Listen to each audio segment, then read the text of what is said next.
Jiang Huaining, now everyone knows you're a fake heiress. Can you just leave Xingya? This place isn't for you. They'll give you 30,000. Just go. As soon as these words were spoken, the students in the class burst into loud laughter, their malicious gazes fixed on the girl in the center, hoping to see her embarrassed and angry. Who asked Jiang Huaining to always put on such a haughty air? As if she were something special. Now that her true identity has been exposed, she's just a fake heiress who took over someone else's nest. She no longer has the right to act so arrogantly right. Seeing that the girl before him showed no reaction, Zhou Yan's eyes flickered with jealousy. He said gruffly, 30,000 is already a lot. Your parents who pick up trash can't even earn that in a year. You should be grateful. Jiang Huaining remained standing there as if in a daze, or as if she hadn't yet grasped what was happening. Zhou Yan was displeased, feeling ignored. In the past, Jiang Huaining had a good family background, was beautiful and intelligent. She was the goddess of the school. It was fine if she ignored him then, but now what right did she have to ignore him? She was nothing but the daughter of a pauper who had luckily fallen into a phoenix's nest. Now that her identity was exposed, if she still wanted to stay here, she should know that buttering up to him was her only way. 30,000. Such a big mouth. Can it buy your life? Jiang Huaining snapped back to reality, realizing she had been reborn, and that she was the vicious female supporting character in a novel. But she had no time to think about that now. Jiang Huaining smiled, stepped forward directly, and with her long-trained physique stuffed the arrogant Zhou Yan into the trash can. Look at your parents. They only remember to sort the trash, but forgot to sort you out as trash. The trash can was filled with paper, so it wasn't dirty, but Zhou Yan was still devastated. His parents were indeed responsible for recycling trash, but so what? Jiang Huaining's biological parents were even worse. However, Jiang Huaining had long established her authority in Xingya. Zhou Yan's gaze fell on the fountain pen in Jiang Huaining's hand, recalling the favor of the Jiang matriarch towards her. His lips twitched, and he dared not be so arrogant anymore. There is no family affection in high society. But Jiang Huaining's mother was an exception. He feared that the Jiang family would not drive Jiang Huaining away, and now he could not afford to offend the Jiang family. A few snickers sounded around everyone, seeing Zhou Yan's cowardice, their eyes filled with contempt. In this class, the only one who never discriminated against Zhou Yan's parents' occupation was Jiang Huaining. But now, as soon as she fell from grace, this guy couldn't wait to gloat. It was really laughable. Everyone now had mixed feelings about Jiang Huaining, but they had never looked up to Zhou Yan. Alright, stop talking. The bell rang for class. It was a self-study session. Lu Shangshu, who had the best family background and was temporarily still Jiang Huaining's fiancée, gave a cold warning, and everyone quieted down. Jiang Huaining sat in her seat, sorting through her memories. This was a novel called After the True Heiress Married. The whole family regretted. She, as the fake heiress, was the vicious female supporting character in this story. She had clearly usurped someone else's place, yet felt that the heroine had stolen her position. She deliberately acted affectionately with her parents in front of the heroine to embarrass her. Moreover, even though she was not the biological daughter of the Jiang family, she took the Jiang family's shares. After reaching adulthood, she even joined the Jiang family's company to work, was recognized by the Jiang couple as the next heir of the company, and eventually took over the company. Naturally, this made the heroine heartbroken and completely enraged the male lead. The male lead, in a fit of anger, directly bankrupted the Jiang family's company. He also bribed company employees to add toxic chemicals into the Jiang family's cosmetics, exposing negative news, making it impossible for the Jiang family to ever recover. Meanwhile, the true heiress, whose family had gone bankrupt, had long since married the male lead sweetly, leaving only the Jiang parents, who had aged 10 years overnight from the shock. Jiang Huaining thought of these past life events, and her fists slowly clenched. So it turned out that all these things were done by Lu Shangshu. Why did he do it? What did the Jiang family ever do to wrong him? Even if Jiang Huailu hated her, what did that have to do with mom and dad? He liked Jiang Huailu, so he bankrupted her family. Although the company was not inherited by Jiang Huailu, didn't she still get dividend shares? Without the Jiang family company, would the male lead give Jiang Huailu shares of his own company? That was 5 billion. Could the male lead give the heroine that much allowance? Jiang Huaining couldn't figure it out, no matter how hard she thought. Host, you already know you're the vicious female supporting character in the novel. It's normal to have no good ending. But don't be afraid. As long as you study hard, you will eventually have the strongest tech company. Jiang Huaining hadn't read the novel, but she knew a little about it. Was this a system? She tentatively asked in her mind. What kind of system are you? I am the Black Technology system. The host only needs to study diligently and earn study points to exchange for Black Technology. Then, even without foster parents, the host can start from scratch, become a billionaire, and slap the face of the true heiress. The system spoke with grand ambitions, as if it had already envisioned that future, feeling very pleased. Becoming a billionaire was great, but why should I slap the true heiress face? She's the biological daughter, yet she couldn't even compete with me for the family property. What's there to slap her face about? Jiang Huaining was puzzled. Maybe she was indeed a selfish and vicious female supporting character. She could calmly take over the Jiang family company, could let her parents only give the biological daughter dividend shares. But this wasn't entirely her fault. If Jiang Huailu only cried and sobbed whenever she encountered a problem, would her parents hand the company over to her? How could Jiang Huailu like that manage a company? She would probably be eaten alive by the company's directors and just cry. Jiang Huaining was also protecting her parents' hard work from being wasted. Jiang Huaining was a bit perplexed when suddenly a transparent panel appeared before her eyes displaying various black technology products. From small biological beauty products to large high-tech, flying cars, protective wristbands, all kinds of things were available. They just all required study points. In her previous life, Jiang Huaining had served as the executive president of Jiang's Daily Chemical for 2 years and knew well that the company's best-selling product was a toner and lotion set. That toner and lotion set had been a bestseller for 5 years, only starting to decline gradually after Jiang Huaining graduated from university. At the same time, the male lead and the female lead got engaged, and the male lead's company's beauty device sales soared to new heights. Now in the system store there was exactly that toner and lotion set as well as a beauty device that the male lead had once launched. However, their product functions were far superior to those of the Jiang and Lu families. Jiang Huaining saw enormous business opportunities and profits within. If she could get just one, she was confident she could make the Jiang family the strongest in the skincare track. If she got both, she was confident she could make the Jiang family irreplaceable, and the Lu family would no longer be able to touch the Jiang family at all. In her heart, Jiang was not just the Jiang family's Jiang, but her own Jiang. In this new life, she was also confident that her parents would give her the company again.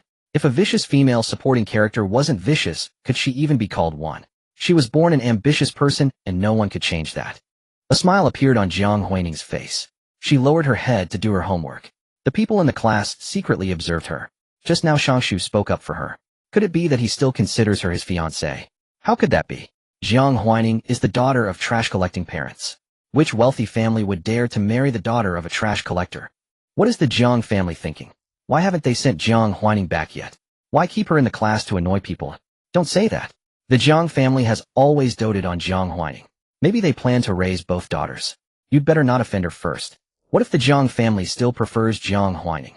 How could that be? After all, she's not their biological daughter.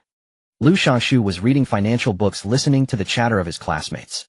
On the surface he appeared calm and indifferent, but inwardly, he couldn't help feeling pleased. Because of the incident involving the true and false heiresses, his family had raised the matter of changing his fiancée. A wealthy family required a match of equal status, so naturally, they couldn't choose Jiang Huaining, who had no blood relation to the Jiang family, as his fiancée. After all, the Jiang family only had daughters, no sons. Marrying a daughter of the Jiang family meant taking over the Jiang company. A dowry of billions was nothing special. The Jiang family, also in the beauty industry, could pave the way for the Lu family at the fastest speed after a successful marriage alliance. But Jiang Huaining was too strong-willed. She even competed for the top spot in exams. She didn't seem like someone who would obediently be a good wife and mother after marriage, helping the Lu family pave the way. Because of this, Lu Shangshu had always kept his distance from Jiang Huaining, hoping she would realize her mistake and bow to him. But Jiang Huaining never seemed to realize it. Now, however, the situation was different. Jiang Huailu was the biological daughter of the Jiang family, and according to the information, she had a gentle disposition, willing to sacrifice for those she loved, and was very easy to control. Lu Shangshu already regarded the Jiang group as his possession.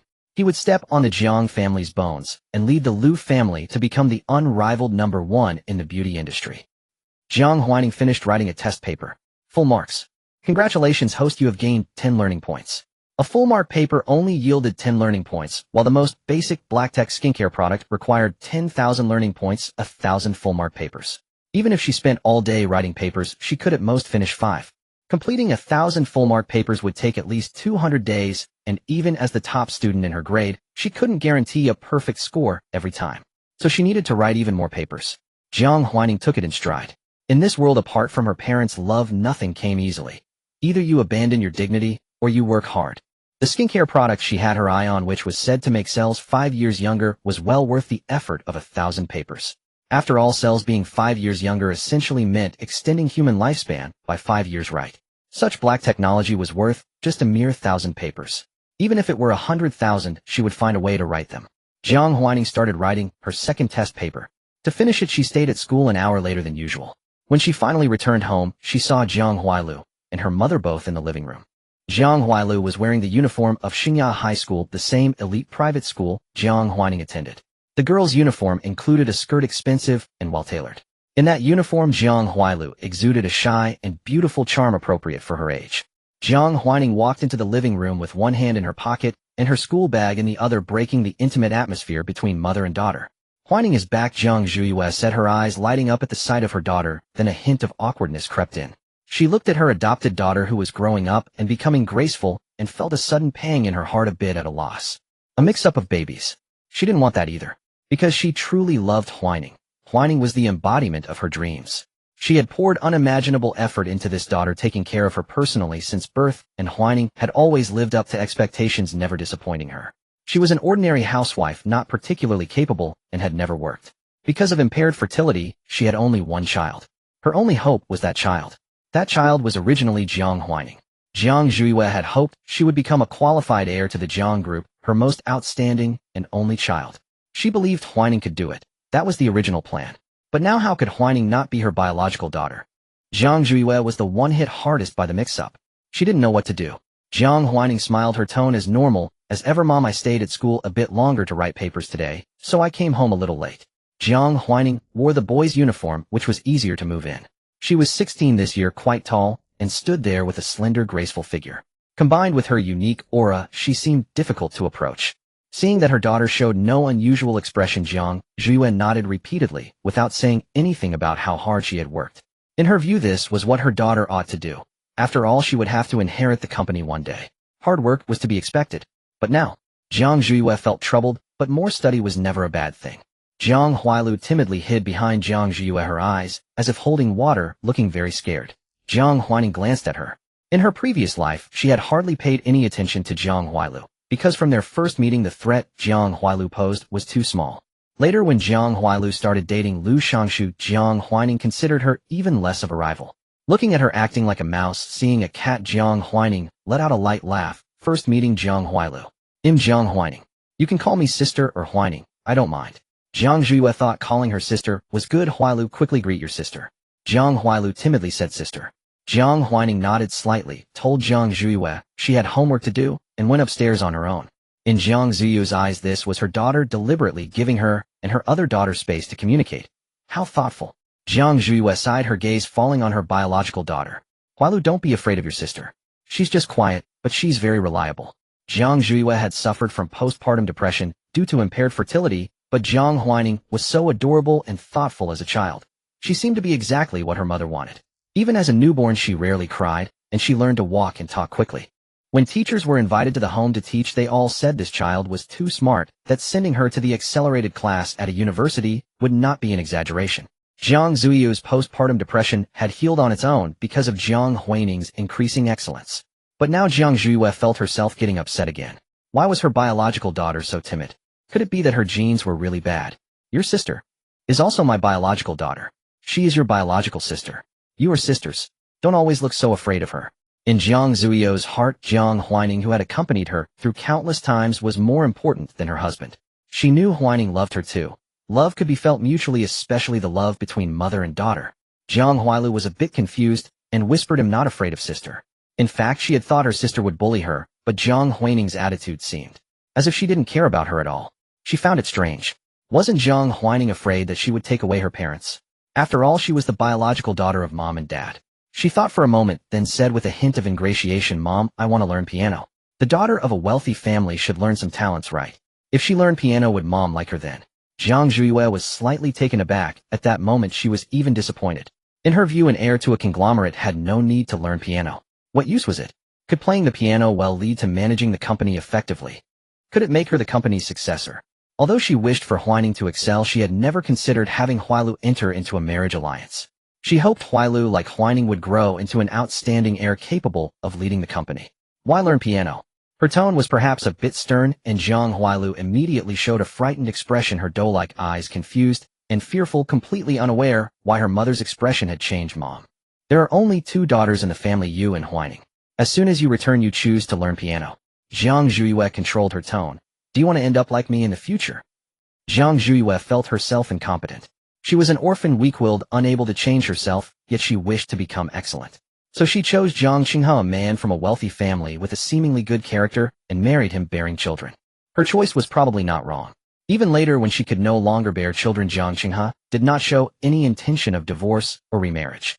Although he was busy with work, he came back at least every 2 days and always trained their daughter Huaining as the heir. In wealthy families, few are willing to treat daughters as heirs. Most daughters are used for marriage alliances. The Jiang family and the Lu family also had a marriage alliance, but her husband said that this alliance might not come to pass, and it would be best if it didn't. She did not like Lu Shangshu at all. He was simply unsuitable for Huaining. Jiang Huailu knew that her daughter Huaining had been raised with a strong sense of competition, striving to be first in everything. In the future, she would certainly fight for the family property. Having been instilled since childhood that the Jiang family was hers, how could she willingly hand it over to someone else? How could she be willing to be inferior to her husband? Of course, Jiang Huailu could disown Jiang Huaining, stripping her of her inheritance rights and eliminating her competition with the biological daughter. But how could Jiang Huailu bear to do that? She was the daughter she had raised with her own hands. Blood ties are sometimes important, sometimes not so much. At least now in her heart, Huaining as her daughter held more weight than her biological daughter. Yet blood ties were still important, so important that even if Jiang Huailu seemed utterly useless, she still hoped Jiang Huailu could stand up and become someone like Huaining. Jiang Huailu did not understand why her mother was angry. Wasn't being like her mother good enough? Mom, I think you are wonderful now. You are a very good and gentle mother. Jiang Huailu no longer wanted to speak. She also knew that as long as she and her husband did not value blood ties above all, Jiang Huailu could never surpass Jiang Huaining. The gap was too vast, so vast that she didn't even know how to bridge it. But there was only one company. Perhaps it was a good thing that her biological daughter was like this, neither fighting nor competing, so that in the future it would not affect the sisters' relationship. Alright, go rest now. If you really want to learn piano, they'll find a teacher for you another day. Though her mother had agreed to let her learn piano, Jiang Huailu felt that her mother was disappointed in her. Yet she couldn't understand. What was her mother disappointed about? She only wanted to be a good daughter and make her mother happy. Aside from coming downstairs for dinner, Jiang Huaining spent the entire evening in the study writing exam papers. She informed the butler, changed the financial management course to once a week with 3 exams. Besides the school curriculum, Jiang Huaining also had to take financial management at home. The course was not heavy, twice a week, 2 hours each with 1 exam. But now with the system, Jiang Huaining decided to change the way she studied. Because the problems were not difficult for her, she solved papers quickly. 2 hours of class were enough for her to complete nearly 3 papers. After one night, Jiang Huaining earned 70 study points. She used these points to exchange for a bottle of perfume from the system store. Carefree perfume said to alleviate worries and uplift the mood. 70 study points. Only the perfume, no formula. Jiang Huaining took it, opened it, and sniffed it, but felt no effect. Perhaps she had no worries to begin with. She gave the perfume to Jiang Huailu. Mom, I asked a friend to buy this perfume. The top note is lemon, the middle note is woody, and the base note is mint. All scents you like. Please accept it. After giving the perfume, Jiang Huaining returned to her room to rest under Jiang Ziyu's moved gaze. The system was a bit puzzled. Host, why did you give the perfume to Jiang Huailu? Didn't you want to save the study points to exchange for beauty tech? Jiang Huaining smiled. Mom is sensitive. If she stays in a good mood, I won't have to worry about her much, and I'll earn study points faster. She paused. Besides, she always treats me as her own daughter, so I naturally regard her as my birth mother. She could even persuade her husband to leave the family property to her, who had no blood relation. What reason did Jiang Huaining have to doubt this mother's love? After saying this, Jiang Huaining sighed, feeling that her charm was immense. This was the bond between a non-biological mother and daughter. On the way back, Jiang Huaining encountered Jiang Huailu. They were the same age, but Jiang Huaining was a head taller. Even in the spacious villa corridor, Jiang Huailu felt a sense of oppression. Jiang Huaining initially didn't intend to speak to her, but Jiang Huailu spoke first. Sister, are you very good at playing the piano? Jiang Huaining found it amusing. She never paid attention to these insignificant shortcomings. I am tone deaf, though I can't play the piano. Jiang Huailu would never let her learn piano either. To be honest, Jiang Huailu was a rather controlling person, but the things she arranged for Jiang Huaining happened to be things Jiang Huaining was interested in.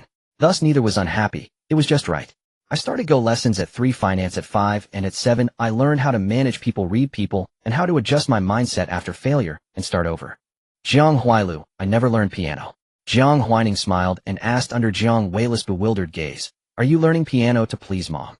Jiang Huailu felt as if struck by lightning, as if the deepest, darkest secret had been exposed, and she was deeply ashamed. Since arriving at this home, she instinctively craved maternal love like a little bird wanting to show its beautiful feathers and song to win the favor of the home's owner. But she never wanted this hidden hope to be seen through. You don't need to. Mom doesn't like her children learning such things. If you want to please her, just be like me. But it might be a bit difficult. You can try your best. This statement was somewhat narcissistic, and Jiang Huaining knew that as the villainess, she couldn't be perfect in everyone's eyes. But after all, she was the perfect daughter shaped by Jiang Zuyu's wishes, and that was an undeniable fact. She also liked herself very much. Jiang Huaining chuckled lightly, appreciating the kaleidoscope of expressions on Jiang Huailu's face, then turned and left. Jiang Huailu couldn't compete with her, not because Jiang Zhuyu didn't care about her biological daughter, but because while there could be many good daughters, there was only one perfect daughter. Jiang Huaining was the most perfect and outstanding version of what Jiang Zhuyu had dreamed of. She would give up anyone, but not herself. This feeling contained maternal love, but also many things hard to describe simply as love. Perhaps it could be called a somewhat obsessive fixation. Jiang Huailu's heart was in turmoil. She had never expected Jiang Huaining to be so direct, laying bare her motives so unadornedly. At that moment, she nearly wished the ground would swallow her up for striving for something seemed shameful, something she ought not to do. But after exposing her, Jiang Huaining simply flicked her sleeves and walked away as if her words were of no consequence. Jiang Huailu felt overlooked and awkward, as she couldn't understand why Jiang Huaining was so utterly different from what she had imagined. Why? She didn't even target her, didn't compete for their parents' affection. This was nothing like what Jiang Huailu had envisioned.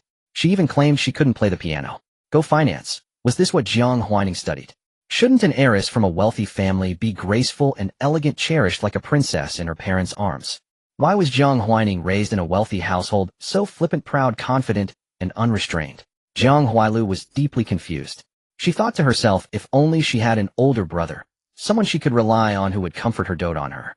Unlike her mother, who was unpredictable, unlike her father, who had only appeared when picking her up and then vanished, and unlike this sister, whom she couldn't fathom at all. The darkness was unsettling. This home was nothing like she had imagined. Jiang Huailu stood in the corridor, half her body in shadow.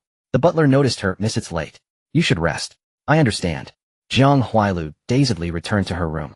She picked up her phone and scrolled through the novels in her library. After the true daughter's death, the whole family regretted it. The true daughter tears up, the green tea script. The true daughter's daily life as the family's pet. And many more like them. These were the novels she had found after learning she was the true daughter, hoping to learn how to behave like one to win her family's affection and avoid being bullied by the false daughter. But her family was missing something compared to the novels. She had no older brother, no younger brother. Her mother didn't deliberately favor the false daughter in front of her, and the false daughter wasn't the green tea type from the stories mocking her for being from the countryside. All Jiang Huailu could sense from Jiang Huaining was indifference, as if she had never entered her world. Their interactions were as bland as water, and there was none of the dramatic scenes from the novels, no fight over the bedroom. The Jiang villa was spacious enough with many rooms and few children. There was no need to fight over a bedroom. And the servants, unlike those in the novels who would slight the true daughter out of sympathy for the false one, diligently fulfilled their duties, showing her no disrespect and never gossiping. They kept their distance, coexisting in a dullness that was almost tedious, yet it made her more uneasy. Jiang Huailu was deeply lost. What was really going on? Jiang Huaining had already planned her schedule. She had finished the high school curriculum at home, and since she had learned it in her past life, studying it again was a waste of time. In school, she could use some classes to work on test papers without needing to listen carefully. She wanted to acquire black technology as soon as possible, launch new products, and completely crush the Liu family. The system watched her effortlessly arrange her time, and couldn't help but wonder, host, aren't you afraid that telling the female lead this will make her fight you for the family fortune? Although legally biological and adopted daughters share equal inheritance rights, that only applies when the parents haven't distributed their assets. Once they do, it's possible to give nothing to one daughter. Jiang Huaining chuckled lightly. Why are you worried about that? Even in my past life, she couldn't compete with me, so how could she now? She twirled the pen in her fingers. I've lived here for years, raised by my mother as the heir. She came here unable to even see the situation clearly, yet wants to vie for favor. How could she possibly win against me? To put it bluntly, my mother spent over a decade meticulously grooming me. What can she do to catch up? Jiang Huaining smiled, the amusement in her eyes casual and unconcerned. Even if I left here, I could start from scratch. But why should I leave? The system fell silent. Host, you truly are the vicious female supporting character. Thanks for the compliment. Jiang Huaining stopped spinning the pen. But at least I'm willing to give Jiang Huailu dividend shares, unlike the male lead who wouldn't give a cent and charmed her away with the word love. For a businesswoman like her, love was nonsense, only tangible benefits mattered. Liu Shangshu professed undying love, claiming he would marry none but Jiang Huailu, yet he refused to give her even a share of the Liu company's dividends. Was that really love? Don't insult the word love. Jiang Huaining suddenly thought of a question in her past life. Had Lu Shangshu switched fiancés and pursued Jiang Huailu to get his hands on the Jiang family company? But in the end her parents gave the company to her, and Jiang Huailu's dowry only included dividend shares with no say in company decisions. Did that enrage Lu Shangshu into destroying the Jiang group?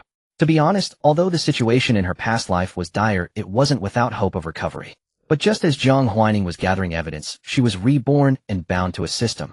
Still no loss, a black technology system after all. Jiang Huaining smiled. The next morning she rose early. Breakfast was already prepared. Her father Jiang Qinghe was also present. In his early 40s he looked like a man in his 30s thanks to good upkeep. His presence was imposing, and Jiang Huailu, somewhat afraid of him, sat far away. Jiang Qinghe glanced at his wife, then at his biological daughter, unsure how to handle her. It was awkward. The heir he had painstakingly groomed was an adopted daughter, while his own daughter seemed incapable. He wondered if she could be taught to improve. Just then he saw Jiang Huaining. Jiang Qinghe said to Jiang Huailu, "Huailu, today you'll go to school with your sister. If there's anything you don't understand, you can ask her." Jiang Huailu felt a pang of inferiority and murmured a soft agreement. Jiang Qinghe frowned slightly. "Speak louder at home. No one's going to scold you here." Jiang Qinghe had always preferred docile girls. That's why he had married Jiang Huailu. But his standards for an heir were different.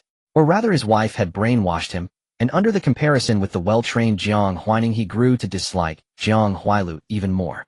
He even thought that if only the babies hadn't been switched, or that this daughter had never come back. Seeing Jiang Qinghe like this, Jiang Huailu dared not speak further.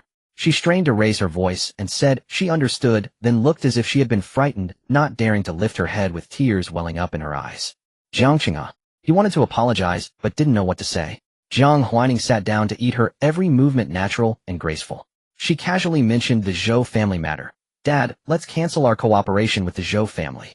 The Zhou family handled the disposal of Jiang's expired and defective skincare products, for which the Jiang family paid them an annual waste management fee of 10 million yuan.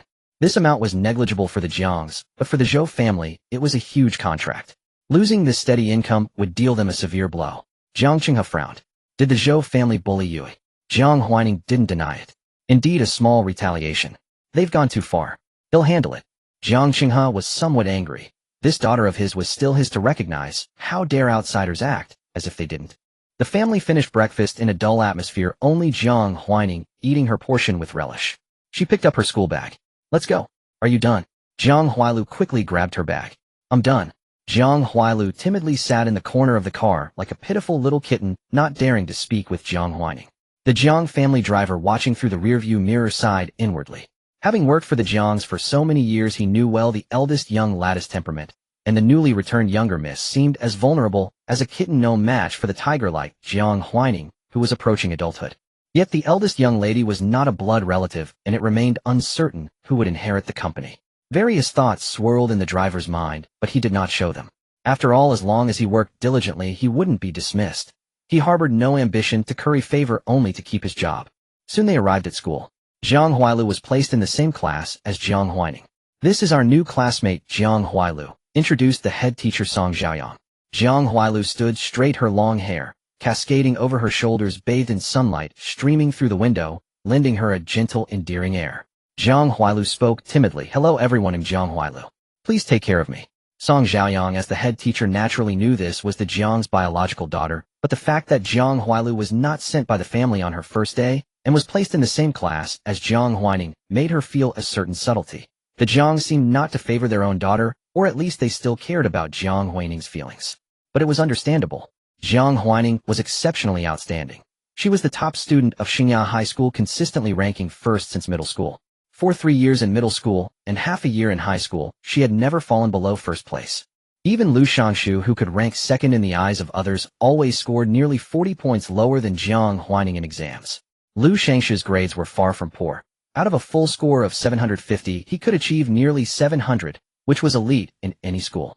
But Jiang Huaining could score 740. "Welcome," Lu Shangshu said, looking at Jiang Huailu with satisfaction, leading the applause. The classmates immediately followed suit. Jiang Huailu's awkwardness vanished instantly. She looked up at the handsome Lu Shangshu, who gazed at her tenderly, and her cheeks flushed slightly. The system whispered in Jiang Huaining's ear, "This is the first meeting of the male and female leads, isn't it sweet?" The male lead is already intrigued by the gentle and soft female lead at first sight. Although its host was the villainous, the system couldn't help but savor this sweet romance. After all, with its help the leads would never get the better of the host. Jiang Huaining twirled her pen and scoffed. What's so sweet? Jiang Huailu might be meeting Lu Shangshu for the first time, but Lu Shangshu has long seen her before. She knew exactly what a sly fox Lu Shangshu was. If she wasn't mistaken, Lu Shangshu had known about Jiang Huailu's return the very first day, and the rumors spreading around school were likely his doing. Jiang Huaining narrowed her eyes, recalling how she had slapped Lu Shangshu in her past life on that very day. But yesterday, after her rebirth, she had been too busy to remember. Well, then she could give him 2 slaps now. Consider it compensation for the oneida delay. Jiang Huaining glanced at the head teacher and decided to spare her dignity, saving the slaps for after class. After introducing Jiang Huailu's song, Zhao Yang assigned her a seat in the middle of the classroom and began the lesson. She was an English teacher and taught entirely in English. Jiang Huailu's English was not poor, but listening to Song Zhou-Yang's authentic London accent, she still looked bewildered. She couldn't understand. Lu Shangshu observed Jiang Huailu's expression and then looked at the Jiang Huaining, who occupied his fiancée's seat, listening with relish. He suddenly felt a surge of empathy and pity for Jiang Huailu. What a little fool, couldn't even understand English. She must have been bullied badly at home by that sparrow Jiang Huaining. As the female lead, Jiang Huailu was naturally pretty. In her school uniform, she exuded a naive, forced deer-like aura that Lu Shangshu found appealing. Time dragged on for Jiang Huailu, and just as the bell rang, Jiang Huaining finished writing a test paper, earning 10 learning points. She stood up and walked toward Lu Shangshu.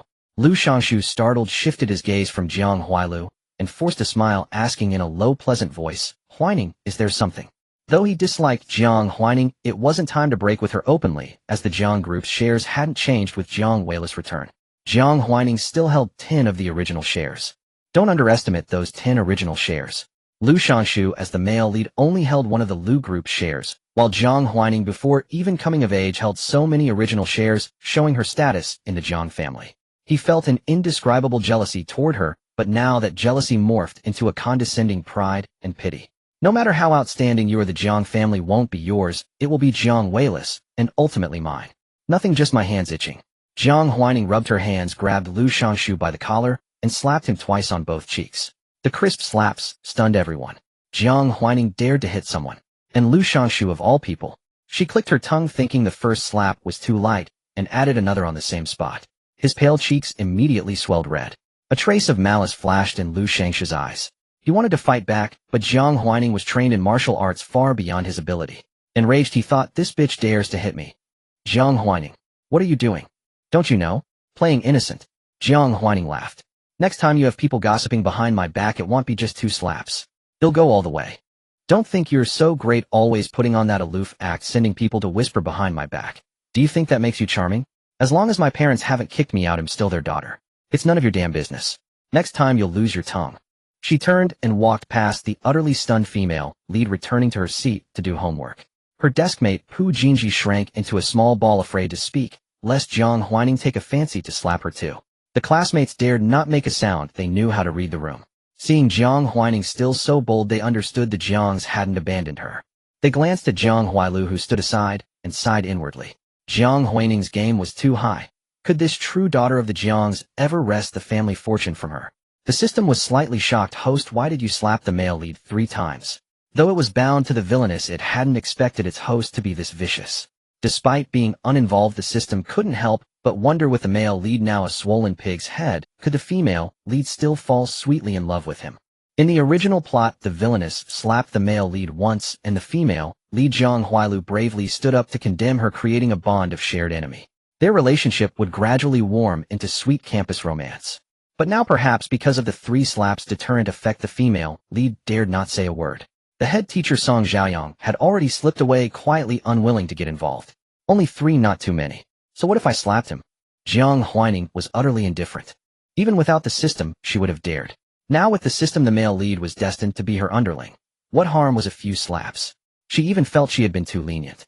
Jiang Huailu stood there watching the handsome boy who had just smiled tenderly at her get slapped into a swollen pig's head by her sister in mere seconds. She opened her mouth, wanting to say something, but seeing her sister already calmly back at her seat writing problems, she was rendered speechless. Once again, she felt that things were not quite as she had imagined. So this was her sister's true nature. "Huailu, you'd better not provoke Jiang Huaining." Her deskmate sighed, knowing at a glance that Jiang Huailu couldn't last a single round against Jiang Huaining. Her deskmate looked at her with pity. Jiang Huailu still had a flicker of doubt, Did he really gossip about my sister behind her back? Since this time Jiang Huailu hadn't stepped up to defend Lu Shangshu, her deskmate told her the truth, probably. Think about it, Lu Shangshu did have a motive to gossip. Although Jiang Huaining is his fiancée, he has never liked her, so it's only natural that he would act this way. Lu Shangshu. That boy's name was Lu Shangshu, and he was her sister's fiancé. He didn't like her sister. Jiang Huailu's heart churned with a complex mix of emotions, unsure which revelation to be most shocked by. Did he say that my sister wasn't the biological daughter? Yes. But that's the truth, Jiang Huailu said reluctantly. Why did it seem like their parents loved her sister more? Now even when someone spoke the truth, her sister would resort to violence. Couldn't she openly be their parents' daughter? Her deskmate looked at her in surprise. Do you want to slap too? Everyone knew it was the truth, but in elite circles, there were many truths.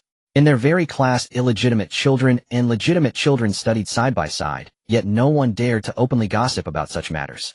Unless they thought you and your parents were easy targets. Yesterday Zhou Yin, the first to provoke Jiang Huaining, had already transferred schools today. Word was that his family's funding chain had broken, and it was uncertain whether he could continue his education. This made them realize that even with the return of the true daughter, Jiang Huaining still stood at the top of the food chain, and the Jiang family still valued her. Jiang Huailu fell silent, not knowing what to say. She watched Jiang Huaining, who was still writing exam papers, and asked, "Is my sister not good at her studies?" She thought her own grades were decent. Though she couldn't understand English now, she had scored over 640 in previous exams. If she could maintain that score in the college entrance exam, she had a good chance of getting into a university. Then perhaps her parents would see her excellence too. If she's not good, then no one in this class is, her deskmate whispered. Last midterm out of 750, she scored 742. Hardly any points were deducted except for subjective questions.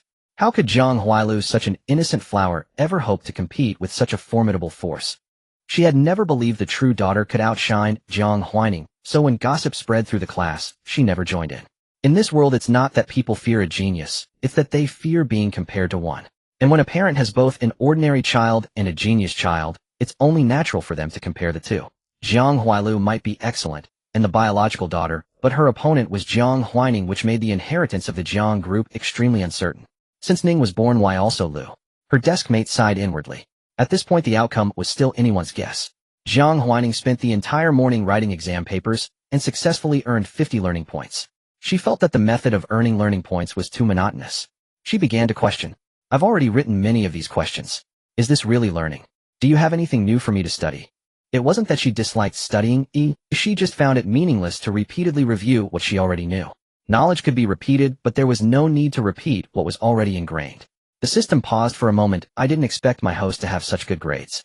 Writing exam papers was an effective learning method for most hosts, but Jiang Huaining had nearly reached the ceiling in this area. No matter how hard she tried, significant improvement was unlikely. After a moment's thought, the system said the learning module has been unlocked for the host. You can use learning points to purchase courses and materials in the mall space. Jiang Huaining's eyes lit up. She opened the learning space and saw that a new module had indeed appeared. She clicked on it with her mind and scrolled through the module panel. It was filled with countless courses and materials, almost dazzling. Jiang Huaining found the skincare module and saw a paper titled, On How to Use Protein A to Produce Effective Products That Enhance Human Cell Vitality. This paper cost 10 learning points. Jiang Huaining directly clicked to unlock it. The paper was lengthy, translated by the system into text she could understand, but it still contained many specialized terms. Relying solely on this paper, she couldn't actually produce a marketable skincare product. After reading the paper, the host can click the test button at the bottom. The test can only be taken once. A score of 70 or above out of 100 is a pass and earns learning point rewards. A 70 or below is a fail with no reward. Jiang Huaining clicked to view the reward details and found that the learning points awarded were based on the score. 75 points gave 5 learning points, 95 points gave 25. In other words, she needed at least 80 points just to break even on the learning points spent on this paper. Compared to writing exam papers, this method seemed somewhat unprofitable, but Jiang Huaining was very satisfied. She enjoyed exploring the unknown, especially the unknown that could build her strength. Jiang Huaining directly picked up an English language cosmetics literature as a cover and began to read the paper seriously. The paper was profound, and due to differences in knowledge systems, some parts took Jiang Huaining a long time to understand. Finally, she came up with a solution: use learning points to unlock other related papers and thoroughly read this paper through the connections among multiple papers. This method worked well, but it exhausted all of Jiang Huaining's learning points. On the way home, Jiang Huaining still carried the English literature, pretending to read the paper. Jiang Huailu hesitated, but finally couldn't help asking, "Sister, you hit the heir of the Liu family. Won't the Liu family cause trouble for us? If they blame mom and dad and it affects the company, what will we do?" She felt a bit resentful thinking that Jiang Huaining had caused trouble for the family, but at the same time she felt a secret pleasure. If her sister caused trouble, wouldn't that make her seem more obedient and well-behaved? Would mom and dad be disappointed in her sister and come to prefer her instead? Jiang Huailu knew this thought was somewhat despicable, but she had been crushed by Jiang Huaining in almost every way, and being good was her only remaining virtue. Jiang Huaining glanced lightly at Jiang Huailu. "The company isn't yours, so why worry so much?" Jiang Huailu's face flushed with anger at her words. She felt Jiang Huaining was utterly unreasonable. "The company isn't yours, but it belongs to mom and dad. Why are you causing trouble for the family?" Jiang Huaining chuckled softly. "The company indeed isn't mine. I'm just the third largest shareholder and can participate in company decisions. Your worries are unnecessary." Jiang Qinghe wasn't particularly generous, but he was quite magnanimous toward his heir. He wasn't the type to hoard everything and keep the company firmly in his own hands. He valued his company greatly and had married Jiang Zhue precisely because having her allowed him to devote himself fully to the business. Jiang Huailu was at a loss for words. She hadn't expected that Jiang Huaining actually held shares in the Jiang Group and was even the third largest shareholder. Wasn't that kind of thing only given as a dowry when a daughter got married? Why did Jiang Huaining have it before she even came of age? Jiang Huailu's lips quivered slightly. She knew her parents adored Jiang Huaining, but shares were different. How could they give shares to Jiang Huaining? Originally, Jiang Huailu was already delighted to receive a monthly allowance of 1 million, believing her parents truly cared for her. But now she couldn't bring herself to smile. No matter how naive she was, she understood which was more valuable, 1 million in pocket money or shares worth tens of billions. Jiang Huailu had never intended to ask for shares. She considered them her parents' possessions, not something she should take. She also feared her parents would see her as materialistic, so she even planned to use only the allowance for necessities. But why did Jiang Huaining have them? Jiang Huailu felt that vying for things was shameful, something she shouldn't do. If she started being so calculative right after returning, wouldn't it damage her relationship with her parents? How could you? Her face flushed with anger. Jiang Huaining raised an eyebrow. How could I what? This heroine, utterly defenseless, would probably only shed tears of grievance, even if slapped a few times. Unlike Liu Shangshu, who would surely be scheming revenge in the shadows. But would she be afraid? Heh! Jiang Huailu's face reddened. How could mom and dad give you so many shares? Even in an ordinary family, parents wouldn't grant such a fortune to a minor daughter, let alone company shares. And it seemed her parents had no intention of reclaiming the shares, just because Jiang Huaining wasn't their biological child. Why shouldn't they give them to me? Jiang Huaining asked with mild curiosity. They were given to me before you came back. At that time, I was their only heir. Why wouldn't they? I even think it's not enough. Jiang Huaining chuckled. Did you think the heir could just waltz into the company after graduation without prior training? Jiang Huailu was at a loss for words. This was a realm she had never entered. In her imagination, after being found, she would study hard, earn her family's affection, and eventually marry a man she loved under her parents' arrangement. She uttered a famous line. You'll eventually marry, and then the shares will become someone else's. All of mom and dad's hard work will be gone. Jiang Huaining was speechless. What are you talking about? She said, genuinely puzzled. When did I ever say I was going to get married? Moreover, even under modern law, these are premarital assets. As long as you don't give them away, no one can seize them. At this point, Jiang Huaining grew curious. If you married Liu Shangshu, would you take shares from the Liu Group? Jiang Huailu's face flushed to the roots. Sister, what are you saying? He's your fiancé. What does that have to do with me? Jiang Huaining shrugged non-committally. Not for long. How could she let a pig wear her label? Too embarrassing. She pressed on him, asking you. Would you? In her past life, she hadn't paid much attention to Jiang Huailu's marriage. Partly because she didn't want to get involved, partly because Jiang Huailu was hopelessly lovesick and the company kept her busy. But she did know that Jiang Huailu had taken 20 of Jiang core dividend shares while receiving not a single share from the Liu Group. Yet the internet was flooded with praise for the couple's beautiful love, envying Jiang Huailu's status as the 100 billion bride. 100 billion wasn't the Liu family's betrothal gift, it was Jiang Huailu's dowry. The Liu family's contribution, including Villa's cash and everything, amounted to less than 2 billion. But the dividend shares Jiang Huailu brought were an endless source of wealth, yielding at least 50 billion in fixed annual income. Jiang Huailu's face burned as memories of Liu Shangshu's smiling face flashed through her mind. The next second, that handsome face turned into a pig's head, extinguishing her flutter. How could I take his parents' things? Jiang Huaining burst out laughing. Marrying you was a sure-win deal for him. Unfortunately, Lu Shangshu was too greedy. He wanted all of Jiang Corp, not just Jiang Huailu's dowry. Jiang Huailu felt a pang of discomfort. Was marriage something to be bought and sold? Even if arranged by her parents, she wanted to marry someone she loved, someone who loved her. Why would refusing his parents' possessions make her marriage a sure-win deal? And why did Jiang Huaining assume she would marry Lu Shangshu? Jiang Huailu wanted to ask, but the car had already arrived home. Jiang Zhiyue was in the living room, discussing Jiang Huaining's course schedule with her teacher. Seeing her two daughters return, she smiled. Huaining Huailu, you're back. Jiang Huaining's finance teacher was a PhD graduate from the best finance program abroad, young at 30, dressed in a black professional skirt and silver-rimmed glasses that gave her an air of composure and an unapproachable intellectual aura. Jiang Zhiyue said to Jiang Huailu, "This is Huaining's finance teacher. She usually comes twice a week for lessons. You didn't see her yesterday, which is normal, but you'll meet her often from now on. Call her Teacher Yan." Jiang Huailu, Teacher Yan. Yin Zhao nodded, slightly paying little attention to Jiang Huailu, her gaze fixed on her student. "Have you finished the economic analysis assignment I gave you 2 days ago?" Jiang Huaining, "Yes, teacher. You can check it any time." "Good. Let me see it now." The two left together, leaving Jiang Zhiyue and Jiang Huailu standing there. Looking at her daughter, who seemed oblivious to what had happened, Jiang Zhiyue asked, "Do you still want to learn piano?" Jiang Huailu bit her lip and shook her head. Even without knowing what Jiang Zhiyue was thinking, she sensed her mother didn't want her to learn piano. "So be it. Mom, will sister inherit the company?" she asked. Jiang Ziyu's gaze was complicated. "She was raised as an heir, and I've trained her as one. She's brilliant and has never disappointed me." She knew she was selfishly plotting Huaining's life path, forcing her to walk in the direction she wanted. But now Huaining wasn't even her biological daughter. Jiang Zhiyue felt she had wronged Jiang Huaining, making her endure so much hardship only to face the possibility of losing her inheritance. "I don't know what your father thinks now, but until he says otherwise, he'll continue hiring a finance teacher for Huaining. If you want to take finance lessons, I can find a teacher for you too." Jiang Huailu seemed to understand Jiang Ziyu's meaning. In her mother's heart, Jiang Huaining was always the most outstanding daughter, even worthy of inheriting the company. As for her, she couldn't even prove that Jiang Huaining was neither excellent nor kind. Jiang Huaining wasn't the villainess from a novel. She didn't scheme against her, didn't deliberately fall down the stairs to drive her out. Jiang Huaining didn't even like the fiancé arranged by the family.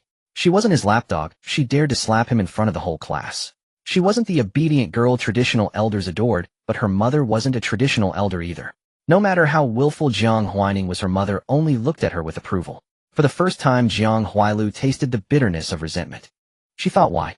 If only Jiang Huaining were more despicable, then she could rightfully expose her and make her parents love her more. "If I study, can I catch up to her?" she asked. Jiang Zhiyue was slightly taken aback. How could Huaining possibly catch up to Lu Shangshu? She knew how outstanding Huaining was and how much hardship she had endured to become the person she was today. It was admirable that her daughter had such ambition, but there were things that sheer effort alone could not surpass. After all, Huaining had already been working diligently for over a decade longer. Cruel yet true. Everyone has their own strengths. You don't need to compare your weaknesses with others' strengths. But if you're willing to take lessons, I'll find you a tutor. Jiang Huailu found it disheartening. Why did her mother already believe she was incapable before she had even started? "Then please find me a finance tutor, Mom."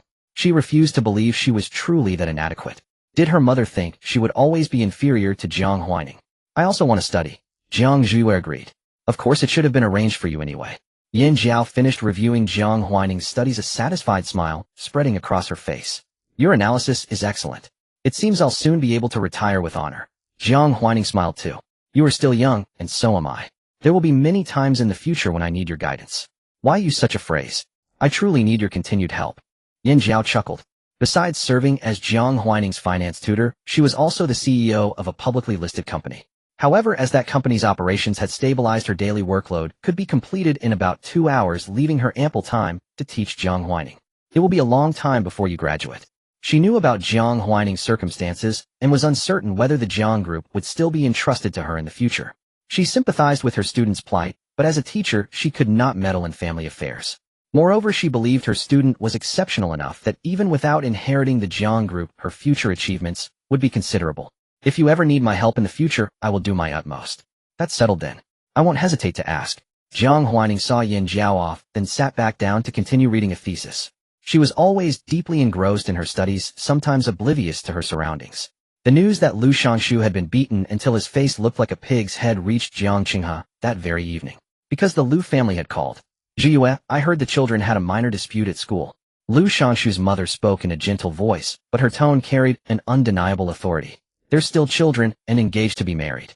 If there's a disagreement, they can talk it out. Why resort to violence like this? Doesn't this seem unladylike? I know you've only had this one daughter, and have always spoiled Huaining, which might have made her a bit willful. But I never imagined she would actually lay hands on Shangshu. Lu Shangshu's mother sighed. My child's face is swollen from Huaining's beating. He is after all the future heir of the Lu group. How can he be humiliated like this? Zhiyue, it's not that I dislike Huaining, but our Lu family cannot afford such a daughter-in-law. Jiang Zhiyue replied, my daughter does not strike people without reason. Of course I know Huaining wouldn't hit anyone without cause. But does having a reason make it acceptable? This is too barbaric, not something a good girl would do. Lu Shangshu's mother Bai Zi revealed her true intention. We now know that Huaining is not your biological daughter.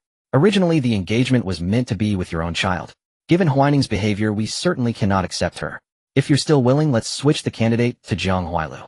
Huailu has a gentle and lovely personality. I like her very much. If she becomes my daughter-in-law, I will cherish her like my own half-daughter.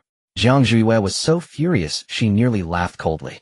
Did the Lu family think they were royalty-free to pick and choose which daughter they wanted? Huaining is my daughter. I know her worth better than anyone. You have no right to judge her. The daughters of our family are not vegetables at a market for you to haggle over. If you ask me, your son is not worthy of my Huaining. The call was on speakerphone, and Jiang Qinghe heard every word. His expression flickered, but he did not interfere in his wife's conversation. Some matters were not suitable for the head of the household to address directly. In recent days, Jiang Qinghe had been troubled by the issue of the heir. In his view, the heir's gender didn't matter, but they had to be his own flesh and blood. If Jiang Huaining were even slightly inferior, Jiang Qinghe would not hesitate to hand the company to his biological daughter and have Huaining work under her. It didn't matter if Jiang Huailu couldn't manage the company, as long as Huaining could. But his biological daughter was a harmless little rabbit, while Huaining was a growing wolf. She was not one to be subservient, and she would never willingly work for someone else. Having been groomed as the heir for over a decade, her ambitions had long been nurtured. How could she be content to work for someone far less capable? Jiang Qinghe himself was that kind of person. He understood Huaining well, and he hoped the heir would be ambitious. But entrusting the company to Jiang Huailu alone, Jiang Qinghe was uneasy. He wouldn't even hire a secretary with his biological daughter's personality in his executive office, let alone give her the inheritance. He feared she would run the company into the ground. This call from the Lu family further highlighted their ulterior motives.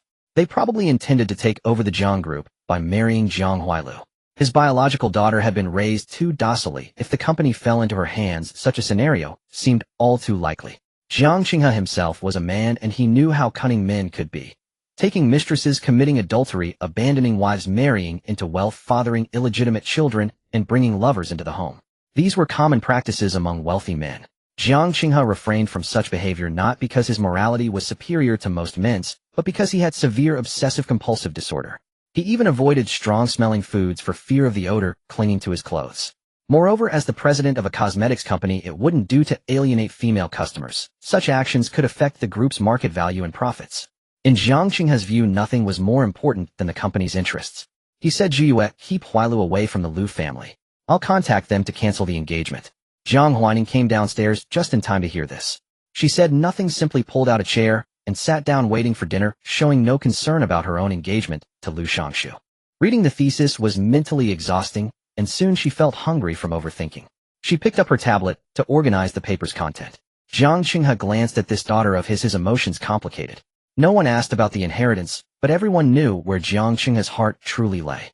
It was only because Jiang Huailu currently seemed too immature that he hadn't made a decision aligned with his true host. This father of yours is really strange, contradictory.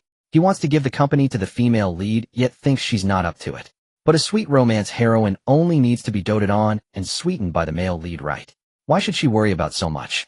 Inheriting a company is a very niche matter. Better let the scheming villainess bear that burden. Jiang Huaining, it's normal. Jiang Qinghe values his company highly. Although he prefers Jiang Huailu to inherit it, the current Jiang Huailu is far from meeting his standards. He wants to give it to Jiang Huailu, but fears she might squander his life's work. That would be worse than death. Jiang Zhiyue, though always feeling worthless, was at least a good mother, and her judgment of men was quite decent.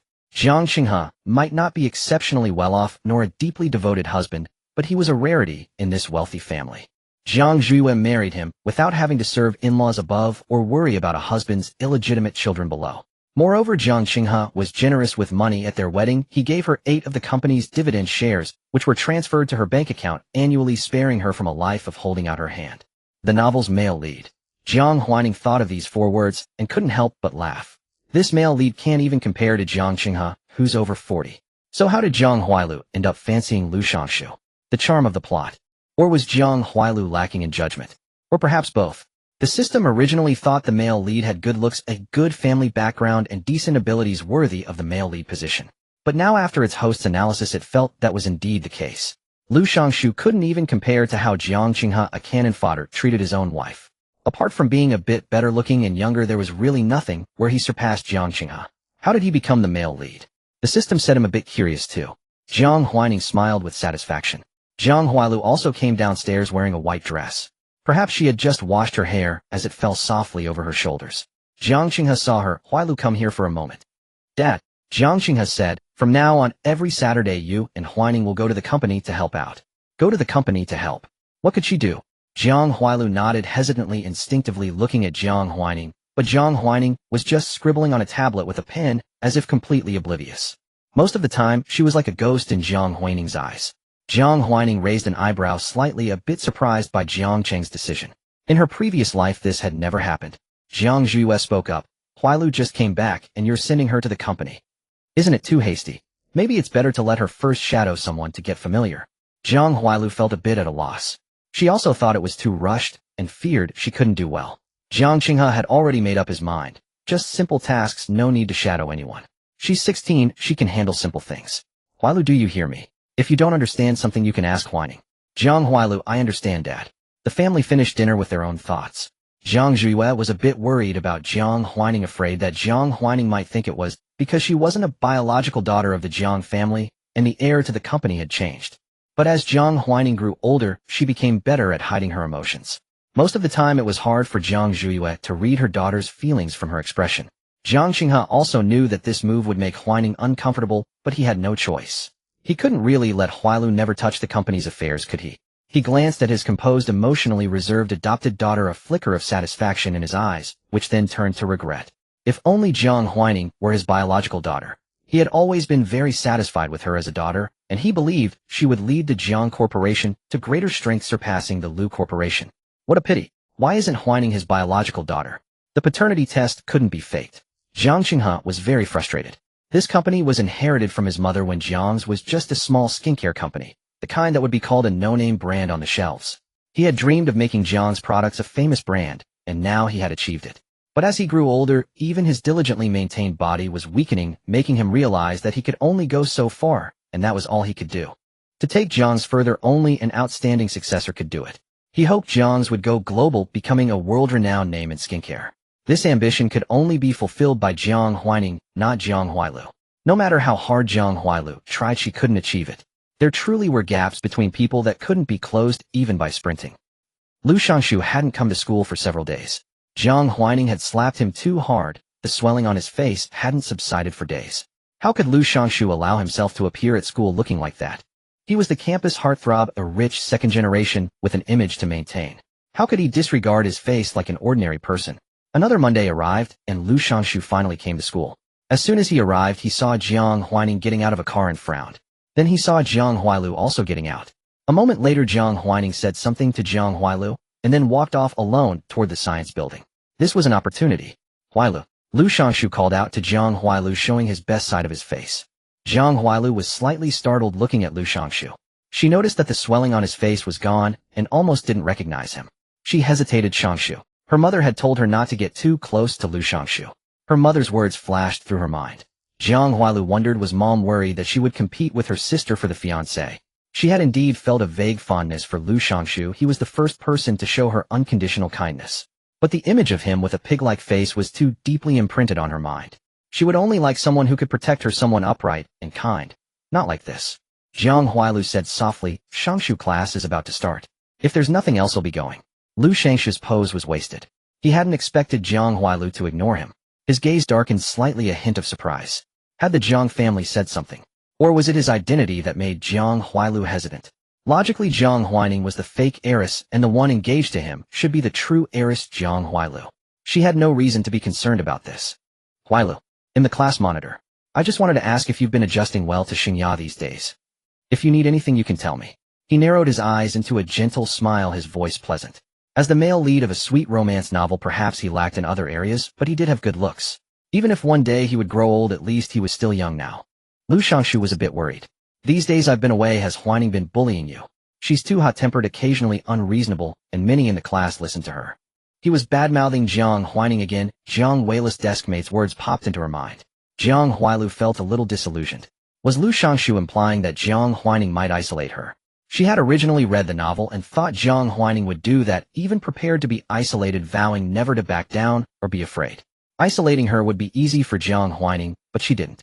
Jiang Huaining didn't interfere with her making friends in class. Her own deskmate often chatted with her and was never warned by Jiang Huaining.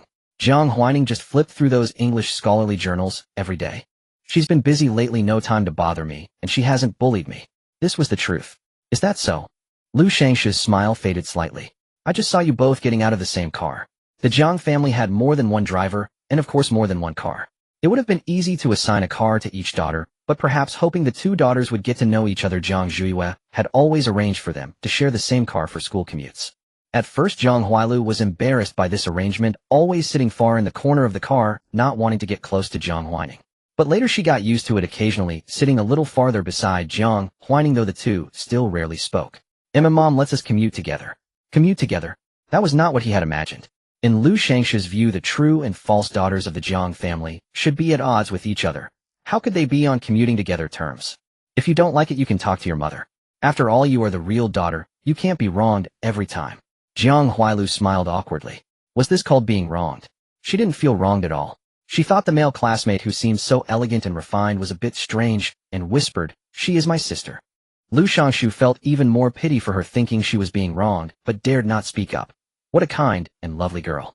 Seeing the classroom had arrived, Jiang Huailu quickly walked to her seat. She was a person who easily felt embarrassed and ashamed. She both longed for others to like her and feared receiving negative evaluations from others. Therefore she did everything cautiously, tried not to offend anyone, and would rather wrong herself than be disliked. Lu Shangshu saw this and was very satisfied. The first period was chemistry class. The chemistry teacher didn't come. Instead, Jiang Huaining walked in carrying a stack of test papers. She also held several competition class registration forms. Teacher, his child is sick. She has to take care of the child today, so let's do the test papers on our own first. Although Xingya was a noble high school, it wasn't too strict with teachers. Occasional leaves were within the allowed range. She shook the registration forms in her hand. The high school competition class is about to start. Anyone interested in joining the chemistry competition can come up to me to get a registration form. There are 5 registration forms in total. They'll take one first, and the rest you can handle yourselves. With that, Jiang Huaining distributed the test papers, and then started writing her own at the podium. The questions on the papers were all from previous year's chemistry competitions. These questions were very familiar to her. She had been exposed to competitions in junior high, and many of the problems she had already solved. Host, you have already participated in the chemistry Olympiad. Why are you joining again? The system was a bit puzzled. Why didn't its host, who clearly disliked repeatedly chewing on already learned knowledge, refuse the competition? Oh, this is to make future customers initially trust the products I create. Jiang Huaining explained simply. She was laying the groundwork for her future as an impeccable group president. After all, she planned to use the BlackTech system to create products herself. Although she could buy formulas from it, she couldn't be completely useless. A product couldn't be made and never improved. She must know her products better than anyone and convince potential customers that she could produce good products. This might be difficult for others, but for her now it was not. Chemistry competitions were not popular. They were far less so than mathematics, yet Lu Shangshu had to participate. He sent his deskmate and lackey to get the registration form. Seeing this lackey, Jiang Huaining immediately knew who he was fetching it for. She raised an eyebrow, very willing to make Lu Shangshu a little uncomfortable. Must be collected in person. Lu Shangshu heard this. He clenched his fists, then slowly released them, pretending to be nonchalant as he walked up. I want a registration form. Jiang Huaining snorted with a laugh, said nothing, and just gestured for him to take it himself. Lu Shangshu, a breath stuck halfway, unable to go up or down. Although not many people were willing to join the chemistry competition, 5 forms were still few. Lu Shangshu took the 4th one. Jiang Huailu's deskmate Hua gently nudged her arm. There's only 1 form left. Aren't you going? The situation of the Jiang family's true and false daughters was puzzling. Everyone widened their eyes, wanting to see what was going on between the two, but at school, they were like strangers, barely speaking, making it impossible to sneak a peek at the drama. Jiang Huailu's grades were decent. Though far from Jiang Huaining's, she was above average in the class. Your family runs a cosmetics business. You can't be completely clueless, right? This remark moved Jiang Huailu, and she gathered her courage to step forward. I want to sign up too. Take it yourself. Jiang Huaining raised her pen, writing a calculation problem, a little surprised that Jiang Huailu's choice had changed from her previous life. Butterfly effect. But she clearly felt she hadn't done anything. Just slapped Lu Shanshu 2 extra times right. Was the power of 2 slaps so great? Hitting the male lead on the face, yet changing the female lead's choice. If she slapped the male lead a few more times, would something unexpected happen? Jiang Huaining was a little curious, but she suppressed the restless urge in her heart. She would wait for the next opportunity to try again. Recently the family was about to propose canceling the marriage with the Lu family. If she hit him, now the Lu family might demand compensation, and that wouldn't be good. Lu Shanshu was not worth it at all. Even giving him 2 yuan felt like a loss to Jiang Huaining. Alright, all registration forms are distributed. After class, everyone hand in your test papers. They'll deliver them to teacher He's office later. After finishing her test paper, Jiang Huaining continued reading research papers, completing the test questions in those papers one by one. She currently had 300 study points, enough to purchase some low-cost courses in the system. She chose a 12-session course on organic synthesis for cosmetics, which could yield 0.1000 study points upon completion. Jiang Huaining planned to see if she could start making some new products on her own. She mused that perhaps she could ask her mother for investment. Surely her mother would be willing. Jiang Huaining, the villainous, who liked to scheme for the Jiang family's assets, knew very well how much money Jiang Zhue still had. Excluding the several million yuan spent annually on Jiang Huaining's education, Jiang Zhue didn't spend much on herself, rarely bought luxury goods, or went out socializing. She devoted herself entirely to her daughter's upbringing, with annual expenses not exceeding 20 million yuan. Under Jiang Cheng's management of the Jiang Corporation, with 8 dividend shares, Jiang Zhue could receive about 200,500 million yuan in profit dividends annually. After more than a decade, Jiang Zhue had at least over 3 billion yuan. My mom is richer than me. Jiang Huaining's shares were a reward for entering Xina High School with full marks. It had been less than 5 months, and even though she held shares, it wasn't yet time for the year-end dividends. So she really didn't have much money, only a few million. A few million seemed decent, but if she wanted to set up a laboratory for her own research, it would be quite challenging. Jiang Huaining pondered how much money she would need to buy a lab. She could inherit the Jiang Corporation, but she didn't want the company to take credit for her work. So it was better to invest in her own lab, and then set up her own studio. Jiang Huaining's pen traced on the paper as she formulated a plan in her mind. Autumn arrived, and the weather gradually turned cool. Xina High School began preparing for the autumn outing. This autumn outing, the school planned to arrange for students to travel globally on a cruise ship for 21 days. It seems each person pays 1.8 million. The price is okay, not too expensive. Oh, why is it a cruise again? Didn't we already go on a cruise for 12 days in middle school? Which ship did the school charter this time? The Statue of Liberty. I've been there before with friends, it's pretty good. It costs 500 per person, but this time the school chartered the whole ship for safety, so the price is definitely higher. Almost 4 times as much. Although it was a prestigious high school, not every family had that much pocket money. Most students only had 300 and 100 of that had to be spent on the school cafeteria. The Statue of Liberty has an amusement park, and the food in the restaurants there is good, so it's a chance to have fun. Is Jiang Huaining going? Someone asked. Yes, was Jiang Huaining going? These days Jiang Huaining had been mysterious, sometimes even skipping regular classes. No one knew what she was doing. Everyone only knew that the engagement between the Jiang family and the Lu family had been called off, and the candidate had not been replaced with Jiang Huailu. This made them somewhat puzzled. The Jiang family still kept Jiang Huaining, who wasn't she meant for marriage alliance. The Lu family was the best choice for the Jiangs, so why cancel the engagement? Judging by Jiang Cheng's actions, it seemed he had no such intention. It was truly strange.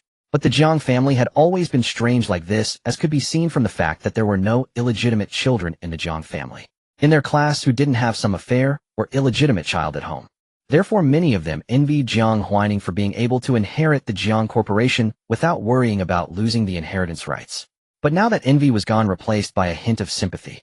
Since she wasn't even a biological child, the company couldn't still be hers, could it? Even illegitimate children at this moment couldn't help feeling a bit superior, though they dared not show it. She even dared to slap Lu Shanshu, and she suffered no consequences for it. Who would dare to provoke her? Jiang Huailu was also curious about what Jiang Huaining had been up to recently. She returned home and saw Jiang Huaining in the living room along with their mother. The two were facing away from her, seemingly discussing something. Jiang Huailu walked over, about to go upstairs, when she accidentally overheard Jiang Huaining's words. Mom, I want to buy a lab. Can you sponsor me? I need about 100 million. When my product is developed, he'll give you a share he. Jiang Huailu stopped in her tracks. 100 million. Jiang Huailu had never seen so much money, yet Jiang Huaining could casually ask their mother for it to research something. Jiang Huailu felt conflicted. Since Jiang Huaining wasn't their mother's biological child, why could she ask for so much money so confidently? Would their mother agree? Would she think Jiang Huaining was being ridiculous? She subconsciously believed what she wanted to believe, but her feet, which had intended to go upstairs, couldn't move. Jiang Zhuo looked a bit helpless. You child, what would I do with your share? I'm not short of money, and I don't spend much. Is 200 million enough? Jiang Huaining wrapped her arms around Jiang Zhuo's arm, grinning. Enough. Just transfer the money to my bank card. They'll go sign the contract in a couple of days. Jiang Xinghe made money from the company and used it back in the company, so Jiang Zhuo's liquid assets might even be more than his. Do you have any ideas for the lab? Jiang Zhuo knew that her daughter never fought unprepared battles. Since she had asked, her plan must already be mature. Hearing this, Jiang Huailu's gaze dimmed as she walked away. Jiang Huaining told her mother her idea. I want to develop a scar removal product. The effect should be good. If it works out, I want to set up my own studio. Good, that's great. If you need more money, just tell me. Jiang Xinghe had wavered, but Jiang Zhuo didn't want to wrong Huaining. The daughter she had raised was so outstanding, she had never suffered before, and she shouldn't suffer now. How could Jiang Zhuo bear to see her child suffer or be rejected? Jiang Huaining, I know, Mom. Once it's done, I'll let you try it first. Jiang Zhuo's gaze softened as she gently stroked Jiang Huaining's fluffy head. There was a scar on her hand from a self-inflicted cut during postpartum depression. It wasn't because she wanted to die, but because she felt pain and seeing blood made her feel better, that was all. The cut was a bit deep at the time, and even after the wound healed it left a stubborn scar. Now the scar had faded, but if you looked closely it was still visible. Jiang Zhuo covered it with a watch. Not because she thought the scar was ugly, but because she didn't want to see the weak version of herself from back then. Okay, I'll wait. Mom will be the first to try it. Looking at her growing daughter, Jiang Zhuo felt a sense of happiness filling her heart. Her daughter was so outstanding, the one she had raised with her own hands. After receiving the promise of 200 million, Jiang Huaining went upstairs in high spirits. After Jiang Huaining left, the butler approached Jiang Zhuo and lowered his voice. Madam, when you were talking with the eldest young lady just now, the young lady also heard. Jiang Zhuo was slightly stunned. Okay, you'll talk to Huailu. Perhaps it was a good thing she couldn't have more children. It was really hard to keep the balance between two kids. She looked up at the sky outside the villa, noticing that it had started to rain without her realizing. Have you seen Huailu walking with the Lu family's child recently? The driver replied. When I take the young lady to school, I occasionally see the Lu family's child greet her, and they walk into school together. Jiang Zhuo frowned. What was Huailu's expression like? The young lady didn't seem to like the Lu family's child, but she didn't refuse either. Jiang Zhuo murmured, is that so? The Lu family's child indeed had a good appearance, which was why she was worried. Jiang Zhuo still remembered a young girl who liked Lu Shangshu coming to the Jiang family to demand that Huaining return Lu Shangshu to her. That child from the Lu family was too restless. Jiang Zhuo first transferred 200 million to Jiang Huaining. Then she instructed the driver to keep an eye on the Lu family. She had never liked Lu Shangshu, finding him utterly disagreeable in every aspect. Even his handsome face was merely a tool for his deceptions. Now that the engagement was called off, she was perfectly content. She had no desire for her daughter to be entangled in such murky waters. Soon Jiang Huaining received a text confirming the transfer. She tapped on her phone to contact the lab owner and arrange a time to sign the transfer agreement. The system remarked, host, your actions are incredibly swift. Having just finished the course, she already had a plan, secured funding, and identified a suitable lab. With such determination, she would succeed in anything she undertook. Jiang Huaining replied, since it's not illegal, why not do it right away? What's there to wait for? As a businesswoman, time was the most precious commodity. In her past life, Jiang Huaining often worked so hard that she forgot to eat. It was her relentless effort that elevated the Jiang Group from tens of billions to hundreds of billions, quintupling annual net profits. Jiang Xinghe had agreed to hand over the company to Jiang Huaining partly because of Jiang Zhuo's persuasion and partly because Jiang Huaining convinced him that only under her leadership could the Jiang Group flourish. She could achieve it, but the journey was far from easy. Jiang Huaining made another call to have the lab transfer contract drafted, leaving her only to sign it. As she went upstairs and saw Jiang Huailu, she pretended not to notice and walked past her. What are you going to do with 200 million from Mom? Jiang Huailu couldn't help asking. I know you're very capable, but we're still high school students. Shouldn't we focus on our studies? I'm also in the chemistry competition, and I've been doing okay lately, but you haven't been to the competition class in a long time. Jiang Huailu didn't even know what she was trying to say. Shangshu told me you've always been like this. Jiang Huaining raised an eyebrow. Since you heard it from him, why don't you ask him instead of me? Jiang Huailu hesitated. He's strange, but he's also kind. She felt conflicted. She thought Lu Shanshu was a decent person, yet sometimes he gave her an odd feeling. In novels, the male lead always dotes on the heroine with an overbearing possessiveness, forcing her to accept his love no matter how much she resists. Jiang Huailu had once yearned for such a love. Strange. How strange. Don't you like him? Jiang Huaining snorted with a hint of amusement. Since she knew her world was a novel, she had read a few of them. Well, how should she put it? Jiang Huaining couldn't quite understand. But she felt that Jiang Huailu was indeed the perfect heroine material, pretty gentle, with a touch of submissiveness, accepting everything given to her, good or bad. Even when she occasionally resisted, it was like a kitten with clipped claws, harmless. This made her naturally suited to endure hardship and be bullied, yet unable to mount effective resistance on her own, thus eligible for sympathy and waiting to be rescued by the male lead. How could I like him even if he's called off the engagement with you? Jiang Huailu retorted. I'm not that kind of person. Jiang Huaining studied Jiang Huailu with a probing gaze, then wore a thoughtful expression. Don't say that so soon. What if you end up eating your words one day? Even though Lu Shanshu is a gossipy man who speaks ill of others behind their backs, he's good-looking and treats you well. It's easy for him to deceive a young girl. Jiang Huaining said this with ill intent. Given how the male lead had targeted her company in her past life, and now knowing this was a sweet romance novel, how could she let the male lead happily win the girl? She would never let Lu Shanshu have it easy again. Why should a pig enjoy such a comfortable life? Thus she was determined to throw a wrench in the love story of the protagonist and heroine. Jiang Huailu was speechless, not knowing how to refute. He's not like that. Jiang Huaining gave her an enigmatic look, as if to say, see, you've already been fooled. Jiang Huailu, flushed with indignation, blurted out, I could never like him. Jiang Huaining shook her head, as if unconvinced. I hope so. She recalled Jiang Huailu's earlier question. You asked why I needed the money. Simple. I want to buy a lab, so I asked Mom for it. If you want, you can do the same. Mom won't refuse. But Lu Shanshu would certainly not want the heroine to own her own lab. Jiang Huailu asked, what would I do with a lab? Oh, is that so? Disappointed by the lack of reaction, Jiang Huaining said, are you sure you don't want one? If you truly didn't, why would you ask? The contract signing went smoothly. With 100 million, Jiang Huaining successfully added a lab to her name. After signing, it was time to return to school. Huaining, are you going on the autumn outing? Only first-year high school students could enjoy such a long autumn break. By second and third year, even at Xingya, it was at most a week. Jiang Huaining shook her head. I've been on the Freedom Goddess twice already. I don't want to go again. You guys have fun. The homeroom teacher Song Jiayang brought in the registration form. Anyone who wants to join the autumn outing can sign up now. Those who aren't going should stay at home and wait for school to resume. Jiang Huailu originally didn't intend to go on such an expensive outing, but hearing Jiang Huaining's remark about having been twice, she gritted her teeth and took the form. 1.8 million. Jiang Huailu had never dreamed that anyone could spend so much money on a single trip. Her hand trembled slightly as she signed. When Lu Shanshu saw Jiang Huailu sign up, he filled out his own form. This autumn outing was a crucial moment for the relationship between the male and female leads. They couldn't miss it. In her past life, Jiang Huaining hadn't attended, but she heard that the male lead saved the heroine's life on the Freedom Goddess. According to the story, the heroine argued with someone and accidentally fell off the cruise ship. Amid the panic, only the male lead stepped forward, jumping into the water to rescue the non-swimming heroine. It seemed like a perfect act of heroism, but Jiang Huaining had doubts. She remembered that the Freedom Goddess had excellent safety measures with hundreds of champion swimmer lifeguards on board. Why was it that when Jiang Huailu fell into the sea, only the male lead went to save her? Was he more skilled than the professional lifeguards? Or were all the lifeguards suddenly constipated? Or did none of them notice the heroine falling? Then how did the male lead notice? Or perhaps how did he know the heroine would fall into the sea? There was a conspiracy. Maybe she was being overly suspicious, but regardless, doubting the insidious Lu Shanshu was always wise. Jiang Huaining took out her phone and asked her mother to arrange swimming lessons for Jiang Huailu and strengthen the security staff for the autumn outing. Huailu is going on a cruise for the autumn outing.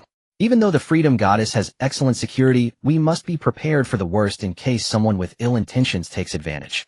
Jiang Huaining's reasoning to Jiang Huailu was simple. True accidents might not happen, but man-made ones certainly could. Jiang Huailu immediately thought of Lu Shanshu and the young girl he had once entangled. She readily agreed, all right, I'll find her a teacher. Jiang Huailu hired a swimming instructor to teach her daughter at home, and also asked the housekeeper to thoroughly clean the entire swimming pool inside and out. A girl's body is more susceptible to infections, so the water quality must be strictly controlled. Since the pool at home had not been used for a long time, a comprehensive cleaning was necessary. Jiang Huailu had just arrived home when she was told she needed to learn to swim. Jiang Huailu had even bought her a swimsuit. Her little mouth slightly opened. Mom, is it that urgent? A faint unease stirred in her heart. Why didn't her mother ask her before buying the swimsuit and hiring the teacher? The autumn outing is next week. If you want to learn to swim, you'd better hurry. Otherwise, what if someone tries to harm you? The cruise ship will be sailing at sea for a long time. It's very dangerous. Upon hearing this, Jiang Huailu said anxiously, "It shouldn't be that bad, right? The classmates are all very nice." This was a society governed by law, and she had paid $1.8 million for the trip. The Statue of Liberty cruise ship would surely ensure her safety, wouldn't it? Jiang Huailu said in a tone that brooked no argument. "Learning it won't do you any harm. Your sister could swim when she was 3 years old. Besides, how can you be sure about your classmates after such a short time? Some people are married for a lifetime and still don't know what their bedmate is truly like." 3 years old. Jiang Huailu's eyes dimmed. Her mother still thought she couldn't judge people well. In her mother's eyes, her sister was always better than her in every aspect. Although she knew she was indeed inferior to her sister, it still hurt deep down. "Okay, Mom, I'll learn." The next day was sunny. Jiang Huaining opened the curtains and could just see Jiang Huailu learning to swim on the balcony. At the beginning, Jiang Huailu was like a land duck floundering in the water under the guidance of the swimming instructor, occasionally choking and coughing until her face was flushed. Perhaps the sweet female lead had never suffered such grievance in her life. Little did Jiang Huailu know that these grievances were secretly arranged by Jiang Huaining behind her back. Jiang Huaining received a message from Lu Shangshu. "Lu Zhudo, why didn't Huailu come to school today? Did you bully her?" "Bully? This pighead must have monitored the Jiang family hiring a swimming coach and hurriedly came to probe for information, right? Tisk, such deep scheming, no wonder Jiang Huailu couldn't see through it." Jiang Huaining, "Yes, so what? Do you live by the sea that you have to meddle in everything?" She directly blocked Lu Shangshu and didn't bother to argue with him. Going downstairs, eating, and heading to the lab, Jiang Huaining did it all in one go. If she were of age, she would have driven her own sports car there. That would have been utterly cool. The lab was in the same city, just on the outskirts, a half-hour drive away. Jiang Huaining asked the driver to stop and walked in alone. This was a private lab originally used for pharmaceutical research. However, the birth and research time of a new drug were too long, and the original owner couldn't wait any longer, so he hurriedly transferred it and went abroad. She had already greeted everyone in the work group yesterday and scheduled a meeting at 2 in the afternoon. Someone was waiting for Jiang Huaining at the entrance. Seeing how young she was, a flicker of surprise flashed in their eyes, but it was quickly concealed. They respectfully, yet warmly, led the way for Jiang Huaining. They weren't foolish enough to offend their boss just because she was young. Arriving at the conference room, all the researchers were there. With the ownership of the institute changing, these researchers didn't know if Jiang Huaining would continue to employ them. Jobs were hard to come by these days. While capable researchers might easily switch jobs, not every researcher had that ability. Most researchers of this age were burdened with mortgages and car loans, had children and elderly to support. How could they easily bear the cost of unemployment? Once unemployed, they might face mortgage defaults, credit ruin, and their houses being auctioned off. Jiang Huaining looked young, but the aura of having everything under control prevented anyone from underestimating her. "I've roughly understood the previous situation of our institute. For now, I don't plan to research pharmaceuticals. If you want to continue pharmaceutical research, you can take your severance pay and leave. We may cooperate again in the future." Jiang Huaining took out a USB drive and plugged it into the computer. "If anyone wants to stay, you can listen to my salary and benefits plan. But one thing I must say up front, your research must follow my ideas."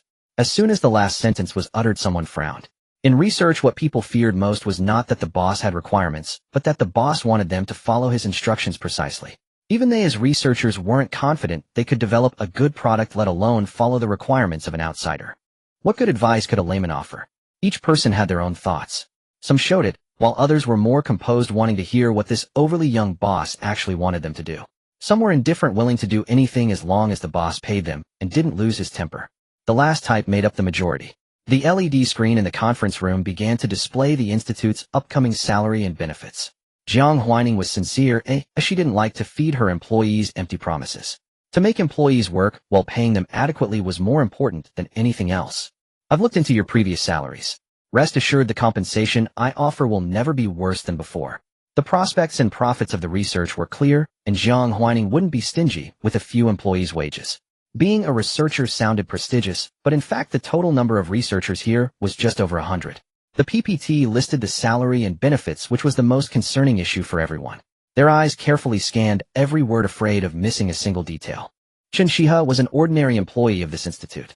She had just graduated with a PhD and joined the institute less than 3 months ago when the previous boss ran away. Because of this, she hadn't slept well for days, worried that her hard-won job would disappear again. She had just bought a house and moved her elderly parents from their hometown to live with her. If she lost her job, not to mention the difficulty of finding a new one, her parents would worry, and she also had a mortgage to pay. Although she was a PhD and had a talent introduction policy with a 1 million relocation subsidy, housing prices here were also high. She had only bought a 120 square meter 1.8 million yuan fully furnished 3-bedroom apartment and had to borrow 600 yuan. Repaying it over 20 years meant a monthly payment of 400 yuan. She was alone, and besides repaying the mortgage, she had to support 3 people. The pressure was palpable. When she heard Jiang Huaining's words, she set aside her worries about the boss youth and quickly looked at the PPT. The salary and benefits on the screen were clear at a glance. Researchers at different levels corresponded to different salaries. Though Chen Shihe held a decent academic background, she was merely an ordinary researcher upon entering the institute, drawing the lowest tier of salary. With a base pay of 800 weekday overtime at 70 per hour, weekend overtime at 90 per hour, a full attendance bonus of 200, and a nutrition subsidy of 1000. She quickly calculated in her mind. Given the usual work intensity, overtime was inevitable for her role, roughly 1 to 4 hours on both weekdays and weekends. Taking a median of 2 hours and factoring in the full attendance bonus and nutrition subsidy, her monthly salary was approximately 1,500. Of course, that was not the take-home pay. After deducting social insurance and housing fund, she would actually receive around 1,000. Having estimated her monthly income, Chen Shihe felt a sense of clarity. Her previous salary had a base of 900 per month, but without full attendance bonus or nutrition subsidy. Overtime pay was a flat 50 per hour for both weekdays and weekends, bringing her monthly earnings to about 120, with a take-home of just over 900. After deducting the mortgage, the remaining amount for 3 people's monthly expenses was merely over 500. Supporting 3 on that sum in a big city was undeniably tough. Yet her parents, who cherished her and were content with simple joys, refrained from buying expensive items. The elderly couple spent only about 100 a month on groceries to cook at home, thus allowing the family to scrape by. But if given the chance, who wouldn't want to earn more? Whether the boss was 18 or 80, as long as they were willing to pay more, they were a good boss. Many researchers below wore expressions of satisfaction similar to Chen Shihe's. The salary was indeed higher. Even though the base pay had decreased, the actual take-home pay was about 30 more than before. This immediately allowed many researchers who had been living hand-to-mouth after paying their mortgages to save a little money or even spend on themselves. "Boss, do we get a year-end bonus?" asked a bold employee. The previous institute director had given year-end bonuses, but since the medication hadn't been developed, the amount was modest, around 10,000 for the year, with team leaders receiving a bit more, roughly 5,000. Upon hearing this question, Jiang Huaining smiled. "Of course we do. However, I can't tell you the exact figure yet, but I can assure you it won't be less than 25 of your annual income." Chen Shihe quickly calculated. Based on her salary, the minimum year-end bonus would be 4,500. That would effectively increase her average monthly take-home by nearly 4,000. In other words, the year-end bonus alone could cover her entire annual mortgage payment, not to mention her housing fund. Though since she had only been employed for 3 months, the fund hadn't started yet, which was one reason her mortgage burden felt so heavy. Those willing to stay can sign the contract now. As for future research, don't worry. You won't be unable to handle it. Although the subject matter is different, the knowledge required is similar, Jiang Huaining said. This project may not last forever, but the institute will never close because I have the resources. Even if we can't produce results, I can keep the institute running by pouring in money. With Jiang Huaining's words, the researchers who had feared they might not be able to perform or last long had their worries dispelled. Jiang Huaining had her assistant distribute the employment contracts. Chen Shihe received her own contract, but didn't sign it immediately. Instead, she read it carefully first. The text was concise, yet comprehensive. It included all necessary terms, even specifying the minimum year-end bonus, leaving no hidden traps. It was remarkably transparent. Additionally, it stated that the monthly housing fund contribution base would be 10, double what it had been before. This meant that while the employee contributed 1,500 to the housing fund, the institute would contribute another 3,000. With a total of 4,500 in the housing fund, Chen Shihe's mortgage burden vanished instantly. She felt a momentary daze. Had she essentially gotten a house for free? I don't have to pay the mortgage anymore. Could it be entirely covered by the housing fund? And she could even withdraw 6,000 from the fund at the end of the year for spending. What kind of divine boss was this? Aside from working in the public sector, where could one find such a wonderful job nowadays? Chen Shihe's eyes immediately welled up with tears. She looked at Jiang Huaining with gratitude, certain that only a young boss untouched by the cynicism of the adult world could do such a thing. Seeing that most people had signed the contracts, Jiang Huaining smiled. These were her first batch of employees in this life. Mostly straightforward researchers, not the cunning foxes of the business world or the hardened veterans of the former Jiang Corporation. She could forge her own team from scratch. The thought circled in her mind before she finally suppressed it. All employees be here at 2 p.m. tomorrow to officially commence my research project. The lab schedule and personnel assignments will remain as before for now. I will assign research tasks tomorrow morning. As for those who choose not to stay, please come with me to the finance office later. I will settle your wages. Regardless of where you go next, I wish you all a bright future. If there's an opportunity for collaboration in the future, you are always welcome back here. These words were spoken with magnanimity, drawing thunderous applause from the room. Jiang Huaining was not a stingy person. In addition to paying them the current month's salary as stipulated by national regulations, she also compensated them with an N1 severance package, treating their departure as a dismissal. Of course, she wasn't exactly a kind-hearted person. She simply happened to be in a good mood, and thus willing to do a good deed. When she was in a bad mood, well, that depended on who crossed her path. Jiang Huaining smiled as she accepted the applause. She had 21 days to get to know these researchers, and far more time to develop her own products. In the morning, Jiang Huaining watched as the research materials she had ordered for the lab were gradually delivered. System, isn't all this too easy? A crackling current-sounded host is diligent, endowed with great talent. For you, success is effortless. That is why I bound myself to you. Hearing this, Jiang Huaining chuckled. I have never believed my success came easily. She had also paid a price accustomed to giving her all and striving with everything she had. As she had said before, she never thought anything could be obtained without effort. Everything she had achieved, whether academic excellence, family background, or her parents' love, was never handed to her on a silver platter. Success was no exception. Did Jiang Huailu's favor mean she had succeeded in life? No, it was because she had always held herself to rigorous standards, consistently met Jiang Huailu's benchmarks, and fulfilled all his success indicators that Jiang Huailu came to appreciate her. Did Jiang Huailu's inferiority mean her life was a failure? Jiang Huaining didn't think so. As long as one hadn't lost oneself, it wasn't failure. A person could be defeated but must never lose their spirit, their sense of self, or the courage to rise again. The system said you are formidable. In my assessment, your intelligence, perseverance, and resilience are among the highest in this world. Most importantly, host, you are still young with infinite possibilities ahead. Yes, I too believe my future holds boundless potential. The possibility of becoming the world's richest person, of changing the world. She pulled open the curtains, brimming with uncontainable ambition, only to catch sight of Jiang Huailu floundering in the pool. A smile crept across her face. Jiang Huailu floundered awkwardly in the water, finally struggling to the surface and gripping the edge of the pool as she coughed incessantly. No one understood better than Jiang Huailu what it felt like to fall into water, to hear the gurgling bubbles in her ears, to have water repeatedly choke her nostrils. She was terrified of drowning, of injury, of death itself. The moment she entered the water and could not breathe, she felt as if she were teetering on the brink of mortality. Thus, even after several days of swimming lessons, she had made no progress whatsoever. She simply could not fathom why she was so foolish, so timid, too afraid even to swim. If she just followed the instructor's guidance, she would not swallow water, yet she was perpetually panicked, frightened, and lost her composure. What exactly was she so afraid of? Jiang Huailu did not understand. A soft chuckle sounded, and a white sports shoe stopped beside her face. Subconsciously lifting her head slightly, Jiang Huailu saw Jiang Huaining standing against the light, her profile so radiant it seemed to glow. Jiang Huaining asked, "How come you still haven't learned to swim after so many days?" Was she mocking me? Jiang Huailu felt humiliated, believing she had lost face in front of Jiang Huaining. They'll learn it very soon. Still being stubborn, Jiang Huaining said, turning around and producing a pair of sunglasses from somewhere. She put them on, lay down on the adjacent lounge chair, and adopted a lazy, watchful posture. Go on, learn. He'll stay right here and watch you learn. Jiang Huailu alternated between shame and anger. I just haven't mastered the technique yet. I really will learn quickly. Okay, let me see. Jiang Huailu was speechless, fuming yet unable to articulate. She glared at Jiang Huaining in frustration, desperately unwilling to embarrass herself in front of her, but the arrow had already been released from the bow. There was no turning back. If she didn't learn, Jiang Huaining would surely mock her even more. Jiang Huailu took a deep breath, following the instructor's method, releasing her grip on the pool edge and beginning to assume the position. But swimming was truly difficult. Her heart was filled with terror, and no amount of self-reassurance could help. Before she could last a few seconds, she was drowning again.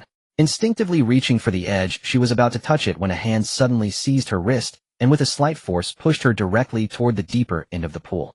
Jiang Huailu stared in astonishment at Jiang Huaining, who was wearing sunglasses, her eyes widening slightly as a thought flashed through her mind, but soon she had no room left to think.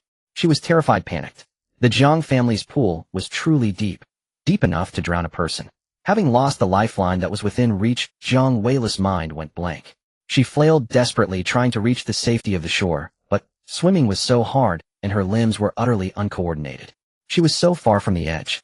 Water rushed into her mouth, down her throat, and into her stomach. Jiang Huailu felt she was dying. Would she die? Would Jiang Huaining let her drown like this? Would anyone notice she was drowning and come to save her? Or would no one? Relax, don't be nervous, control your breathing. You must remember what the instructor taught you. Jiang Huaining's voice was low, yet it cut through the splashing water with remarkable clarity. At the precipice of life and death, Jiang Huailu recalled the instructor's words. Or perhaps it was Jiang Huaining whispering in her ear. Keep your body flat, prone, in a streamline, arms crossing alternately. Without realizing it, she finally executed the standard movements the instructor had demonstrated. Jiang Huailu felt she could swim, and she immediately returned to the edge, gasping and coughing, trembling with fear, completely enveloped in the shadow of drowning. She looked at Jiang Huaining, who was still lounging idly, and felt a surge of grievance. Tears and snot streamed down her face as she cried out, "I thought I was going to die. Stop crying, stop crying." Jiang Huaining would never sympathize with her. Why was she crying in front of Jiang Huaining? She would only be ridiculed. But she couldn't control it. She just wanted to cry as she truly felt she was about to die, and she was so scared. Jiang Huailu glanced back and realized how strong Jiang Huaining really was. That single push had sent her several meters away. Her mother had mentioned that Jiang Huaining had undergone training. "Jiang Huaining, what did you just do? How could you treat me like this?" Jiang Huailu wanted to confront her. A shadow loomed before her. Jiang Huaining crouched down, removed her sunglasses, and smiled, musing to herself that she was indeed a villainess. She placed the sunglasses on Jiang Huailu's face and said lightly, "I'm helping you learn to swim, see? Now you've learned it. You always think you have a fallback, so you can't be hard on yourself. I just cut off your retreat to see what would happen." Jiang Huaining flashed a wicked grin. Jiang Huailu grew even angrier. "You've gone too far. Swimming can be learned slowly. What was that supposed to be? Did you ever consider my feelings? Why do you have to push me so hard?" She wanted to say, "Did you know how scared I was? I thought you were going to kill me, that no one would save me." But the words died in her throat, choked by a bitter ache, and she couldn't utter a single syllable. Jiang Huailu's eyes reddened. She completely broke down. She was so useless. Jiang Huaining bullied her like this, and she couldn't even muster the words to curse. And she was not the heroine, so no hero would come to her defense. Jiang Huailu grabbed a towel and turned to leave, leaving Jiang Huaining alone by the pool to bask in the sun. "Don't rush off, stay and practice some more." She wouldn't. Entering the villa, Jiang Huailu saw Jiang Huaiyu arranging flowers at the dining table. Jiang Huaiyu gazed tenderly at the blossoms, trimming the branches. Seeing Jiang Huailu enter, she called out, "Huailu, come take a look. If I cut off one rose, would this arrangement look better?" Jiang Huailu walked over, her voice still hoarse. "Mom, I don't know." She still wore the sunglasses, dripping wet and looking utterly disheveled. Jiang Huaiyu snipped off the rose directly, "Not knowing is fine. Just try it and see. Our family doesn't lack a single flower." After cutting the rose, seeming satisfied, she asked Jiang Huailu, "I saw your sister went to the pool too. Why didn't you stay with her a little longer?" Huaining learned to swim when she was very young and even won a swimming championship. "If you still can't learn, you can ask Huaining to teach you." Jiang Huailu didn't know what to say. "She just pushed me into the middle of the pool, and that's how I learned to swim. I thought I was going to die, Mom." Jiang Huailu instinctively sought comfort, not hoping her mother would punish Jiang Huaining, but simply wishing for a little consolation. Jiang Huaiyu put down her scissors, a bit surprised, then sighed. "Were you scared?" "Yes, scared." Huaining. She learned to swim the same way back then, so she thought this method was effective. Huailu, don't blame her. Jiang Huaiyu looked at Jiang Huailu gently. "Because this method is very efficient, isn't it? You must have learned it in one go, right? Nothing will happen at home, and your sister was watching over you. There's no need to worry so much." Jiang Huaiyu picked up the scissors again, and added, "You can go practice some more, but it's best to build muscle memory, or you might forget." Jiang Huailu heard those words identical to Jiang Huaining's, and suddenly felt a chill, as if the water on her body had drained away her warmth, leaving her slightly hypothermic. She wished her mother would hug her, comfort her, but her mother didn't. Her mother was gentle, yet at that moment, she seemed strange and cold, frightening Jiang Huailu. "Mom, I'm going to take a shower first." She fled the scene. Jiang Huailu shut herself in the bathroom, incessantly scouring her body with hot water. A bathtub was present, yet she preferred the shower, cherishing the sensation of hot water cascading over her skin. She believed she could draw strength from such heated torrents. But she could not fathom why this home felt so frigid, nor why both Jiang Huaining and their mother had grown accustomed to such coldness. She had once believed this home was warm, that her parents were loving, and that her mother cherished her children. She thought that if she could win her parents' affection, she would obtain a cozy family. Yet now the home had unveiled its unfamiliar veil, and she dared not scrutinize the face beneath it. A knock resounded at the bathroom door. Jiang Huailu, you've been washing for an hour. Mom told me to call you down for dinner. Jiang Huailu stiffened, reluctant to respond, but she did. I understand. Jiang Huaining leaned against the doorframe, waiting for her to change. When Jiang Huailu emerged, she passed by, without a word, clearly sulking. Jiang Huaining found it rather amusing and followed her downstairs. Downstairs, Jiang Qinghe had also returned today. He was an imposing patriarch, barely in his 40s, yet resembling an elderly man seldom engaging in warm interactions with his family or daughter. When he inquired about Jiang Huailu's progress, it was akin to checking a subordinate's work milestones. Have you learned to swim? Jiang Huailu replied in a muffled voice. I have. She did not wish to recall how she had learned, nor did she ever want to step into water again. Jiang Qinghe nodded slightly. After so many days of lessons, it's about time. Your sister learned it quickly back then. Jiang Huailu felt a pang of bitterness. Why did her parents always compare her to her sister? If Jiang Huaining was so perfect in their eyes, why had they brought her back? She waited for her father to show more concern, but after that single remark, Jiang Qinghe began his meal, evidently with no intention of saying more. The system said the female lead was terrified by you today. According to the cliché, it was time for someone to stand up and defend the female lead. But Jiang Zhiyue, the only one who knew what Jiang Huaining had done, only spoke in Jiang Huaining's favor, while Jiang Qinghe cared only about results, not how Jiang Huailu had actually learned. Such a pitiful little thing, Jiang Huaining mused. After lunch, as she was about to go out, Jiang Huailu suddenly called out to her, Sister, no matter what you do, no one in this family will really care, will they? Jiang Huaining smiled and retorted, What have I done to deserve such a question from you? With that, she walked away without a backward glance. Jiang Huailu stood still, lowering her head, her expression unreadable. Suddenly, her phone rang in her pocket. It was a call. Huailu, the weather's nice today. Want to come out and play? We're planning to go to the amusement park. It was Lu Shangshu. Jiang Huailu initially intended to ignore it, but she was in a foul mood and really needed to get out. Wait for me, you'll be out soon. Alright, I'll pick you up. Jiang Zhiyue stood on the balcony, watching Jiang Huailu get into Lu Shangshu's car and drive away. The housekeeper stood beside her. Madam, shall I call the young lady back? No need. Jiang Zhiyue was merely puzzled. Why wouldn't Huailu listen? She had told her that Lu Shangshu harbored ill intentions, yet her daughter still went out with him. How could a mother harm her own flesh and blood? She felt a tinge of exhaustion, uncertain how to discipline her biological daughter. She always feels wronged so easily. If I had raised her from birth, perhaps the one jumping off the building now would be me, not her. The housekeeper bowed his head deeply, not daring to utter a word. Having been the madam of the Jiang family for so many years, Jiang Zhiyue was far from being truly gentle and harmless. The servants who had worked in the Jiang household for long had all witnessed the madam's other side. Jiang Huaining arrived at the laboratory. The researchers were already in position. She immediately called several team leaders into a meeting and handed them the research plan. Follow this plan. Test each formula one by one, and the one that yields the best results is what I want. The team leaders were somewhat unaccustomed to this approach, as they had to follow Jiang Huaining's instructions completely. But if they were truly unwilling, they wouldn't have signed the employment contract, so they quickly agreed. Compared to the previous blind groping, now they had a structured plan, and their salaries had doubled, from an annual 500 to 100. What reason did they have to be unhappy? The title researcher sounded prestigious, but in reality many researchers earned modest wages. Many grassroots researchers barely made 3,000 to 4,000 a month. Now they were genuinely satisfied. They just needed time to adapt. Nevertheless, as they browsed through the plans, they found them exceptionally well written, as if penned by an expert in the field, not by an outsider giving random directives. A researcher knowledgeable about scar removal products lit up. Boss, was this plan written by a big name in the industry? It seems highly feasible. Jiang Huaining smiled. Not a big name, but the plan is indeed good. Just follow the research. Of course, if you have any good ideas, feel free to share, and we can try them out. With such a superior plan, they had no better ideas of their own. But they couldn't say that outright. Many inspirations emerged during the research process. Thank you, boss. If we do, we'll let you know. Jiang Huaining nodded. After the researchers left, she mentally calculated the laboratory's expenses. The monthly employee salaries were about 4 million plus insurance, which would add up to roughly 5 million. Additionally, electricity costs and research consumables had to be accounted for. Thus, this laboratory purchased for 100 million would require an expenditure of about 10 million per month. That was no small sum. 100 million wasn't even enough to cover a year's salaries. Fortunately, the research plan was ready. Our results should come quickly. Once the product hit the market, these laboratory expenses would become negligible. Jiang Huaining returned home in high spirits and saw her mother sitting in the villa's courtyard reading a book. She felt a flicker of curiosity. She hadn't caused any trouble today, so why was her mother reading in the courtyard?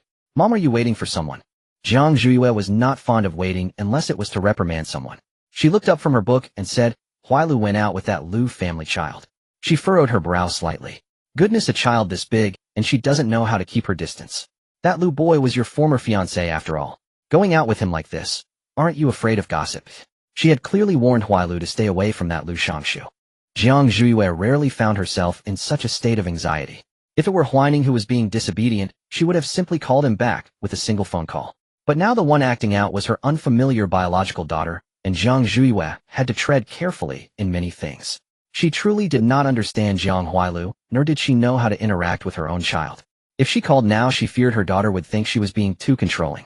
Yet she could hardly contain herself any longer.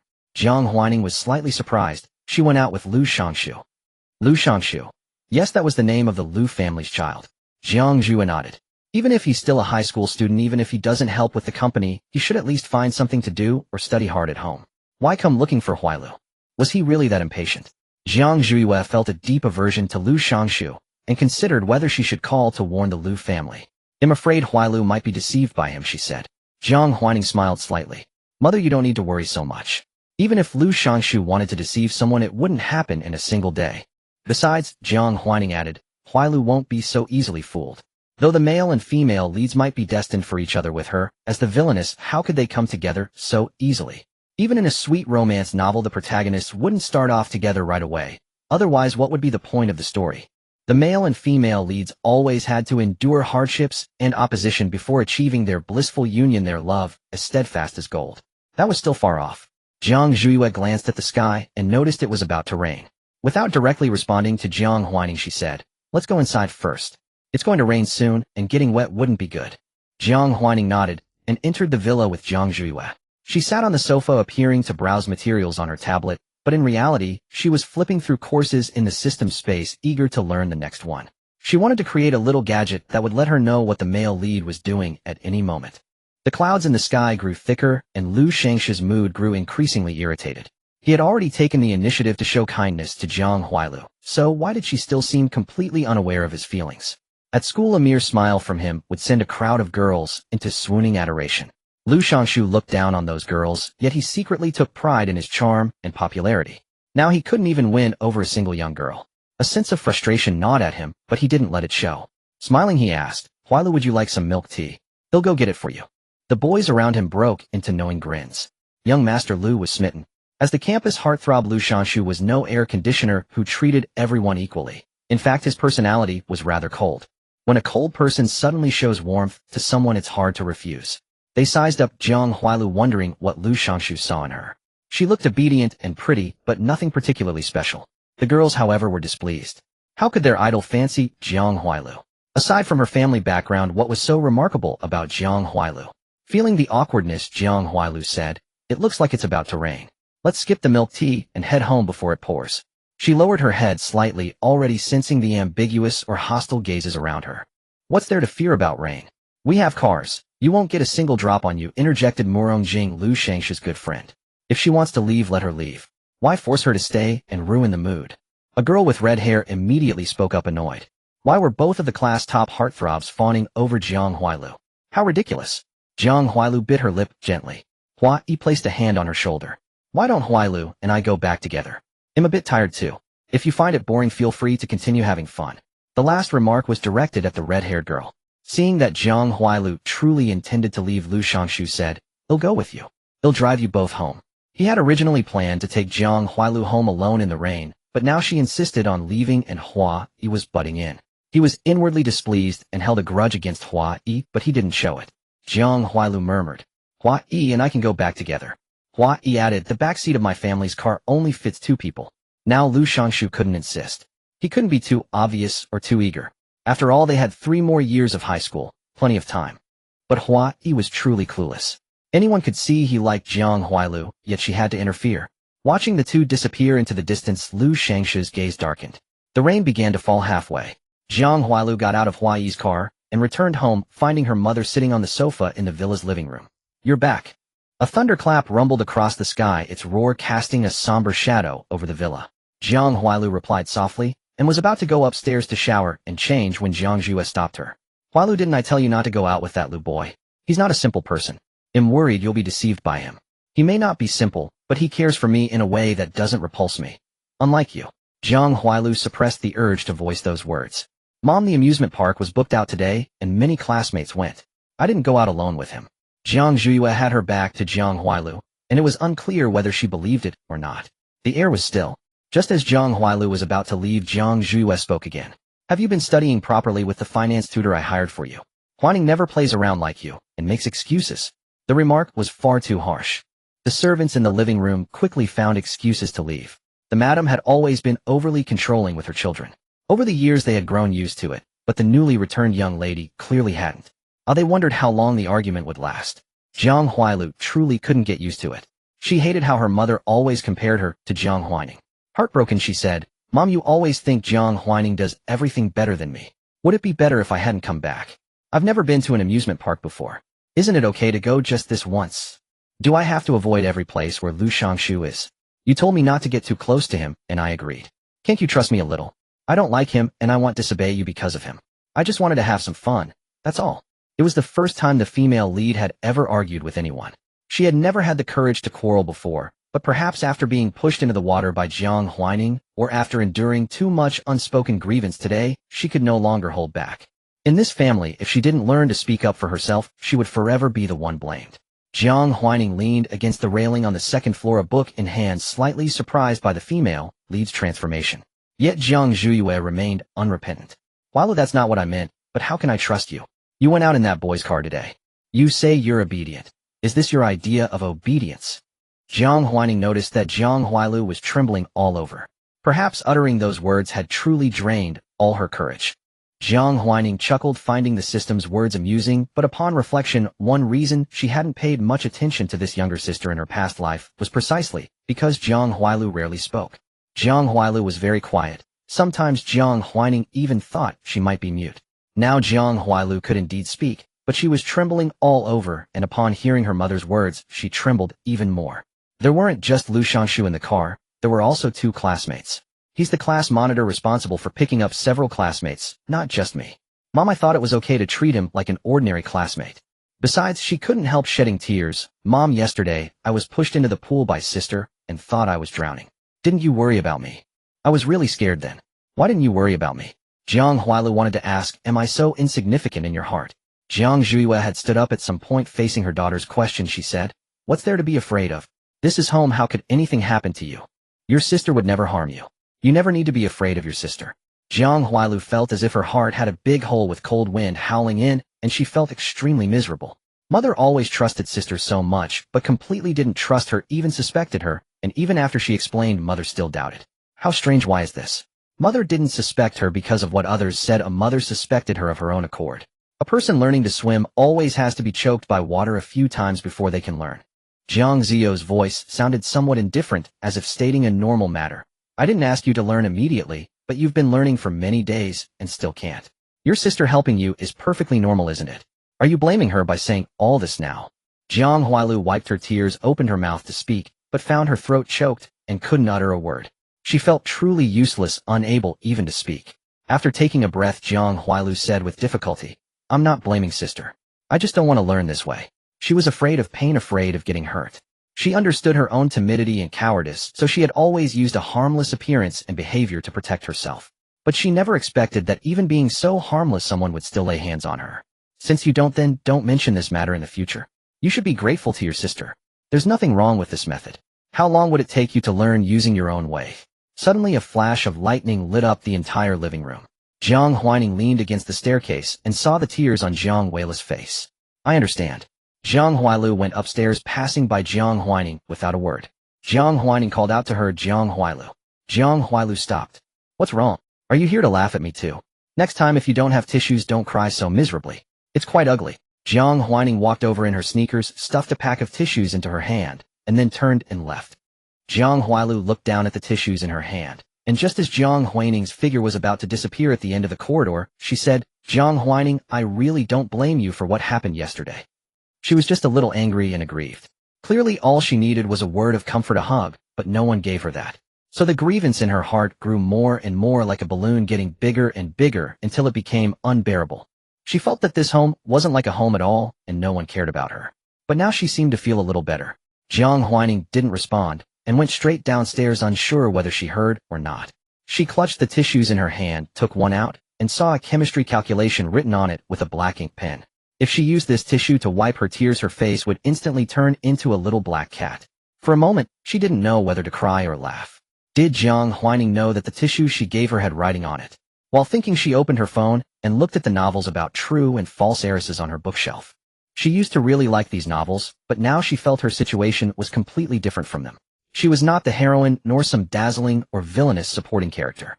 If this world were really a novel, then the protagonist should be her sister, the fake heiress, and she herself would be the villain in this novel, or perhaps just a cannon fodder, because she couldn't pose any resistance to her sister at all. She felt that she was really a failure as a person. She was clearly her parents' biological daughter, but in their hearts there was no aspect where she could surpass the sister who had no blood relation. And it seemed she herself thought so too. So pathetic. A message popped up on the phone screen. Jiang Yuza sis, how are things at the Jiang family? Can you give me some pocket money? Jiang Huailu stared blankly at the message for a while. Jiang Huailu, mom and dad have already given you money, why are you asking me? Jiang Yuza sis, I'm not asking for much. You're so rich now, what's the big deal about giving me 500? Besides, mom and dad's money was all spent on buying a house. They don't have much left now. We came to the big city and everywhere costs money. I just want to buy some breakfast. Jiang Huailu was silent for a moment, then transferred 500 to Jiang Yuza. Jiang Huailu, next time you ask me for money, I'll block you. Jiang Yuza sent a sticker, sis, after becoming a rich heiress, you're really different from before. You never used to refuse me. Jiang Huailu didn't reply. She refused Jiang Yuza not because she had become a rich heiress, but because she suddenly wondered why couldn't she refuse. Clearly Jiang Huaining could do whatever she wanted, even get 200 million if she wished, while she herself just wanted to refuse others' requests. It was a very small thing, but after growing up so much, this was the first time she had refused Jiang Yuza, the first time she had expressed her own thoughts to her elders. She was a little afraid now, afraid that after saying those words she would no longer be a good child in her mother's heart, afraid that her mother would hate her for those words, afraid that she was not a good sister. Her thoughts were scattered, not knowing what to do. She scrolled through her phone, entered the moments, and saw a post from Jiang Huaining. It said she was going to set up a studio. Our lives are truly completely different, even though we now live under the same roof. Jiang Huailu suddenly felt envious of Jiang Huaining, not because Jiang Huaining had won their parents' affection, but because of the dazzling qualities Jiang Huaining possessed. Sometimes she felt that Jiang Huaining was so brilliant it might burn her. She swiped her phone, tapped into Jiang Huaining's profile, and scrolled through Jiang Huaining's previous Moments posts. Jiang Huaining rarely posted on Moments, but all her posts were visible. Jiang Huailu saw that Jiang Huaining had won numerous championships and first place awards: swimming champion, competition champion, Olympiad champion, modeling first prize, as well as photos with celebrities who only appeared on TV and ribbon-cutting pictures from Jiang Group's events. In the photos, she seemed like a different species from herself. How could a human be so formidable? Amazing, Jiang Huailu couldn't help exclaiming. But if she had to meet such standards to earn her parents' affection, she feared she would never have any hope. A surge of inferiority and disappointment welled up inside her, and Jiang Huailu's eyes dimmed. She was about to put away her phone when she saw a message from Lu Shangshu. Lu Shangshu, how are you at home? Did your sister make things difficult for you? Why would Jiang Huaining make things difficult for her? She was utterly insignificant to her. Jiang Huailu didn't reply, as she simply turned off the screen. Lying in bed, she thought about many things in a jumble. Lu Shangshu seemed genuinely concerned about her, and he wasn't the type to be nice to everyone. He came from a good family, and was her sister's ex-fiancé. This combination seemed like the male lead in many novels. But in truth, she didn't like Lu Shangshu, not at all. Whenever she saw him, she recalled the day Lu Shangshu's face was slapped into a swollen mess by her sister. How could she like someone who gossiped behind others' backs? Yet her mother didn't believe her. She should have been upset, but now she suddenly wondered, did her sister believe her? Jiang Huailu fell into a deep sleep. The rain lingered for a long time. It still hadn't stopped by the next morning. Jiang Huaining drew the curtains, gazing at the curtain of rain outside, and suddenly recalled that today seemed to be the start of the autumn outing. Xingya High School would organize students to head to the cruise ship in the afternoon. The area was not coastal, but chartering planes was not difficult for Xingya. A few aircraft could take all the students to the seaside. Outside the door, a maid knocked. Miss, the butler sent me to ask if you will be going to school today. Jiang Huaining had not attended school every day since enrollment. The elite high school had no attendance requirements. She only needed to achieve excellent grades at the end of the semester to freely arrange her schedule. However, it was rare for her to be absent from school for such a long period. She pushed open the door. "I'm not going out today." Perhaps because of the rainy weather, the air in the corridor carried a hint of dampness. Turn on the ventilation system. This villa had a whole house ventilation system that effectively maintained fresh air and naturally also dehumidified. Jiang Huaining disliked damp, sticky air. "Yes, miss." The maid obediently complied. Jiang Huaining walked downstairs. The living room had its main lights on, making it dazzlingly bright in contrast to the dimness outside. Jiang Qinghe, who rarely stayed home late, was sitting on the sofa reading the newspaper. "Huaining," he called to her. Over the past few days he had looked into his biological daughter's progress in finance studies, and could only say he was very dissatisfied. His biological daughter was not stupid, but she was merely an ordinary person. Jiang Qinghe could have accepted her ordinariness if he had never seen someone better. Nowadays, domestic skincare companies were sprouting up like mushrooms, and many had grown into thriving enterprises.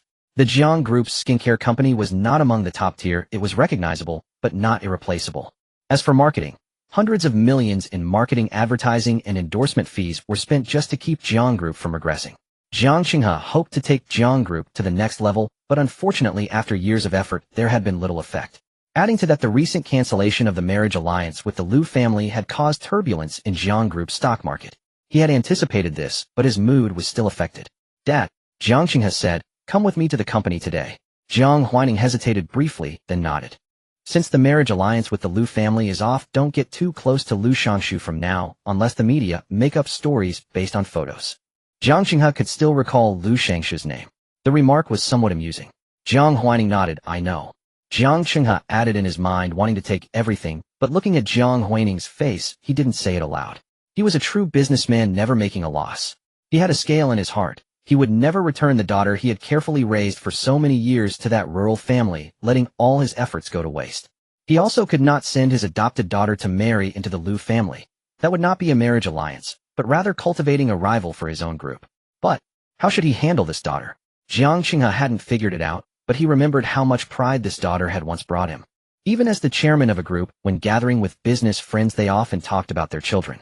In these gatherings, Jiang Huaining had earned him a lot of face. Even though Jiang Qinghe was not particularly vain, he still enjoyed such praise. Who doesn't like to hear good things? Anyway, he felt completely comfortable after hearing it. Jiang Qinghe suppressed these thoughts and brought up another matter. "I heard you bought a lab."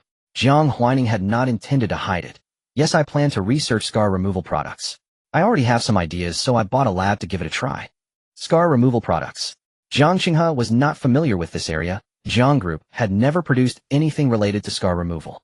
Jiang Qinghe said, "The company also has a lab. If you need it, you can use it directly. There's no need to buy one. The company's lab is the company's.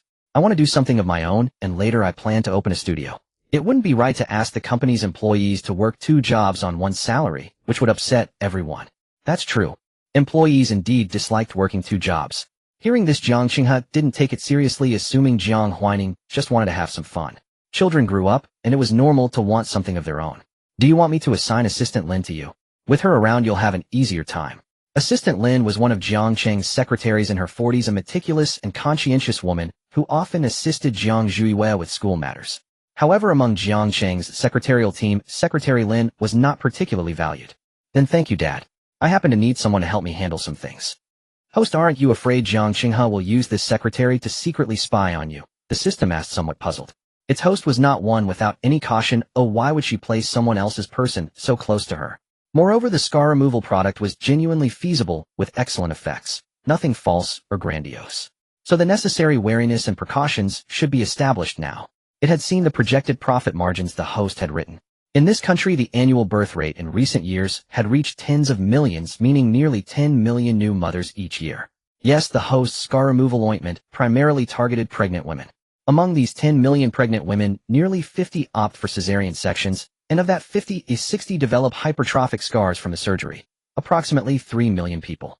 Currently, the scar removal ointments on the market vary wildly in quality, from domestically made ones priced at 999 yuan to imported ones at 3,999 yuan.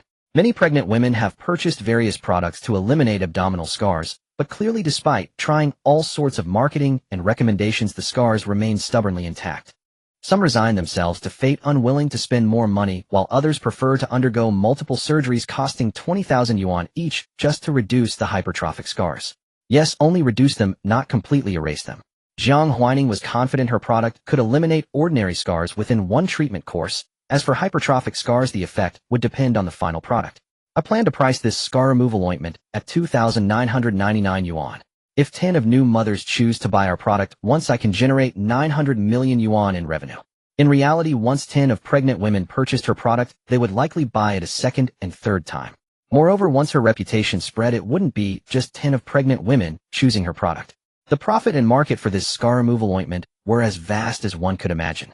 Jiang Huaining had already signed confidentiality agreements with all employees, and she had also kept a trick up her sleeve. The formula that could greatly enhance the scar removal efficacy was secretly retained by her. What the research institute was currently studying was indeed stronger than existing market formulas, but to become the undisputed leader, she would rely on her secret recipe. Jiang Huaining said, "Secretary Lin won't spy on me. She has always been my person even before joining Jiang Corporation." Her encounter with Secretary Lin was serendipitous, and in her past life, when Jiang Corporation was ensnared by Lu Corporation, most people around her were panicked and thinking of leaving the Jiang Group. Secretary Lin, however, never entertained such thoughts. Even after Jiang Corporation declared bankruptcy, Secretary Lin stayed by her side working for her, and even found crucial information to topple Lu Corporation. Unfortunately, it was never used. The best way to remedy regrets was to hasten Lu Corporation's bankruptcy in this life. Though I am naturally suspicious, I will not doubt her. Her flaw was a suspicious nature, but fortunately, she also had a strength. She was an excellent judge of character. However, judging people well was one thing, keeping secrets to herself was another. Jiang Huaining loved keeping her own secrets. The system, puzzled, remarked, "Host, you truly are a good boss." Jiang Huaining humbly replied, "Compared to most business people, I am indeed a decent boss." The next day, Secretary Lin was transferred by Jiang Qinghe to work beside Jiang Huaining, and even her position in the company was revoked. Lin Manin felt a bit bewildered. She was a single mother in her 40s with a daughter attending a full-boarding international elementary school, which allowed her to devote all her time to work. But she never expected to be fired from Jiang Corporation. Could it be that the chairman was dissatisfied with her frequent contact with the young lady? Yet weren't those contacts all arranged by him? Looking at Jiang Huaining, Lin Manin instinctively smiled, masking her confusion. "Miss." Jiang Huaining nodded simply, "From now on you'll work for me. They'll pay your salary. Rest assured your social insurance and housing fund will be at the highest tier, and your take-home pay won't be less than before." Lin Manin naturally believed her. The young lady's monthly allowance was more than her 5 years' salary. How could she doubt the young lady couldn't afford to pay her? Besides, not everyone had the opportunity to work closely with the boss. She had been just one of many secretaries before, and even if Jiang Qinghe wanted to promote as secretary, it wouldn't have been her. A secretary's salary of at most 20,000 yuan a month barely covered her living expenses and her daughter's international school tuition. Jiang Huaining opened WeChat and directly transferred a sum to Lin Manin. "I'm going to set up a studio this month. You'll handle the front-end work, and it will be tough. I'm giving you an extra payment this month." Lin Manin opened her phone and saw a large transfer of 100,000 yuan. Her heart skipped a beat. She didn't know WeChat could transfer such a large amount. "Thank you, boss." From now on, the young lady was her only boss. Jiang Huaining smiled and couldn't help saying, "You can still call me Miss." Seeing Jiang Huaining smile, Lin Manin couldn't help but grin back. "Miss." Jiang Huaining then explained, "The studio I want to set up will sell scar removal products." She paused then added, "Actually, let's just establish a company directly. After all, the studio would eventually evolve into a company, so why not take the leap now? Moreover, selling scar removal products through a company would make it easier to gain customer trust, potentially boosting sales and increasing profits." All right. Lin Manin was curious about the scar removal product Jiang Huaining mentioned. She believed the young lady's product would be exceptional, as she never fought a battle without preparation. If the product's effect was particularly good, could she recommend it to a childhood friend? Thinking of that friend, Lin Manin's gaze dimmed. The adult world was truly helpless. Even though she wanted to help, the pressures of life and harsh reality left her unable to do anything. Some things were beyond her ability to assist, like the burn scars and psychological trauma her friend bore. How could she possibly help? Even a psychologist could only offer guidance and comfort in such cases. True recovery ultimately depended on the patient themselves. "Miss, what should the company be named?" Jiang Huaining pondered for a moment, then said, "Let's call it Xuanxiang." It carried no particular significance, merely a slight envisioning of the future of this world. Lin Manin recorded the name. That afternoon, she accompanied Jiang Huaining in handling the company's affairs.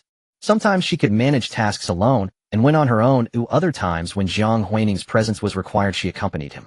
Thanks to the Green Channel, the company's documents were quickly completed, but the business license would take another 2 days to be approved, though that was not urgent. Jiang Huaining handed Lin Manon another bank card. The company has no finance department, yet so all your expenses will come from this card. It contains 1 million yuan. If it's not enough, just let me know. As Lin Manon wondered why 1 million yuan might not suffice, Jiang Huaining added, for every candidate who comes for an interview, prepare a gift. 1,000 yuan for the first round, 2,000 for the final round. You can choose the gifts yourself. Speaking, Jiang Huaining led Lin Manon to a building. This is my rental. The first round interviews will be held on the 7th floor. It's well equipped. He granted her access permissions and handed her a card that allowed her to use most of the company's rooms and floors. He'll come for the final round. Jiang Huaining gave Lin Manon a list detailing the positions to be hired and their corresponding salaries. It was modest, only a little over 100 people to recruit. But for Lin Manon, managing the recruitment of over 100 individuals alone was a daunting task. Yet she felt no fear, nor did she worry about being unable to attract candidates. Although it was not graduation season, there was a large pool of graduates seeking jobs, not to mention many unemployed professionals who had left their previous positions. Miss, what should be the ratio of candidates entering the final round to those attending the first round? Jiang Huaining mused, select 500 for the first round and about 200 for the final round. Keep the ratio at 1:2 for each stage. That meant half of the first round candidates would proceed to the final round and half of those in the final round would be hired. Lin Manon indicated her understanding. Complete all recruitment within half a month. Yes, miss. Lin Manon logged into the recruitment app using the registered company name, edited job descriptions and salaries, and posted the positions. While waiting for resumes to come in, she began to think about the gifts for the first round interviews. 1,000 yuan. Why not simply give gold necklaces? She could buy 500 of them, each weighing a little over 1 gram. Quite acceptable. And if recipients didn't like them, they could exchange the style at a jewelry store. Other gifts might end up unused. The gift for the final round was even simpler, continue with gold necklaces, just with a higher weight. She directly contacted a local jewelry store. After a few minutes of bargaining, she successfully purchased 501. 3 gram, a 1,000 yuan pure gold necklaces complete with gift bags and boxes. The jewelry store offered free delivery and even helped distribute the gifts to interview candidates. The price was only slightly above the market gold rate, making it quite a bargain. Gung Yin was about to graduate from university this year. Scrolling through various job listings on the recruitment app, she felt a growing sense of frustration. You're about to graduate, so stop being picky. Find a job to support yourself first. That's what matters, her mother urged earnestly, as if blaming Gung Yan's high standards for her unemployment. But Gung Yan truly believed it wasn't that. She simply wanted a company that offered a 5-day workweek, a monthly salary of at least 6,000 yuan, and full social insurance and housing fund. She didn't even insist on a net salary of 6,000. After all, she was a graduate of a 211 university, admittedly a lower tier one. But was that salary really too high? Her roommates all earned more than that. Of course, if the pay were higher, she wouldn't mind a 6-day workweek or 10-hour days, but such opportunities were scarce. Gung Yin sighed as she stared at the recruitment app, now thoroughly explored. She had seen and applied for almost all the positions, but either she found them undesirable or they rejected her. She even considered small companies, but they said, with your excellent academic background you won't stay long. We want stable employees. Gung Yin was speechless. Fine. Just fine. Another weekend, she lay in bed scrolling through the app when she received a breakup message from her boyfriend. Boyfriend, I've graduated and found a job in City A. I plan to buy a house there in the future. I don't want a long-distance relationship. Let's break up. Gung Yin replied with a single fine, then blocked him and deleted all contact information. A sudden wave of sorrow washed over her. What reluctance for a long-distance relationship. It was clearly just a change of heart. He had found a good excuse, but at least he bothered to make one. If she were younger, she would have made a scene, but now she simply couldn't muster the energy. All she wanted was to find a job quickly. Turning grief into motivation, she refreshed the app again. Suddenly, a new listing appeared where nothing had changed for a month. Company Chuangxiang Technology Co. Ltd. Position Marketing Department Employee. Vacancies 15. Requirements major in marketing, advertising, or related fields, or at least 1 year of relevant experience. Good communication skills, a willingness to work overtime beyond 8 hours, associate degree or above. Salary base pay 8K, 15K yuan, full social insurance, and housing fund overtime pay 60,100 yuan hour. Gung Yan's eyes lit up. This was her dream job. She didn't mind overtime as long as it was compensated. She immediately submitted her resume and wrote a sincere self-introduction, hoping the HR would give her a chance. With 15 openings, she thought she stood a fair chance. Even if the base salary was only 8,000, it would still be great. But the company? She hadn't seen it before. Was it newly established? Gung Yin searched for the company on a business registration platform and found that it had been registered just yesterday. Her heart sank, then rose again when she saw the registered capital, 100 million yuan. A well-funded company was less likely to disappear overnight and more likely to survive. It seemed the boss was wealthy. Wealthy was good. It meant the company had a lower chance of folding and a better chance of thriving. She clicked into the HR's profile and saw many other positions posted. Spotting one that suited her best friend, she immediately forwarded the link with a message, "I want to apply for this company. Let's go together. It's newly established, so it might be easier to get in, and the pay is good." Her friend quickly replied with an okay. The two agreed to go together if they were invited for an interview. Jiang Huaining still haven't found the right job. I found one, but I'm not sure if he'll get in. It requires 2 rounds of interviews. 2 rounds, her roommate exclaimed in surprise. Did you apply to a big company? The roommate muttered, aren't the campus recruitment drives for big companies mostly over? Jiang Huaining replied, no, it's just a small startup. Hearing this, the roommate gave her a look as if she were a fool. A small company? Aren't you afraid of being scammed? Why would a small company bother with 2 rounds of interviews? It was just putting on airs. This roommate had always been at odds with Jiang Huaining, polite on the surface, but secretly fond of making cutting remarks. She pulled out a gift. I went for an interview at DQ today, and they even gave us gifts. This one sells for 200 yuan on Taobao. DQ being a big company is really generous. Imagine how much they spend on gifts for all those interviewees. Jiang Huaining replied. Oh, did you get the job? Not yet notified. The roommate deflated. With so many applicants for one position, her chances of getting hired were indeed slim. Jiang Huaining waited for a day and received an interview notice, which was not on the same day as her best friend. Insidious, she thought. Remembering what her ex-boyfriend had said, her mood dampened a little, but City A was so vast that she might not necessarily run into him. She put on her interview outfit and applied some makeup, striving to appear as a qualified professional, then took the bullet train there. The bullet train was quite fast. Upon arriving at the company building, Jiang Huaining first found the restroom to touch up her makeup, then went to the 7th floor to prepare for the interview. There were quite a few people waiting for interviews. Jiang Huaining roughly counted about 20-some, both men and women, but most were female. She sat down and began reviewing some interview questions. Then suddenly murmurs arose in the lobby.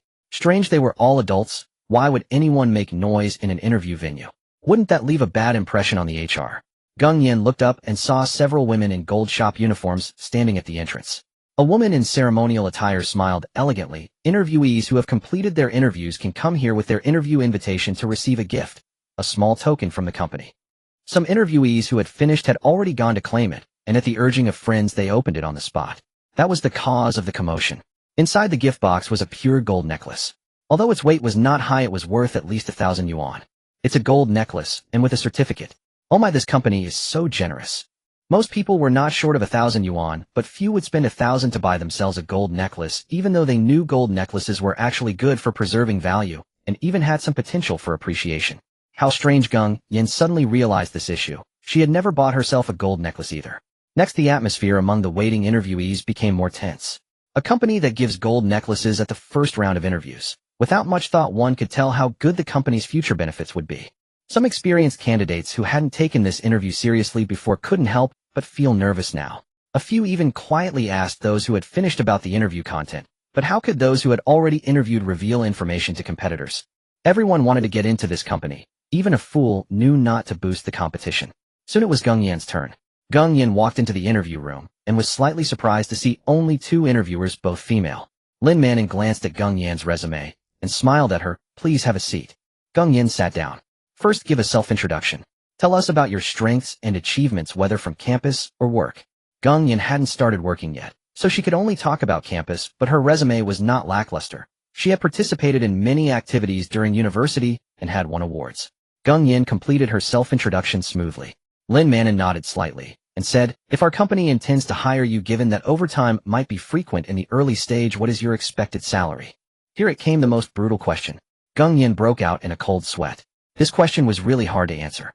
If she asked for too high, she feared the company would think her unrealistic and not hire her. If too low, she feared her salary after joining would be too low. Don't be nervous, just tell us your true thoughts. Lin Manon smiled. Jiang Huaining then said 12K after tax.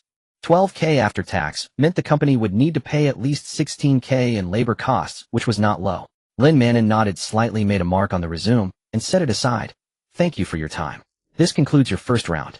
If you are selected for the final round, I will notify you via text and phone within 3 days. Please keep an eye on your phone. Jiang Huaining couldn't tell from Lin Manon's expression whether she was satisfied with her answer or whether she would make it to the final round. She left the meeting room, received an interview gift from the etiquette lady, and walked out of the company building. The cold wind outside hit her, clearing her mind considerably. She looked back at the company, hoping in her heart that she could stay. There's still hope. After all, not many people know about this company's great benefits. By the time those job seekers found out, the company's recruitment would already be over. This was an opportunity. Gung Yin relaxed, opened the necklace box, took a photo, and sent it to her best friend. Gung Yin, the interview gift from this company, 999 pure gold. There was still an unremoved tag showing a retail price of $10.99. Best friend, oh my, what kind of company is this? So generous. Is it for the first round, or only for the final round? Gung Yin, it's for the first round. The etiquette lady said every interviewee gets one. Gung Yin, today there were 2 interviewers. They didn't ask about marriage or relationship status, just asked about expected salary, and gave a question asking for a few advertising marketing plans on the spot. When you prepare, you can focus on that. Although she didn't want to give information to competitors, her best friend was different. Even if she herself couldn't get in, she hoped her best friend could join this company, just as her best friend always forwarded any job postings to her immediately. And even if she didn't end up getting into the company, just getting this necklace was already a great deal. The round-trip transportation cost was only 100 yuan. Today's trip was really worth it. Gung Yin was in a good mood. She recalled her interview answers again and felt they were fine. Even now, she couldn't think of anything better. It was already the best answer I could give. Even if her ability wasn't enough and she didn't make it, there would be no regrets. 400 people were interviewed over 3 days, averaging over 100 per day. Lin Manon closed her eyes, her mind filled with all kinds of self-introductions from the interviewees. Having heard so many, she could even roughly discern the interviewees' personalities from their tone and behavior. Lin Manon did the screening first. She eliminated those who were clearly unsuitable, then handed the remaining 300 resumes to Jiang Huaining. In the end, only 120 people would be hired, so 60 more resumes needed to be eliminated. Jiang Huaining flipped through and found a resume. Luo Yuan. Wasn't this the secretary of Lu Shangshu in his previous life? Because of this secretary, Jiang Huailu had been quite jealous. Although Luo Yuan was 7 years older than Lu Shangshu, who wouldn't like an intellectual and sexy mature woman? Although Lu Shangshu had no romantic feelings for Luo Yuan, he still enjoyed her flirtations. Therefore, when conflicts arose between Luo Yuan and Jiang Huailu, his stance was ambiguous. He didn't take sides or protect anyone. However, the Luo Yuan in the photo now was clearly not the Luo Yuan 7 years later. Currently, she had just graduated from university with a hint of clarity and bewilderment in her eyes, completely different from the voluptuous, seductive woman she would become 7 years later. Jiang Huaining found it quite amusing. Let her into the final round. If Luo Yuan worked at Jiang Huaining's company, would she still become that seductive woman in the future? Lin Manon could not fathom why Luo Yuan had earned Jiang Huaining's special regard. Do you remember this interviewee? Remember? Of course she did. In fact, Luo Yuan had left a rather deep impression on Lin Manon, though not a favorable one. Most interviewees strove to present their best selves, even without makeup. Their clothes were clean and tidy. But Luo Yuan was different. She wore a pair of faded, cracked cloth shoes, and her clothes even had patches. In this era, patched clothes were truly rare, almost fit for a museum. Lin Manon couldn't understand why Luo Yuan appeared so impoverished. She seems quite reserved and shy, and looks rather tired. Lin Manon carefully offered her opinion. I initially thought she wasn't suitable for the marketing department, but her advertising proposals were quite good with her own insights. Because of this, she hadn't simply tossed Luo Yuan's resume into the reject pile. Jiang Huaining raised an eyebrow, not believing Lin Manon had misjudged. It seemed 7 years had changed many things for the Luo Yuan. 7 years later was anything but shy. She would even come to the Jiang residence to provoke Jiang Huailu, reducing her to tears under the covers. Jiang Huaining had once witnessed Luo Yuan's fearless demeanor. What did she write? She believed that when a product's potential consumer base is large enough, adopting a strategy of small profits but quick turnover yields better results and greater profits than making the product seem unattainable to most potential customers. Jiang Huaining found it intriguing. She asked Lin Manon, "What do you think of our product pricing?" 2,999 yuan. Not exorbitant and lower than imported scar creams, but certainly not cheap. However, if it could smooth scars left by childbirth, even 10 times the price would draw countless buyers. I think this price isn't expensive. Many will be willing to pay, Lin Manon said, uncertain of the scar cream's efficacy. Jiang Huaining smiled. But it's not low either, is it? Yet her product was never meant to be low-priced. Moreover, the cost of raising a child far exceeded these 3,000 yuan. The Jiang family had spent at least $1 billion on her upbringing over the past decade. So of course Jiang Qinghe would never let her go. A merchant once invested would stop at nothing to recoup costs. Jiang Xinghe was willing to invest so much in her and his wife because he saw greater returns. Childbirth is no simple matter. Even in ordinary families, raising a child to college graduation in this era cost at least several $100,000 yuan. Jiang Huaining flipped through the resumes, eliminating 30. You screened the rest. Lin Manon nodded. Okay. After reviewing the resumes, Jiang Huaining sat down to study courses. Through her efforts these days, she had accumulated over 500 study points. It seemed a lot, but it was hardly enough. Many courses in the system were expensive, and often she had to purchase numerous supplementary materials to grasp the knowledge. Knowledge spanning eras was indeed hard to learn, but Jiang Huaining relished the challenge. She loved challenges and loathed monotony. Jiang Huailu leaned against the cruise ship railing, letting the sea breeze wash over her. She had never seen the ocean before, and it was so beautiful. Huailu want to ride the Ferris wheel. Yes, the freedom goddess had a Ferris wheel. It held a luxury and splendor Jiang Huailu could never have imagined, just as she never thought she could ride a Ferris wheel at sea.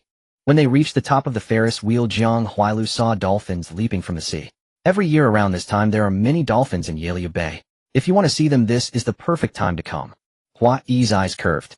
I love these little creatures. Seeing them makes my heart feel as calm as the sea. The sea calm. Jiang Huailu blinked. Aren't there tsunamis? Yes, there are. The silent sea occasionally has volcanic eruptions, but most of the time it's calm, isn't it? Hua Yi turned her gaze, falling on Jiang Huailu. Actually, I thought you and Jiang Huaining would quarrel. Many of us bet on whether you'd fight with her. But from the moment I saw you, I knew you wouldn't, Hua Yi said. You're quiet and timid while Jiang Huaining is too proud. She seems nice on the surface, but looks down on most people, so she won't attack you, and you can't attack her. This description made Jiang Huailu laugh, but afterward, she felt a pang of loss. I can't compare to her, and she's never regarded me. Hua Yi patted Jiang Huailu's shoulder. At least you're her biological child, right? Hua Yi paused. Actually, there's another classmate you haven't met. Who? Jiang Huailu was bewildered. She had been at Xingya for so many days and still hadn't met a classmate. Her name is Mu Shan. Her father is the mayor and her mother is a real estate tycoon. She's also Jiang Huaining's friend, equally proud, but her pride is more aggressive. If you meet her, she won't be kind to you. She's an art student. She went to the South Pole for inspiration 2 months ago, so you haven't seen her. But after this autumn trip, she'll be back. You should be careful. Jiang Huailu felt uneasy. Would she target me? But she hadn't offended Mu Shan. Hua Yi shook her head. Maybe not target. She just likes to pick on people she doesn't like. In any case, it's always good to be cautious around her. Jiang Huailu nodded blankly, unable to imagine how she might be picked on. She walked to the deck, ready to enjoy the sea breeze, when she suddenly saw Lu Shangshu approaching. It was quiet here with few people around. Jiang Huailu felt a flicker of unease. Hua Yi, let's go back to the room. Inside they could still enjoy the ocean view without worrying about the wind giving them a headache. Lu Shangshu's smile faltered. He realized Jiang Huailu seemed to be avoiding him. Could it be that Jiang Huaining had said something to her? Huailu, Hua Yi, the class plans to have a barbecue party on the deck tonight. Remember to come. Lu Shangshu had been in low spirits lately, especially after discovering through his alternate account that Jiang Huaining had already established her own studio. This only deepened his frustration. He couldn't fathom why Jiang Huaining, despite not being a blood relative, could still leverage the Jiang family's resources, while he, the legitimate heir, was forced to compromise his principles for the sake of inheritance. To make matters worse, not only had he betrayed his own conscience, but no one seemed to care. Even the girl he was pursuing deliberately avoided him. Yet he couldn't understand what was so special about Jiang Huailu. Wasn't he good enough? His family background, appearance, and talent were all exceptional. Lu Shangshu's inner turmoil grew, though his face revealed nothing. Watching Jiang Huailu keep her distance, he thought to himself that he might have to resort to unconventional methods to break this deadlock. They were at sea after all. Nothing was more cliched yet effective than a hero saving a damsel in distress. But he still needed to figure out how to create such an opportunity. A flicker of darkness passed through Lu Shangshu's eyes. I understand, Jiang Huailu whispered, pulling Hua Yi away. Lu Shangshu watched their retreating figures, his gaze uncertain. The sea excursion was not yet over, but the final round of interviews for Chuangxiang Technology had already begun. Lin Manon made phone calls one by one, sending text messages with the time and location for the final interviews. After finishing, she felt a throbbing headache from exhaustion. Yet despite her physical fatigue, she felt a sense of fulfillment. Miss Jiang, here is the final interview list and the resumes of all candidates. Lin Manon organized the documents and sent them to Jiang Huaining. I understand. They'll be at the company on time tomorrow morning. Lin Manon smiled. Very well, Miss Jiang. She paused, then added, I've also prepared the gifts for the interviewees. They will be distributed by dedicated personnel after the interviews. For the final interview gifts, she chose bracelets instead of necklaces, each 2.6 grams light, but a small token with heartfelt meaning. Good work. Keep 2 sets for yourself as well. Thank you, Miss Jiang. Lin Manon did not decline. Jiang Huaining flipped through the resumes, pulling out Luo Yuanyuan's file. Among the stack of resumes, Luo Yuanyuan's was unremarkable, merely average. Yet 7 years later, she would become a vital pillar of the Lusher Group's secretarial department, so indispensable that the department could hardly function without her. This was why Luo Yuanyuan, a supporting female character, could persist so long in the presence of the female lead. Besides the male lead's indulgence and indecisiveness, Luo Yuanyuan's professional competence was also a factor not to be overlooked. Jiang Huaining studied the resume carefully. An ordinary undergraduate degree, a single-parent family, a provincial second prize, in advertising and marketing, a college GPA of 4.30, and no participation in any clubs. Compared to her future self 7 years later, this resume was unremarkable to the extreme. But that was not what truly caught Jiang Huaining's attention. Rarely does one get to witness someone's obscurity 7 years after knowing their arrogance. The system was puzzled. Host, do you know her? In the novel, Jiang Huaining and Luo Yuanyuan had no direct interaction. I do know her, Jiang Huaining said. And that's precisely why I find it strange. She used to be such a different person. The contrast is so stark, it's almost like 2 different individuals. She stood up and walked to the floor-to-ceiling window. Many things in novels are never written down, and the reason I know Luo Yuanyuan naturally wouldn't be mentioned either. For instance, I remember her because of a sentence she said that left a deep impression on me. What? As long as I can make money, you'll do anything. I can even discard my conscience. A product costing $99, I can sell for $19.99 or $3,999. That's why I'll never be fired by the Lusher Group. Jiang Huaining added. I, as the villainess, happen to need such an employee. But perhaps the current her can't achieve that. That's what makes it more interesting. I enjoy studying how people change under different influences. After a day of exhaustion, Luo Yuanyuan dragged her weary body back to the hospital building, washing and feeding her mother. After her mother finished eating, she wolfed down a few bites herself, then lay on the hospital's accompanying bed staring wide-eyed. She was tired, bone-tired, but utterly unable to sleep. Her mind blank, she gazed at the ceiling, afraid to think about how to get through the next day. She feared that if she started thinking, she would realize how bitter and overwhelming life was, and she might not be able to endure. She barely even looked at her phone. Already a senior in college, most of her classmates had gone their separate ways, either focusing on job hunting. Only she had to care for her critically ill mother, squeezing in 3 part-time jobs a day, while also searching for a formal job. Abandon her mother. She couldn't. She had grown up relying on her mother, the 2 of them against the world. How could she be heartless enough to let go? But the medical expenses of over 6,000 yuan a month were crushing her. There were no savings at home. Every bill had to be paid with her earnings from part-time work. 3 jobs a day, more than 15 hours of labor, left her barely any time to breathe.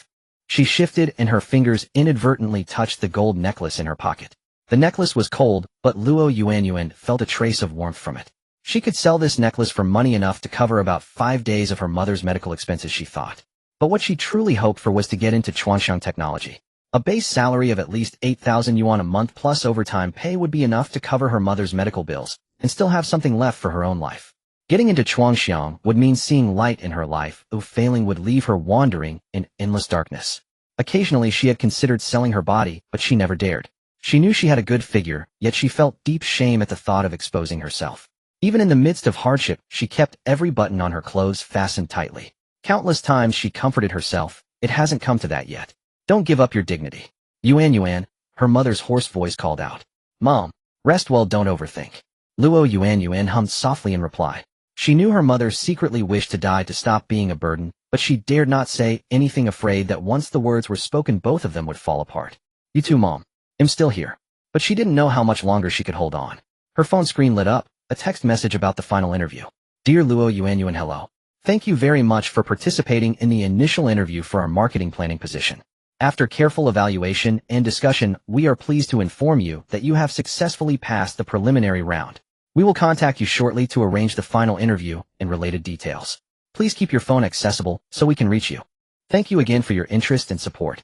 We look forward to the opportunity to create a bright future together. In the darkness, Luo Yuanyuan clutched her phone tightly.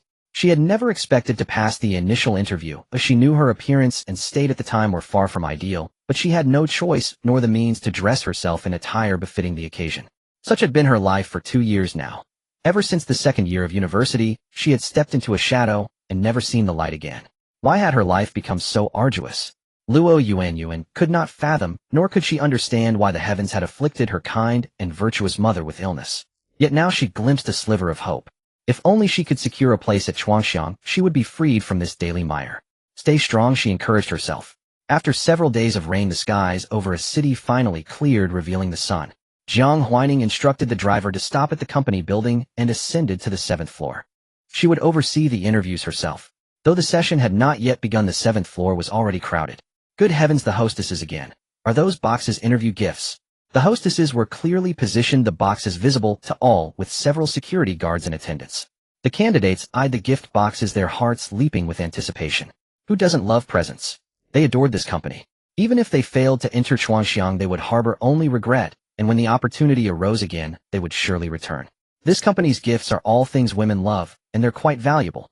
With so many interviewees, the company must be spending hundreds of thousands, a young woman whispered. I once interviewed at another firm, and they gave me 2 5-yuan notes. 5 yuan, no chance. It felt somewhat humorous, and those around her couldn't help but laugh. Most of the interviewees are women, so it's natural they'd give gifts women like. Even if a man can't use them himself, he can take them home to his girlfriend or mother, or at the very least redeem them at a gold shop. But I'd hate to part with mine. Neither would I. The person who selects the gifts has good taste. The necklaces are lovely. I wonder what they'll be this time. The first candidate had entered the interview. Jiang Huaining sat in the interviewer's seat and asked a few questions. In her past life, she had served as the president of the Jiang family conglomerate, so she was thoroughly familiar with this process. It was second nature. Her expression revealed nothing about her satisfaction with the candidates. Lin Manin called the next one. Luo Yuanyuan. Aware of the boss's particular interest in Luo Yuanyuan, Lin Manin deliberately placed her second in the interview order. That day, Luo Yuanyuan wore professional interview attire, but the clothes were not her own. She had borrowed them from a college roommate, swallowing her pride. To her surprise, her roommate, though astonished, lent them to her, and even did her makeup for free. She had assumed her roommate looked down on her, and had prepared for rejection, never expecting such warm assistance. Jiang Huaining's gaze fell upon Luo Yuanyuan. Hello, she said with a smile. Luo Yuanyuan felt a twinge of nervousness. She hadn't anticipated the interviewer being so young, almost younger than herself. Please introduce yourself first. Under normal circumstances, self-introductions were no longer necessary, but Jiang Huaining wanted to hear one. Steeling herself, Luo Yuanyuan began her introduction. Her heart was hollow. After her sophomore year, she had no energy for competitions or awards, with only her academic record to show. Jiang Huaining perceived her anxiety and shyness. She mused on how peculiar humans were, then asked the system, is this the author's so-called seductive female rival? If Jiang Huaining was the book's villainess, then Luo Yuanyuan was the touchstone, testing the hero and heroine's relationship, a different kind of villainess. Jiang Huaining suddenly felt that villainess didn't quite fit her. She was more of an antagonist, for her greatest joy lay in vexing the protagonists. Yes, in the novel, many readers call her the vicious old woman. The vicious old woman. Luo Yuanyuan was far from old, and certainly not vicious now. Jiang Huaining couldn't suppress a smile. And how could anyone hurl such insults at a face like that? Luo Yuanyuan's features were strikingly beautiful, and today's makeup only accentuated that quality. Luo Yuanyuan had already misspoken, but she couldn't pinpoint her error. She continued presenting her advertising plan. After listening, Jiang Huaining asked, you seem quite reserved. If I hire you, would you avoid communicating with colleagues when problems arise at work? Luo Yuanyuan shook her head. I can assure you that I will never shirk any responsibility at work. I will do my utmost to solve every problem, and if I cannot, I will promptly seek help from my colleagues and work together to resolve it. She couldn't produce elaborate phrases, so she spoke from the heart. Jiang Huaining nodded slightly and asked, would you accept a transfer? For example, as a secretary. Luo Yuanyuan couldn't tell if Jiang Huaining was joking, but she answered honestly, I am willing. As long as she could earn money, she was willing. Besides, this company probably wasn't the kind that openly recruits secretaries while covertly seeking mistresses. Even if it were, she had no other choice. Jiang Huaining nodded thoughtfully. All right, go back and wait for the notice. If you pass, the company will contact you within 2 days. Please watch for text messages on your phone and don't miss the start date. Luo Yuanyuan met the warmth in Jiang Huaining's eyes and knew she had secured the position. But she couldn't help wondering, why did this overly youthful interviewer seem to know her? Lin Manin called the next candidate. The next interviewee was a middle-aged man with a freshly shaved face bearing a prominent scar above his left eye. Jiang Huaining's gaze fell on him, instinctively glancing at the resume in her hand. Applying for the security department. Chuangxiang Technology naturally needed a security team, but Jiang Huaining planned to keep it small for now. Once results were achieved, she would ask her friend Mu Shan for resources to recruit veterans. Coincidentally, the man before her was a veteran. Chen Jianzhu nodded. I won several first-place awards in the military and participated in police hostage rescue operations. He touched the scar at the corner of his eye. This is from that time. Jiang Huaining nodded and called the next person. The next applicant was a woman who had graduated from the police academy tall, probably over 1.8 meters. Having graduated from the academy, why didn't you take the public security system exam? The woman scratched her head. I didn't pass. I'm not great at studies. I failed twice, so I decided to find a stable job outside. She added, but I'm very strong.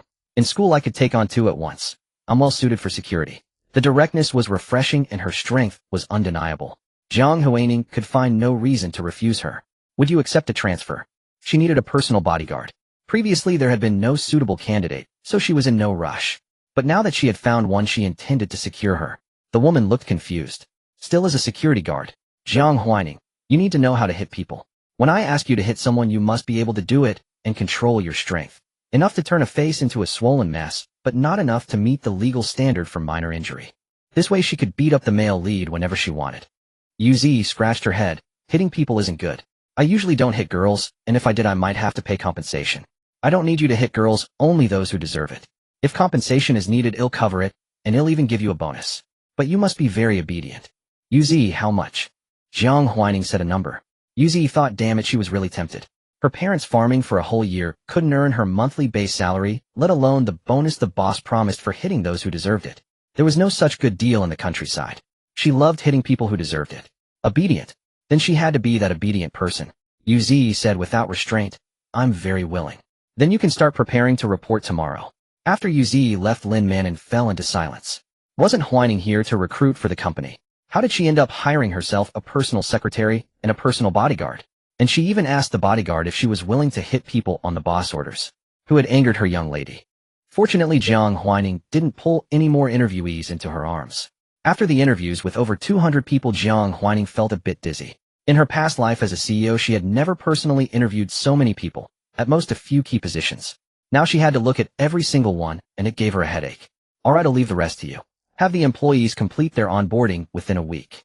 After all, the company's product wasn't ready yet. Lin Manon, okay. Jiang Huaining went to the research institute. With ready-made formulas, the research progressed quickly. They only needed to find the optimal formula. Miss, we've made several formulas now. Should we recruit volunteers for trials?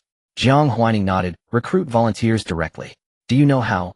Yes, the scar removal cream can be considered a cosmetic product. We just need a safety certificate and can recruit volunteers online. Since it wasn't a pharmaceutical product, recruitment wasn't too troublesome, and we didn't even need to offer compensation. Just select willing volunteers. Jiang Huaining, alright. She took out a prepared secret formula, a liquid that looked like water stored in a transparent glass bottle. Add this to the final product, dilute it 100 times, and let it sit in a temperature-controlled room at 10 degrees Celsius for 24 hours. The secret formula alone had no scar removal effect. It needed to react with the product developed by the Institute to greatly enhance the scar removal ability. The researcher was a bit confused, but did as instructed. Okay. Boss, regarding the volunteers, should we track the effects over a long period? Scar removal cream is special. Results aren't visible in the short term. Generally, superficial scars might show improvement within 1 to 3 months. Hypertrophic and atrophic scars are more complex and may require 3 to 6 months for noticeable improvement. As for old scars, they are stubborn. Maybe not even half a year would show improvement. The researcher thought, though this wasn't her specialty, since she had started researching, she naturally studied the effects of most scar removal creams on the market. Overall, the Boss cream was good in terms of moisturizing, but the actual scar removal effect would only be known after results came in. Jiang Huaining shook her head. No need. For ordinary scars, this cream will show results within a week. A week. The researcher's eyes widened, and she blurted out, Boss, that's impossible, right? The best scar cream on the market takes at least a month to show effects. After speaking, she shut her mouth. How dare she talk back to the boss? Did she want to keep her job? Even if the boss was young, that was no reason to offend her. Jiang Huaining smiled. That was before. Once my product hits the market, the best effect won't be a month anymore. The researcher was speechless. She wanted to disbelieve, but the boss was so confident that she not only started to believe, but also became curious. Who wrote those plans? Why were they so amazing? Could it be some hidden master? Really? If you want to know, you can try it yourself, said Jiang Huaining. She didn't seem to need scar cream herself. Wait. The researcher thought of the scar on her arm left from a vaccination as a child. It was so small and common that she had ignored it most of the time. She didn't even remember it was there.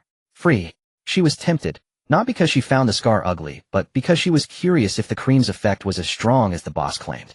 Of course it's free, Jiang Huaining said, amused. Was she that stingy? Thank you, boss. The researcher beamed. "They'll take these to the team leader right away." The researchers at the institute moved quickly, without any delay. Jiang Huaining soon received the reacted scar removal cream. The light green cream was stored in a transparent cooler. Jiang Huaining took out a bottle, dabbed a bit, and felt a faint coolness and fragrance on her fingertips. It was a special herbal scent, not unpleasant. Besides the bottle in her hand, there were dozens of identical test tubes in the cooler, all containing the same cream. Jiang Huaining placed the cream under a microscope and saw the active substance she had hoped for. In the interstellar era, this substance was called linseed protein, which greatly promoted skin metabolism and removed scars through that process. Moreover, linseed protein had another function, activating cells. However, this large molecule linseed protein couldn't activate cells directly. Jiang Huaining needed to transform it into small molecules that retained the large molecule properties while being absorbable by the body without being completely digested by the digestive tract. But that would take time.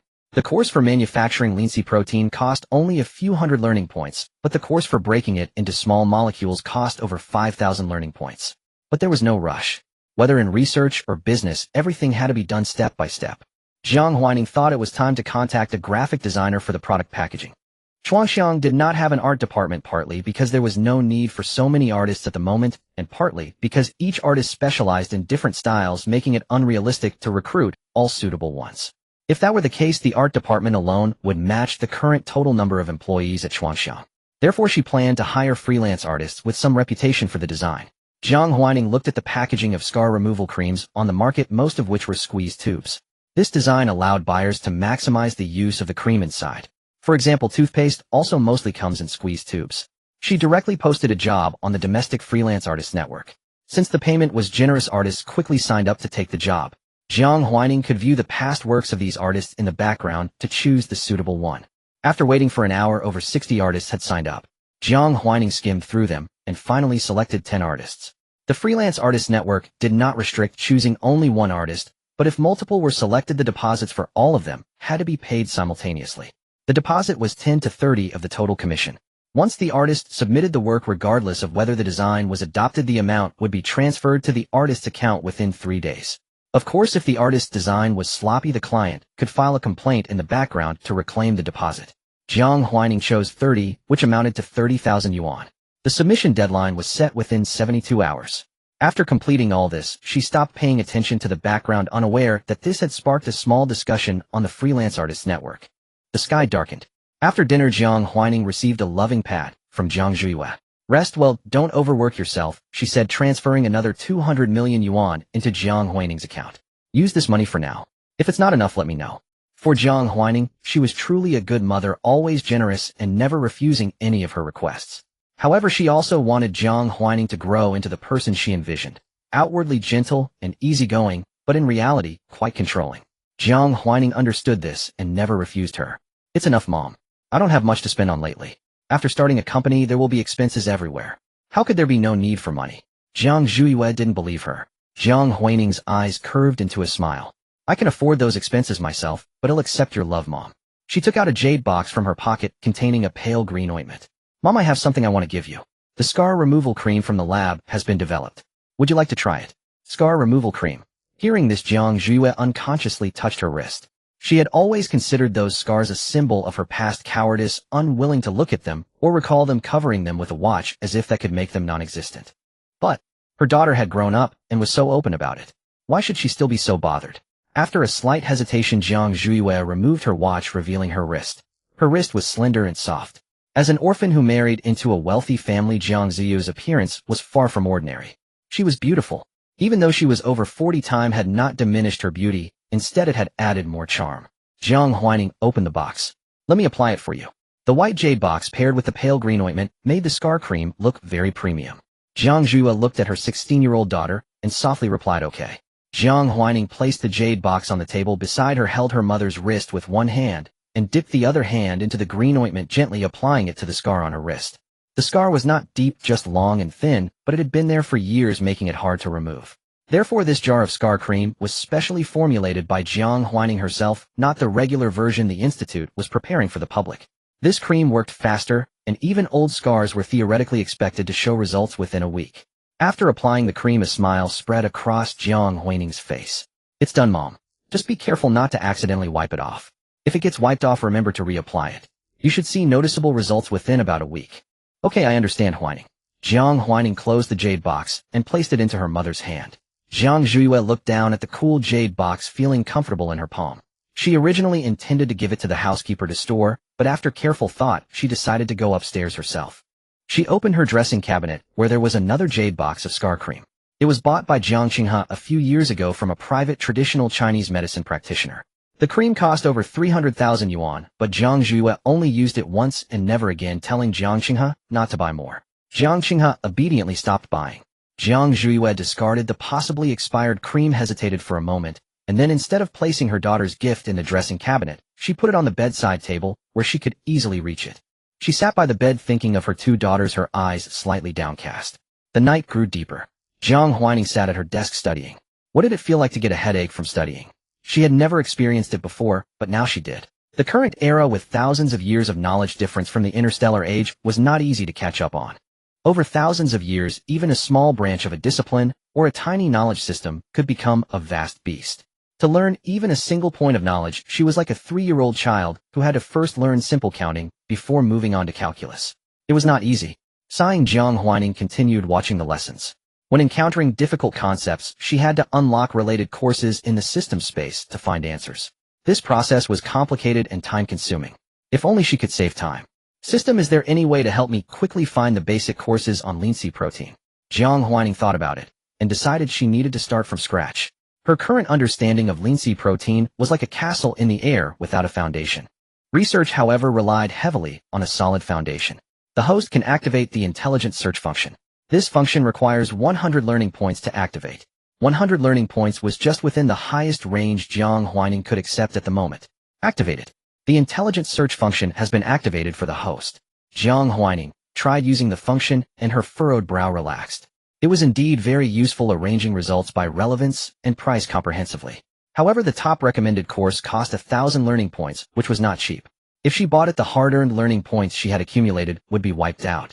But after reading the course description, Jiang Huaining clicked to purchase without hesitation. It contained all the knowledge points on the synthesis, purification, and micromolecularization of linseed protein, which was much cheaper than the specialized course on micromolecularization she had previously found. With this, the skincare product that makes cells younger could perhaps be put on the agenda. Jiang Huaining immersed herself in her studies until the moment she received a notification from the Free Artisan Network that the submission deadline had passed. Only then did she suddenly remember that her scar removal cream still lacked packaging. Logging into the backend, she reviewed all the designs from the artisans and selected several with an antique charm. Yes, she intended to package this scar removal cream in jade boxes and glass boxes, and she revised the previous pricing plan. For the same cream, the jade box contained 30 grams and was priced at $69.99, while the glass box contained 20 grams and was priced at $19.99. Jiang Huaining purchased 2 designs, paying 800 in design fees. With the designs in hand, she could now contact the company specializing in producing outer packaging to manufacture the containers. Jiang Huaining had access to the packaging company used by the Jiang family, and she directly called that company. "Mrs. This a new product from the Jiang family?" "No, it's my own." Also, the young lady of a wealthy family was starting her own business. After negotiations, they finalized a contract to deliver 200 jade boxes and 100 glass boxes this month. The jade boxes cost 200 yuan each, and the glass boxes cost 25 yuan each, with a deposit of 1500 yuan.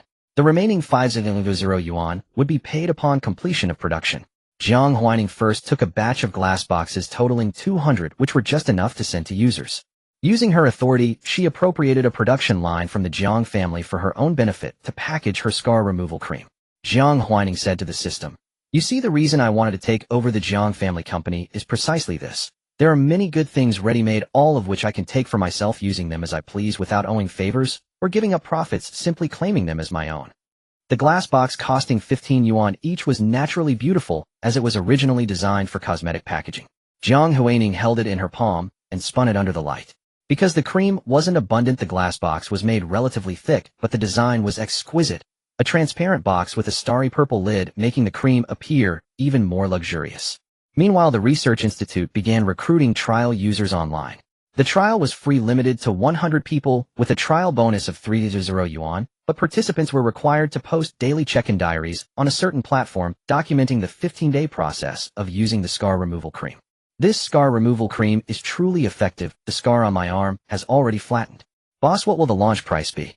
I want to buy some for my mother. The researcher was curious about the price of this cream as its effects were so astonishing that no scar removal cream on the market could match it. Jiang Huaining glanced at the female researcher. Institute staff usually didn't dare to approach Jiang Huaining, but this researcher was different. Perhaps because she was young, she often liked to talk to Jiang Huaining. However, Jiang Huaining didn't dislike her. Chen Shihe felt a bit nervous. Could she afford a box with her current salary? Her mortgage was fully covered by her housing fund, leaving her entire salary for spending, so she should be able to afford it, right? A box with 20 grams of cream mass-produced. The price shouldn't exceed 10,000 yuan, should it? Jiang Huaining said, the glass box version is 1999 yuan. Chen Shihe breathed a sigh of relief. 2,000. She could afford 6 boxes a month. Light-hearted, she grew curious. Are there other versions? Jiang Huaining replied. Yes, there's also a jade box version 30 grams priced at 6,999, and it's limited in quantity. Chen Shihe clicked her tongue. She would stick with the glass box, or let the wealthy buy the jade box. The rich might need that level of sophistication, but she didn't. However, if there were no glass box for comparison, she would still be willing to buy the jade box, and would find the price acceptable. Because this scar removal cream was truly effective, she wondered where the boss had gotten it from. It was so powerful. Although curious and talkative, Chen Shihe knew which questions she could ask, and which she couldn't. To keep her job, she had to keep her mouth shut, and know what not to say. Send samples to the trial users tomorrow using this version. Make sure they include the hashtag and tag Chuangxiang Technology. Jiang Huaining was a true businesswoman. Even with trial products, there was no free lunch. She needed these people to initially open the domestic market for this scar removal cream, named Huanxin. Qi Yun was originally a member of a dance troupe, but 3 years ago a fire backstage burned her face, and she lost her chance to stand on stage. Over the years, with her parents' help, she opened a small convenience store covering her face with a mask to avoid frightening customers. Life seemed to return to normal, but she had never been happy again. One day a friend from her school days came to visit and shared a trial post with her. Persist in recording for 15 days, and you get 3,000. Plus, I asked. The post just needs to be honest, and the only requirement is no photo editing. At that moment, Qi Yun felt sensitive, as if she was being mocked, but after realizing her friend meant, well, she fell silent. If you apply, you should be accepted, the friend said. Even if the cream doesn't work, you still get the money. It was just. Could Qi Yun bear to have so many people see her scars? Qi Yun indeed didn't want others to see her scars and cast strange glances at her. She instinctively touched the scar on her face, wanting to refuse, but glancing at her parents behind the store, she nodded and agreed. Okay, can we add each other? I want to apply. Sure, the friend said, relieved, and added Qi Yun's contact. They had been close friends in middle school, but later going to different high schools, busy with studies and meeting new people, they gradually drifted apart, becoming familiar strangers. But even so, she wished each other well. Qi Yun felt ashamed of her earlier thought. Thank you. It's nothing, the friend said with a candid smile. They chatted a while longer, then the friend left. Qi Yun sat on the chair, clicked the link, filled out the application form, honestly wrote her situation, and took off her mask to photograph her scar and upload it. Her parents looked at her with pain. If you don't want to, it's okay. They knew how much their daughter cared about the scar on her face. Because of it, their once cheerful and outgoing daughter had gradually become silent and withdrawn, even occasionally gloomy. But as parents facing their daughter's transformation, they felt only pity, not disgust. It's okay, Qi Yun said. If I'm accepted, it's 3,000 yuan. The small store wasn't doing well, but earned only 1,000 or 2,000 yuan a month, and during bad months it barely brought in a little over 1,000, not even enough to pay social insurance. After speaking, she fell silent again, staring at the application link. Chuangxiang, huh? She searched online and found that the company had a registered capital of 100 million yuan, but had been established for less than half a month. Her heart inexplicably tightened. Then she smiled. Her scar was so severe and had been there for 3 years. If this company wanted to promote its scar removal cream, she wouldn't be a suitable choice. The older the scar, the harder it is to remove. To see results in just 15 days, one should choose scars that could disappear on their own. Her scar was stubborn, clinging to her face like a tenacious parasite, not the type that fades easily. Qi Yun checked. Results would be announced within 3 days. She didn't hold out any hope of being selected. The recruitment of trial users lasted 2 days, and Jiang Huaining received over 2,000 applications. The number far exceeded her expectations. She had the system filter them directly, primarily selecting women who had given birth, as well as those with scars from accidents, burns, or similar causes. A total of 100 people were chosen. Jiang Huaining opted for the fastest domestic logistics and dispatched the trial products to each tester as soon as possible. From the moment they received the product, users were required to document the condition of their scars. Thanks to some testers in the same city, a topic about the Huanxin scar cream was established on the very first day of distribution. Big data brought this post to Jiang Huaining's attention. At the moment it had little popularity and created no ripples. Some even commented under the blogger's post asking what kind of unregulated product it was. But the next moment that comment was deleted by the blogger. Jiang Huaining smiled faintly and didn't look further. It was only the beginning if she wasn't in a hurry. Speaking of which, she recalled that today was supposed to be the day in the original story when the male lead saved the beauty. She was a little curious. Would Jiang Huailu, who had learned to swim, still be rescued by the male lead? As night deepened, Jiang Huailu stood on the cruise ship, letting the sea breeze ruffle her hair. She gazed at the stars, her eyes reflecting the same shimmering light. I wonder how things are at home, she murmured. Huai, hearing this, asked with a hint of confusion, Are you worried about your mother? Jiang Huailu shook her head. No, it's just that I've been away for so long. Maybe Mom has already forgotten about me. How could that be? You're her biological daughter, Huai said, not understanding her concern. The monitor said it's going to rain soon. Let's head inside the cabin. Most of the lifeguards are practicing their skills today. If anything happens, it might be too late. Jiang Huailu replied, It's okay. I already know how to swim. The Liberty Goddess cruise ship also had a swimming pool. Despite her psychological trauma from water, Jiang Huailu had still gone to practice. Having learned to swim when she thought she was about to die, she was determined not to remain afraid, even if the fear lingered. Lu Shangshu overheard her words, and his heart sank. Jiang Huailu had only been back with the Jiang family for a few days, yet she had already learned to swim. He clearly remembered that the files indicated Jiang Huailu was terrified of water. There was no way she could have learned so quickly. Mastering swimming required first overcoming the fear of water, and he didn't believe Jiang Huailu's personality could easily achieve such a feat. These past days he had been relentlessly training his body to be fit enough for his heroic rescue of Jiang Huailu. Now that she already knew how to swim, what was the purpose of all his effort? Lu Shangshu's face darkened inevitably. He didn't seek out Jiang Huailu again, but instead went back inside to make a phone call. Cancel the plan. The person on the other end said something, and Lu Shangshu's face showed impatience. Stop arguing. He'll pay the deposit and half of the balance. You'll take the money, do nothing, and keep your mouth shut. Got it. If he had saved Jiang Huailu, the Jiang family wouldn't have suspected him of causing her fall into the water. But if Jiang Huailu came up on her own, the situation would escalate. It could even be framed as an attempt on the life of the Jiang heir. Lu Shangshu knew the gravity of the situation. His face turned even more grim. He felt that things shouldn't have turned out this way. If he couldn't succeed with Jiang Huaining, was he doomed to fail with Jiang Huailu as well? He believed his life should have been smooth sailing, not a series of unfulfilled ambitions. The person on the other end didn't want to give up the remaining half of the payment and continued to persuade him. Young Master Lu, the Liberty Goddess, is already on its way back.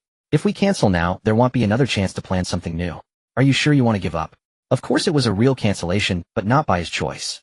The risk is too great. There will be other opportunities later, no need to rush. The male lead's plan has failed. The system reported monitoring the situation on the Liberty Goddess. The system, which had chosen to bind with a vicious female supporting character, was hardly a morally upright entity. Its moral compass was just like Jiang Huaining's, ephemeral as drifting clouds evaporating under the sun. Moreover, it wasn't even human, so it had no human moral constraints. And in the interstellar world where all humans lived under the surveillance of artificial intelligence, what harm was there in the system keeping an eye on the male lead? Jiang Huaining raised an eyebrow, not surprised. So he just gave up. She had been hoping to see the Lu family in a spectacle. If Lu Shangshu had gone through with it, she would have pinned on him the charge of attempting to murder the Jiang family's biological daughter, and conveniently found evidence to send him to the police station for a few days of tea. Now it was a pity. Lu Shangshu had actually dared not act. Was the male lead's courage so small? Hadn't the romance novels claimed that the male lead would overcome all obstacles for love? Was the threat of the police enough to deter him? Host, he's the male lead, not an outlaw. I don't see much difference between him and an outlaw, Jiang Huaining said regretfully. It's not that he's afraid of breaking the law, he's just afraid of paying the price. But there's no such thing as a free lunch in this world. Even if there were, she would surely kick over Lu Shangshu's food bowl. Having provoked her, Lu Shangshu's good days were over.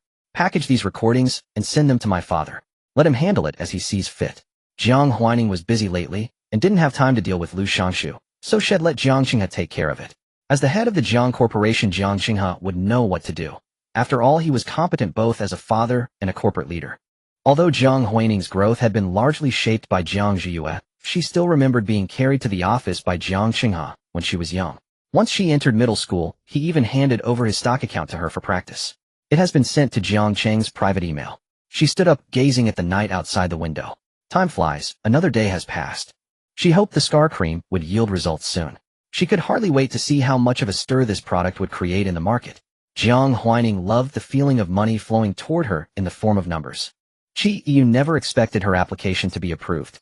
Yet her facial scars were so stubborn. Wasn't Chuangxiang afraid that their product would be deemed ineffective? But despite her doubts, she still went to pick up the package. Opening the box, she saw the scar cream nestled in foam housed in a smoky purple container with a hazy beauty, quite lovely. Holding it in her hand, it felt like a high-end skincare product rather than a scar cream. Qi Yun had used countless scar creams, from cheap ones costing tens of yuan to expensive ones costing thousands, almost all of them. Yet after applying them for so long, only the initial period showed any effect. Later, no matter how costly the cream, it could not alter those scars one bit. The packaging of this scar cream looked very premium. Unscrewing the lid, Qi Yun caught a faint herbal scent as she couldn't identify the ingredients, but it was pleasant. She was about to apply it to her face when she suddenly remembered something, picking up her phone to take a photo of her face. She hadn't looked closely at her face in a long time, but this time while editing the post she stared at it for a while. Adding the hashtag 15-day check-in for Huanexan scar cream, Qi Yun also tagged Chuangxiang Technology as required and then began to apply the cream. As soon as the cream touched her skin, the first sensation was a cool, pleasant, and hydrating feeling, as if her skin had undergone a spa treatment. She paused, slightly applied the cream to all her scars, and then sent a text asking her mother to help watch the shop. With the cream on her face, she couldn't wear a mask. But if she didn't, she might startle customers and affect the shop's business, so she had to ask her mother for help. She returned to her bedroom, looked at herself in the mirror, and hovered her hand over the scars. Would it work? Qi Yun didn't know, but she checked in daily as required, taking photos and uploading them. For the next 3 days, she didn't pay much attention to the scars, thinking they hadn't changed much. It wasn't until the 4th day that she received a private message. "MOMO sis, are your photos real? Did you Photoshop them? I have burned scars too for years. Please don't deceive me." Qi Yun was confused, picked up the mirror, and looked. Had they faded? She couldn't tell clearly until she scrolled through the photos from the past few days and realized that the scars had indeed faded. She was stunned at first, unable to believe it, then her eyes grew warm, and she wanted to cry, but no tears came. Composing herself, she typed back, "The photos are not edited, they are all original from my phone." Before signing up for the trial, Chuangxiang said no editing was allowed. "If you hadn't mentioned it, I wouldn't have noticed my scars fading. But I've only used it for 4 days. MOMO, so it seems the effect is good. Does this scar cream have a quality certificate?" Qi Yun: "Yes, it came with the product. Let me take a picture for you." After chatting with MOMO, Qi Yun sat in front of the mirror, looking at her uneven face, and finally tears fell. She quickly wiped them away, afraid the tears would wash off the cream. The trial scar cream was only 20 G, which might be enough for those with few scars, but certainly not for her. She had to work hard, save money to buy more scar cream, and no longer wallow in despair. Qi Yun looked at the partially used jar of scar cream and carefully put it away. She wondered how much this scar cream would cost. Even if it were tens of thousands, she would buy it. She yearned so much for a normal life, no longer under the scrutiny of strange gazes, even if those gazes held no malice. Another week passed in the blink of an eye. When Jiang Huailu returned home, laden with bags, Jiang Huaining instructed the marketing department of Chuangxiang to start generating buzz for Huanexan scar cream, and had various influencers recommend it. Product reviewers, lifestyle bloggers. Anyone would do, as long as the wind of hype could blow as quickly as possible. Of course, such a gust might also trigger some people's rebelliousness, but Jiang Huaining's product didn't exaggerate, it was simply truth. She was just using marketing to let this scar cream attain the glory it deserved sooner. With the 15-day check-in records of 100 testers, the hype spread easily. On the day of the official launch, many had already followed the store, waiting for the product to go on sale. Jiang Huaining said, "Set the inventory 100 units at 1999 yuan and 300 units at 6999 yuan. If all these products sold out, Jiang Huaining's company would instantly achieve a turnover of 60 million yuan. After deducting various costs, it would still generate over 40 million yuan in profit." Alright. After setting the inventory, everyone held their breath, waiting for the moment Huanexan officially went on sale. Many employees were even more nervous than Jiang Huaining. They hoped Huanexan would achieve great results. But it was Chuangxiang's first product. Although its effects were remarkable and marketing was in place, it lacked a foundation. Even though it showcased its strengths, many customers would still have doubts. So in the end, no one knew how many would actually buy. The results were revealed soon. At exactly 10 o'clock, the store's back-end released the inventory. At the same time, the inventory was depleting at a visible rate. Whether 1999 or 6999, the price of this scar cream was not cheap for most people. But the cases of over 100 testers gave hope to many troubled by old scars. These people were the first to be stirred by the wave. Thus, when the product went on sale, they were the first to arrive. Even though 1999 was not a cheap price, it was at least affordable. Most people could buy it with a month's salary. The inventory of the 1999 yuan scar cream disappeared quickly. Within an hour, over 300 orders had been placed. The 6999 yuan version sold more slowly. Of the 300 units in stock, only about 300 had been sold so far. But this was expected. Everyone had anticipated it. The next step was waiting to see if Huan Xin could sell out all inventory by the end of the day.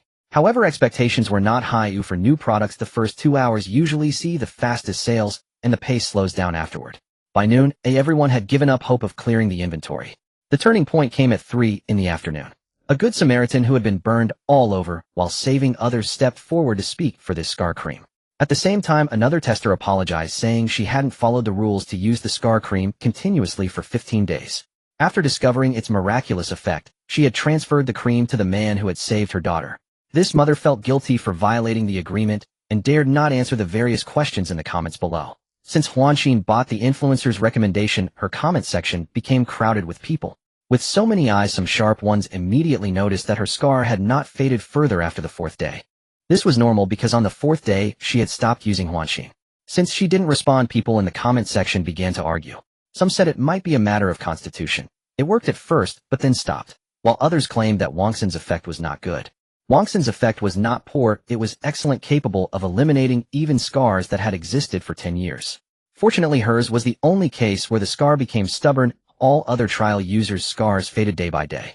After confirming that Huanxin was effective for the benefactor, the woman consulted with her husband and sold some of their family's gold and silver, converting it all into cash to purchase enough Huanxin scar removal cream for the benefactor. The moment they saw the price, they breathed a sigh of relief. 1,999 yuan. The gold and silver they had sold should be enough to buy sufficient Huanxin scar cream. They bought 30 units, spending 60,000 yuan. After filling in the benefactor's address for all the scar cream, the woman posted the thread, revealed the truth, and stated that she was willing to pay compensation for breaching the agreement. The comment section was full of question marks.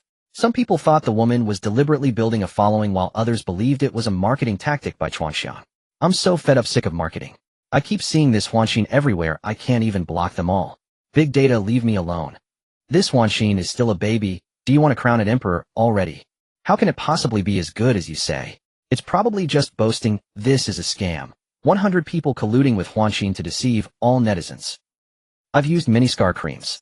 If this one is really that good, then I can only say that a genius has been born into this world, because the effect of this scar cream is far, far better than any I've used. But I think the possibility of a genius being born is too small. Oh, I've waited decades and haven't seen one. Don't drag the hero who acted bravely into this, okay? Does the hero know you're exploiting him? I appeal, leave the hero alone. The comment section was almost overwhelmed by negative reviews. The woman didn't know what to do. Fortunately, the brave hero, using the medal he received for saving someone, reposted the woman's post with pictures and photos of his own progress along with a statement. He Yusui, when I saved that person, I didn't think too much. It's just that I also have a 5-year-old daughter. If my daughter were in danger, I would hope someone could help her. That's why I chose to save someone. Years have passed, and I have no regrets about my choice. I only felt sad that the scars on my body couldn't be erased. Now that I see hope for my scars to heal, I have even fewer regrets. Thank you, Huanxin, and thank you to all the people who have always upheld justice and kindness. Even if you walk in darkness for a time, there will always be a moment when you see the light. After this post was published, it immediately gained massive exposure and comments. Huanxin's sales also experienced explosive growth. He posted comparison photos of his hands, from the initial ruggedness like mountain ranges to the later smoothness. Although there were still obvious scars, the improvement was far too great and too evident compared to before. This was something no other scar cream besides Huanxin could achieve. Everyone's trust in Huanxin grew again, and at an extremely rapid pace. At 4:30 p.m., the 1999 yuan version of Huanxin scar cream sold out completely, and by 5:00 p.m., the stock of the 6,999 yuan version was also depleted. The first day of Huanxin's official market launch was a great start. The next step was to wait for the feedback and reviews from customers who purchased Huanxin, and for these people to truly become Huanxin's organic promoters. Once the organic promoters were numerous and steadfast enough, Jiang Huaining would no longer need to pay hefty advertising fees. Boss, should we restock?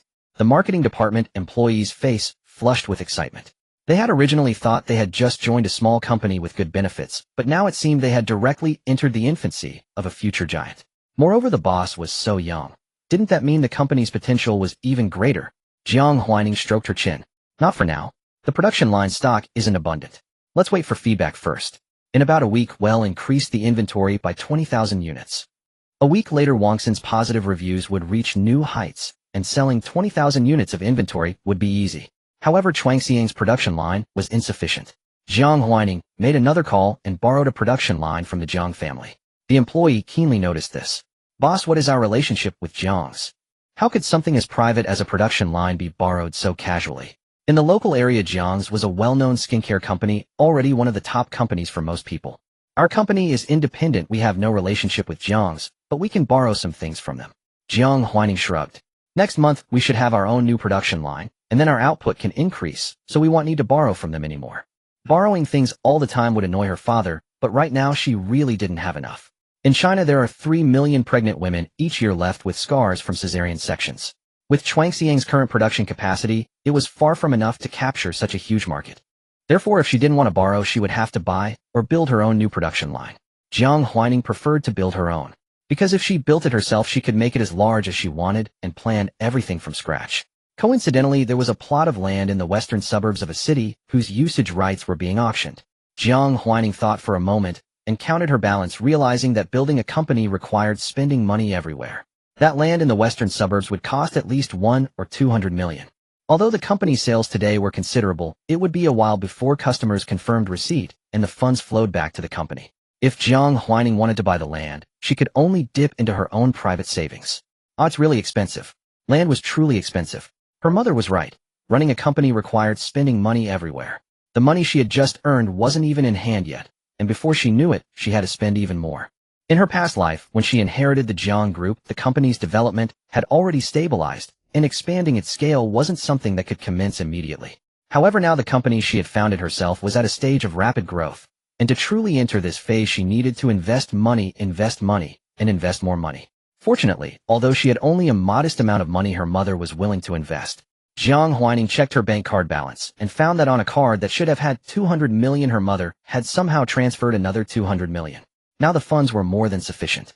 Jiang Huaining thought to herself that she was still too young. If she were a bit older, she wouldn't have to worry about money like this. But who doesn't prefer being younger? Youth meant she still had many things to do in the future. She cheerfully accepted the fact that because she was young, she didn't have much money and needed financial support. While bringing some gifts home to visit her mother, Jiang Huaining suddenly realized that she might have forgotten to prepare welcome gifts for her employees. No one had reminded her about this. After a moment's thought, she directly instructed Lin Manin, her current executive assistant, to prepare welcome gifts worth around 5,000 each for every employee this month. Lin Manin could prepare 2 sets for herself. Jiang Huaining directly transferred 6 million to the card she had previously given Lin Manin, letting her decide what to buy. The driver opened the car door for Jiang Huaining. She got out, entered the villa, and was about to go upstairs to continue reviewing lessons when her mother called out to her. "Huaining, the preliminary round of the chemistry competition is about to start. Do you need me to hire a tutor for you?" she said. "Huailu definitely needs one." Jiang Huailu had no intention of having both daughters take lessons from the same teacher. She preferred unknown tutoring, as it was not like she couldn't afford 2 teachers. In the past, Jiang Huailu would have hired a tutor for Jiang Huaining without even asking, but her daughter had been very busy lately, bringing many things home one after another. A guest room on the 2nd floor had been remodeled by her daughter into something resembling a laboratory. Jiang Huailu didn't know what her daughter was tinkering with, but it looked very professional and profound. Jiang Huailu had already returned and stood nearby. Her gaze lingered on Jiang Huaining for a moment, then she lowered her head, slightly lost in thought. "Mom, please hire a tutor to give me 10 hours of intensive coaching every day for the last 3 days. "Okay." Jiang Huailu had no objection. The next day, Xingyao resumed its normal school schedule. Jiang Huaining originally planned to skip class, but then she received a message from Mushan on WeChat. She raised an eyebrow slightly, picked up her backpack, and went to school.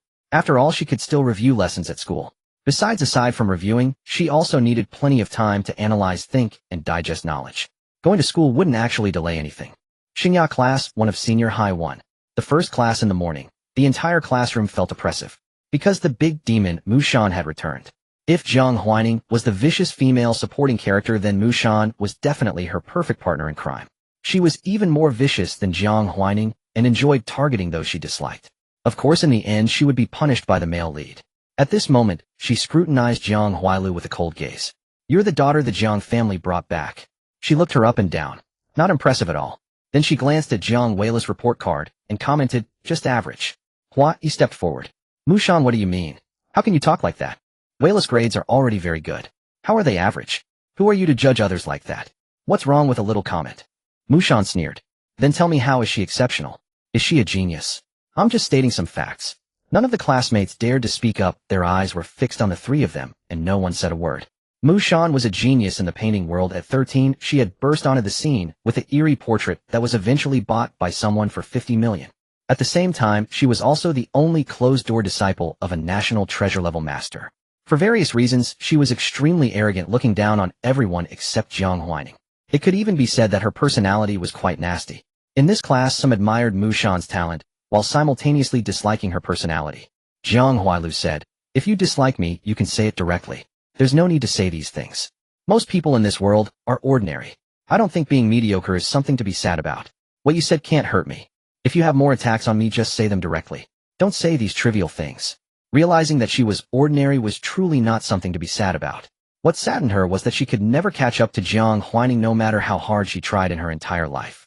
She knew that every word from Mushan was not actually attacking her for being an ordinary person, but to make her realize her place and understand that she was inferior to Jiang Huaining.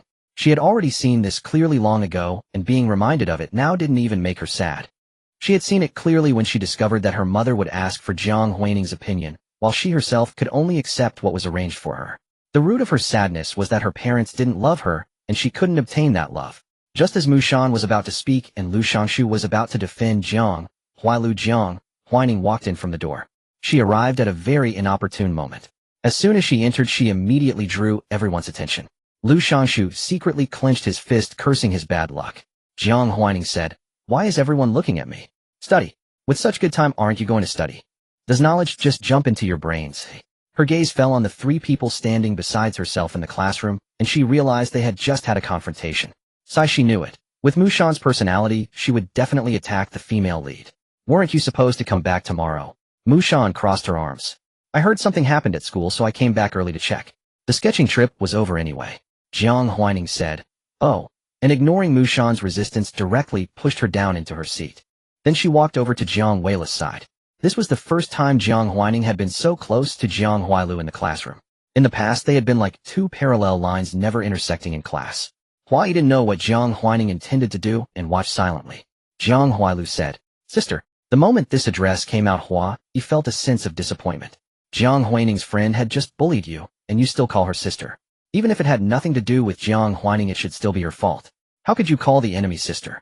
Jiang Huaining was amused by this. She smiled and pressed Jiang Huailu into her seat. "The competition is about to start soon. Make good use of your time to study." Jiang Huailu couldn't understand Jiang Huaining. She simply replied, "Okay," and then opened her test paper to start solving problems. As for the remaining Jiang Huaining ignored her. Mushan sat in her seat pouting angrily as she watched Jiang Huaining walking toward her. Mushan felt no fondness for Jiang Huailu. The moment she entered the classroom, she instantly recognized that delicate flower-like figure as the true-born daughter of the Jiang family. Such an innocent, fragile persona, so adept at playing pitiful.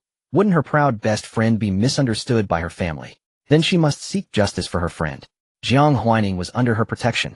Yet to her surprise, Jiang Huaining actually stopped her from continuing her attack, and that delicate flower even called Jiang Huaining's sister. "Sister."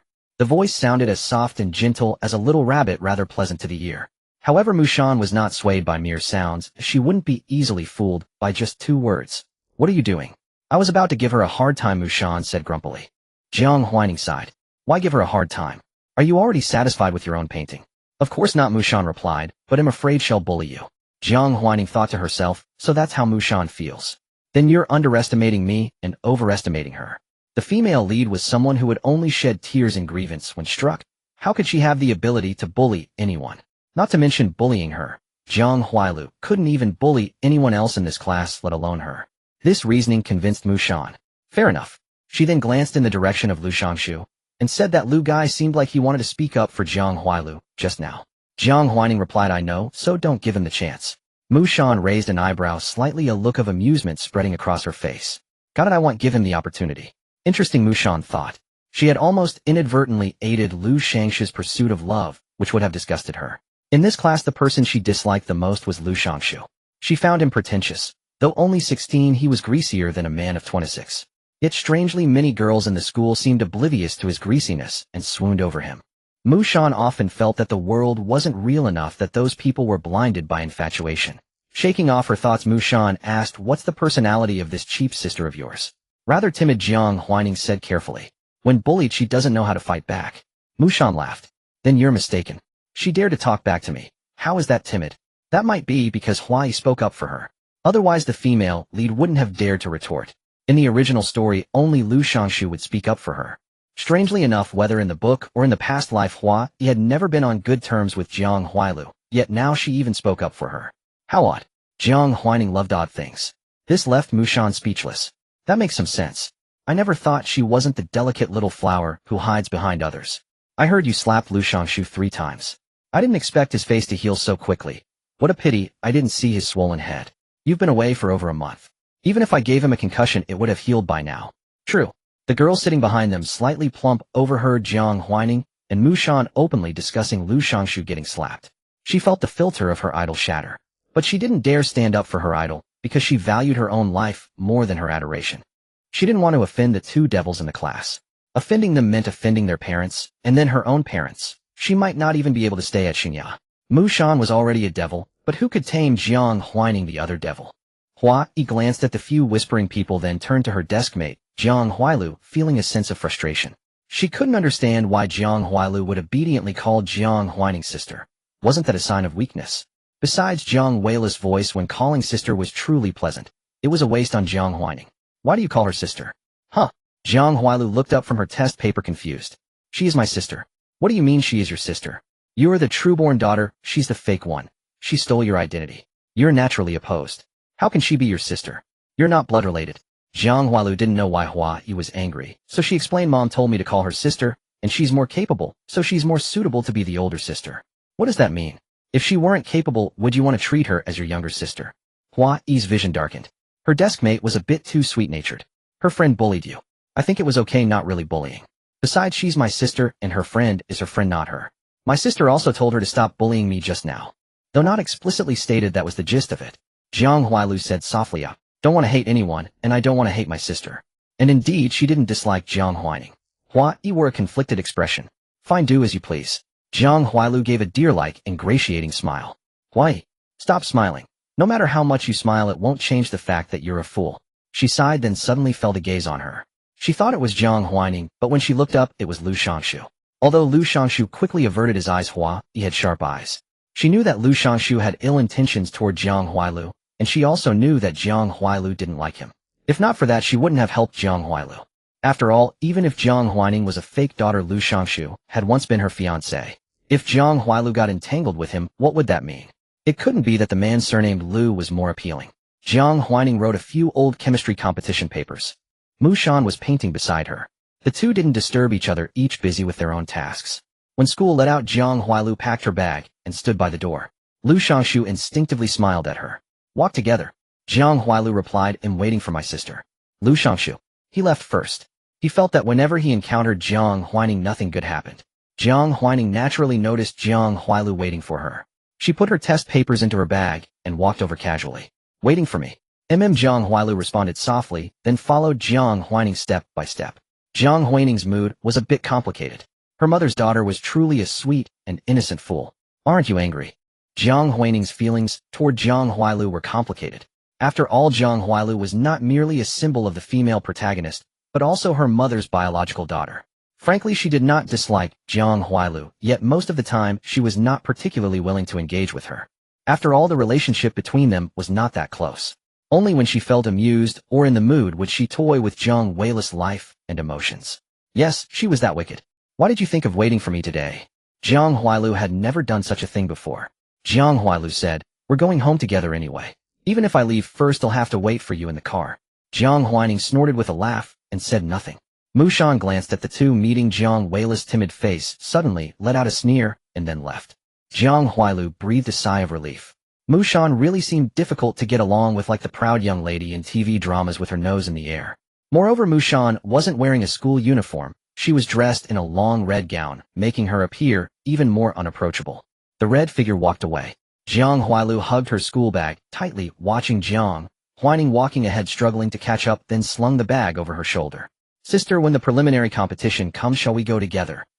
Jiang Huaining didn't know why Jiang Huailu suddenly started calling her sister when Jiang Huailu in both her past life and this life had always avoided her. Why ask that? Do you want to go with me? Jiang Huailu said. Not many people in the class signed up for the chemistry competition. I don't know who else to go with. Lu Shangshu had also signed up, but Jiang Huailu would never ask him.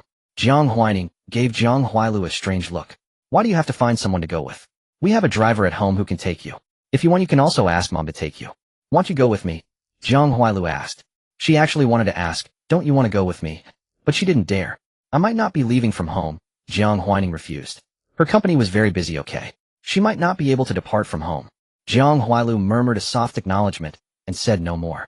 The two got into the car together, and the system spoke in Jiang Huaining's mind. After the female protagonist stopped being with the male lead, she became weird, and it seems she wants to get closer to you, the vicious female supporting character. As a rabbit-like female protagonist, shouldn't she stay far away from Jiang Huaining who might harm her?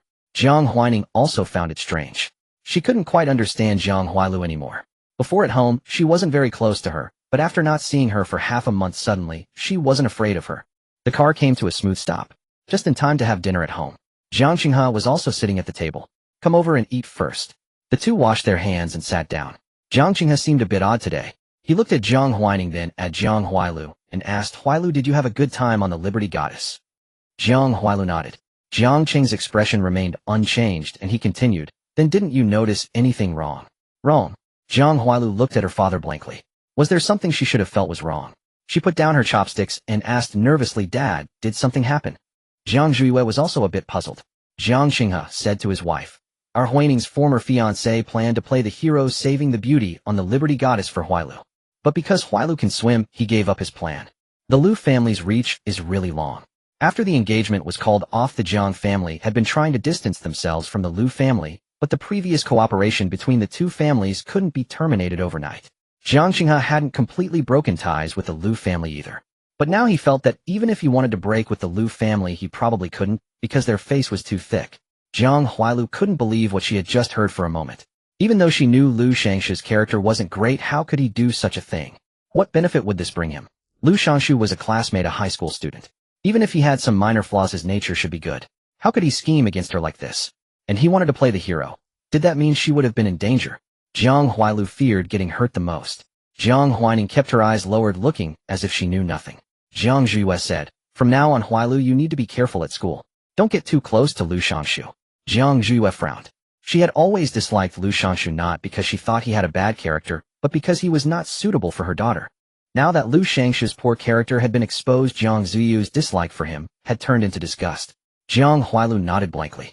Dad, what was he planning to do? Jiang Qinghe said. He smeared tar on the deck and loosened the cruise ship's railing.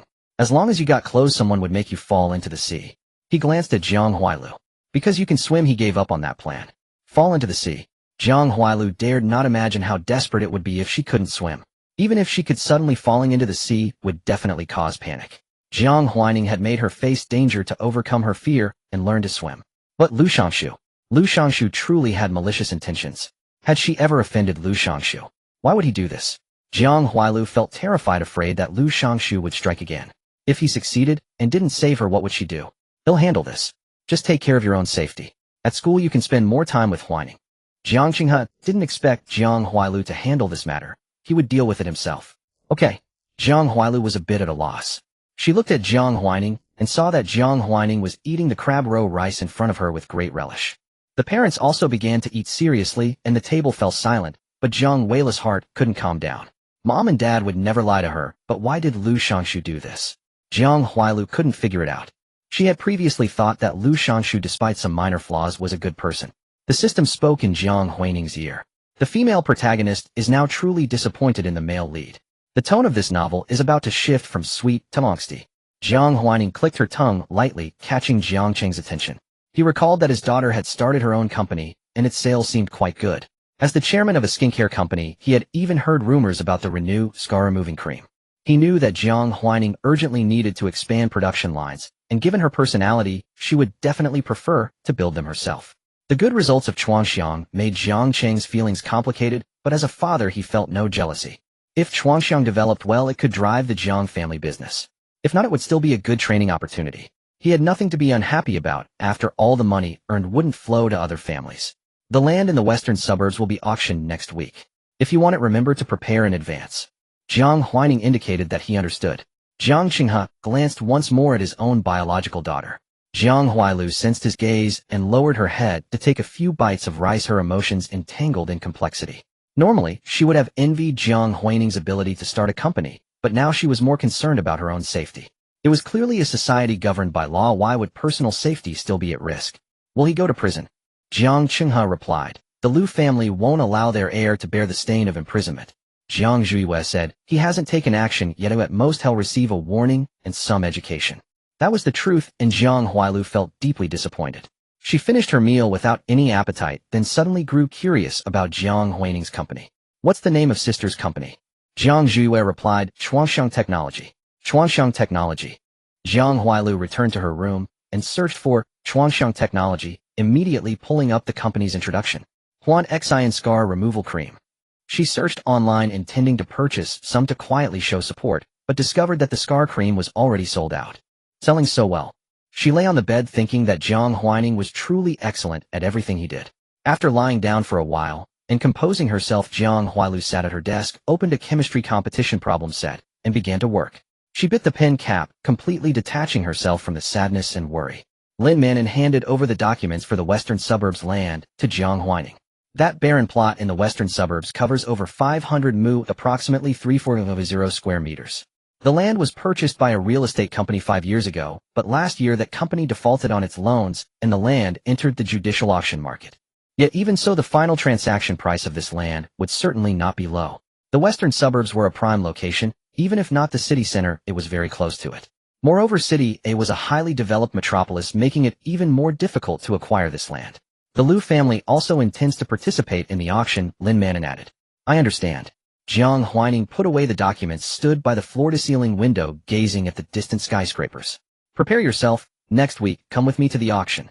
This land, she would secure it even if the opponent was the Lu family. The Lu group was warned by the Jiang group. Lu Jinrong was in a foul mood. No one would be pleased when their weakness was seized. If the Jiang family leaked the news that his son intended to scheme against the Jiang heiress, one could imagine the storm of public opinion the Lu family would face. But he knew Jiang Qinghe would not. Because Jiang Qinghe was not confident that he could keep the Jiang family from being implicated in the storm. The stock price of Jiang's daily chemical had just fluctuated due to the matter of the real and fake heiress. Before the storm of this incident passed, Jiang Qinghe would not allow the Jiang family to be caught in another public opinion crisis. But Lu Jinrong's mood did not improve. Jiang Qinghe would definitely use this matter to bleed the Lu family. For the first time, Lu Jinrong felt that his son, who had always been a source of pride, could be so incompetent. I told you to pursue the Jiang heiress, not to resort to these tricks. Now you've brought such trouble to the company. Have you thought about how to resolve it? Using tricks is fine, but being caught is foolish. Business has always been like this. The higher the road, the more powerful the demon. The victor is king, the loser is a bandit. In this battle called love, Lu Shanshu had already lost once. Lu Shanshu was speechless. He truly couldn't understand why, even though he had destroyed all evidence and had done nothing, yet he was still discovered. I was very careful. I even had a hacker delete all call logs and transfer records. Logically, Jiang Qinghe couldn't have found out. The Jiang family was just a skincare company, not a tech company. How could they retrieve what had been destroyed? Unless they had already known when he started preparing. But was that possible? Could there be a mole around him? After suspecting everyone he could, Lu Shanshu couldn't find the most suspicious one. But he has discovered it now, and not only that, he packaged all your chat records with those people and sent them to my email. Lu Jinrong didn't want to hear explanations. You just pray that Jiang Qinghe didn't tell Jiang Huailu anything. Jiang Huailu was a naive sweetheart, but she wasn't love-struck nor truly foolish. If Lu Shanshu's image wasn't sufficiently upright, just, and considerate, how could she ever be willing to hand over the Jiang family to Lu Shanshu in the future?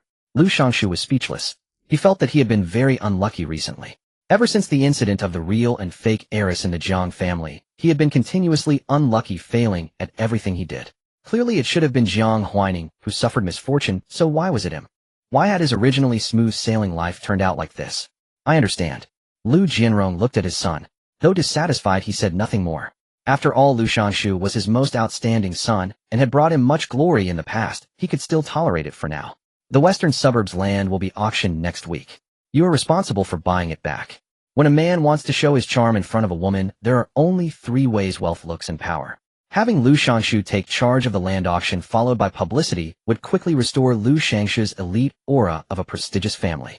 This kind of elite aura was very captivating, especially for a sheltered young girl like Jiang Huailu, easily inspiring admiration and worship. Okay, Lu Shangshu agreed. Dad, rest assured I will definitely buy the western suburbs land. The Lu family sought development and needed to build new production lines, so new land was essential. At the same time, if news of acquiring the western suburbs land spread, it could also boost the Lu family's stock price. This was a good thing that killed 3 birds with 1 stone. Lu Shangshu began gathering information on the western suburbs land and secretly investigated the competitors for this plot, preparing to secure it at the lowest price. He had already disappointed his father once, he could not disappoint him a second time. Those illegitimate children were always eyeing him covetously, wanting to take a bite out of him. Lu Shangshu saw information about a company, Chuangxiang. This was the scar cream company that had been making waves recently. But Lu Shangshu hadn't expected this company's appetite to be so big. It had just been established and was already thinking of buying new land. Wasn't it afraid of overextending itself? He checked the company's information originally just to see if the company had sufficient funds, but then he saw that the company's registered owner was Jiang Huaining. Those 3 black characters combined together stung Lu Shangshu's eyes. He didn't believe there was another Jiang Huaining in City A who could register a company. But he also didn't want to believe that Jiang Huaining had registered a company. Everyone else was still just an heir, so why did he get to start a company and become the boss? Lu Shangshu felt a bit aggrieved. If Chuangxiang hadn't developed well, Jiang Huaining would have been nothing more than a disinherited curve forced to find another path.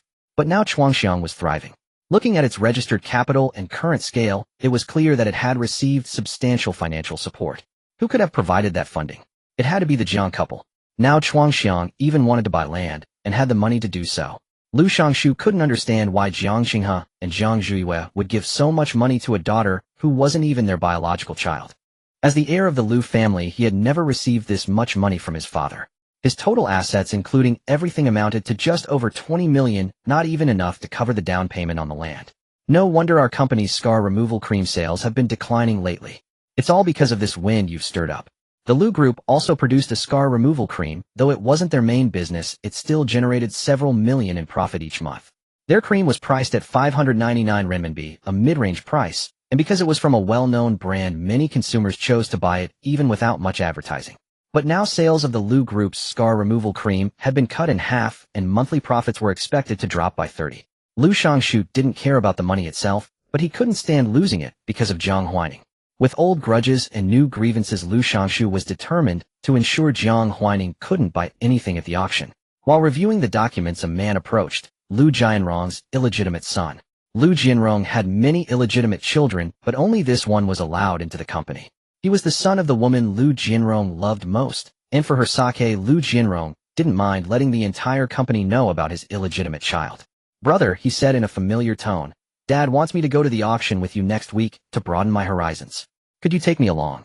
Lu Hao was handsome, having inherited his mother's beauty, which gave him an androgynous appearance, but his attire made his gender unmistakable.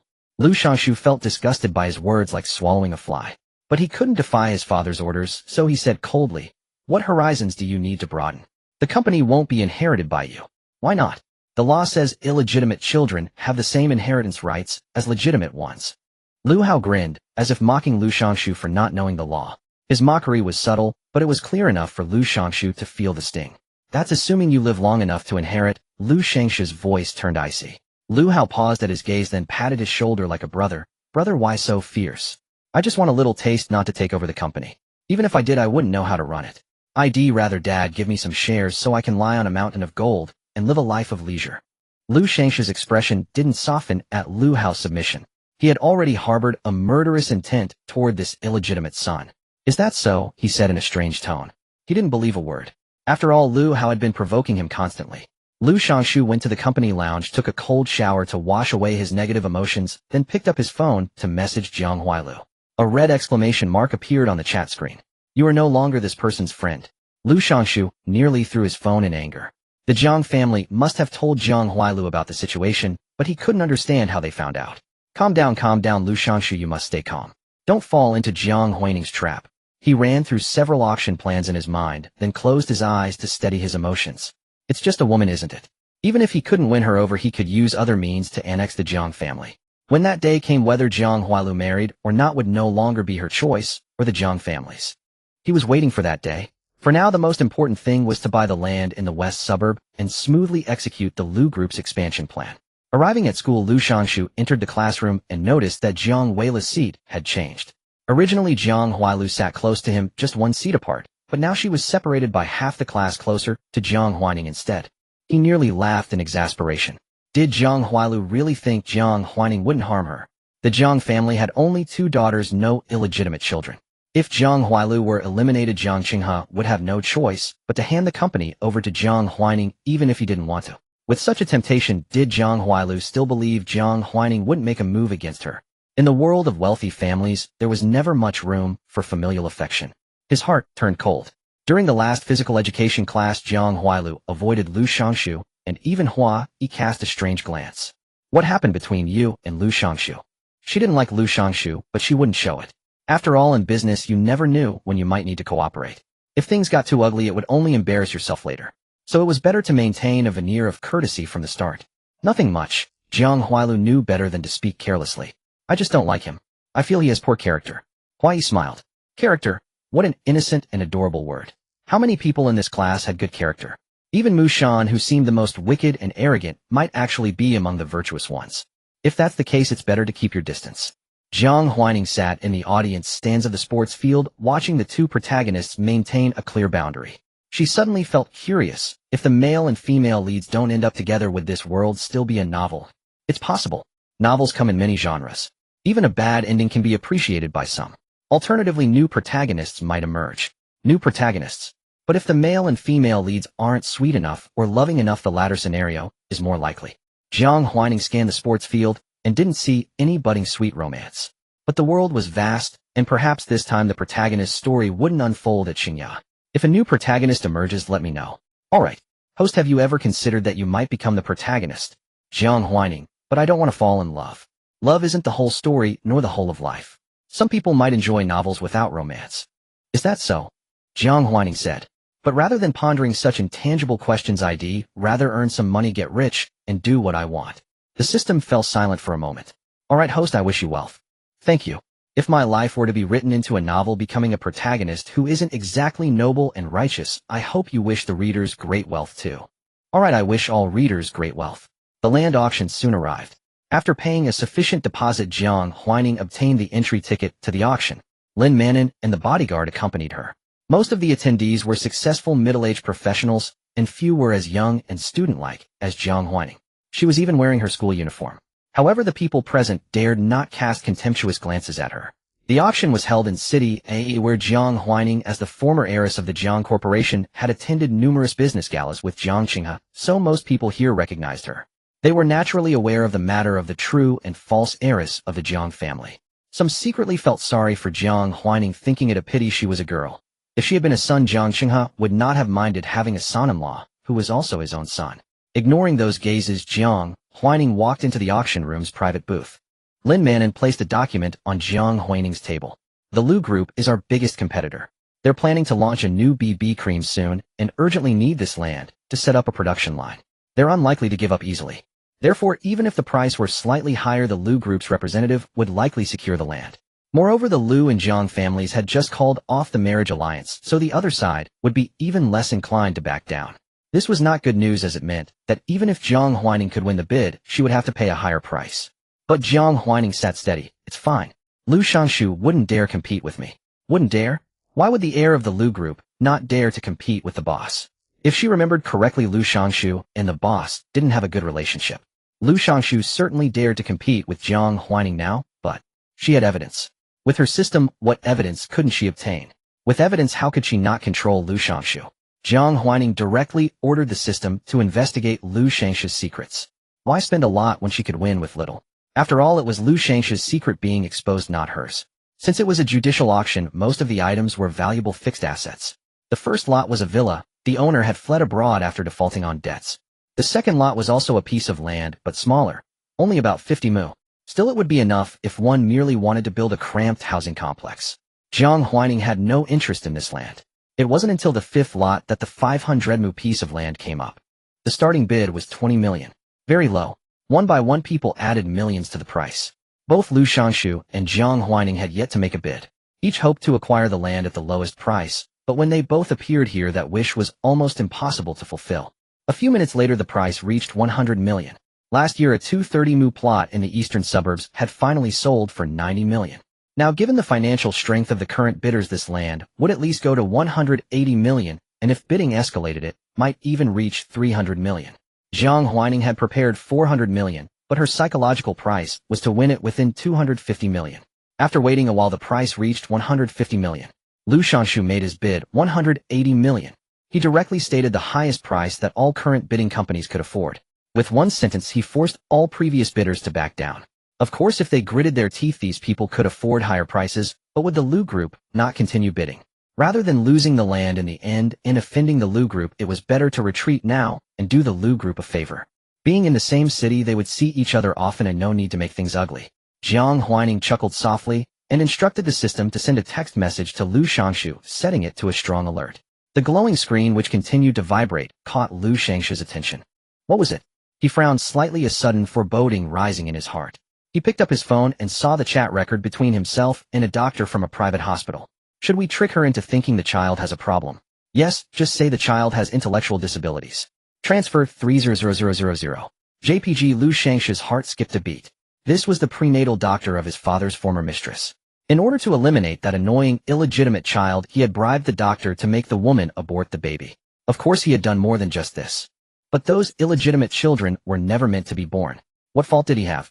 If anyone was to blame, it was their shameless, greedy mothers who tried to snatch his inheritance through the children. The phone vibrated again, and a new message appeared. It was an MMS, a report of the Lu Group's tax evasion, along with a postscript. If you bid again, this report will appear on the desk of the director of the city, a tax bureau, tomorrow. Then even if the Lu Group won the land, they would be busy dealing with the tax bureau's investigation and fines, with no energy left to establish a new production line. Lu Shangshu laughed in anger. Fine, just fine. Who was messing with him? Lu Shangshu's first suspicion fell on Jiang Huaining. Since no one else had bid, the auction hall was very quiet. The auctioneer asked, "Is there any further bid?" Going once, going twice. Jiang Huaining curled her lips slightly and bid 190 million.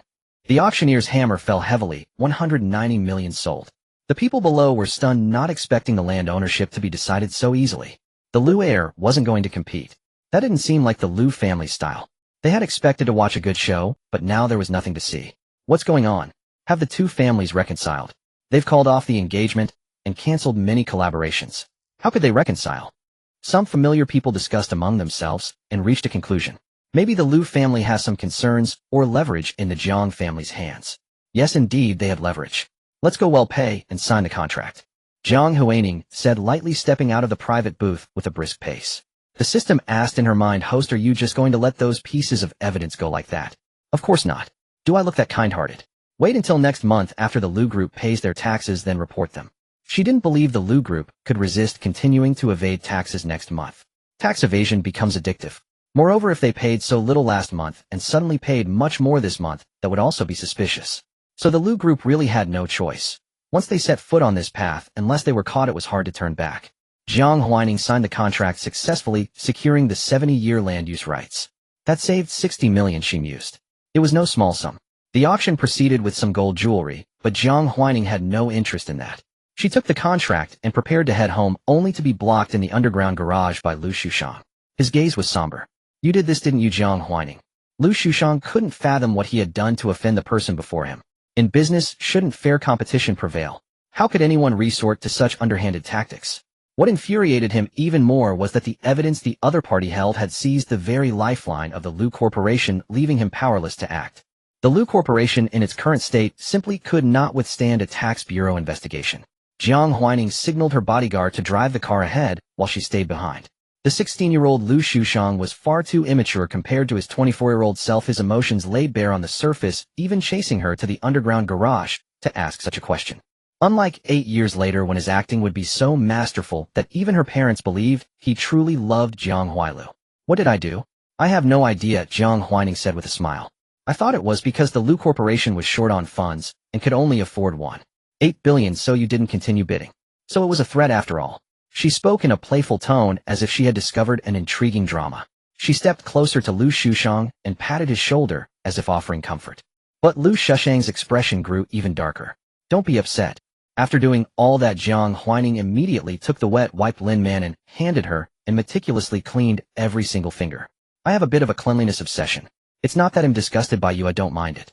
Cleanliness obsession. Since when did Jiang Huaining have a cleanliness obsession? Lu Shushang sneered, just you wait. He didn't believe a word of her nonsense. Those who sent the threatening messages must have been connected to her.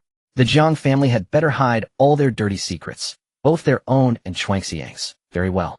If he ever caught hold of any evidence, he would make them pay. Let Jiang Huaining laugh now. He would wait and see just how long this woman could keep smiling. The bodyguard pulled the car up, stepped out, and respectfully opened the door for Jiang Huaining. In high spirits, she couldn't be bothered to deal with Lu Shushang any longer. She gave a perfunctory smile. They'll be waiting with bated breath. She turned and entered the car with Lin Manin following close behind. Lu Shushang stood still, head slightly bowed, his bangs casting a shadow over his eyes. His men had also caught up. Shushang, we didn't get the land. How are we going to explain this to the chairman? The employee was utterly bewildered. 1.9 billion was still far from their psychological price ceiling, so why had Lu Shushang stopped him from continuing to bid? Hadn't the chairman stressed that this land must be secured? Lu Shushang said coldly, they'll handle the explanation. You don't need to worry. The employee fell silent. Worry? What was he worried about? He hadn't made any mistake. He was just lamenting the loss of his bonus this month. As a mere employee in a private company, was it so easy to earn money? With such an important piece of land lost, his boss was bound to be furious. And if the boss was angry, he might even lose his quarterly bonus. Fine, young master. After all, you're the young master. No matter how angry the old man gets, you'll never go hungry. But he was different. He had a whole family to support. Lu Shushang didn't catch the employee's sarcastic tone in the word young master. He was still pondering how to dig up dirt on either Chuangxiang or Jiang's daily chemical. All crows are black. Chuangxiang had just been established, so maybe it hadn't had time to evade taxes, but the Jiang group was such a huge conglomerate. How could it be completely clean? Once he found evidence, even if Jiang Huaining apologized to him, he wouldn't give the Jiang family a chance. Unless it was Jiang Huailu. Thinking of that girl who always avoided him, Lu Shushang's gaze shifted. Deep down, he still had some fondness for Jiang Huailu, not entirely because of the Jiang group behind her, but also because she always acted like she didn't like him, unlike other girls. Even though he wanted to swallow up the Jiang group, he genuinely intended to marry her. But Jiang Huailu was always swayed by others walking around him. He would never truly hurt her. Whether the Jiang group belonged to her family or to him, he could provide her with a life of luxury. He tucked this thought away in his heart. Once he had power, whatever woman he wanted would be his. But the most urgent matter now was to inform his father that the Lu Corporation's tax evasion had been discovered. Although he had backed down at the auction, as long as the secret was known to someone, it was never safe. Jiang Huaining returned home with the contract. She reviewed it, and then assigned the task of setting up the production line to Lin Manin. That land will be used for producing Huanxin. You will be responsible for finding professional designers to plan it. My requirements are that the production workshop be safe, efficient, convenient, and aesthetically pleasing. Money is not an issue. Once the design is done, show me the blueprints before construction begins. Lin Manin replied, yes, Miss Jiang. Hearing the confirmation, Jiang Huaining ended the call. She was still a student, and many things were inconvenient for her to handle personally. Even after graduation, when she could devote herself fully to the company, she couldn't do everything herself. As the head of a company, the most important thing is not to do everything yourself, but to learn to choose the right people to handle the tasks, while keeping a firm grip on the overall direction. If she had to do everything herself, what would she need employees for? Several days passed. During this time, whenever Jiang Huaining went to school, Jiang Huailu would wait for her in the classroom and walk home together. He was utterly puzzled, feeling that Jiang Huailu was being far too humble. Seriously, Jiang Huailu was the real heiress. Why should she always be the one waiting? In response to this doubt, Jiang Huailu said softly, but last time when Mushan said those things about me, my sister spoke up for me. She just wanted someone to protect her. And in the past, she had never been protected. Since childhood, when she was bullied by classmates at school, no one had ever protected her. Her former parents would only blame her for not getting along with others, or they thought that being pulled by the hair was a trivial matter. Why should she be angry? They found her melodramatic and troublesome. After returning to the Jiang family, she still hadn't felt the warmth of home. Her father was cold and always dissatisfied with her. Her mother, though mostly gentle, had shown a cold side when she fell into the water. This made her realize that even if she hadn't been switched at birth, she wouldn't have received a warm family. Only Jiang Huaining, this nominal sister from whom she had never expected a good relationship, had not only spoken up for her, but also taught her how to swim, thereby preventing a conspiracy of falling into the sea. So she thought maybe she could truly regard Jiang Huaining as her sister, even if this sister didn't like her. But before that, she still had a question to ask. Once she got the answer, she would know how to get along with Jiang Huaining. She just wanted a real family member. Huai was speechless. That's called speaking up for you. She didn't even scold Mu Shan. She had such a pretty face, but she acted like a child starved for love, naively following a bad person after being given a little candy. Jiang Huailu was puzzled. Mu Shan is my sister's friend, they've known each other for years. But I'm not close to my sister yet, we've only known each other for less than 2 months, and haven't even exchanged many words. For her sister to speak up for her was already surprising enough. In the past, no one had ever stepped forward to defend her. After returning to the Jiang family, although she didn't get the family she most desired, she had met very kind people, and discovered that her sister seemed to be good as well. Huai was rendered speechless. While let the sisters interact as they pleased, she couldn't interfere. At least Jiang Huailu stood no chance against Jiang Huaining, and now acknowledging her as the elder sister was a wise move, sparing herself the dreadful fate of opposing Jiang Huaining. She knew well how terrifying the first-month profit of Jiang Huaining's Chuanxiang was. The scar removal cream priced at 1999 yuan was in such short supply that even her own hospital was buying it from buyers at triple the price. Reselling it to the hospital's VIP clients could fetch 10 times the original price, and even then many VIPs scrambled for it. The reason was simple: its efficacy was unparalleled, far surpassing any scar removal cream on the market, a complete dimensional reduction in comparison. As long as the formula remained confidential, Chuanxiang Technology would monopolize the mid to high-end scar removal cream market. How formidable was such a monopoly? Huai estimated that in the domestic market alone this cream would bring Jiang Huaining billions in annual profits. If exported, the figures would be even more staggering. Where did she find such talent? She wondered. How could she create such an astonishing product? They were all still students. Why was she the only one who could recruit brilliant minds to work for her? Speak of the devil, and she appears. Jiang Huaining walked in carrying a stack of test papers, casually handing them to the first row to pass back. These are today's assignments. Those participating in the competition come up to get your own set of practice problems. After speaking, she grabbed a copy for herself and stepped down from the podium. The practice booklet was thick, about a centimeter, and she intended to finish it within a week, as the preliminary round would start in 7 days. She immediately began working on the problems. After a few pages, she suddenly thought to ask the system, "Do I earn study points for solving these? If accuracy exceeds 95, you receive 2500 study points. Above 98, 3000. Jiang Huaining raised an eyebrow at the numbers. To avoid being a tenfold idiot, I suppose I'll have to strive for excellence. Looking forward to your performance. Jiang Huaining sat at her desk, solving problems throughout the afternoon until the evening bell rang. Only then did she reluctantly pause. Compared to interstellar chemistry, this is so much easier. It felt like a university student who had mastered calculus suddenly being asked to do elementary arithmetic, brought to tears by the simplicity. Jiang Huaining sighed, picked up her bag, and Jiang Huailu immediately gathered her own papers and followed behind. Jiang Huaining was speechless. What was going on? She didn't want this little tag-along. She only wanted to inherit her parents' wealth, not their daughter. But since Jiang Huailu remained quiet, Jiang Huaining reluctantly pretended she didn't exist. In the car, Jiang Huailu stayed silent until the vehicle jolted from a traffic accident ahead. Then she suddenly spoke, her voice low but clear, calling Jiang Huaining by name. Jiang Huaining, if that day in the pool I had truly drowned and hadn't learned to swim, would you have saved me? She knew that without her, Jiang Huaining would be the rightful heir. If she died, it would only benefit Jiang Huaining. Even if their mother discovered Jiang Huaining's hand in it, she would likely be reluctant to administer too harsh a punishment. Cruel, yet entirely plausible. Jiang Huaining, lost in thought, replied casually, "If something happened to you, Mom would be heartbroken. Besides, I have no intention of breaking the law. What good would killing you do me?" Her moral compass might be faint, but that didn't mean she would become an outlaw. If she became a fugitive, how could she ever become the world's richest person? Corporate image was paramount. Without it, she might amass wealth, but to reach the pinnacle, countless rivals would scheme to drag her down. After all, the market was only so large. If she devoured everything, what would others have? Lu Shangsha's precedent was a stark warning. To become the world's richest, her future enemies would be more numerous and formidable than Lu Shangshu, and she would encounter many more like him. Jiang Huaining told herself, "You're about to become wildly wealthy. Though you spent over 400 million this month, earned less than 100 million, and lost 300 million relying on your mother's support to keep the company afloat, you're about to strike it rich. You'll earn immense wealth, enough to make everyone envy you. They'll be consumed by jealousy and try to smear your reputation. You'll be truly famous now, so you must learn to be cautious in word and deed, protect yourself, and not be pulled down." Imagining a future besieged by enemies, Jiang Huaining felt exhilarated. She relished the thought of countless people resenting her, yet being powerless to stop her as she grew stronger.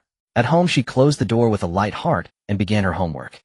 She planned to skip school for the next few days and focus entirely on preparing for the chemistry competition, laying the groundwork for her reputation as a chemical prodigy who turned into a business genius. The competition tutor Jiang Huailu had hired would arrive soon. A former head of the A province chemistry competition exam committee, now retired. Jiang Huailu had gone to great lengths to recruit her. The next morning, Jiang Huaining met the teacher. Jiang Huailu, the former head of the A province chemistry exam committee, was over 50, but looked healthy and youthful, appearing only in her 40s. She had a stern, unsmiling exterior that seemed intimidating, easily frightening students. But Jiang Huaining was not among them. First, do a few test papers to assess your chemistry level, so I can tailor the lessons. As Jiang Huaining worked on the problems, the teacher asked, "What's your goal? First prize, or just to win an award?" "First prize. Winning an award." Those weren't her targets. Jiang Huaining smiled. "Teacher, my goal is only one, to be first." Her objective had always been singular, and her mother's expectations for her had never wavered from that. Jiang Huailu was a woman of swift and decisive action. As a teacher, she had encountered countless students throughout her career, frivolous, modest, confident, and insecure, but never had she met anyone as self-assured as Jiang Huaining. For a moment, she couldn't help but laugh. You're only in your first year of high school, but your competitors aren't limited to your grade. They've been studying for competitions for years. I may be a renowned teacher, but true geniuses on this path have no shortage of renowned mentors no less accomplished than I. She paused, a contemplative mood settling over her. Although chemistry competitions don't receive the same attention as math competitions, the clash between elites is no less intense. Winning at the pinnacle is no easy feat. A first prize might not be difficult, but claiming the top spot often requires a touch of luck. The difference between first and second place often amounted to mere fractions of a point. Could those few tenths truly prove the first-place winner was stronger? Most of the time, no. Jiang Huaining raised an eyebrow. It was hard to imagine such a word as luck coming from a competition exam setter. Still, there was some truth to it. But in academics, she had no need for luck. If I possess the strength to achieve a perfect score, then I don't need elusive fortune. She pushed the test paper forward. "Teacher, I've finished the exam. Please review it. If you have any other papers for me, feel free to give them all at once." Arrogant, utterly arrogant. Jiang Huailu had never encountered such a conceited student. Yet when she glanced at Jiang Huaining's paper, she realized the girl had the strength to back her arrogance. This was a test Jiang Huailu herself had designed, matching the difficulty of the provincial competition. Normally scoring 80 out of 100 on this paper virtually guaranteed a first prize. She studied Jiang Huaining's answers, her expression growing serious as she picked up a red pen to mark the paper. Perfect score. She set the pen down. Staring at the vivid red marks, Jiang Huaining's face broke into a smile. "Teacher, what I want is to achieve a perfect score on every exam, not just on one." Her reputation as a genius must never be tarnished. Chemistry competitions produced a first-place winner every year, and provincial champions were countless. But she aimed to be a top scorer by a landslide, whether in the preliminaries or the finals. Only then could she market herself as a genius entrepreneur to the online masses, convincing them to buy her products without hesitation, helping her become the world's richest person. This time, Jiang Huailu no longer thought Jiang Huaining was arrogant, because she indeed possessed such ability. "A good goal, but humility is a virtue," Jiang Huailu said. In learning an ancient saying, when humility brings progress, pride leads to regression. She wanted to see if Jiang Huaining would change herself based on others' opinions. Jiang Huaining replied, "I already have many virtues. If humility truly is a virtue, then I should leave some room for others. And if pride is a virtue, then I'm already perfect enough. A little more perfection wouldn't hurt." Jiang Huailu suddenly recognized two more of Jiang Huaining's qualities: humility and self-assertion. These were rare traits. She burst into laughter. "In that case, I won't assign you any more papers. Let's teach directly according to the ICHO syllabus, covering all the knowledge points." She paused, then added, "But if you can't quickly integrate all the knowledge, it will be exhausting, and the results might not be as good as doing problems. To win first place, there's no avoiding hard work," Jiang Huaining said. "Please arrange the lessons, teacher. I can study 20 hours a day without any problem. I'm not afraid of not being able to learn." Jiang Huailu said, "Since you're not afraid of the hardship, then it's settled."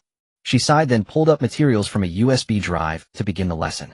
Mastering the syllabus was her specialty. After all, as an exam setter, she had gone over it 1,000 times. Perhaps this path was truly the right one. Jiang Huaining's learning speed and foundation amazed her. As soon as a question was posed, Jiang Huaining could produce most answers within 2 minutes. It was almost terrifying. Jiang Huailu even wondered if she was sitting across from a robot. Competition students usually rack their brains for minutes or even a quarter of an hour. "Your foundation is excellent," Jiang Huailu couldn't help but remark after the day's lesson. She had seen many geniuses, many promising candidates for competition firsts, but never one like this. This was no longer just a matter of being a promising competitor. If Jiang Huaining continued on this path of chemistry, Jiang Huaining smiled. Teacher, I've been studying for competitions for over a decade. You said those geniuses have studied for years, but I'm no different. I started learning competitions at the age of 5.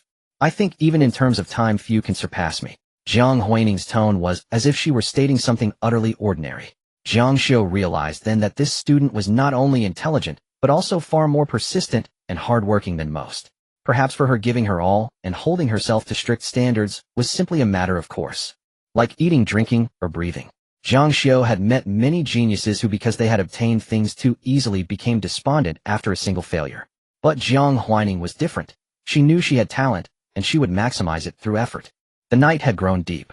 Jiang Xiu gazed into Jiang Huaining's eyes, and for the first time saw the steadiness of an adult in a child. You? Jiang Xiu smiled, but didn't finish her sentence. She only thought to herself, what an odd child. She possessed both the spiritedness of youth and the composure of adulthood. As she walked downstairs, she saw Jiang Huailu reading a book on the sofa. Jiang Huailu stood up. Teacher, I've asked the kitchen to prepare a late-night snack. The driver will take it home for you. With that, a servant brought over a thermal box containing the snack. Jiang Huailu had arranged for the Jiang family's driver to escort Jiang Xiu, and the driver was already waiting at the entrance. Jiang Xiu's gaze fell on Jiang Huailu as she replied amiably, all right. Aren't you going to ask about your daughter's progress? When she had been hired, Jiang Huailu had been very concerned about her daughter's grades and quite anxious. Jiang Huailu smiled. They'll wait for the results to come out. Huaining would not let her down. Jiang Huailu understood that her daughter never disappointed her. Jiang Xiu took a long look at this gentle woman, then got into the car and left. She didn't believe that a truly gentle woman would raise a daughter who was so determined to be first. The Jiang family seemed peaceful on the surface, but the undercurrents ran deep. Not only was the seemingly gentle mother not truly gentle, but there was also the matter of the real and false daughters. Still, she was just a teacher. What did all this have to do with her? In the following days, Jiang Huaining spent her time in intense tutoring. Class ended at 10 in the evening, she rested at 11, and woke up at 5 in the morning to attend lessons and solve problems. Such a life was arduous, but the rewards were substantial. Jiang Huaining had grasped the outline of the ICH preliminary exam, and was thoroughly familiar with the various ways the examiners set questions. When Jiang Xiu taught her, most of the time, she wasn't asking how to solve a problem, but rather pondering how many different ways a particular knowledge point could be tested. She seemed more like she was cultivating a competition teacher rather than a student. These days, Jiang Huaining was almost obsessed. When she slept at night, she closed her eyes and saw various chemistry knowledge points rushing toward her. Elements, organic chemistry synthesis. For her, the difficulty no longer lay in the problems themselves, but in the variations of challenging chemistry questions. Scoring in the 90s was easy, but to achieve a perfect score required not only sufficient strength, but also extreme caution. After all, she wasn't the only genius in this world. There were many who had been obsessed with chemistry since childhood. Her opponents were precisely these people. To defeat them, Jiang Huaining had to stand taller and see deeper than they did. But her head ached a bit. Lying in bed, Jiang Huaining rubbed her temples and suddenly felt curious. System, with so much knowledge in your interstellar realm, how do your students learn? Surely it couldn't be 9 years of compulsory education. Our students. The system pondered. They usually start learning characters at 6, then study simple general knowledge, and from the age of 8, they specialize in one subject. We have over 200 subjects, and they only need to choose one to continue studying. Over 200 subjects. No wonder the courses in the system space were so diverse. Jiang Huaining thought hazily. The system remembered something else, and was about to tell her, but found that its host had already fallen asleep from exhaustion. It silently connected to the villa's smart lighting system, turning off the bedroom light, and drawing the curtains for Jiang Huaining. The host worked very hard, and even the children of the interstellar realm were rarely as diligent as she was. If Jiang Huaining lived in the future, she would surely be the hope of a planet. In the interstellar realm, only geniuses could lead the people of their planet further and prevent them from being bullied by other planets. The interstellar realm was not peaceful. That was why it had come here. Soon 7 days passed. Jiang Huaining had studied for more days than originally planned, feeling as if her brain had been drained. Jiang Huailu organized the stationery for her 2 daughters. Will you leave from home or go with your schoolmates? Jiang Huaining replied, let's leave from home. Going to school would only add extra walking, which was unnecessary. The preliminary exam was held at a city No. 1 high school. It was also the top high school in a province with a key university admission rate of 88. As students of a super high school, the elite among geniuses, most of them disdained contact with Xingya students and looked down on Xingya. Although the 2 schools were both in a city, they were like 2 separate realms, never interfering with each other. But now with the ICHO preliminary exam held at a city one high school, they had to open their doors and welcome the Xinhua students who were regarded as reeking of money. Jiang Huaining thought of something and flashed an amused smile. Then Mom will drive you there. Jiang Ziyu's eyes curved rare in her gentle disposition, and she said warmly, Huailu just came home and hasn't ridden in Mom's car yet. Today you can. She was indeed in a very good mood today, because she knew she would witness her daughter's glory again, see her take another first place. Her favorite thing was watching her daughter win first place. Jiang Ziyue understood that this mentality was somewhat pathological. No one could always be first, and she shouldn't impose such pressure on her daughter. But Huaining could do it. Huaining had always been able to. She had consulted a psychologist about her condition, but it was ineffective. Fortunately, Huaining's excellence seemed to render the need for treatment unnecessary. So she had harbored this pathological mentality for over a decade, and because Jiang Huaining had never disappointed her, she had never had an episode thus appearing normal for more than 10 years. Okay, Mom, I'm looking forward to it. Jiang Huailu was a bit surprised as she didn't know her mother could drive, having assumed she didn't have a license. Jiang Ziyue changed into a convenient outfit, picked up the keys, and told her two daughters to follow her to the garage. Jiang Ziyu's car was an elegant white Bugatti, a gift from Jiang Xinghua for their 10th wedding anniversary. The name sounded ordinary, but it was a limited edition with only 3 units sold worldwide, priced at 90 million yuan. This car was given by your father. Although it's a bit old, it drives well and won't be bumpy. This remark was mainly for Jiang Huailu, as Jiang Huaining already knew. Jiang Huailu saw another side of her cold father. He actually gave their mother wedding anniversary gifts. Quite unexpected. She could hardly imagine her father being romantic. Jiang Huailu thought about it briefly, then her gaze fell on the papers in Jiang Huaining's hands, and her heart began to tighten. She had never been exposed to competitions before. All her knowledge about them came from the past month or so. Even though her family had hired excellent teachers for her, there were still many things she couldn't learn. This made her feel a bit frustrated. But her teacher told her it was normal. She remembered the teacher's comforting words, most students when they first get a competition paper can only score about 20 points. You have 30-something, which is already quite good. 30-something. Was that really good enough? She turned her head to look at Jiang Huaining. But she felt it wasn't enough, far from enough. Because her sister was too strong. Jiang Huaining was studying the exam outline. The outline covers such a wide range. Is it useful to read it? Jiang Huailu couldn't help asking. Jiang Huaining replied, I'm just using the outline to organize the exam content. But one shouldn't rely too much on the outline, as it was not uncommon for the ICHO preliminary exam to include questions beyond the syllabus. Jiang Huailu said, I'm a bit nervous. A city one high school was not far from the Jiang family villa. Jiang Ziyue drove for only 20 minutes before they arrived. The two got out of the car. Shenji's school uniform was very conspicuous, and they instantly drew a lot of attention. But since they were students here for the exam, the gazes quickly shifted away. Jiang Huaining walked alone into the crowd and found a corner, about to continue studying last year's final exam questions, when a shadow suddenly fell before her eyes. A figure collapsed, nearly hitting her. The person wore the school uniform of a city high school, but it was washed pale, and on their feet were cloth shoes with the toes exposed. It was hard to imagine such poverty existed in a world where synthetic fabrics and rubber had become widespread. But Jiang Huaining recognized her. In her past life, Jiang Huaining had seen her during the winter camp for the mathematics Olympiad. The person abruptly said sorry and left hastily. Until they parted, Jiang Huaining never clearly saw her face. But she knew it was Yan Xiao. In her past life, Yan Xiao was the provincial IMO perfect scorer, and only because Jiang Huaining had extra points from the additional questions did she barely keep the first place throne. She had once been Jiang Huaining's teammate in the national competition. Unfortunately, during the finals, Yan Xiao was exposed for using banned substances, resulting in a lifetime ban from competitions and a 3-year disqualification from the college entrance exam. This punishment completely drove Yan Xiao into the abyss. After the national competition in her past life, Jiang Huaining next saw Yan Xiao in prison. Yan Xiao was sentenced to life imprisonment for major theft of bank assets. Using her knowledge, she had obtained an employee's account while working as a cleaner at the bank, and then used that account to inject a virus into the bank system. The virus helped Yan Xiao steal a large amount of wealth from the bank system, landing her in prison for life with free meals. But the problem was, Yan Xiao was not a person greedy for wealth. Not a single cent of that money was spent on herself. When Yan Xiao was arrested, a photograph was taken by the press showing her in a worn-out janitor's uniform. From a provincial IMO perfect scorer to being imprisoned, it took only 2 years. Jiang Huaining never expected to meet Yan Xiao again at this time. Sunlight fell upon Jiang Huaining's face. She tilted her head slightly, gazing at the rising sun through the distant treetops. She recalled that Yan Xiao seemed to be a sophomore in high school that year, barely 19, when he was taken into prison. A withered yellow leaf spiraled down from the air, drifting and swaying in the breeze. Jiang Huaining reached out, caught it in her palm, smiled faintly, then turned and walked into the shadows. System, you say this world is a novel, but why does it feel so real? Every person's pain, struggle, or those unavoidable hardships, they all feel so genuine. And I don't know the full truth lurking beneath the darkness. Just as she had never truly understood why Yin Xiao had to take that medicine. With his abilities, he could have entered the top academy without any medication. Why would he ruin his own future? Jiang Huaining felt a flicker of confusion, but now she had taken a different path from her past life, parted ways with those destined to cross her path, and might never meet them again. The system fell silent for a moment, for the first time not responding to Jiang Huaining's words. Because it couldn't figure it out either, it was merely a system.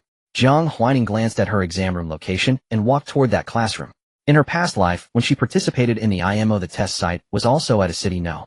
1 high school, and coincidentally her seat was only 1 room away. At the exam entrance, many students in uniforms were waiting. Although they came from different schools, their uniforms were quite similar, mostly black and white, or blue and white, with only a few schools sporting black, red, or other colors. Jiang Huaining's uniform was a white shirt and black dress pants. Though still a school uniform, it was well-tailored and stood out in the crowd. That's from Xingya. Do students from Xingya also come to competitions? Can they even pass? Strictly speaking, there was no such thing as passing in competitions, so this remark was pure mockery. Jiang Huaining cast a faint glance at the crew-cut boy. He looked somewhat familiar, probably the one on the honor roll downstairs. Yet here he was with his honor on the wall, but his character on the wanted list. With such short hair and such short sight, how dare you speak? Unexpectedly, Jiang Huaining shot back. The boy was momentarily speechless. Just as he was about to retort, the teacher holding the metal detector spoke. Enough? Let your true abilities speak in the exam. Standing here, you shouldn't think that talking more will earn you more points. Hurry up, time's almost up. Those entering the exam hall line up. Jiang Huaining glanced at the clock on the wall. The ICHO preliminary round typically started at 9 a.m., lasting 3 hours, and it was almost 9 now. She stepped to the front of the line, had the teacher check her, and then found her seat with her documents. What's with the attitude? The crew-cut boy was displeased. The other students exchanged glances. Wasn't he the one being arrogant? That girl hadn't looked down on anyone, and he was the one who started the trouble. But the most important thing now was the exam. The students muttered inwardly, but said nothing. Some didn't even notice the minor dispute. Soon it was the crew-cut boy's turn to enter. His seat happened to be right in front of Jiang Huaining. Jiang Huaining thought to herself, a bit unlucky. Oh well, she'd finish quickly, double-check, and then leave. After waiting another 2 minutes, the exam papers were handed out. Jiang Huaining received the paper and instinctively skimmed through it, gauging the difficulty. She raised an eyebrow slightly. The difficulty seemed greater. This wasn't provincial-level difficulty. But it didn't matter, harder difficulty worked in her favor. She picked up her pen and began writing.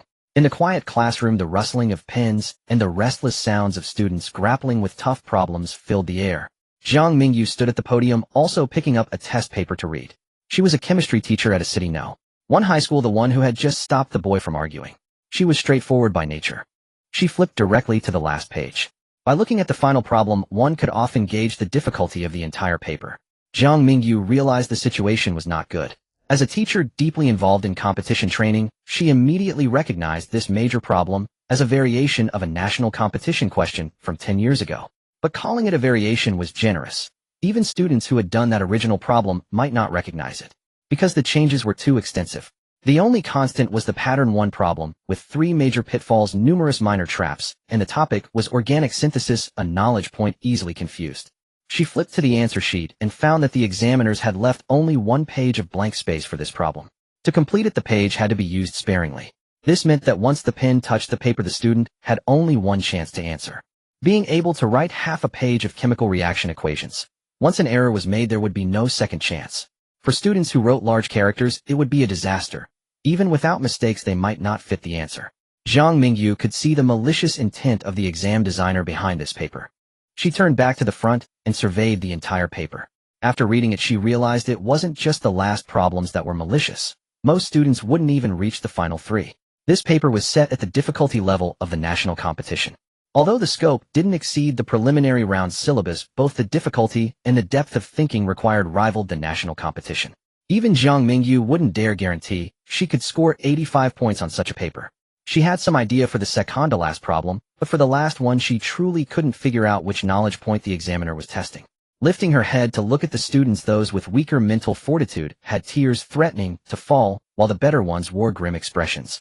A few with bad habits had nearly chewed their pen caps to pieces. But among this crowd, one student stood out remarkably. She seemed not to be writing an overly difficult exam paper, but crafting a work of art. Her writing flowed smoothly, and even her expression was calm and composed. Looking closer, she seemed to be smiling. Though subtle, there was indeed a smile on her face. Jiang Mingyu wondered what was there to smile about. Was she just scribbling nonsense? Or secretly delighted to have encountered problems she could solve? But it didn't look like that. This smile was more like one of confidence. She walked softly over and saw that Jiang Huaining had already reached the second page of the exam.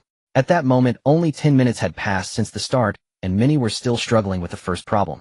Jiang Mingyu pretended to casually glance over a few times. The first question, correct. The second, correct. The third, correct. The fourth, she still didn't know the answer. A hint of embarrassment crept over her. After all, she was a chemistry teacher at a key high school, yet her problem-solving speed couldn't even match a student's. When had Xingya produced such a formidable chemistry competition student? Why hadn't she heard of her? It shouldn't be possible. Though the two schools kept to their own domains as the only two top-tier high schools in a city, they were well aware of each other's star pupils and competition prospects. This time her own school's students might have met their match. Jiang Mingyu took a serious look at the name card on the desk. Name Jiang Huaining. School Xingya Noble Private High School. Jiang Huaining. The name stirred a memory, and the childish face from years ago gradually aligned with the student sitting before her. She hadn't expected the middle school Olympiad mathematics champion to now participate in the chemistry Olympiad. Yet, with a foundation in Olympiad mathematics, wasn't it a pity to compete in ICHO at this point? Chemistry didn't receive as much attention as mathematics, and the number of students who secured admissions to prestigious universities through it was far fewer. Moreover, with her background in mathematics, wouldn't switching to chemistry risk a Waterloo? Why didn't her parents and teachers advise her otherwise? Jiang Mingyu paced around again, her gaze falling on the students from a high school. Hey! Someone sighed softly, frustrated by a problem. Jiang Mingyu frowned slightly. Only by stabilizing one's mindset could one hold steady in this exam. Difficult problems weren't frightening. After all, competitions were ranked by placement, not by raw scores.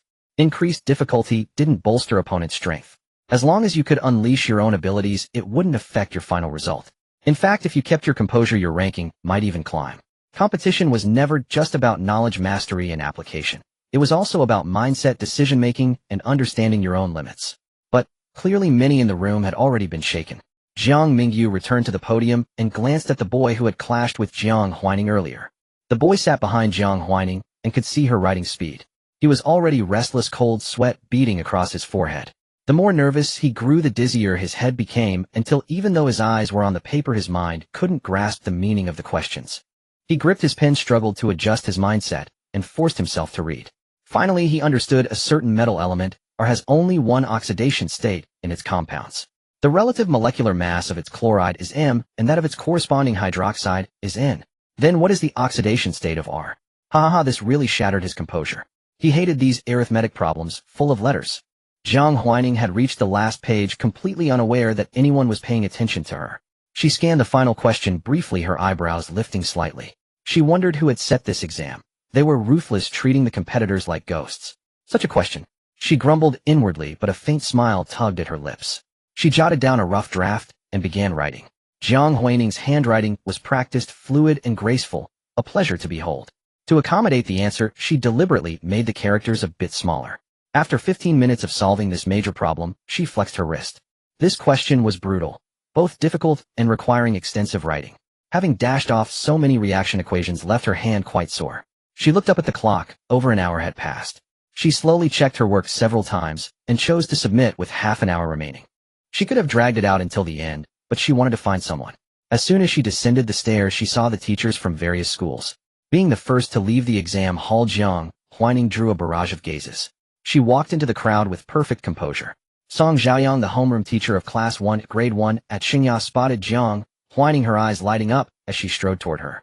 Huaining, how was the exam? Was it difficult? Song Zhaoyang wasn't a chemistry teacher. Normally, she wouldn't be the one to lead the team, but the chemistry teacher for their class happened to be on leave, so she had to fill in. Jiang Huaining chose her words carefully. Not bad. The difficulty is about the same as the national competition, but not many people will be able to solve the last big question. This question was a variation of the national competition from 5 years ago. That year only the ICHO champion had solved it. Even 5 years later, the number of people who could solve it wouldn't increase much. After all, this question was incredibly hard. the head of the national competition's question-setting committee back then had been heavily criticized by netizens and parents. If not for the champion solving it, the question setter might have lost his position. Consequently, most competition question-setting heads were reluctant to touch such bad luck again. Hearing this song, Zhao Yang's smile froze. Difficulty on par with the national competition. That didn't seem right. The provincial competition should be easier than the national competition. But Huaining wouldn't lie or misjudge. If Xingya didn't achieve the expected results in this provincial competition, parents would pressure the school, and as the homeroom teacher, she would face the heat. But the base salary for a homeroom teacher at Xingya was over 100,000 yuan a month, and if students excelled, she could earn tens of thousands to hundreds of thousands in bonuses. She had just graduated. Where could she find another job this good? A little pressure was nothing. Besides, Song Xiaoyang genuinely liked these students. Perhaps because she was teaching class 1 and the students might have minor flaws, but overall they were endearing. They didn't deliberately make things difficult for the teacher or cause trouble in class like in TV dramas. Song Xiaoyang, is that so? Jiang Huaining, having nothing to do for the moment, stood aside. Just then Lu Shanshu walked out. The male lead isn't bad either. The system was an electronic life form that could see the male lead's answers through the camera. Jiang Huaining knew this too. Do you know his score? In this ICHO competition, Lu Shanshu was determined to surpass her. The Lu family had hired no fewer than 10 tutors for him. In her past life, Lu Shanshu indeed won first place in the ICHO of a province with an absolute high score. The Lu family had heavily publicized this, crafting an image of him as a young master of a noble family, business heir, and someone who could rely on family background but chose to rely on strength, attracting a large following. After the results came out, Lu Shanshu walked with a swagger. First place is you, he is 1 point behind. This exam was indeed very difficult. The system searched past data and knew that such a score was enough to enter the finals and compete for the championship. In the entire exam hall, no more than 5 people scored above 90. However, unlucky for him, he had encountered the host. A 1 point behind, Jiang Huaining chuckled lightly. What a pity, he almost got first place. Though she said almost in her heart, she thought as long as I'm here, Lu Shanshu will never make up that gap. In the exam hall, she had flipped through the paper over a dozen times, memorizing even the questions. She wouldn't have left unless she was absolutely certain of a perfect score. Since she had decided to compete in the chemistry Olympiad, she wouldn't let anyone else take the top spot. Especially not Lu Shanshu. Jiang Huaining thought in her past life, after Lu Shanshu inherited the Lu Corporation, he led the development of many new beauty products that received widespread acclaim. Now, without the halo of being the ICHO champion, would he still earn so much praise? After all, the first place now was hers. Jiang Huaining smiled. Good thing I'm here. He should thank me for letting him taste the bitterness of failure, so he won't get too egotistical. A man shouldn't become arrogant at a young age, or he'll turn into a greasy person. How could the top spot be given to Lu Shanshu? That would be too good for him. Such a fine thing should naturally be hers. As for the male lead, let him savor the taste of defeat a bit more. System, the host is really a sly dog, but it likes it. Jiang Huaining felt delighted. Lu Shanshu also rarely wore a smile, shedding the dispirited look from the previous auction. His gaze inadvertently fell on Jiang Huaining. This exam he was quite confident. The questions were similar to those his tutor from the Lu family had taught him. According to past years' conventions, with such difficult questions, scoring 95 would guarantee the provincial top spot. As for that exam paper, Lu Shanshu was only unsure about one question. But he had already solved the last big problem. Could Jiang Huaining solve it? If it came to mathematics, Lu Shanshu wasn't confident he could beat Jiang Huaining, but who told Jiang Huaining to study chemistry? This was his domain. Lu Shanshu was in a good mood. The Lu family had already prepared to buy him publicity, crafting an image of a wealthy elite prince. So what if he hadn't bought the land? He was still the most favored heir in his father's eyes. In this regard, Jiang Huaining was far from comparable. Another student from Xingya came out. She was a girl wearing glasses. As soon as she came out, she nervously rubbed her hands and muttered to herself. Seeing Lu Shanshu and Jiang Huaining, her gaze swept between them, and she chose to ask Jiang Huaining. Huaining, what is the hybridization of the boron atom in question 7? Lu Shanshu wasn't sure about this question either. Jiang Huaining, SP, orbital hybridization. I wrote SP superscript 3, the girl said regretfully. Lu Shanshu was displeased because he also wrote SP superscript 3. He had been confident about this question. Why listen to others? In competition problems, you should trust yourself. Haha, class president, you're joking. When solving problems, trusting yourself is enough, but now that the exam is over, I choose to trust others. Lu Shanshu's face darkened, but the girl was urgently writing down the answer with her pen, then comparing answers with Jiang Huaining. After that, she added, Huaining, you're really nice. I used to think you were so aloof that I didn't dare talk to you. She was indeed rather aloof. Comparing answers was just to put psychological pressure on Lu Shanshu. After all, most of the time, she didn't like idle talk and preferred action. Song Jiayang also asked for a copy of the answers. He'll check with the other students later. Seeing this, Lu Shangsha's expression turned even sourer. What was going on? Even the homeroom teacher trusted Jiang Huaining more. Don't forget, he was the middle school chemistry competition champion. A few minutes passed, and examinees gradually came down from the teaching building. Most of these examinees were pale-faced, looking lost and bewildered. Only a few students had expressions of confidence, anxiety, and doubt flickering across their faces. The bell signaling the end of the exam rang a few minutes later. Jiang Huailu also came down. Seeing Jiang Huaining still in the crowd, her eyes lit up. She walked over and nestled beside Jiang Huaining like a little bird. "Sister, let's go back together. Is Mom waiting for us?" Jiang Huailu, this exam was a bit hard. I couldn't answer many questions. Hearing this, Lu Shangshu wanted to seize the chance to say, "I'll teach you." But Jiang Huailu had already followed Jiang Huaining far away. "It is a bit hard. This is at the national competition level. The homeroom teacher will release the answers later. Ooh, just check them." "Okay." Jiang Huaining got into the car and suddenly thought of something else. She sent a message to her secretary Luo Yuan, who was the male lead's right hand in his past life, asking her to investigate Yin Xiao and provide appropriate help. The system suddenly said, "Host, you are not such a kind-hearted person. Why are you doing this?" Jiang Huaining tilted her head back, slightly feeling the warmth of sunlight on her face. "Nothing much. If I have to say, I just find her agreeable and want to help." Besides, Jiang Huaining said lightly, "If I can offer timely help in need, I might gain a loyal employee in the future." Yin Xiao could hack into the bank system 2 years later. Why worry about her not being able to hack into the Lu family's company backend? The Lu family's backend was not as secure as the bank's. Letting such talent go to waste would be a pity. She had already said she would never let Lu Shangshu off. Even if he ended up with only his underpants, she would strip him and scatter his ashes. Let Lu Shangshu smoothly become the company heir. Don't even think about it. She had to find someone to attack the Lu family's company, whether managed by Lu Shangshu or his father. A slightly malicious smile curled at the corner of Jiang Huaining's lips. The system thought such a smile was very much like a villainess. "Host, you really haven't changed your positioning." Many villainesses, upon realizing they were villainesses, would think of clinging to the male lead or the antagonist. But its host only thought about how to become more vicious. "No choice. He offended me." Offending her meant Lu Shangshu had kicked an iron plate. She would take over Lu Shangshu's company, his wife, his glamorous reputation, everything. In short, she would snatch away all of Lu Shangshu's good things. Set a timed email. It's almost next month, time to give the tax bureau some performance. Once the Lu family is fine, the orphanage children and nursing home elders can eat eggs for a few more years. After companies and city, they were fined, the fines would be used to improve the city's basic livelihood. Jiang Huaining looked up and saw the advertisement screen on a roadside building playing the ad for her company's scar removal cream. Who would have thought that the owner of such a nationwide popular scar removal cream was just a high school student still studying? Jiang Zuyu's voice sounded with a smile. "Huaining's scar removal cream has been selling well recently. Many CEOs' wives want me to buy it for them, and they're willing to pay 30 times the price." These people weren't so generous before. The scar removal cream of her sister. Jiang Huailu knew that her sister's scar cream sold exceptionally well, but she never expected that even wealthy housewives would flock to it. Yet it was hardly surprising. This remedy, hailed as a black tech marvel for scar removal, had been making waves, even to Jiang Huailu, who had barely paid attention to the outside world lately. Some discussions were among passers-by, others were advertisements heard on the way to school, like the one on the giant screen at Wanda Plaza just now. Jiang Huailu whispered, "Is this scar cream very hard to get? I tried to buy it before, but it was already out of stock." In recent days, Huanxin had been trending one after another. For instance, a person who suffered severe burns while saving others had gradually regained smoother skin with Huanxin's help. In fact, this burn hero even started a live stream documenting his transformation through the use of Huanxin.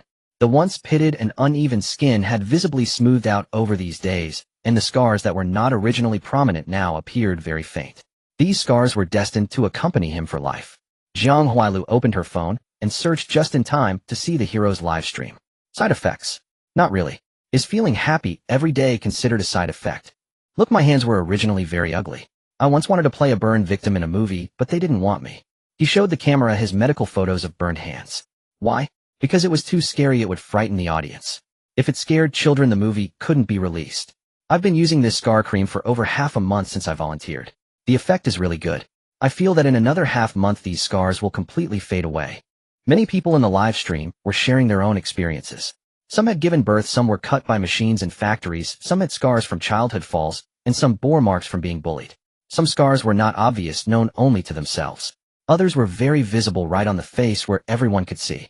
Facing those strange glances, those with a strong mindset could accept themselves and comfort themselves, of those with a weaker mindset would hide away from others. But Huanxin changed all that, giving them the courage to step back into the crowd.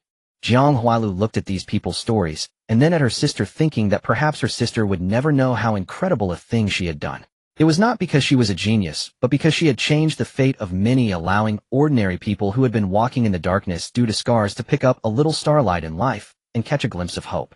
Jiang Huaining was reviewing the company's reports when she heard Jiang Huailu's words and casually replied, Production couldn't keep up a few days ago, but a new production line is already being set up. Things will improve then. After a pause, she added, if Mom's friend needs the scar cream, I'll have my assistant pick it up directly from the factory. It was just a simple matter. Jiang Ziyu's eyes curved into a smile. No need to trouble yourself. They've waited this long already, a little more won't hurt. Didn't you say it'll be ready soon? Besides, I bet they're already paying high prices privately. No need to bother me. Those envious words were fine to listen to for a little pleasure, but there was no need to actually trouble her daughter. Her relationship with those people wasn't that close. Jiang Huaining smiled, closed the report, and said, as you wish. Her gaze fell on her mother's wrist. Today Jiang Huailu wasn't wearing a watch, revealing a faint white scar on her wrist, barely noticeable. A couple more days of applying the cream, and it would likely disappear completely. That was good. Her mother was naturally beautiful, too. She shouldn't have to hide her wrist because of a scar. It was not in vain that the first product she chose to research was the scar cream. Her phone screen lit up. It was a message from Lin Manon. A plan for the company's scar cream restock. Due to the strict equipment requirements for producing Huanxin scar cream, the daily output was limited, roughly over 1,000 bottles per day. But over time they now had over 10,000 bottles, enough for another launch. Moreover, once the new production line was operational, Huanxin's monthly output could reach 1,000 to 15,000 bottles. Lin Manon was asking whether to clear the entire inventory at once or release it in smaller batches. Jiang Huaining replied, just put all the inventory up for sale. Why make things complicated? They were all going to be sold anyway. The launch time was set for 10 o'clock tomorrow morning. The family arrived home to find dinner already prepared and served. Jiang Qinghe, as the head of the family, was rarely the one waiting for others to eat. He put down his newspaper and looked at his daughter. That Lu kid also took part in this chemistry competition. Do you think you can beat him? The relationship between the two families had become tense. If Liu's result was better, it would inevitably make the Lu family smug. No one wanted to see the people they disliked gloat. Jiang Huaining said, I can. Jiang Cheng's brow relaxed. Good, that's how it should be. Our Jiang family must not lose to them. He had also heard that the Lu family was preparing to build hype for Lu Shangshu. Hype. They couldn't beat his daughter. Even if the Lu family tried to create buzz, they would only be making a wedding dress for his daughter and the Jiang family. Netizens might admire the strong, but what if you weren't the strongest anymore? Then the Jiang family could easily buy some online influencers and trending topics to trample the Lu family, letting Huaining reap the benefits. Thinking of this, Jiang Qinghe felt immensely pleased. In the past, when the two families were still connected by marriage, Lu Jinrong always smiled at Jiang Qinghe. Now that the engagement was called off, his face was as sour as a ditch. And yet he still tried to send his son to pursue Huailu. They were all old foxes. He knew exactly what Lu Jinrong was up to. Jiang Qinghe thought of something else. Huailu, your mother has hired a tutor for you. From now on, set aside the time from 8 to 10 in the evening for lessons. Jiang Huailu was eating her rice. Her eating manner was ordinary, lacking any etiquette. Fortunately, the Jiang family had no strict rules, and no one had ever criticized her for it. Everyone ate as they pleased as long as they didn't go overboard. Dad, what kind of lessons? Chemistry. We've hired a chemistry competition tutor for you. Your performance this time wasn't ideal, but you're only a freshman in high school. You can participate again next year. Facing his biological daughter, Jiang Qinghe felt a mix of emotions, uncertain how best to educate her. It was clear she couldn't compare to Huaining, but that was normal. Even he, as a father, aside from being older and having more life experience, couldn't match Huaining. Yet he didn't feel disappointed. Instead, he felt proud. A daughter who surpassed him would take the Jiang family further. Wasn't Liu's daughter also inferior to Huaining? There was nothing shameful in that. But he couldn't neglect Huailu. He wanted to help her grow. A biological daughter could be outshone by others, but she must not lose her courage to strive. Jiang Huailu had thought the competition was over, but it turned out she had to do it again next year. Okay, she felt a bit troubled. Chemistry was really hard. She opened her phone and saw that the class group chat was already discussing the exam questions. The answers were posted by the class academic monitor, and everyone was arguing around them. Some said this was wrong, that should be calculated differently, while others believed and defended the answers. Facing the disputes, the monitor simply said, the answers are from Jiang Huaining. Decide for yourselves whether they're correct. She was kind enough to share them. Be grateful and don't push too far. Even the usually mild-mannered monitor could speak so forcefully, instantly silencing the class group. They stared at their screens, their emotions tangled. Over a month had passed since the turmoil of the true and false heiresses, but every one of them still harbored their own thoughts. Some said nothing aloud, but secretly felt they were no longer on the same level as Jiang Huaining. Who would have thought? The top student remained the top student. Hashi had once again surpassed them, and even the monitor took her side. This Jiang Huaining with her arrogant personality, yet somehow so many girls in school liked her and spoke up for her. Of course there were those who disliked her. Lu Shangshu's lackey immediately sent a message in the class group. Guliang, don't forget Lu Shangshu is the champion of the youth chemistry competition. Jiang Huaining is good, but she's been in math Olympiads before. Jumping into chemistry halfway and getting first prize is already impressive, but compared to Lu Shangshu, she's far behind. Lu Shangshu saw this message, his brows relaxed slightly, and for the first time, he felt satisfied with this usually thoughtless follower. That remark made sense, and the class shifted its stance again. They began to ask for Lu Shangshu's answers. How could Lu Shangshu personally hand out answers like that? Give them to anyone who asked. That would be too degrading. So he copied his answers and handed them to Guliang. Lu Shangshu, just jotted them down, have your cousin check them. Guliang had a cousin who also participated in the chemistry competition. Guliang didn't know that Lu Shangshu was also watching the class group chat. He thought the boss cared so much about him that he remembered Guliang's casual mention of his cousin joining the competition. Guliang grinned with delight. After sending the answers to his cousin, he immediately posted them in the class group chat. Guliang, here are the real standard answers. Image. JPG Jiang Huailu couldn't help but smile at this dramatic turn of events. Someone immediately pointed out the difference between the two answer sets. It happened to be Mushan. Mushan, isn't it just one question off? My aunt said the correct answer is SP, orbital hybridization. Lu Shangshu made a mistake. Mushan smirking emoji. Mock emoji Mushan, how can the correct answer be wrong?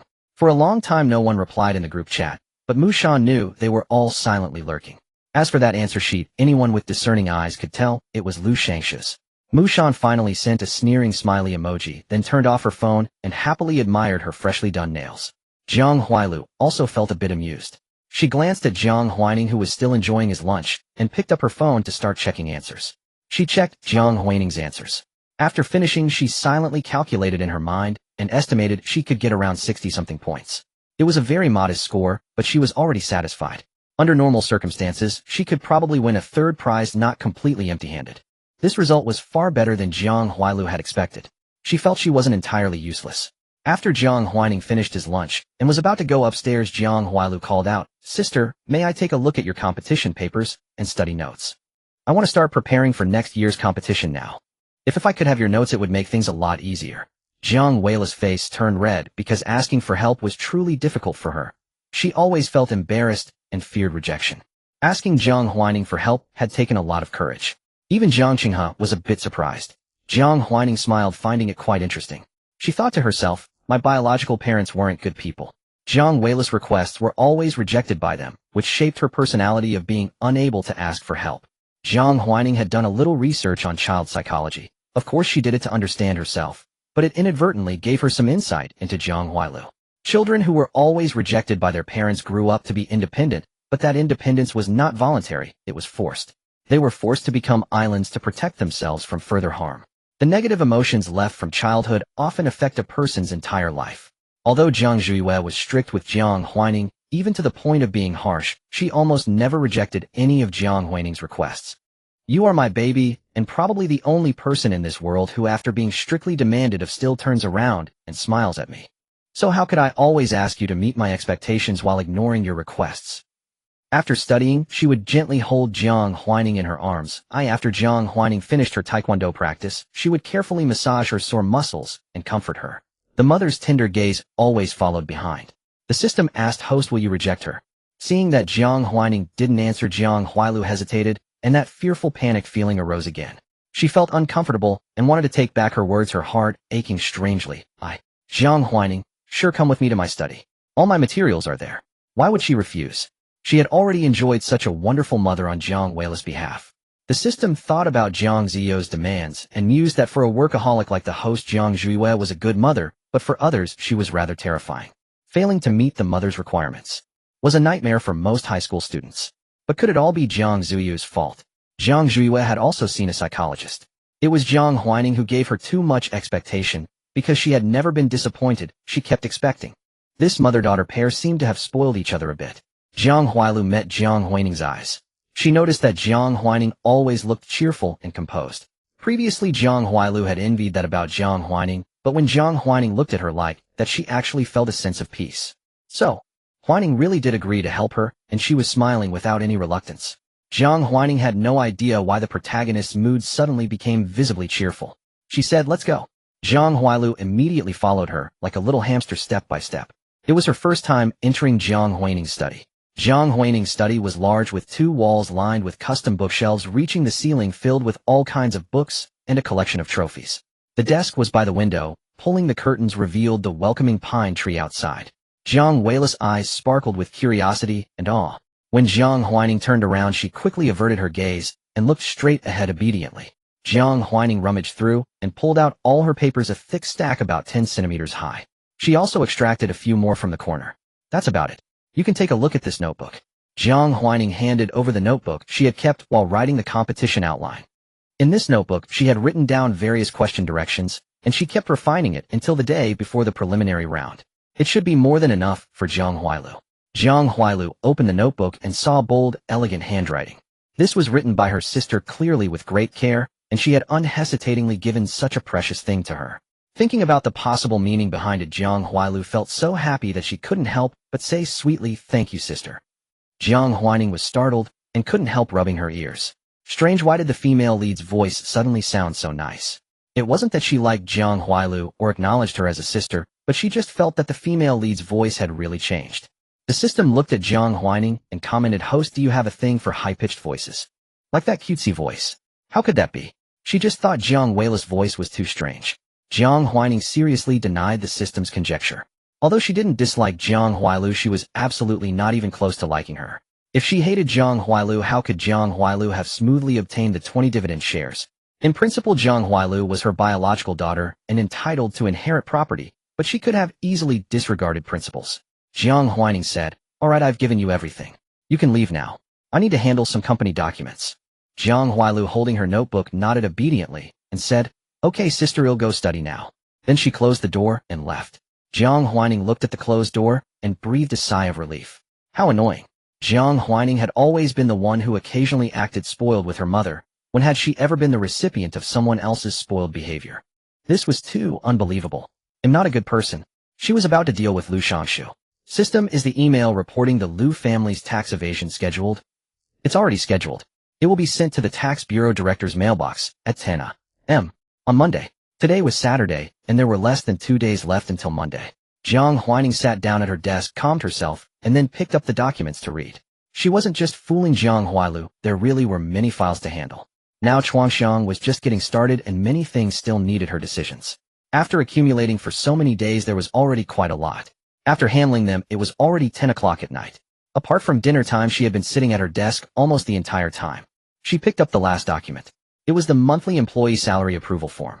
Lin Manon had placed this form at the bottom. Currently, Chuangxiang's headquarters had 120 employees requiring a total payroll of 4.5 million yuan. Additionally, there were some production line workers, each needing about 100 yuan in wages. In total, it was 5.4 million yuan.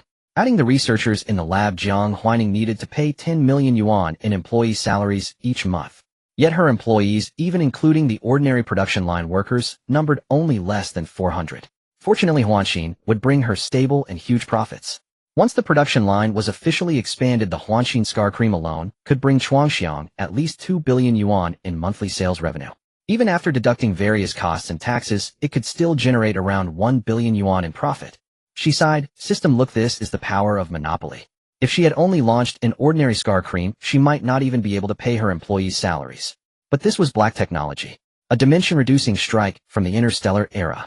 It was worth it that she studied every day until her head felt heavy, all filled with the weight of knowledge. The system was silent. Originally, in its plan, it had hoped the host would use learning points to exchange for black technology, but unexpectedly, the host directly used learning points to exchange for the manufacturing method of the black technology.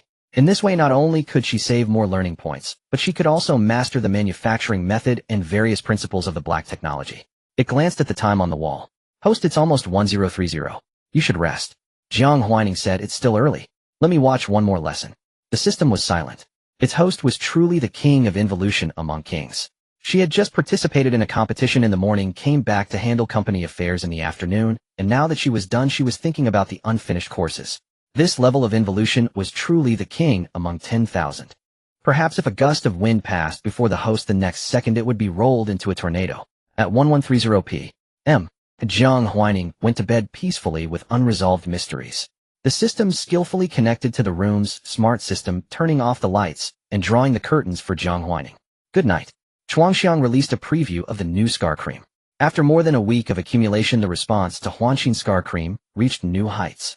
Under Wangxin's official Weibo account, all the netizens were urging the launch. Some planned to buy for themselves, some planned to buy as gifts for friends. It had to be said that although Wangxin's scar cream was quite expensive, its appearance was truly beautiful, making it not at all shabby as a gift. Moreover, just thinking about its effects, it no longer seemed expensive. As soon as the preview was released, many netizens began to eagerly wait, ready to place orders. People without scar troubles were puzzled. Why so anxious? The scar cream is not going to run away. How many people in this world need scar removal? I walk on the streets and never see anyone with scars. The one who said this was a man who usually liked to voice his opinions. When others bought some fruit to eat, he would sourly comment, "So rich," and then take one for himself. The one who said this was a man who usually liked to voice his opinions. When others bought some fruit to eat, he would sourly comment, "So rich," and then take one for himself. A colleague in the same office had been annoyed with him for a long time, but as adults, even if they were unhappy, they would pretend to be fine on the surface. However, today the female colleague who was being targeted again couldn't help it. Scars don't necessarily appear on the face. You've been alive for so long, and you like to care about others so much. Have you ever cared about whether your mother's belly has scars from giving birth to you? Childbirth does not necessarily leave scars. The female colleague had a good constitution and was one of the lucky ones in this regard. However, she also had her own troubles, namely that her stretch marks were too obvious. Strictly speaking, stretch marks are not scars, but traces left by the skin being stretched. Pregnant women and people who have lost weight may have such marks on their bellies. What a scar cream can do is only fade them, not completely eliminate them. But Huanxin can. Not only can it, but it can also completely repair those stretch marks, restoring the belly to its pre-pregnancy smoothness. This was also the reason she was eagerly waiting to grab it. She knew how many people were troubled by stretch marks, and these people had already started waiting to grab the scar cream after seeing posts from a few mothers.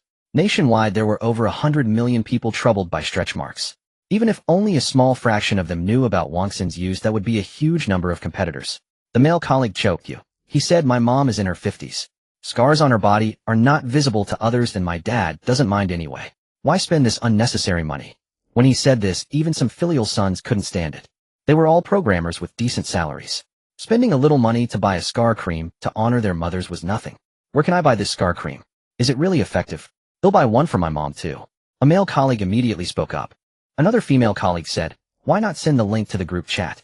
I have admin rights to recall messages. After everyone buys, they'll delete it." This idea was immediately agreed upon by everyone. The male colleague felt isolated. He muttered, "Capital is harvesting you leaks, and you're actually rushing to be harvested." The female colleague glanced at him sideways, but said nothing. This was leaks. She moved her fingers, sent a WeChat message asking a friend if she wanted to share the product. If it was just for removing stretch marks, one box was enough for 3 or 4 people. Using a whole box by herself was a bit wasteful. Huanxin was good in every way, but it forgot to consider people like her, who didn't have many scars. 20G was a bit too much. They could have released a smaller jar. Jiang Huaining initially thought that 20G was already quite small, but upon seeing Luo Yuanyuan's proposal, she still took a moment to ponder. Luo Yuanyuan reported diligently, "Boss, we conducted market research and found that many pregnant women without scars, but with stretch marks, are spontaneously recommending our scar removal cream to help repair their skin. The results are excellent. It only takes about 5 days to completely eliminate the marks." Jiang Huaining's mind wandered slightly. Luo Yuanyuan's voice was still somewhat youthful, yet professional. Unlike when she was with Lu Shangshu, where every word seemed to carry a hook that teased the heart. Of course, the heart she referred to was Lu Shangshu's, not her own. Shaking her head, she continued listening to Luo Yuanyuan. Luo Yuanyuan's analysis was well-founded. "Boss, we believe that for this group of pregnant women, 20G is a bit too large. Moreover, after giving birth, there are many expenses, and a significant portion of these women are reluctant to spend over 2,000 to eliminate their stretch marks, yet these marks affect their postpartum mood. I think to cater to this segment, we could produce a smaller size scar removal cream at a lower price point, encouraging these potential customers to make a purchase." Jiang Huaining nodded. This was a good idea indeed, capable of expanding the market for Huanxin and boosting its sales further. Moreover, the market might be even larger than scar removal, as people trying to lose weight also need this cream to repair their stretch marks from weight loss. Jiang Huaining agreed. Tomorrow have the production department discuss expanding a new production line. You are responsible for arranging the packaging design, aiming to launch this small-sized product within a month. Luo Yuanyuan nodded in agreement, appearing professional on the surface, but inwardly tense. Her life had been incredibly difficult. Her mother's medical bills were suffocating, yet, as someone who had grown up relying solely on her mother, how could she abandon her? When she once received a flyer about entering the sea on the street, she had considered that path of no return. In the exhaustion of late nights, she would even scroll through Douyin watching alluring female streamers. But Luo Yuanyuan was introverted, raised by her mother to be refined, and learned she felt embarrassed even wearing revealing clothes. Watching such streamers was already a challenge for her, and she lacked the courage to become one. However, without encountering her boss, she would soon have walked that unwanted path, becoming the person she never wished to be. Because she had no choice. She was deeply grateful to Jiang Huaining and desperately wanted to be of help, not wanting to fail the boss who had saved her life and her mother's. With such a high salary, she felt unworthy and eagerly hoped to contribute something in return. Luo Yuanyuan brought out Yin Xiao's files. Yin Xiao's background: she was the child of a woman trafficked into the mountains. Over a decade ago, Yin Xiao's mother Yin Wen used the opportunity when the traffickers were lax after the birth, escaped the mountains with Yin Xiao, and then abandoned her at an orphanage. However, genetic testing helped Yin Xiao find her biological mother, and she was returned to Yin Wen for upbringing. But Yin Wen's mind had been twisted by years of abuse. When normal, she treated Yin Xiao decently, but during episodes of illness, she would beat her viciously, nearly to death. Within months, Yin Xiao was rushed to the hospital several times. This situation only improved when Yin Xiao entered middle school. Yet the good times didn't last. In her third year of junior high, Yin Xiao's mother's health collapsed from lingering injuries, forcing Yin Xiao to work various jobs to earn money for her mother's medical expenses. Luo Yuanyuan recounted Yin Xiao's situation with mixed feelings, surprised that there was someone worse off than herself. She must have been highly gifted in academics. Despite everything, she still got into a high school and was recognized by the Olympiad coach He Guangzhou in her first year of high school. He overrode objections to place her in the competition class and personally mentored her.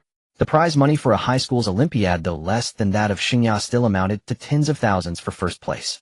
Additionally, He Guangzhou promised that if Yin Xiao made it to the national team, she would secure a reward of several $100,000, enough to cure Yin Wen's illness. Thus, He Guangzhou's promise became Yin Xiao's lifeline. Jiang Huaining flipped through Yin Xiao's file. The situation was indeed as Luo Yuanyuan had described. A strange feeling stirred in her heart. Why was it always the mothers who suffered?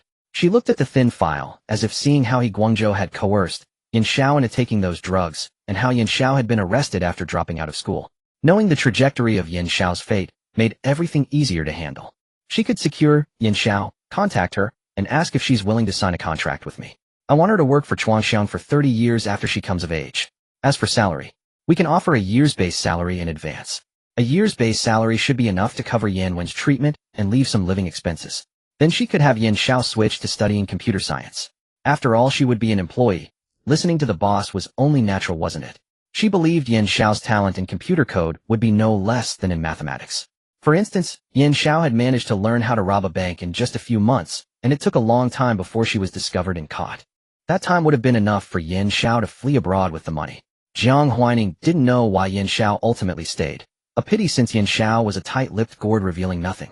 Luo Yuanyuan looked confused. The contract. Ill-drafted.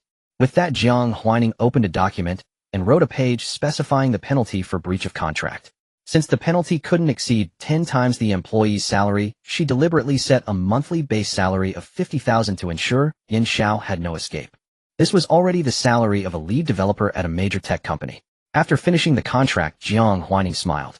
Though the base salary was high, the most expensive things were free. As a qualified businesswoman, she invested only when she saw immense potential for profit. Computer science. The items in the system space couldn't be created with chemistry alone. Think of hoverboards, autonomous flying cars. These required more than just chemistry. Although Chuangxiang was just starting out, the reason it was called Chuangxiang Technology was that it was about envisioning the future and realizing those visions. A mere scar removal cream could never satisfy her ambition. Jiang Huaining glanced at the portrait of the world's richest man pasted on the wall. Hook Jerton was the wealthiest man on earth, with personal assets exceeding 40 trillion yuan. To Hook, tens of billions were merely a few dozen yuan out of his 40 trillion. He owned countless companies, the most prominent being three tech giants that dominated their respective industries: automotive, biopharmaceuticals, and a weapons firm. Yes, Huaining also dealt in arms.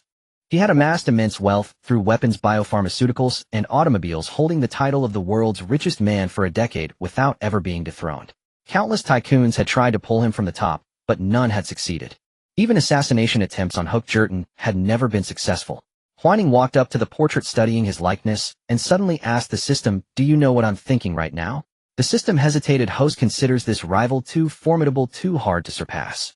Jiang Huaining chuckled. Of course not. She gazed at the sun outside the window, now setting in the west, its afterglow spilling across the earth. He is waning while I am still young. If we compare a human life to the sun's arc in a day, then I have just begun to rise while he is already at dusk. Such an opponent is nothing to fear. Jiang Huaining let out a soft laugh. Isn't that so? Youth was the greatest asset, and her subordinate's youth was likewise her capital and wealth. She walked to the floor-to-ceiling window, watching the sun slowly descend. At the same time, Yan Xiao sat on an old worn-out bench at home, staring at the email on her cracked phone screen. She opened it to find an employment contract and an invitation letter. Yan Xiao first reviewed the contract, then picked up the invitation. The invitation, likely penned by someone with high emotional intelligence, was courteously worded, sincerely inviting Yan Xiao to join Chuanxiang Technology. However, one condition was attached: she must abandon the mathematical Olympiad and instead study computer code. Chuanxiang would also provide all the learning materials she needed: books, teachers, and a computer. Yan Xiao ignored the seemingly amicable words and extracted the key point by combining the contract details. Signing meant she would receive a monthly salary of 50,000 yuan, but she would be bound for over 30 years of her life.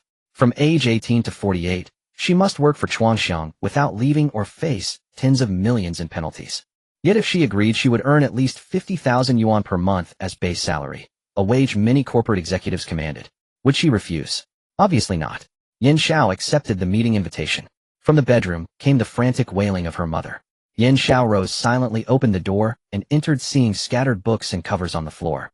See Primer Introduction to Algorithms, Data Structures, and Algorithm Analysis. She gathered them all, noticing her mother's disheveled hair and the diploma on the floor. She bent down, picked it up, and placed everything on the bookshelf.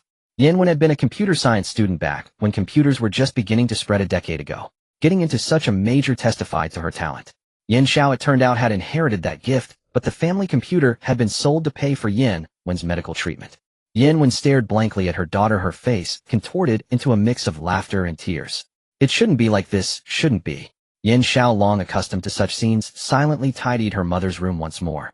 As she was about to close the door, she spoke in a hoarse voice, "Mom, what do you think of me studying computer science from now on?" No answer came. Yan Xiao added, "It doesn't matter if you think it's bad. It's the only way we can both survive." 50,000 a month. That was enough to buy her life, wasn't it? Too bad hers and her mother's lives probably weren't worth much, and no one would spend that much to take them. Yan Xiao closed the bedroom door and leaned against it.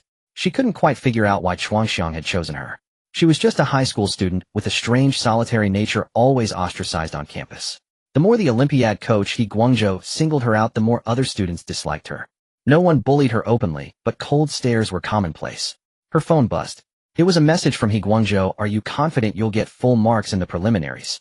Yan Zhao's eyes lingered on the screen for a moment, then she ignored it, turning to search for clothes in her own room. What was the point of a perfect score? The extra bonus He Guangzhou could offer was merely 1 month's salary from Chuanxiang. She was good at math and knew which was bigger. Yan Xiao thought pragmatically. The meeting was set at a cafe. Facing the plainly dressed Yan Xiao, the waiter still smiled warmly and asked, "What can I get for you?" Yan Xiao had never been to such a place. Under the waiter's sunshine-like smile, her dark, damp heart seemed to warm for a moment. "I'm looking for someone," she said. The waiter looked thoughtful. "Are you Yan Xiao?" "Yes," Yan Xiao replied. "Our boss is waiting for you in the private room. Please follow me." Boss. The person who wanted to hire her for 30 years was the cafe owner. Then why would he need her to study computer science? To sell coffee better. Yan Xiao was baffled, speculating about the boss's identity. She even thought of Jiang Huaining, but dismissed it quickly. Jiang was just another high school student like her. Even if her family was wealthy, she couldn't have started a company. Yet when Yan Xiao entered the private room, she saw Jiang Huaining. Dressed in casual clothes, Jiang leaned back in her chair reading a menu. Seeing Yan Xiao, she smiled and said, "Sit."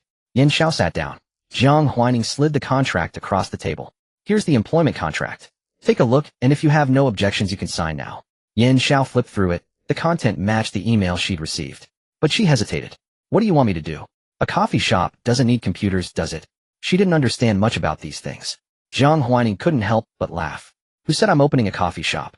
The contract clearly states that the company you'll work for is Chuanxiang Technology. She added this cafe was given to me by my mother.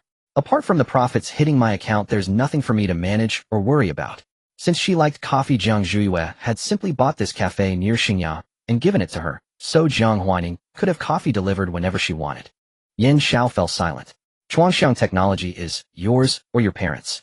As if reading her doubt, Jiang Huaining said, Chuanxiang is my company. Not many people know about it, but you can check the legal representative online. It's my name. Seeing Yin Xiao's silence, Jiang Huaining asked, any other questions? If so, feel free to ask. If not, you can sign the contract. After signing, Yuan will take you to the finance department of Chuanxiang to apply for a salary advance. It will be in your account by tomorrow morning. By tomorrow morning. That phrase seized Yin Xiao's lifeline. No more questions. She picked up the pen. The ill-fitting sleeve slid down her arm, revealing scars on her wrist. Luo Yuan's eyes lingered on the scars for a moment before looking away. After signing, Yin Xiao said, whatever you want me to do, I'll listen. Whatever you want me to learn, I'll learn. She was still a high school student at the age of youthful pride and self-importance, but that pride had long been worn away. She was like a weary middle-aged person unconditionally obeying management's arrangements for the sake of life. In response to Yin Xiao's words, Jiang Huaining merely smiled and slid a ticket across the table. She needed employees who held hope for life, for those who could partake in changing this world must harbor such hope. Yet she was in no hurry. Time would teach Yin Xiao that accepting this employment was the most correct decision she would ever make. The futuristic ticket caught Yin Xiao's eye. Jiang Huaining said, the International Science and Technology Exhibition will be held in 3 days. Go in my stead, touch the cutting-edge innovations, feel the power of intelligent technology, and then tell me if these advancements can be made even more perfect and formidable. This is what I need you to do. A technology exhibition. Yin Xiao hadn't expected this to be her first task. Attending a tech expo and handling the latest products. What kind of job was this? Even living at society's bottom, she knew this was an opportunity many craved. She looked up to see Jiang Huaining smiling as she continued. Though Chuanxiang currently only has a scar removal cream, the name carries technology. It's cooler to envision the future with this world. I hope this world's technology isn't solely written by those at exhibitions, but by Chuanxiang bringing these marvels to the masses. After all, her gaze was set on global wealth. What better way to open wallets than with frontier tech? Of course, that last thought would ruin the atmosphere and her image as a world-minded entrepreneur, so Jiang Huaining kept it unsaid. She handed Yin Xiao another card. There's 10,000 in here for your trip, covered by the company. Also, I have something else for you. Luo Yuan timely presented 3 black boxes stacked from small to large. Jiang Huaining pushed them toward Yin Xiao. Welcome gifts, a phone, a tablet, and a computer. Since Yin Xiao was to work for her, all equipment must be provided. One couldn't expect an employee to dig a city wall with a hoe.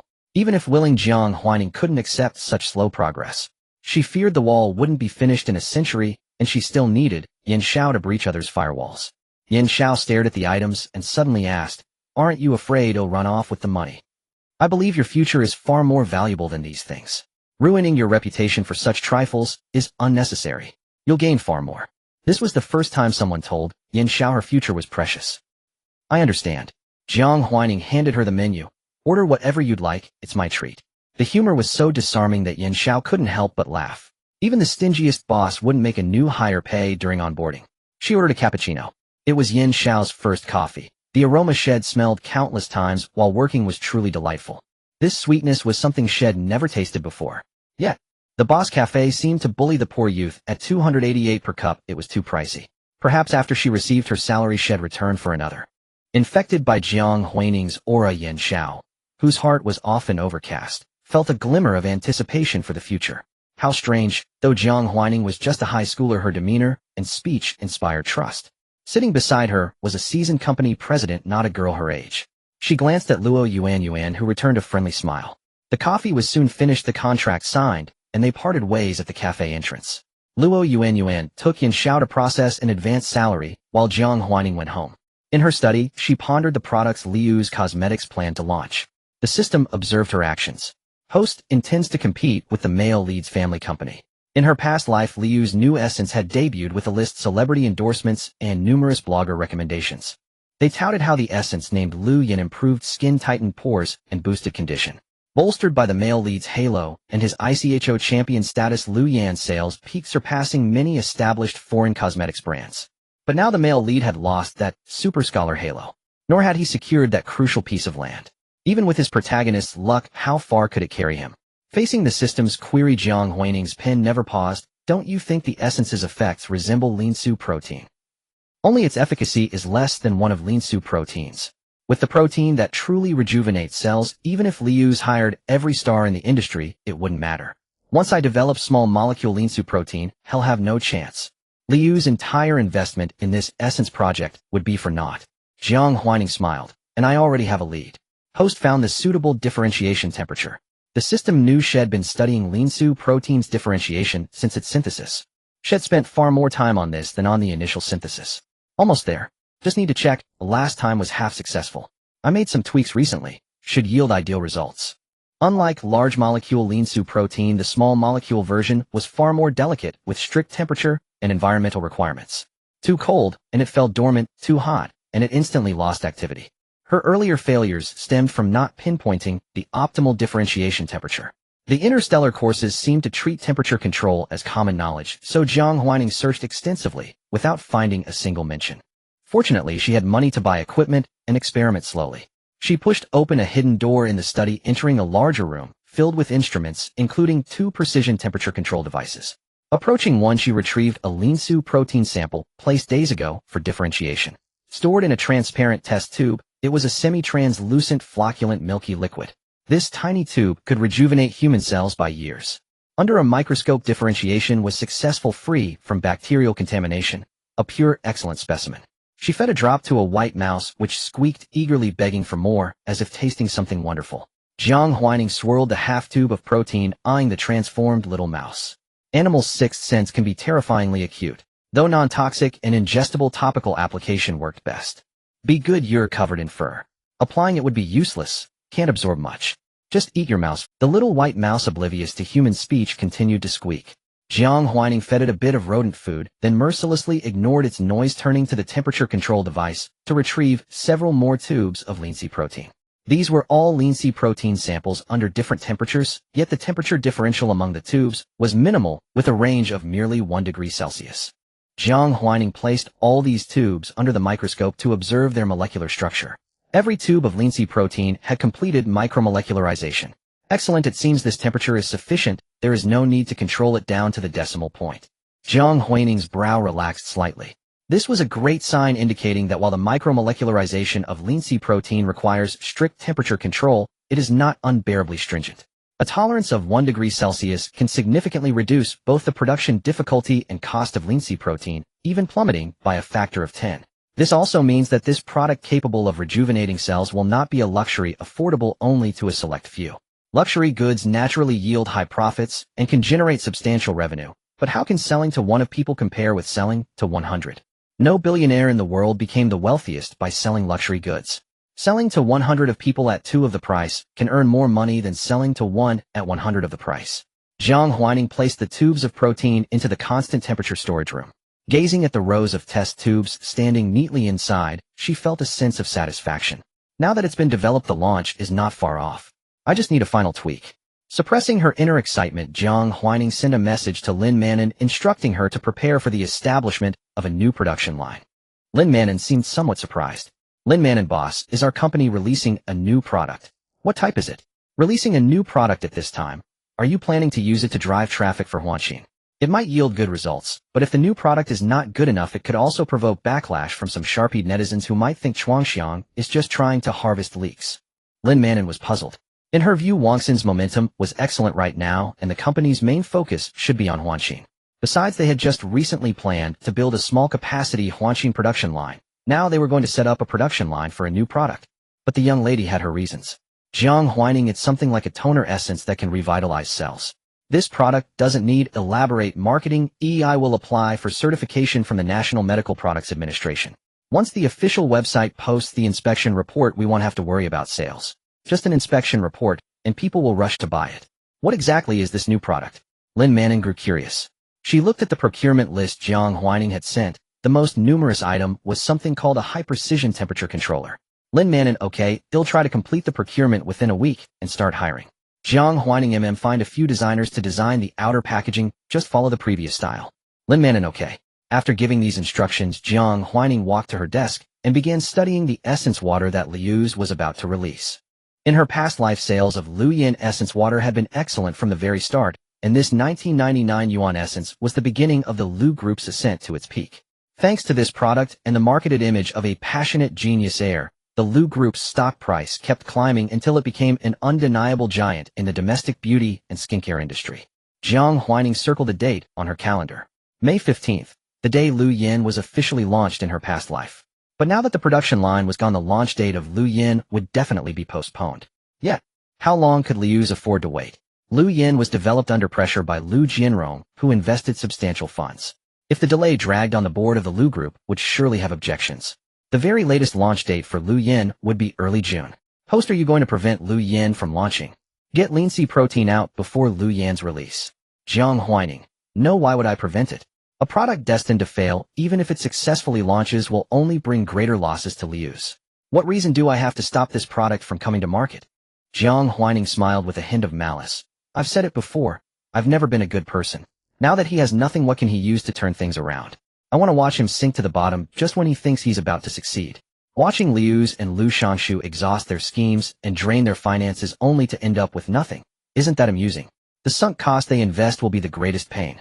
And if lean C protein were released early, it would not strike Liu's pain point as precisely. The system hesitated, but the male lead is still second. He might still have a chance. The system thought being second is still quite impressive, right? After all, there's only one such person in a province, and the gap with the third is considerable. Jiang Huaining. With me around, no one will care who the second place is. He was the perpetual second in Xingya Junior High for 3 years. Have you ever heard anyone mention he was second? Even the members of his fan club are unwilling to bring up Lu Shangshu's grades. Jiang Huaining snorted again. And I don't think he has that much charisma to make strangers on the internet fall in love with a second-place finisher who has nothing. The system, he still has his face. Can a face make netizens buy his 1999 yuan essence water? But speaking of this, Jiang Huaining suddenly understood why in her past life Jiang Huailu fell for Lu Shangshu. Because back then she only gave him one slap, so his other intact cheek could still arouse the heroine's pity. Fortunately, this time she had reformed and gave him 3 slaps, eliminating that possibility. Jiang Huaining looked at the date on the calendar, roughly estimated the cost of lean C protein, and wrote down its retail price. The system was a little shocked. Host, isn't this price too low? In the interstellar era, the price of 1 tube of lean C protein was equivalent to a year's salary for an ordinary citizen.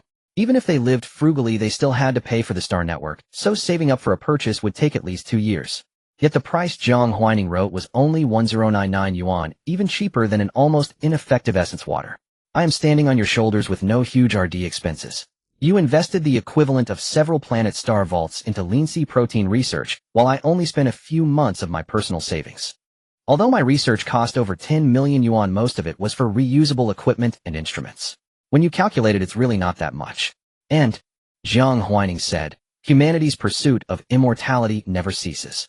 No matter how hard life gets, the instinct to survive is etched into our genes. I want to make money, but I can't let this product cause the entire social order to collapse. If society collapses, how can I continue to make money? Only during times of peace and prosperity can she best profit. And, Jiang Huaining paused. I also want to negotiate with the Drug Regulatory Authority to get national endorsement for this protein. She hoped that everyone would buy her 1099 yuan lean C protein. The system had not anticipated that its host was harboring such an idea, to have the Drug Administration endorse this product. It was an audacious notion after all. How could the state, a sovereign entity, vouch for a private enterprise? Yet, it seemed plausible. A single vaccine injection costs 699 yuan, so why shouldn't a product capable of extending the nation's lifespan be priced at 1099? If the price is too high, the Drug Administration might hesitate due to social implications, but if offered at a welfare price, they would likely be willing, as it's a win-win situation. Though the profit margin was slim at this price, it would still allow her to amass 300 billion yuan in the first year with a stable annual income of 30 to 60 billion in subsequent years. Of course, the prerequisite was that her production capacity could keep pace. To boost production, she needed land. Land was costly, but she could negotiate with the state for free provision. After all, she had already offered lean C protein at a price barely above cost. Securing free land should not be difficult. Jiang Huaining retrieved a vial of lean C protein from the cabinet and instructed Luo Yuan to deliver it to the local drug administration for testing. Meanwhile, she continued contemplating the product's launch timeline. It would be neither too early nor too late, just a step after Huanxin. As for the exact production volume, that depended on the drug administration's efficiency. She had heard that the Liu family purchased a plot of land farther west cleared of construction debris, which seemed ideal for expanding Chuangxiang's production line. She disliked having cockroaches near her territory. Night had fallen. The drug administration's duty officer was still at work. Normally night shifts only involved monitoring incoming drugs, not actual testing. Yet Qin Xian was curious. She had overheard colleagues discussing a drug numbered 103, whose description claimed it could activate cells, enhance cellular vitality, extend the user's lifespan by 1 to 5 years, and even be used for emergency rescue of critically injured patients. It sounded like a health supplement, the kind that might land one in prison for defrauding the elderly of their pensions and spreading false advertising. Everyone joked about it. Though the drug was scheduled for testing 2 days later, Qin Xian had nothing else to do, so she decided to work overtime and test it herself. She removed the seal, took the drug from the thermostatic cabinet, and saw a white label with 2 characters, New Life. New Life. What a peculiar name, evoking the image of some sinister health supplement, the most deceptive kind. Could it really be a scam targeting the elderly, walking right into the drug administration's trap? Qin Xian chuckled at the name. She opened the packaging, read the instructions, and muttered, best for external application, internal use is less effective. Instead of using it directly, she first used a dropper to extract a drop, placed it on a slide, and observed it under a microscope. The moment she saw it clearly, her scalp tingled. What was this? Magnificent, beautiful, smaller than human cells, but seemingly alive and moving. Qin Xian was a biology PhD who had just joined the drug administration. She had read countless biology texts, but had never encountered anything like this. It was entirely different from any known substance in textbooks. For a moment, she feared it was an extraterrestrial organism, but after observing further, she calmed down.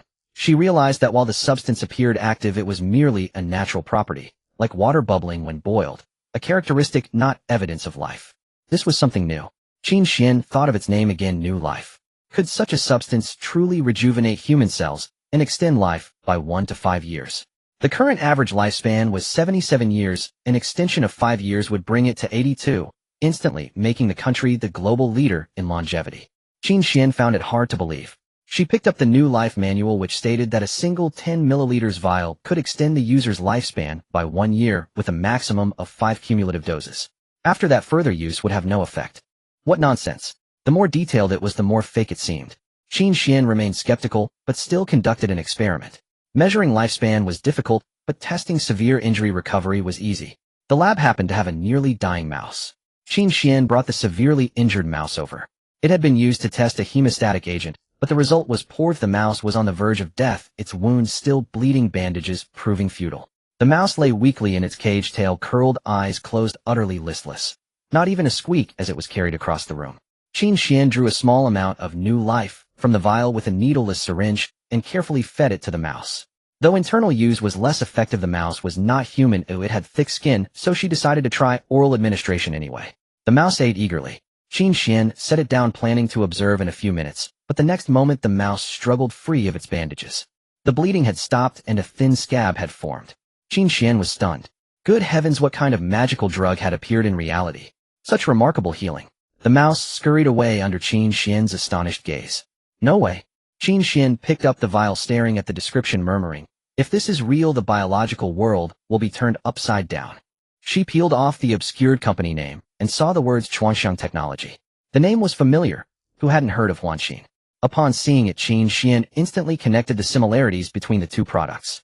Huanxin used enhanced cell activity and metabolic rate to remove scars, and now this New Life also enhanced cell activity, except that if the previous effect was 5, this one was 100. If the effects described were true, Qin Xian called the director of the drug administration. This was a matter of national significance that required higher-level attention. It was not something she could decide alone. After hanging up the phone, Qin Xian calmed down completely. Yet the more composed she became, the more she realized the profound depths of this matter. Who wouldn't desire longevity? Who wouldn't wish to live longer? Even ordinary people hope for a long life, let alone the wealthy, who have already exhausted every resource. The advent of Xinxing would undoubtedly ignite the greed of such people to the extreme. Greed and the fear of death would drive more to take risks. Was this product truly a new life, or was it the fuse that would ignite social turmoil? Qin Xian dared not dwell on it further. The director of the Drug Administration Bureau arrived shortly. At 5:12, she lived in the bureau's staff dormitory and rarely went home.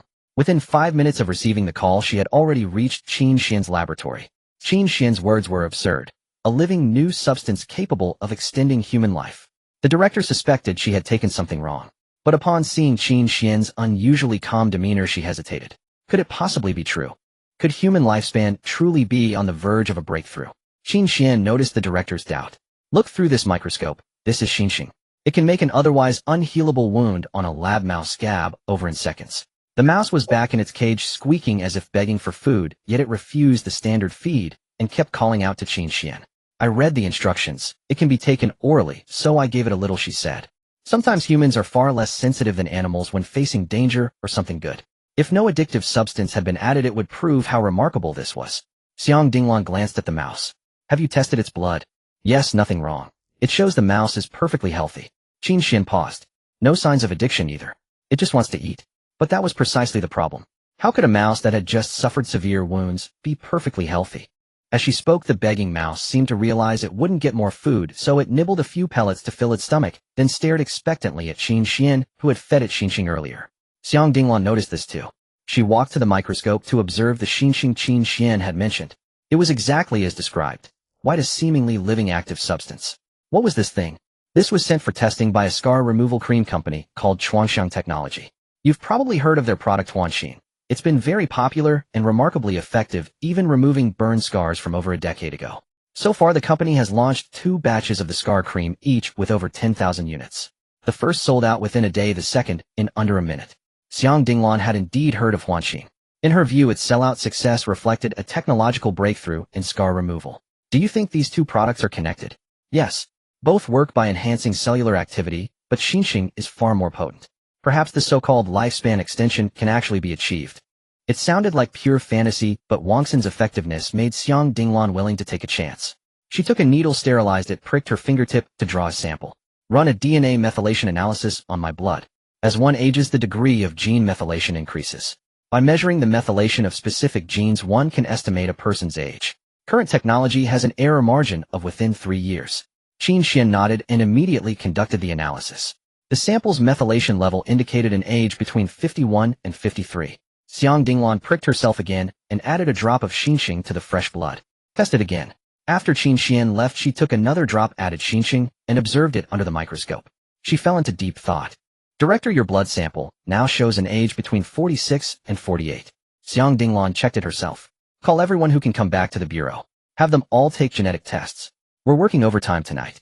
If it's truly confirmed safe with no side effects, we can select volunteers from the terminally ill for more in-depth testing. Qin Xian nodded. 3 days passed in a flash. Jiang Huaining received a meeting request from the Drug Administration Bureau. Over those 3 days, the Bureau requested more Xinxing from Jiang Huaining and witnessed its effects. An elderly man on the verge of death took Xinxing and immediately gained a breath of life. His spirits visibly improved. A patient who had been sent home to wait for death after receiving Xinxing seemed to regain 5 years of youth and could walk again. It didn't merely prolong a miserable existence for 5 years. It restored the body to a state of 5 years ago with no side effects. Who could resist such a temptation? Although it hadn't been tested on the young, the mouse's condition suggested that young people would only become more vibrant. Jiang Huaining met Xiang Dinglan. She was a spirited old woman with neatly combed graying hair, and despite her age, her eyes were remarkably bright. Nothing could be hidden from the state. Xiang Dinglan had long reviewed the ownership information of Chuangxiang Technology. Yet the moment she saw Jiang Huaining, she felt a surge of admiration for a young genius. Truly, each wave pushes the previous one forward. But fortunately, she was still alive and could continue living. Huaining, we've tested your new product. Can we talk first? Xiang Dinglan had devoted her life to national drug safety testing. She cared deeply for the country. If Xinxing could be made available to ordinary people, it would be a blessing for the entire nation. But if it were priced exorbitantly accessible only to the wealthy, it could lead to countless misfortunes. The scar cream, which had only 5% of Xinxing's efficacy, sold for 1999 yuan. How much would Xinxing cost? 20 times Huanxin's price. Or 200 times. She believed even at 2,000 times the price, throngs of people would line up with cash. So she had little confidence in today's task. Of course, Jiang Huaining poured a glass of water for Xiang Dinglan. Please have a seat. Xiang Dinglan had never been in a conversation with a high school student, and the person before her could not be treated as an ordinary one. She decided to abandon all the political maneuvering and adopt a straightforward approach. Huaining, can you tell me the cost of a single tube of Xinxing? The cost of a tube. That was hard to say. You're asking about the mass production cost, right? Xiang Dinglan nodded. She paused. We've tested it. The product is highly effective and current experiments prove it can extend lifespan, and even keep the critically injured holding on to their last breath. We want to ask about Chuangxiang's pricing for this product. After speaking, Xiang Dinglan handed Jiang Huaining a contract. It was a land transfer deed for a plot adjacent to Chuangxiang's Western production line priced at 1 yuan. The official sincerity was more than generous. Even before Jiang Huaining had said a word, they had already extended their goodwill. The western suburbs were vast, certainly encompassing more than the 500 acres Jiang Huaining had previously purchased, but the surrounding plots were all land that had been bought and occupied by other buyers. Jiang Huaining was no bandit, so naturally she couldn't force a sale. Moreover, those scattered parcels were in the hands of different owners, making acquisition quite troublesome. But now 1,000 acres of land lay before her, requiring only a single yuan to claim land worth $500 million. $500 million. Although Huanxin had sold remarkably well, its total revenue so far was just over 100 million. Xiang Dinglan, noticing Jiang Huaining's silence, mistakenly thought she was dissatisfied and continued, "If Chuangxiang is willing to make some concessions on pricing, we can also provide various subsidies and tax exemptions for Chuangxiang. If Chuangxiang has any other needs, everything is negotiable." As an official, Xiang Dinglan had come with a mission today to persuade Chuangxiang to lower the price of Xinxing if possible. The upper limit she had been given was 50,000 per vial, but she felt this price was quite difficult to impose. After all, the true value of this product far exceeded 50,000. She could not bully a child simply because she represented the government. Moreover, what benefit would there be for the nation in offending a homegrown genius? Thus, she would rather fail the negotiation than offend the young prodigy. A genius so young would create even greater value in the future. Xiang Dinglan said, "Regarding the land, we have people handling acquisitions. What you receive will not be limited to these 1,000 acres." Jiang Huaining raised an eyebrow, slightly gently set down the documents, and assumed a businesslike demeanor. "For a factory area, the bigger the better. 1,000 acres is still insufficient. I recall there is a large flat plot near Qishan Park in the western suburbs, very close to Chuangxiang's current production line." She paused. "If we could acquire that plot, it would be perfect." The land near Qishan Park. Xiang Dinglan naturally knew who currently owned that plot, the Liu family. But more land meant greater production capacity, which would inevitably lower prices. Jiang Huaining's willingness to accept land pleased her, so why wouldn't she grant it? Although the land had been bought by the Liu family, its ownership was ambiguous, making it not difficult to obtain.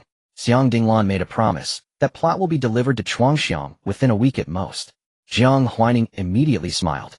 She was still a teenage girl, and her smile carried a youthful exuberance. "Thank you, Aunt Xiang." Her smile gave Xiang Dinglan some confidence in the deal. She could not judge a teenager with the cunning of an adult. Jiang Huaining spoke candidly. "Excluding research, land, and renovation costs, the production cost per vial of Xinxing is about 650 yuan. I originally planned to price it at 1099 yuan per vial. Given Chuangxiang's scale and corporate type, selling each vial of Xinxing at 1099 yuan would incur about 200 yuan in taxes, leaving a profit of only about 200 yuan after tax." Although Xiang Dinglan was not from the tax bureau, she knew the tax burden and profit margin at that price. She even doubted her hearing. 1099 yuan per vial. Even at 1099 yuan per milliliter, it was far below the price ceiling she had been given. With only 200 yuan profit per vial, when would they ever recover the research investment? Xiang Dinglan had originally prepared to persuade Jiang Huaining to lower the price, but now she found herself wanting to urge her to raise it. "Yes," Jiang Huaining replied succinctly. Xiang Dinglan wanted to ask if this was too cheap, but her position prevented her from saying so. Finally, she said, "If Chuangxiang indeed decides to sell at this price, the government will exempt all taxes on Xinxing and apply for certain subsidies for Chuangxiang." The government had policy support for emerging industries. Jiang Huaining smiled. "No need for a full exemption. If possible, a 50 exemption would suffice. In return, Chuangxiang is willing to supply a fixed quantity of Xinxing to the military each month at the original price." Jiang Huaining had not written the note about rapid wound healing carelessly. She knew the potential of Xinxing better than anyone. Hearing this, Xiang Dinglan momentarily wondered if the government was getting the better deal. She knew how hot Xinxing would be once officially on sale. They had originally planned to assign people to scramble for it with no guarantee of success. The frontline military personnel desperately needed this product. "Your production capacity," Jiang Huaining assured, "don't worry. Although initial output will be low once everything is in place, even if everyone needs to buy 5 vials, Chuangxiang can meet the demand." She chuckled. "So it's merely exchanging exclusive supply for the first few months with tax exemption." Xiang Dinglan's brow fully relaxed, and a smile appeared in her eyes. She felt that Jiang Huaining was a good child with a patriotic heart, unlike the Liu family who evaded taxes and deserved to be strung up. Yes, this kind-hearted Jiang Huaining had already sent documents reporting the Lu family's tax evasion to the tax bureau director's email. Xiang Dinglan had not expected to encounter such a pure heart. She could not help saying, "History and the nation will remember your contribution." Whether Xinxing would be unaffordable for ordinary people for a lifetime or barely affordable, with great sacrifice, or easily purchasable at this price, all depended on Jiang Huaining's single thought. And that thought could determine the future of this nation and its common people. Jiang Huaining laughed without modesty. "Thank you. In the future, I will bring more novel products to this world." Xiang Dinglan also smiled. "I look forward to it." With the negotiation concluded, Jiang Huaining signed the 1 yuan purchase contract and the Xinxing pricing agreement, quietly waiting for the Lu family's land to become hers. The government moved swiftly. Within 3 days, the land transfer agreement appeared on Jiang Huaining's desk. This time the price was 0.01. The same amount one might receive as a WeChat transfer upon opening a shopping app. Tisk, what a delightful price. Indeed, a most pleasing price. A smile curled at the corner of Jiang Huaining's lips, and a rare glint of amusement danced in her eyes. She picked up the pen and inscribed her name on the contract. From that moment on, this piece of the Lu family's land was hers. Leaning back in her chair with unusual ease, Jiang Huaining opened her phone to browse the social plaza. Searching for the keyword Liu's, she found numerous covert marketing ads for the Lu family. They claimed that a certain A-list celebrity had specially recommended the product, having participated in internal testing and used this essence water postpartum to restore her optimal condition, leaving her skin as delicate as if she had never given birth. There were also bloggers comparing Lu Yin with essence waters on the market, concluding that Lu Yin was overwhelmingly superior. With such a series of marketing campaigns directly targeting netizens' pain points, naturally many began to look forward to it. Barring any unforeseen circumstances, Lu Yan's sales would be quite impressive on its official launch day. But this world was full of surprises. Jiang Huaining picked up the pen again and wrote a few lines on paper outlining how to drive Lu Yan's sales into a slump. "Host, are you trying to wipe out the Lu family?" The system wasn't accusing, merely surprised by the host's multitude of tactics. Now that the Lu family had just suffered a hefty fine and lost their most crucial production line, they were severely crippled. They were likely counting on Lu Yan's sales to bring the family back on track. However, with this move from the host, the Lu family wouldn't just fail to turn the tide with Lu Yin, they would suffer another massive blow. Jiang Huaining chuckled unconcerned. "Is this what you call wiping them out? I didn't cut off their descendants. In the business world, the victor is king and the loser is vilified." What she was doing now was far from annihilation. It was merely evaporating half of the Lu family's market value and corporate assets. What joy was there in a sudden fall from grace? She preferred the game of cat and mouse, watching the mouse struggle desperately to escape its tragic fate, but ultimately, no matter how hard it tried, it could never escape her grasp. When it thought it saw hope, it was actually plunging into a deeper abyss. That feeling must be quite pleasant, mustn't it? Jiang Huaining's lips curved into a smile. For the first time, the system realized that the novel's characterization of Jiang Huaining was spot on. She was truly a vicious female supporting character. Eerily wicked, yet oddly captivating. Tomorrow was Thursday, the day ICHO scores were released. Along with the scores came the rankings and awards for each contestant. Jiang Huaining's ranking was of course undisputed first place, while Jiang Huailu barely scraped by to win third prize. In Province A, a total of 2,320 students participated in the chemistry competition. Only 160 managed to secure first prize. These contestants were already the chemistry elites of their respective schools, yet they were mercilessly weeded out during the competition. Because the results were released, Jiang Huaining made a rare trip to school to receive praise. Xingya acted swiftly, hanging a banner above the school gate. "Congratulations to our freshman Jiang Huaining for winning first place in this year's ICHO." The red banner looked exceptionally festive. Jiang Huaining sighed in admiration. She really liked Xinjia's flamboyant style. Everyone must know she came first. Spotting Lu Shangshu ahead, Jiang Huaining's lips curled into a smile. "Hi, second place." Lu Shangshu's face instantly turned extremely sour. Who wanted to hear about second place? Coming from Jiang Huaining, it was nothing short of a bitter mockery. Lu Shangshu had never met anyone as sharp-edged as Jiang Huaining. He was usually proud himself, but he had never encountered someone as arrogantly proud as she was. With anyone else, Lu Shangshu could have taught them a lesson on how to behave. But Jiang Huaining seemed to be his natural-born enemy. "Don't get too cocky. This is just the preliminary round," he said. Jiang Huaining raised an eyebrow slightly. Was Lu Shangshu planning to participate in the finals? In her past life, after winning first place in province as ICHO, Lu Shangshu did not proceed to the finals. He stayed behind, claiming it was because of someone he liked.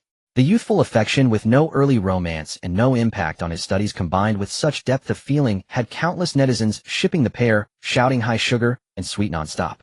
But in her past life, although Lu Shangshu was supposed to tutor Jiang Huailu failed to even win a provincial third prize in her second attempt. Sensing Jiang Huaining's inner doubt, the system couldn't resist sharing in the novel the male lead affectionately called the female lead little dunce, and said it's okay, he'll handle it. He'll handle it. Jiang Huaining's face darkened. She really hadn't known about this since her relationship with Lu Shangshu was poor, and he wouldn't say such things in front of her and Jiang Huailu. Besides, in her past life, Jiang Huailu was quite afraid of her and always avoided her. Even when their mother said that Jiang Huaining should inherit the Jiang family in the future, Jiang Huailu was only sad for a moment before silently agreeing. Unlike Jiang Huaining, who would try every means to get whatever she wanted, Jiang Huailu was different. Looking at Lu Shangshu and recalling the system's words, a brilliant idea suddenly struck Jiang Huaining. She flashed a smile. It's okay, little dunce. Keep trying. Maybe next time you won't have to settle for second place. Because you might not even get third place. Lu Shangshu didn't grasp the malicious intent behind Jiang Huaining's smile, but he certainly felt the venom in her words. Little dunce. Spoken from Jiang Huaining's mouth, it was no affectionate nickname, but a contemptuous taunt from a superior position. The system said the male lead is about to be transformed by you from a sweet romance lead into a reedy literature lead. Oh, so what? Jiang Huaining shrugged. A few drops of eye drops, and hell behave. Lu Shangshu turned and walked away, unwilling to engage in a war of words with Jiang Huaining. He knew that if he wanted to maintain his dignity, he shouldn't try to out-talk her. Jiang Huaining simply didn't care what others thought of her, nor did she care about anyone else's well-being. As long as she was happy, she acted without restraint, saying whatever came to mind. Calm down, Lu Shangshu. The Lu family is in a bad spot right now. You must stay calm to find a way out for the family and its new product. If he could turn the tide, would Jiang Huaining still dare to speak like that? The Jiang family was only getting more arrogant because the Lu family had been plagued by misfortune. He closed his eyes briefly to soothe his emotions, then walked into the classroom as usual. The people in the classroom were discussing the results. When he entered, they fell silent for a moment, exchanged glances, and then resumed their conversation. Everyone here was well aware of what had happened to the Lu family and knew that the family was relying on Lu Yan to reverse the situation. On the surface, the prospects seemed promising because Lu Yan's effects were truly remarkable, but most people harbored doubts. If the Lu family really declined, shouldn't the position of campus heartthrob be replaced? Yet there were still supporters.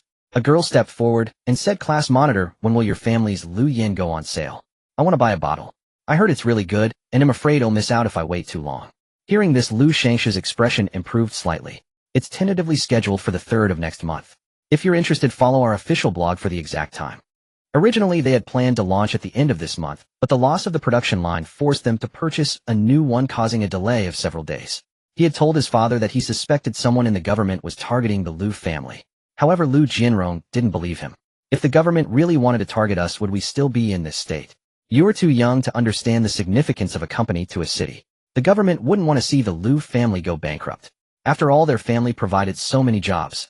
If the Lu family truly collapsed, a large number of people would lose their jobs, and no government official would want to see that happen. You see, although the tax evasion was reported, and we got fined, the government doesn't seem intent on making a big deal out of it. They penalize us, but if the Lu family truly faces a crisis, they might even protect us. Lu Shangshu understood his father's reasoning, yet he couldn't believe such a coincidence existed. But if it wasn't the government, who could it be? Which rival possessed such immense influence? This time Lu Shangshu considered everyone, but never thought of Jiang Huaining, because he didn't believe Jiang Huaining could achieve such a feat. Voices of agreement arose one after another in the classroom. "We'll come by on time. We must get our hands on it. My mom said if I don't get it, I'd better watch my skin." These light-hearted remarks lightened Lu Shangshu's expression. Their products were indeed excellent this time, so he smiled and said, "Since you're all classmates, if you can't get it, I can set aside a few sets from the factory for you." As children of merchants, they naturally maintained appearances, and everyone chimed in praising Lu Shangshu for his generosity. His gaze fell on Jiang Huailu, and he said, "Huailu, do you need any? He'll send you a set." Jiang Huailu was studying Jiang Huaining's notes, and being suddenly called out made her a bit awkward. "I'm still young, I don't need these. And my mother has her own customized essence water, so she doesn't need them either." She wanted to refuse Lu Shangshu, so she said, "Our family is wealthy. If we need anything, we'll buy it ourselves." Moreover, she felt a strange unease. Hadn't Lu Shangshu wanted to push her into the sea before? Why was he suddenly acting nice to her? Could he be planning to poison the products? Then make her mother think she was a bad daughter? Jiang Huailu wrinkled her nose and looked toward Jiang Huaining, who had just entered the classroom. The chemistry teacher also walked in. She felt a little more at ease. With her sister and the teacher present, she wouldn't be in danger. The chemistry teacher was in a good mood today and even chatted a few words with Jiang Huaining. He was a man who had gone bald young. Though barely over 30, a Mediterranean bald spot had been gracing his head for years. The weather had turned chilly recently. He touched his head, confirming his wig was still in place, then smiled and said, "This time at the ICHO our classmates performed excellently. 3 won first prizes and everyone else received awards. Our class, Huaining, achieved first place in the province and was the only perfect scorer in the entire province." Applause filled the classroom. At such a moment, not clapping would seem unsociable. Lu Shangshu didn't fear being unsociable, but he didn't want to appear petty, so he clapped too. After clapping, he had to go downstairs to watch Jiang Huaining receive honors. Each step only increased his resentment. The surroundings were even decorated with exaggerated ceremonial salutes. On stage, the principal spoke with passion. "Why do I like Huaining the most among all students? Because she's outstanding. The most exceptional student I've ever seen in my life. I knew from her middle school days that this child's future would be limitless, and she will become our school's most illustrious alumna." Jiang Huaining stepped onto the stage smiling as she accepted the honors. She truly liked the principal because he was so good at blowing exaggerated compliments. Every time such an occasion arose, he could go on for an hour. And during that hour, she could stand on stage delighting in the expressions of the students below, some envious, some jealous, some unwilling to keep standing and listening, but forced to endure. System evaluation: "Host, you have such a twisted sense of humor." Only occasionally. After all, competitions like this weren't an everyday occurrence. By the time she finished receiving the award and stepped off the stage feeling thoroughly pleased, an hour had passed. Jiang Huaining received a message from Qin Xian. The government had funded the purchase of equipment needed for the production of the new brand Xinxing. Qin Xian said this money came from the Lu family's fine. The fine of several billion was simply too huge. The funds needed for the orphanage didn't even amount to a fraction of it. So after deliberation, the government decided to allocate a portion to buy equipment for Xinxing. This was also a gesture. It meant the government would stand behind Xinxing. As long as Xinxing didn't break the law, the government would always shield it. That was also her goal. The corners of Jiang Huaining's lips curled up slightly as she sent a message to Lin Manon. "Jiang Huaining, no need to continue purchasing equipment, we already have it. Also keep a close eye on the Lu family's movements lately. We need to launch our product one day before theirs. Jiang Huaining, prepare 1,000 units of inventory directly. The FDA officials will cooperate with the promotion." Lin Manon, okay. The end of the month arrived quickly. Lu Shangshu had the Lu family's official account announced the launch time of Lu Yan. June 3rd, 1230 p.m. At that time, office workers would just be off work and at home, able to rush to buy Lu Yan. Lin Manon reported the situation to Jiang Huaining. They've also arranged splash screen ads on major apps and have lined up several A-list stars to post on Weibo one day before and 1 hour before the official sale, expressing their anticipation for Lu Yan. Jiang Huaining, what's the price? Lin Manon, priced at 1388. That was 600 lower than the price in her previous life. It seemed the Lu family was truly desperate this time. Jiang Huaining sat in her office chair, casually opened an app, and immediately saw Lu Yan's advertisement. By Lu Yan, radiate a new glow. Loving yourself is the best. She had to admit the advertising copy was better than in her previous life, and even the lineup of celebrity endorsers was more impressive, claiming that buying Lu Yan was a way to love yourself. They had truly mastered the essence of advertising marketing. Lin Manon watched her boss leisurely scrolling through her phone, a hint of anxiety in her heart. Huaining, Lu Yan is coming on strong. Are we really not going to advertise our new product? Good wine also fears the depth of the alley. If customers didn't even know about Xinxing's existence, how could they come to buy? How could they directly crush Lu Yan's sales? How could the meager traffic from the FDA be enough? If they wanted to compete, it was better to strike hard from the start. Jiang Huaining, who said we aren't advertising. Don't worry. The person promoting for us will definitely have a bigger star power than Lu Yan's. Lin Manon was puzzled. But weren't almost all the top-tier celebrities in the entertainment industry already poached by Lu Yan? Wouldn't promoting 2 brands at the same time risk breaching contracts? Lin Manon expressed doubt. But there are few figures in the entertainment circle with a bigger status than the endorsers Lu Yan has hired. The Lu family had invested heavily this time for Lu Yan. They had even invited back a film queen who had retired years ago due to pregnancy and childbirth. This film queen had been previously exposed by paparazzi, who claimed her life after marrying into a wealthy family was difficult and her face was haggard. However, after taking on this advertisement, she appeared remarkably young in the video with smooth skin and a gentle smile on her face. Netizens, stirred by the passage of time, expressed their best wishes and hoped she would make a comeback. It must be said that facing such a lineup, Lin Manon still felt uneasy. Although Xinxing was excellent, as the saying goes, netizens didn't know that yet. They were now dazzled by Lu Yan's advertisements. And Lu Yan was not entirely without merit. the Lu family dared to advertise so boldly because they were confident. What they needed to do was to completely shatter the product that the Lu family was so confident about in a short time. Jiang Huaining said, "What are you worried about? Our product is manufactured by soldiers sent by the state, even on the production line. Why fear losing to an ordinary top-tier skincare product? On the surface, society appears harmonious, but in the shadows, many dark and dangerous things still occur." Jiang Huaining had specially studied several courses for the products supplied to the military, enhancing their hemostatic and cell-activating effects. Even for a severed artery, the product could slow blood flow within 5 seconds and form a scab within 30 seconds. If non-injured personnel used this enhanced version of Xinxing, it could greatly improve their physical fitness, surpassing human limits. With such a product, soldiers and police officers engaged in dangerous work for society would be much safer, gaining a glimmer of hope for survival when facing peril. Currently, the employees responsible for producing Xinxing were also soldiers dispatched by the government, all of whom had signed confidentiality agreements. Therefore, if anyone tried to imitate Xinxing, the state would intervene immediately. This was another purpose of Jiang Huaining's. Why bother painstakingly preventing others from stealing the formula when the state could do it better?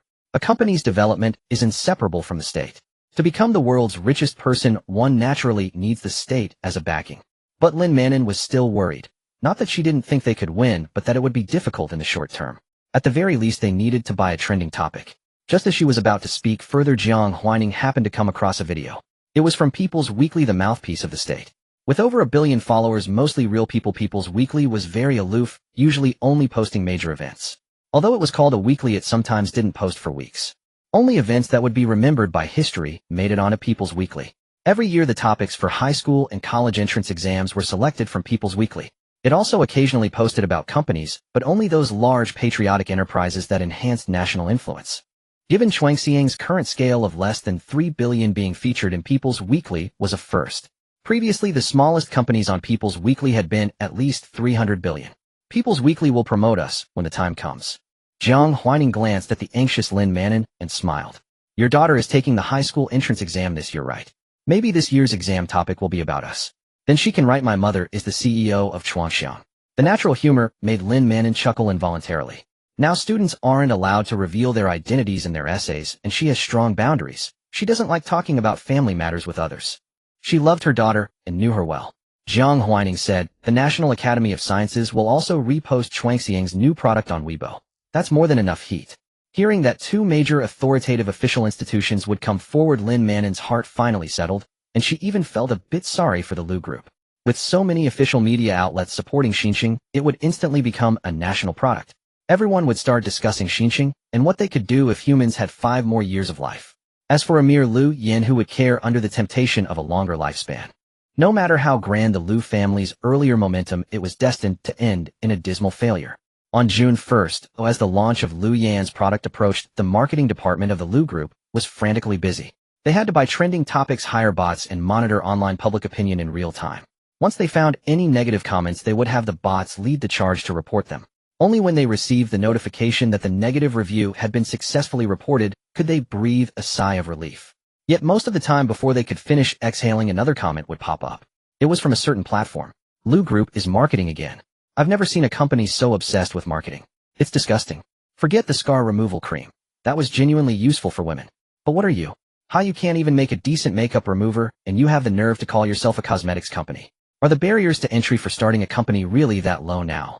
The malicious post immediately drew comments from several others who were equally fed up with the marketing. Of course, there were also those defending Lu Yan. Why can't a good product market itself? The Lu family is willing to invest. Would you be happy if they didn't spend a cent on advertising and just took your money? The marketing staff felt a chill at that comment. They didn't need anyone to speak for them. They just needed to get rid of the post as quickly as possible and prevent it from gaining traction. Fortunately, due to the aggressive nature of the post and the sheer number of bots, it was soon taken down. The head of the marketing department looked at the dark circles under everyone's eyes and said, "You've all worked hard. Once next month is over, I'll try to get everyone a bonus." The Lu Group didn't have an overtime culture. They operated on an 8-hour workday, and everyone was voluntarily working unpaid overtime. At the end of the month, performance was evaluated based on overtime hours, and the lowest 2 months in a row would be dismissed for poor performance. The CEO is so stingy. 500 is generous in his book. I heard that a new company in the same city pays 90 for 2 hours of overtime. An old employee with a lot of resentment couldn't help but say, and their work isn't as tiring as ours. The most junior employee there makes 60 to 90 an hour, while we have to work at least 3 or 4 hours of unpaid overtime every day just to avoid being pushed out. If we worked overtime as often as they do, the overtime pay alone would be our entire salary for the month. Comparisons are odious. Comparing bosses makes you want to hang yours on a lamppost. This comment darkened the faces of many. The Lu Group was far richer than the new Chuangxiang company with annual profits in the tens of billions. Yet for all its wealth, it was less generous than a new company. Working here, the only thing you got was the occasional remark, "You work at a big company," while the bitterness was known only to yourself. Alright, enough. Let's not talk about that. Sure, Chuangxiang treats its employees well, but can it stay stable? Our company has been around for decades. It's a time-honored giant. A female colleague muttered, but how can it be unstable? There's no replacement for Chuangxiang's scar removal cream on the market. As long as there was no superior substitute, Chuangxiang would never fall. As for surpassing it, that was too difficult. Even less likely than her suddenly becoming rich. The manager glanced at his employees at a loss for what to do. When emotions run high, it's hard for others to persuade them, and attempts to do so may only fuel their defiance. Everyone had been working overtime for 5 or 6 hours every day for several days straight, so it was only natural for their grievances to run deep. Once we go public, things will get better. We'll have some breathing room then. Don't let your emotions get the better of you. Our marketing department recruits new people every month. Why recruit new people? Because they routinely cull the old ones. Last month, someone had slept in the office to avoid being at the bottom of the performance rankings, only to end up with a fever and a cold that sent him to the hospital. He was still fired.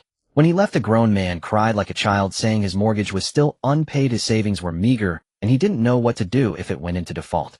The mood in the office was heavy. At that moment, some eyes turned to the new employee. The new employee had already stood up. "I'm off work now.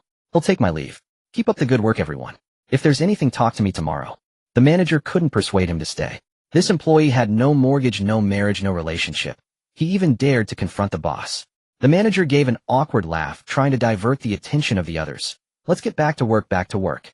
Indeed, this new employee was one of the reasons why the resentment in the department was growing.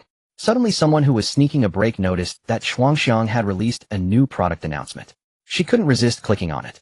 A new product so soon. Could it be another scar removal cream? The first thing she noticed when she clicked was the name, New Life. Her first reaction was confusion. As she continued reading, she saw the product's efficacy description and found it amusing. Extending human lifespan, enhancing cellular vitality. What was this? How could it be possible? Was it April Fool's Day? She clicked into the comments expecting to find like-minded people, only to see a wall of astonished emojis perfectly aligned, as if they were bit-generated with over 200 likes. That Weibo post had been out for only an hour. When she saw the name and avatar, the person who posted the emoji was actually the usually aloof and stern People's Weekly. No wonder it had so many likes. Her doubts vanished and she felt a sense of relief. The next second she was stunned. People's Weekly. Recalling the efficacy of New Life, she had a feeling that Lu Yin was doomed. The person managing Chuangxiang Technology's official Weibo account was a post-00s kid with a lively tone.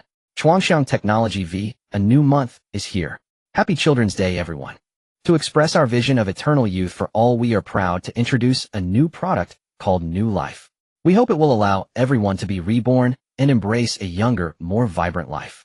It has already passed the tests of the City Drug Administration, the National Academy of Sciences, and the Food Safety Bureau Wink.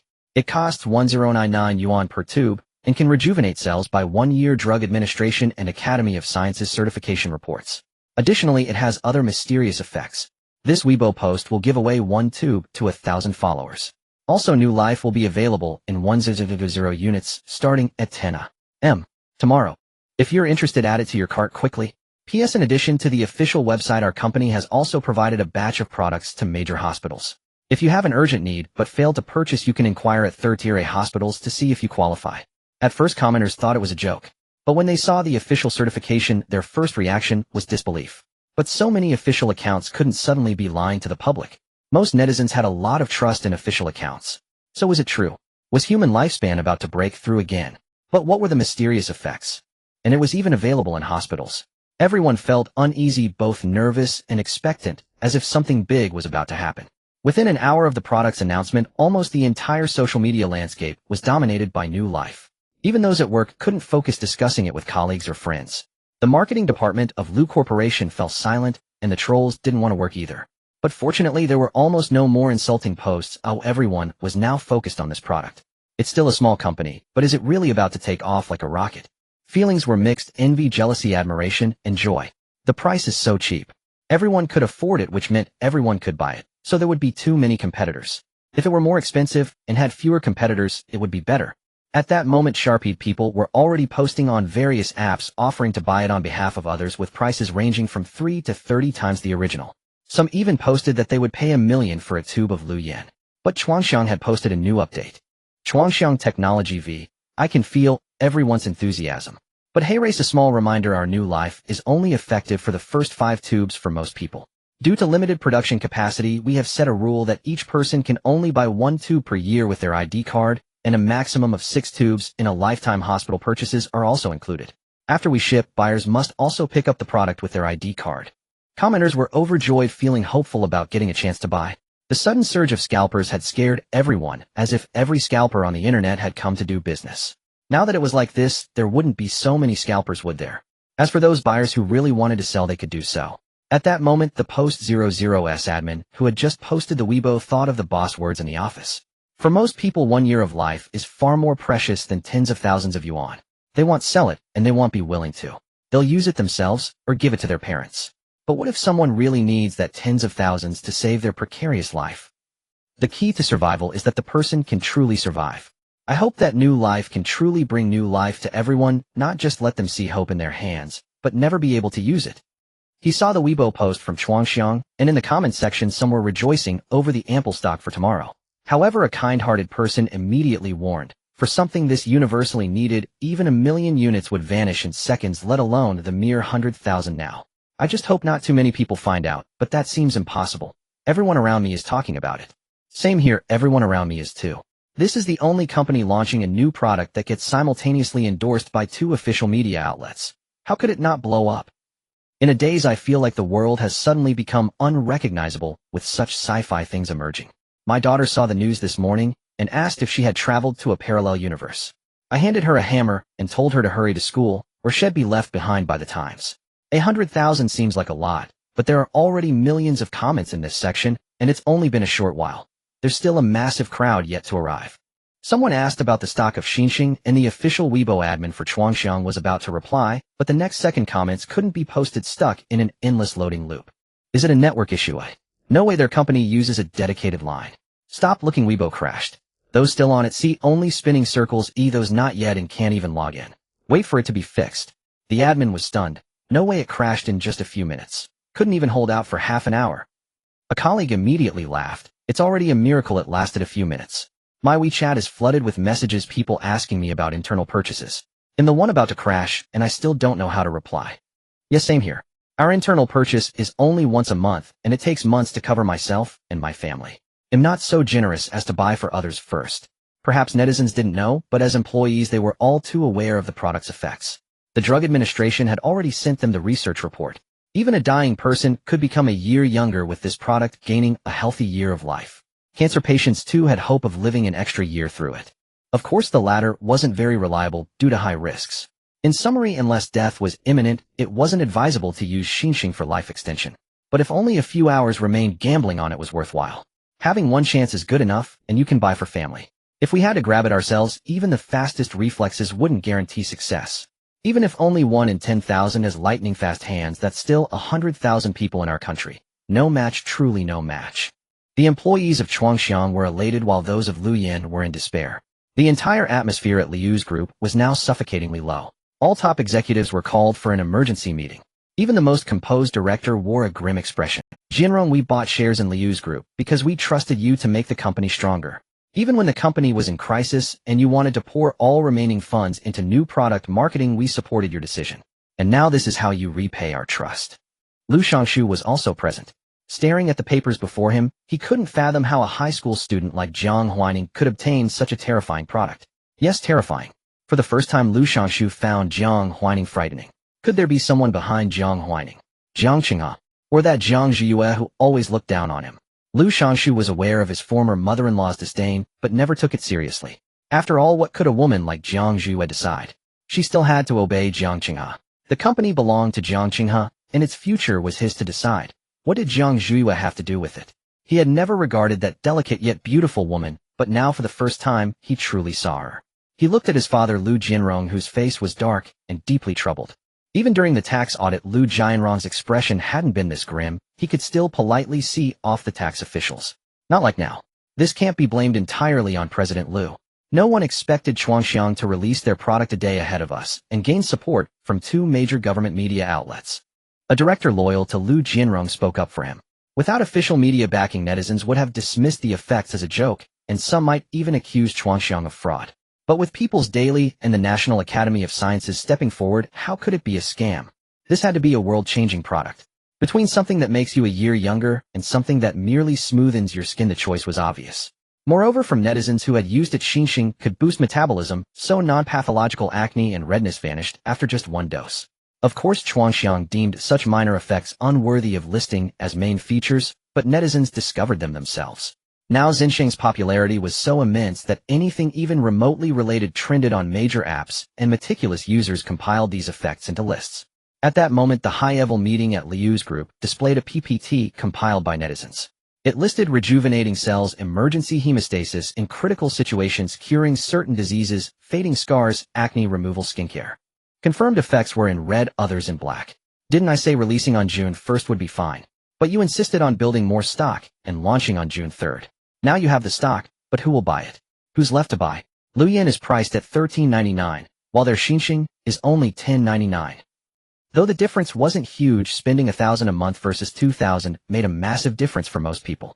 1,000 yuan was something a worker earning over 3,000 could grit their teeth and afford, but asking them to spend 2,500, wasn't that telling them not to live? They had slashed Luyan's price from $19.99 to $13.99 to target every worker's wallet. But now even that hope was dashed. Even if they dropped it to $599, few would buy. Moreover, they had always aimed for high-end essence water, which demanded a matching price. The meeting atmosphere grew heavier.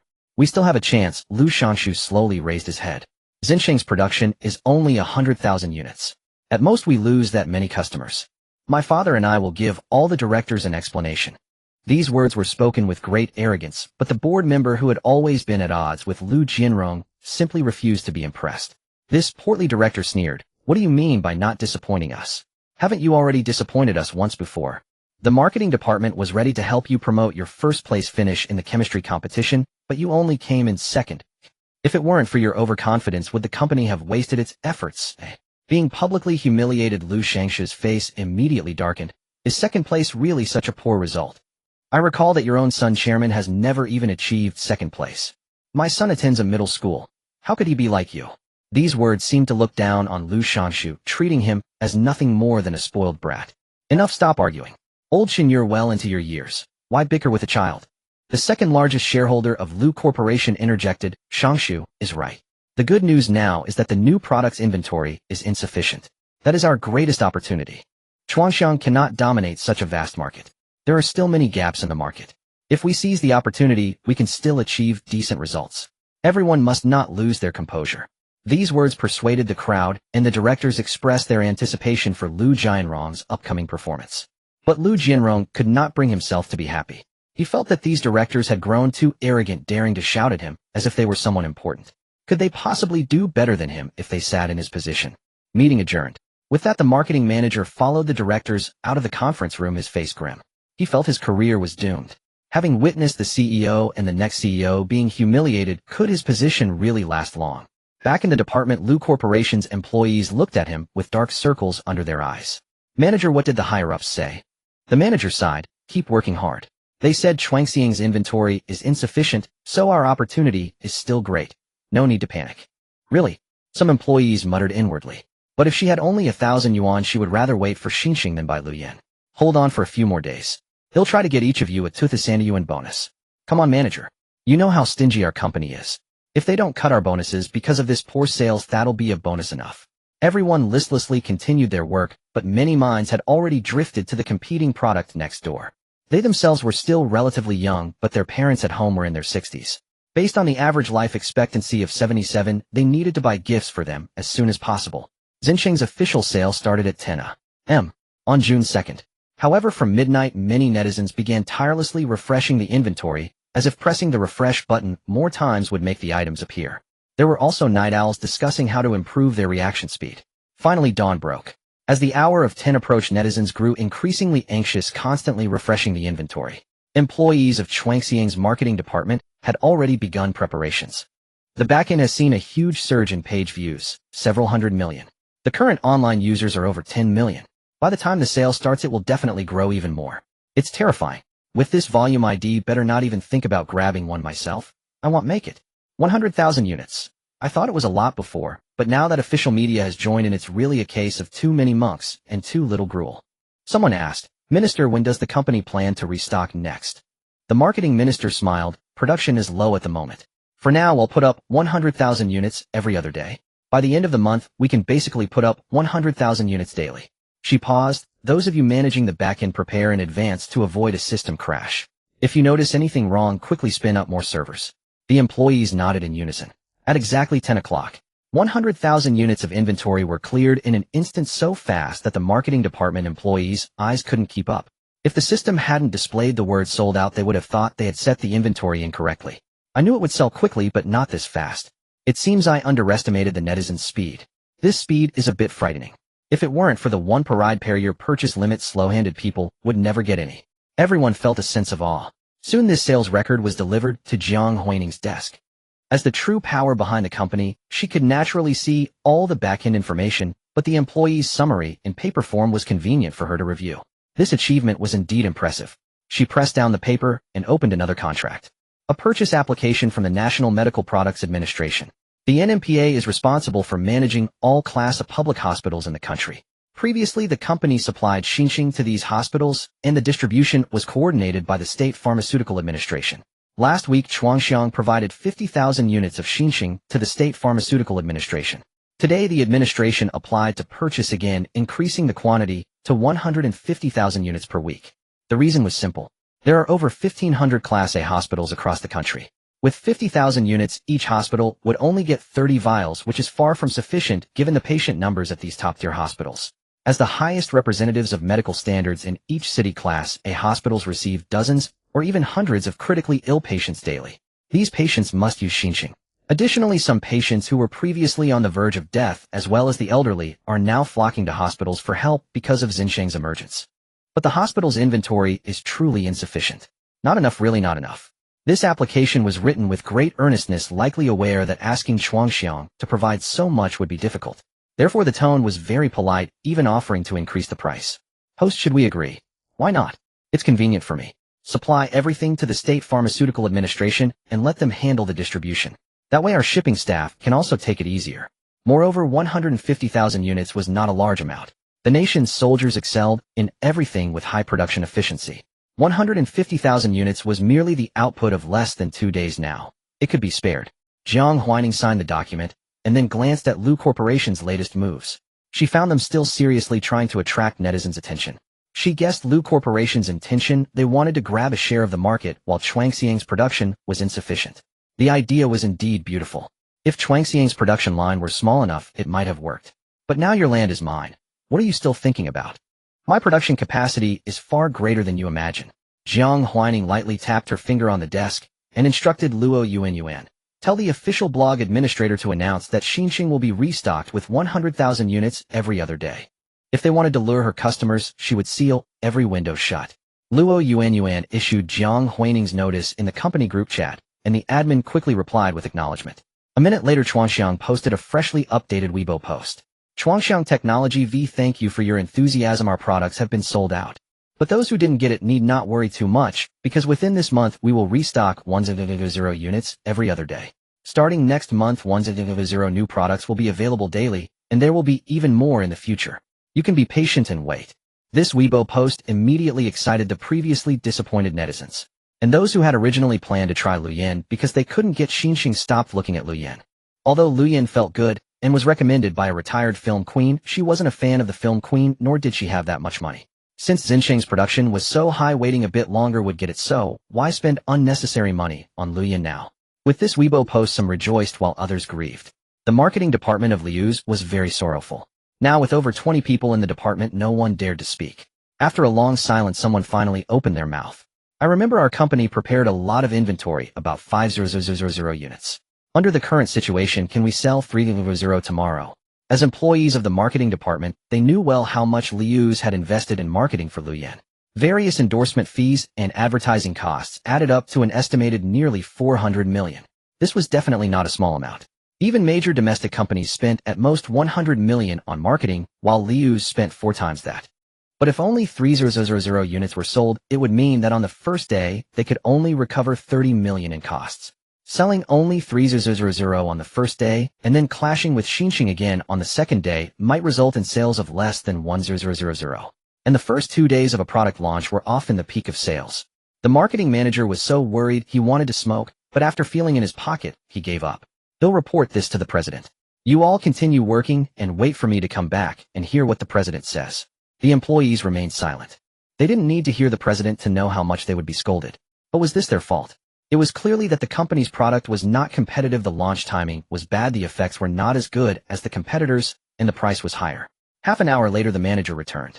He said, ask the celebrity agents if they have any channels. Preferably have them contact the big fans to drive sales. Now rational people wanted to wait for Xinxing, but if the star's fans loved their idol enough, they would still buy for their idol. In previous years, incidents of fans pouring milk into rivers to buy idol endorsements were not uncommon. Not to mention, they now had a retired film queen. Her influence was still significant, and her fans were mostly in their 20s and 30s, already working for years, fully capable of spending thousands. Someone hesitated. Will this work? And wasn't it somewhat unethical? Just contact them, it will definitely work. After all, they were all first-line stars with many passionate fans who would be willing to sacrifice something to support their idol. The employees had no choice but to follow orders from above, so they had to contact the agents. The film queen's agent refused, saying she would only agree to help with promotion. The other 2 said they would help the big fans post something, and 2 more also refused. The manager was not satisfied but had no other option. Although the film queen had retired for years, her influence remained, and she was not to be trifled with. As for the other 2 first-line stars, they had strong backing and were not under Liu's control. Keep an eye on the online public opinion. Create a few alt accounts to steer the direction in the super topic, making them understand that to chase idols, they must be willing to spend money. Chase idols and be willing to spend money. A fan who had just bought Xinxing entered the super topic ready to share the good news with fellow fans and saw a post pinned at the top of the page. Clicking in, she saw it was about Liu Yan. Her idol had just endorsed Liu Yan, but now impacted by Xinxing, sales would inevitably decline. At this moment, as fans, they should support their idol even more, letting those capitalists see their idol's commercial potential. This way the idol could go further. She had seen this kind of rhetoric countless times in her years of fandom. Scrolling down, many people had already started to echo, even saying they would take out all their savings to support the idol. Someone also offered an idea. Actually, we don't have to use them ourselves. After buying, we can sell them at a discount. Let's say we lose 300, sell at $10.99 to corporate white-collar workers. Someone will be willing to buy? This idea received many approvals, but some questioned. The price of $10.99 is too delicate. Now, whenever $10.99 is mentioned, people think of Xinxing. Xinxing sells for $10.99, and we also sell for $10.99, but with such a difference in effect, would anyone really choose ours over Xinxing? This toner water is actually not bad. The test report shows it's better than most on the market, it's just the timing of the launch is wrong. I can only support 1 bottle at most, and he'll keep the rest of my money to buy Xinxing. I don't care about all that. I can't let my brother down. True fans must support their brother. Now that his endorsement is facing difficulties, when else should we rush, if not now? If we can't even do this, what right do we have to be his fans? What do you need a PhD to be a fan? Such a high threshold. Looking at these comments, this fan immediately spoke up. Sisters, be rational, don't be misled. Although the idol is important, your own life is more important. Supporting the idol can be done in other ways. There's no need to buy so many unnecessary things. As soon as the comment was posted, this fan was stripped of her fan status. You don't really love brother, you're a black fan, right? Saying this at a time like this, do you want his commercial value to drop? The fan. Look at my super topic level and homepage. Do I look like a black fan? I'm a fan of the star, but I do it for my own happiness and to make my life easier, not to make it more exhausting. Just as she was about to argue and defend the truth, she saw a notification pop up in the background saying her purchased item had been shipped. Instantly losing the desire to argue, she hurriedly checked the logistics. There was a logistics route and a package icon showing it was about 40 kilometers away from her. Such a close distance, and it was shipped via Dongfeng Express, arriving in 2 hours. She happily clenched her fist and quietly walked out of the room. Tomorrow was her mother's 50th birthday, and she wanted to give Xinxing to her mother. On the 3rd of June, though it was nowhere near the middle of the month, the moon blazed brilliantly in the sky. The ground was blanketed with a thick layer of pure moonlight, so bright that even the shadows of the pebbles by the roadside were crystal clear. She took her ID card and went out to collect a package, encountering an elderly man basking in the moonlight in the community courtyard. The old man, over 70 years old, had an incurable disease and had just returned from the hospital last month, intending to spend his final days at home. But his children were filial unwilling to watch him die. They somehow got a chance for him to try an experimental drug, took the hospital's prescription, and went out with him. Within 2 days of returning, the old man was full of energy again. A few days ago, he couldn't even walk steadily, but now he could stroll around the neighborhood and even bask in the moonlight at night. It took considerable effort for her to learn from the old man's grandchildren that he had recovered using something called new life. "Xiao Yin going out to pick up a package?" the old man asked cheerfully. Office workers usually got off work late, so packages were typically collected after dinner. Yun Fui, who loved online shopping, usually picked up her parcels in the evening after eating, using the walk as a way to digest her food. "Yes, I ordered a package and need to pick it up urgently." She smiled in reply and waited at the community entrance. In fact, Dongfeng Express could deliver to her door, but Yun Fui was in too much of a hurry to wait, so she came down to get it herself. She stood there playing on her phone, blowing in the cold wind. Out of boredom, she opened the super topic page. The feed had been completely taken over by Lu Yan.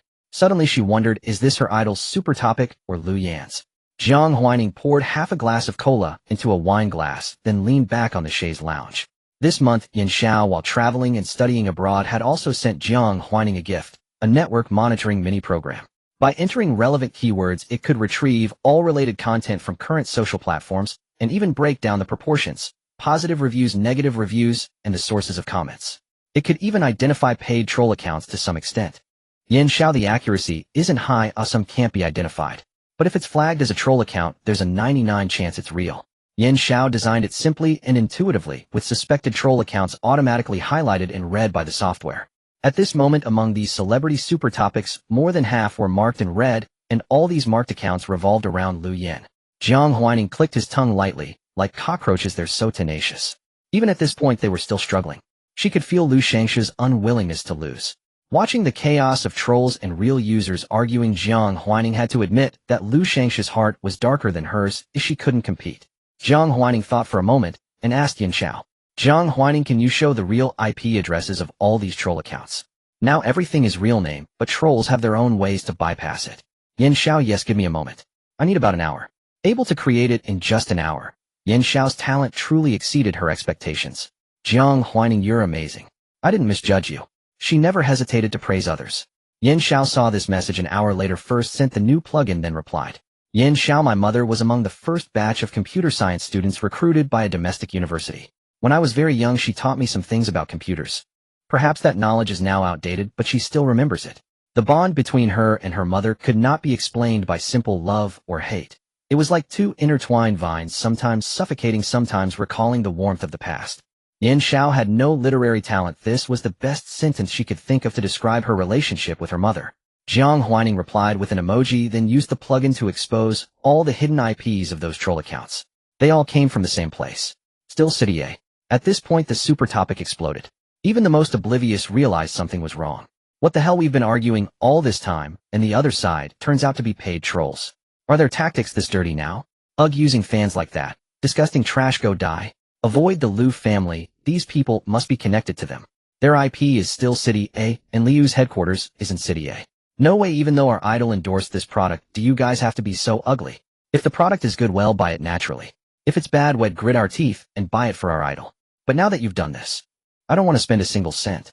Anyway, our idol endorses many other products. This is hilarious. I was wondering why so many people had hidden IPs tonight. I thought everyone was just privacy conscious and afraid of being doxxed.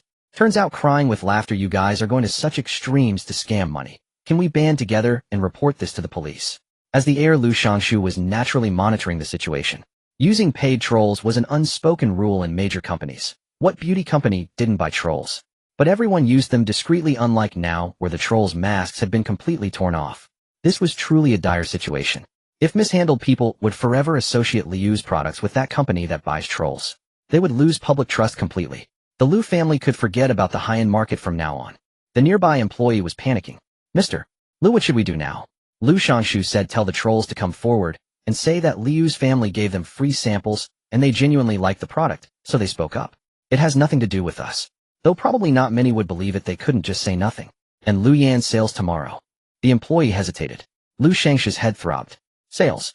Forget about sales now. The priority was to prevent Liu's from being seen as a fraudulent company. This was infuriating. Who on earth had forcibly exposed the trolls' IPs? These trolls had operated for years without ever being caught. The trolls followed Liu Shangsha's instructions, posted pictures to gain trust, and claimed that they and several other trolls were a family. They were just so grateful to Liu's that they wanted everyone to buy the product. They pleaded with the public not to misunderstand such a good company. Netizens felt their intelligence was being insulted. If you were really a family and had nothing to hide, why hide your IPs? Besides, what family nowadays has dozens of members? The next day, when Lu Yan officially launched, it sold fewer than 100 orders in the first hour. After all that effort, even the die-hard fans of the celebrities were unwilling to buy. Moreover, the Lu family's company logo was being photoshopped and memed by netizens. A quick online search would yield a pile of viral pictures of Liu's. We sincerely thank Liu's company. JPG thanking ourselves. JPG. Lu Corporation's logo was a willow tree by the riverbank. The black and white color scheme exuded understatement and corporate image. But now it had clearly been played with by netizens. The furious netizens were not to be trifled with. They not only refused to buy it themselves, but also prevented others from doing so. What else could you buy for $13.99? Why must you buy Lu Yan? With that price you could afford a new life, and then take the whole family out for hot pot. Lu Yan only solves surface problems, but Xinxing tackles the root cause. Who has the better product? Don't I know that? My salary is hard-earned. Lu Yan isn't worth spending so much on. I've decided to wait and grab Xinxing tomorrow. It averages out to 5,000 a day, and there's only one purchase opportunity per person per year. I believe my chances of snagging it will grow. The old man in the next-door neighborhood used Xinxing, and his back no longer aches, his legs no longer feel weak. Unlike Lu Yan, which is a willow tree bending over. Aren't you afraid of getting a bad back? Lu Shangshu stared at the online uproar, his hand pressing heavily on the keyboard. The employee was also panicked. Young master Lu, why are these people so hard to fool? Hadn't things always gone smoothly before? Lu Shangshu asked, what about the astroturfers? We paid them so much, and this is how they handle things for us. The employee took out the phone used to contact the astroturfers. Lu Shangshu directly typed a question to confront them. Lu Shangshu, why did you act smart and claim to be one family? Even a Guinness World Record family wouldn't have that many members, unless you counted all the distant relatives. But distant relatives couldn't possibly share the same address. Such a statement, even if made to defend Lu Corporation, was something he himself wouldn't believe. AstroTurfer 01, our company's employees are indeed a beautiful big family. Lu Shangshu's forehead twitched. The next moment, the AstroTurfer demanded payment.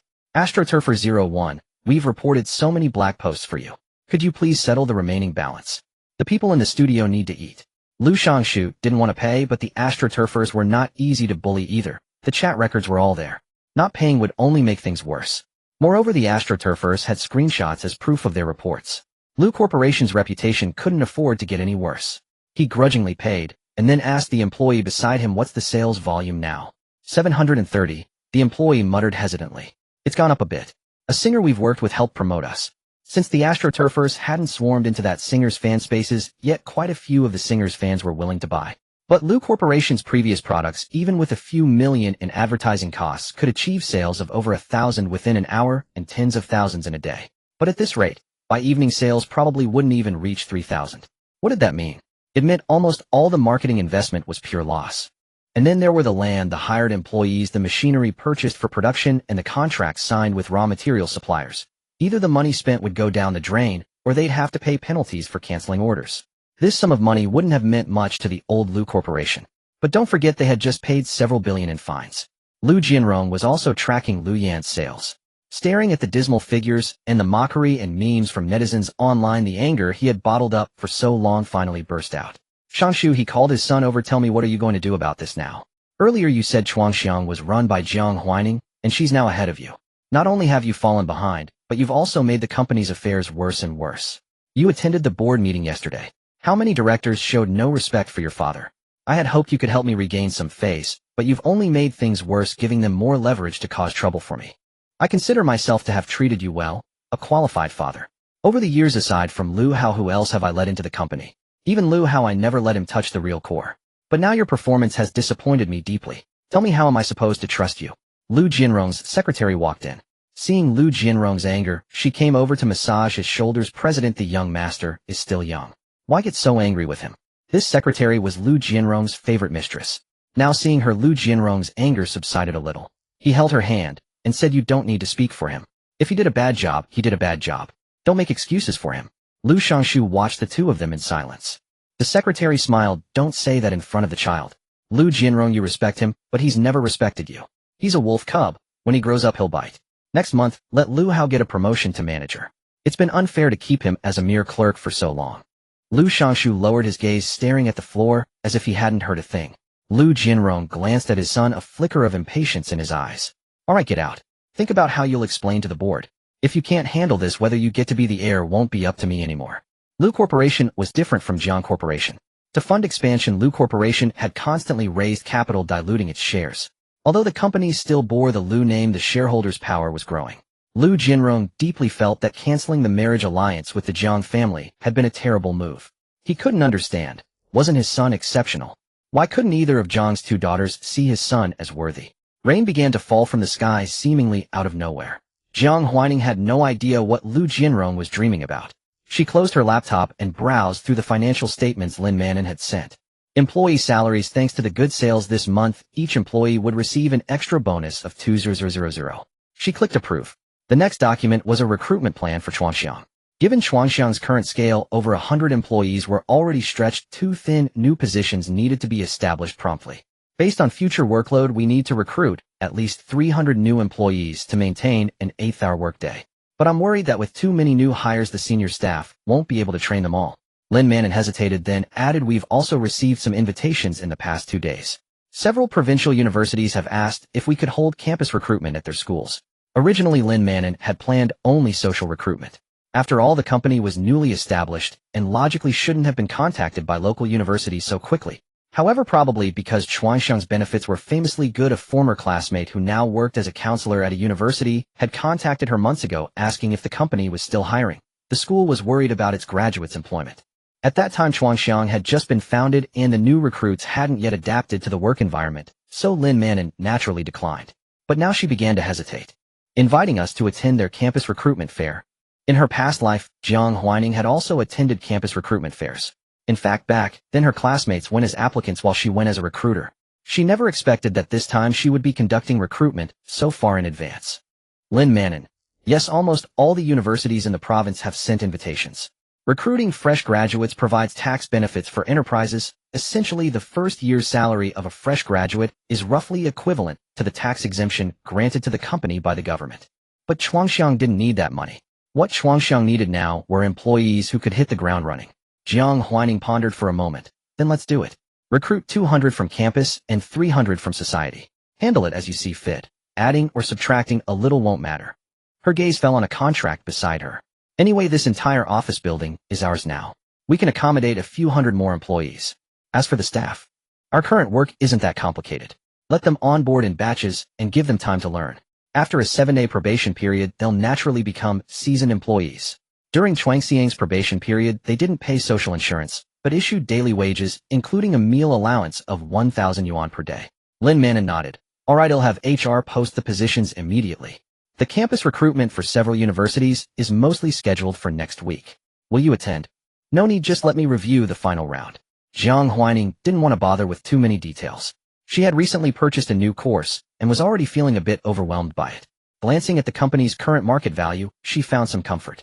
With a bit more effort, she could surpass the wealth that Lu Shangshu's family had accumulated over generations.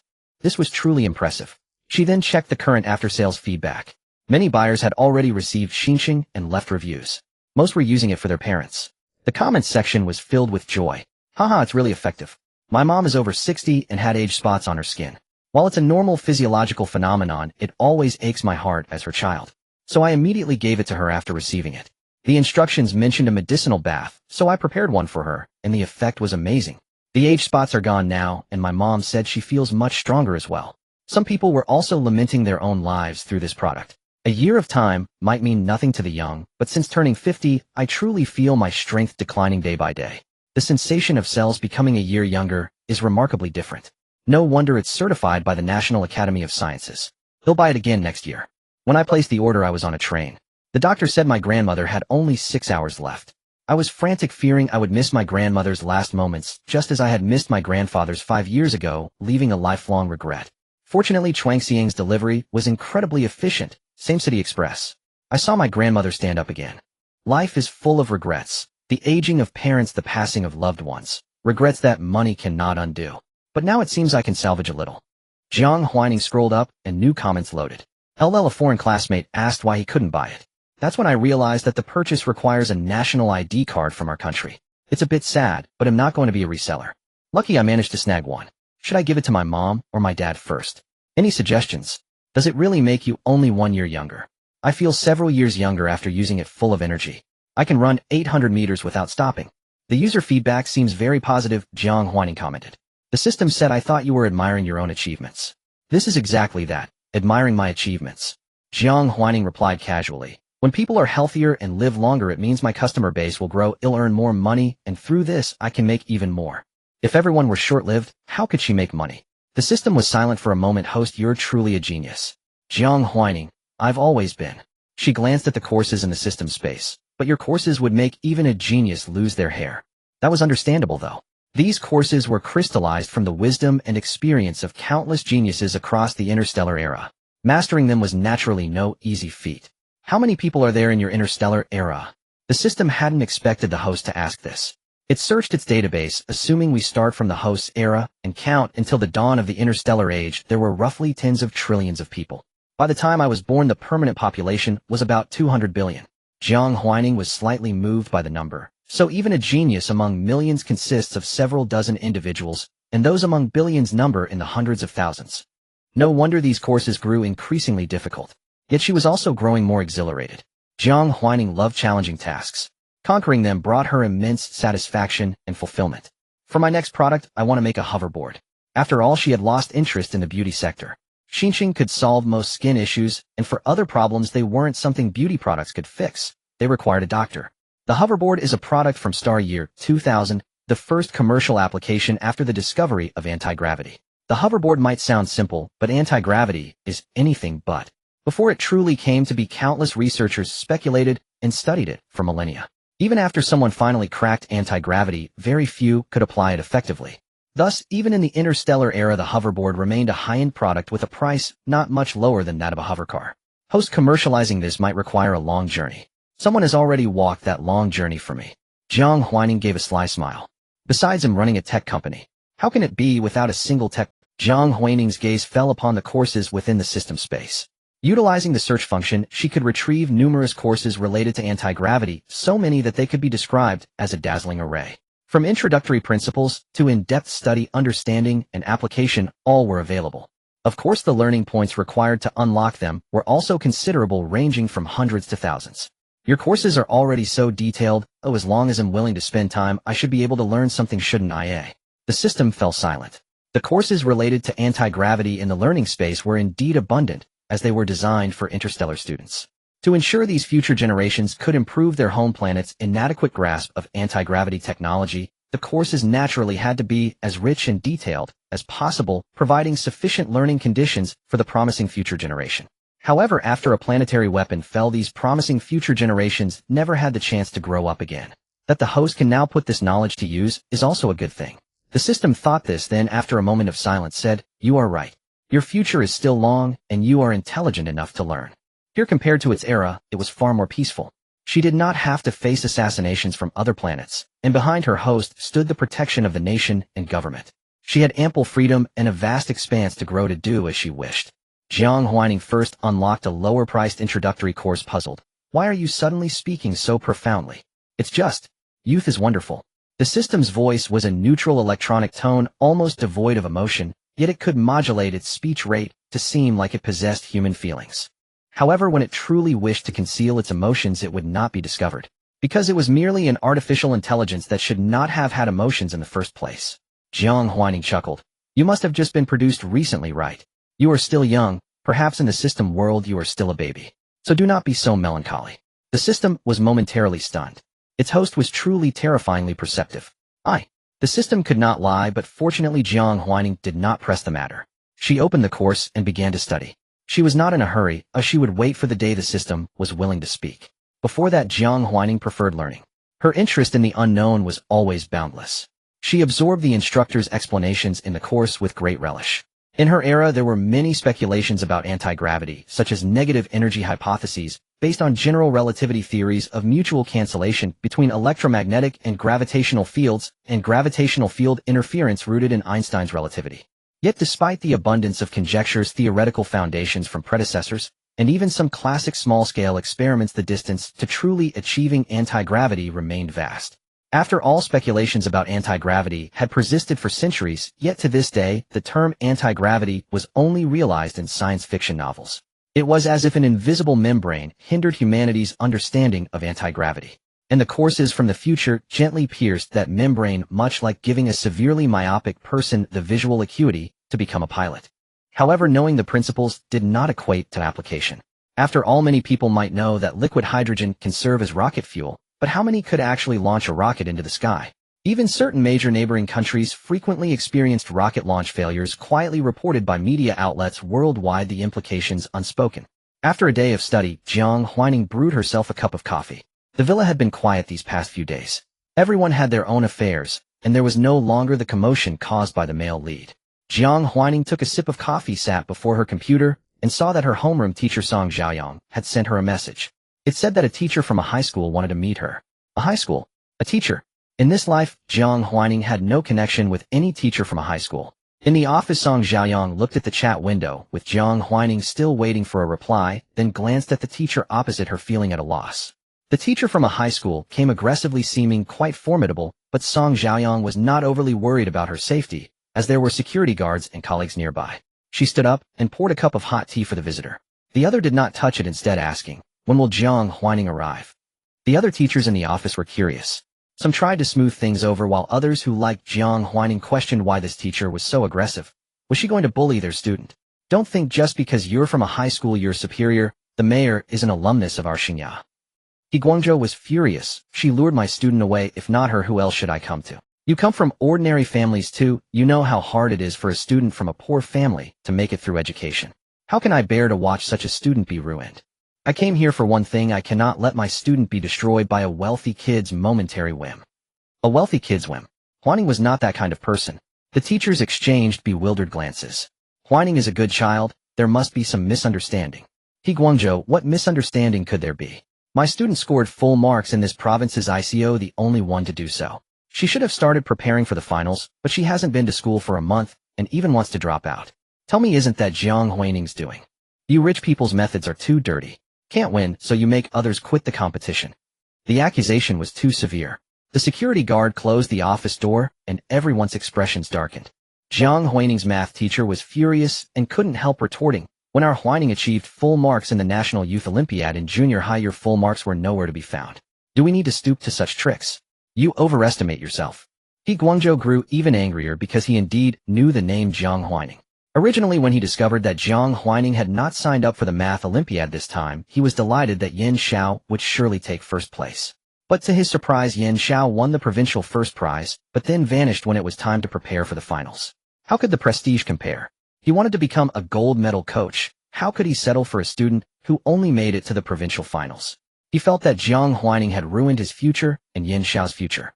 Moreover, Yin Xiao had grown bold enough to ignore his calls. Song Xiaoyang seized the opportunity, picked up her phone, and discreetly took a photo. "Song Xiaoyang, do you know this person? He's very agitated, claiming you made his student skip school. He's in the school office now, but you'd better not come. The teachers will handle it." Jiang Huaining looked at the photo and immediately recognized He Guangzhou, Yin Xiao's competition coach. But even without the photo, she would have known who it was from the phrase "made his student skip school." After all, aside from giving Yin Xiao a 3-month free airline flight card, who else had she asked to skip school? Jiang Huaining replied to the homeroom teacher with 2 words, "I know him." Song Xiaoyang's heart skipped a beat, sensing that things were about to take a turn for the worse. He Guangzhou was truly coming with a fierce momentum this time, and he had even brought the sophomore grade disciplinary director from a high school. However, that disciplinary director seemed relatively calm and hardly spoke. Song Xiaoyang glanced at the 2 men, puzzled as to how his own student could have gotten involved with someone from a high school and even taken the person away. The 2 schools had no joint activities. The only contact was the previous ICHO exam.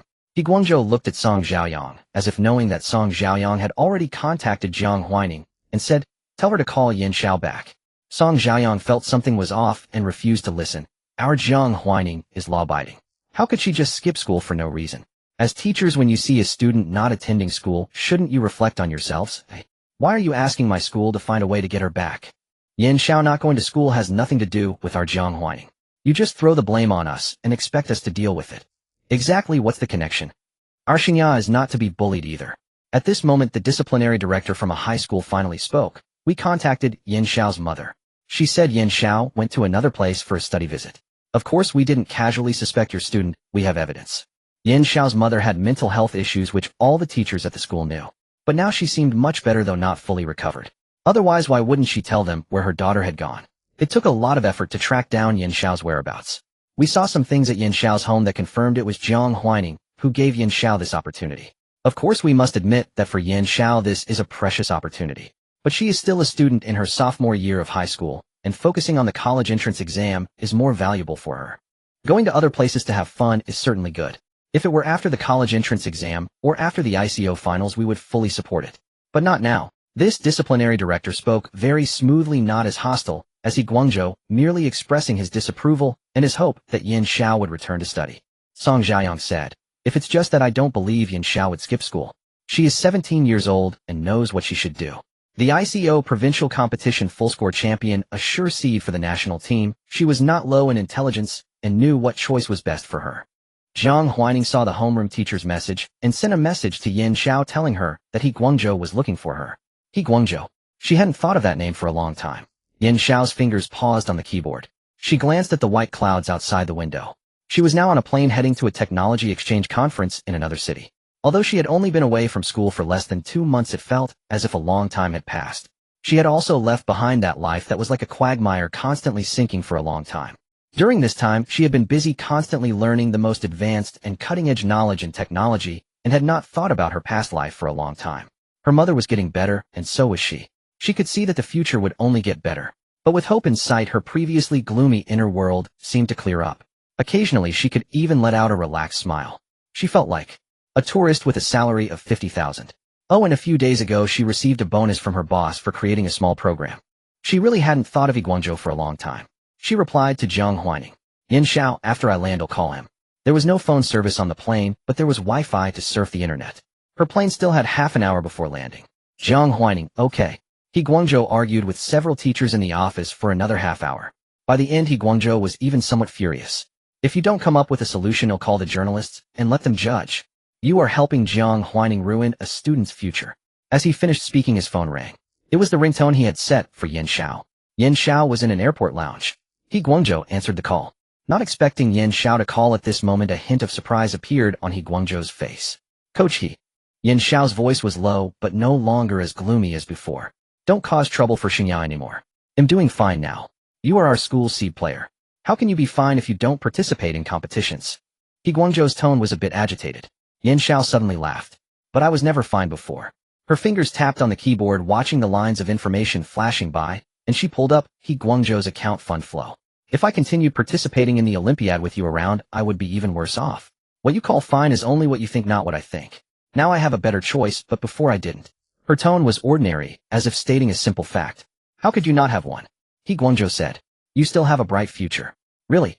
Yan Xiao asked. Maybe others do. Guangzhou heard Yan Xiao's computer suddenly play a familiar ringtone. It was a very niche song, and also his secret. There should be other teachers present, right? It's fine, everyone can listen. This song, coach, he should be very familiar with it. After all, thanks to this song, coach, he obtained many drugs. The effect of this drug is very special. It can keep the brain excited and quickly solve those Olympiad math problems. This is a modified version of the banned drug for Olympiads. It can improve test scores and is completely metabolized within 24 hours. So if not tested in time, it's hard to detect, even after consumption. But it also has an obvious side effect. It makes people dumb, causing permanent brain damage that is incurable for life. Yan Xiao slightly curled her lips as if she could see Guangzhou's panic and fear and his attempt to hang up the phone. It seemed that after spending time with Jiang Huaining, she had also become a bit naughty. It's useless. Unless you listen to the end, even if you smash the phone, I can still continue. You see, I actually have more talent in information technology, because I inherited it from my mother. I know you all look down on that crazy woman, but only I know how brilliant she once was. Yan Xiao smiled, then stopped talking about her mother, and turned to ask Guangzhou. Guangzhou, do you think there are eternal secrets in this world? There won't be. Yan Xiao, as if knowing something that was about to happen, said with certainty, you are about to go to prison. Prison? How could that be? He Guangzhou experienced the feeling of a blank mind for the first time. He wanted to say that Yan Xiao was slandering him, framing him, defaming him, without evidence. But the next second a group of people in police uniforms burst through the door, and the leader quickly locked eyes on him. "Are you He Guangzhou? Please come with us." He Guangzhou could not fathom how his secret practice of administering drugs to students had been discovered. He was always cautious and discreet, selecting only those from impoverished backgrounds as they lacked the means to resist him. His actions were infrequent, and he had never been caught. There had been students with pride who attempted to report him, but what evidence could they produce? This banned substance would be completely expelled from the body within 24 hours, undetectable by any drug test. He would only be deemed wronged, a victim of false accusation. The student who reported him paid the price for slandering him, diagnosed with a sudden mental illness destined to be regarded as a lunatic for life. At this thought, He Guangzhou mustered the courage to face the police. "On what grounds are you arresting me? I haven't broken the law." The teachers in the office exchanged bewildered glances, never expecting the police to actually arrive. This He Guangzhou, who had acted as if he would fight tooth and nail for his students' futures against the teachers of Xinjiang, now that the police were here, was he fighting for someone else's life? Song Xiaoyang, seeing He Guangzhou in trouble, breathed a sigh of relief. Perfect. Now he couldn't target his students anymore. The dean of a high school looked bewildered. "Officer, teacher, he is just an ordinary teacher, always dedicated and working for the students' benefit. Could there be some misunderstanding?" The dean felt that He Guangzhou was gravely wronged. How could a teacher who exhausted himself for his students' futures be a villain? Moreover, he had witnessed He Guangzhou's character firsthand. He was a straightforward man, never discriminating against students based on family background, and even showed extra care for those from poor families with talent in mathematics. In dealing with Yan Xiao, He Guangzhou truly treated her like a daughter. This is an arrest warrant. He Guangzhou is suspected of coercing minors into taking banned drugs, causing permanent brain damage to multiple students. The evidence is conclusive. The lead police officer's gaze was cold, his voice indifferent, but clear, heard by everyone in the office. As teachers, they knew that without a formal court verdict, even an undeniable crime could only be described as suspected. However, the issuance of an arrest warrant meant that He Guangzhou was only one court session away from imprisonment. The office fell silent. Yan Xiao, who had also heard the police, said, "He Guangzhou, you see, there are no eternal secrets in this world. Did you think you were so clever that harming so many people would go unnoticed? You seem so confident and smug." Yan Xiao smiled. "But in this world there are always those smarter than you." He Guangzhou could not retort, could not even find words, for he was truly about to be arrested. He could only watch helplessly as the police placed silver handcuffs on him. From the phone on the desk came Yan Xiao's voice. She spoke her final words to him. "Happy imprisonment, He Guangzhou. From now on my life will be a light you can never reach."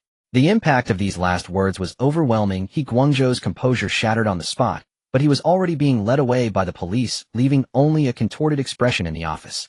The dean of a high school was at a loss.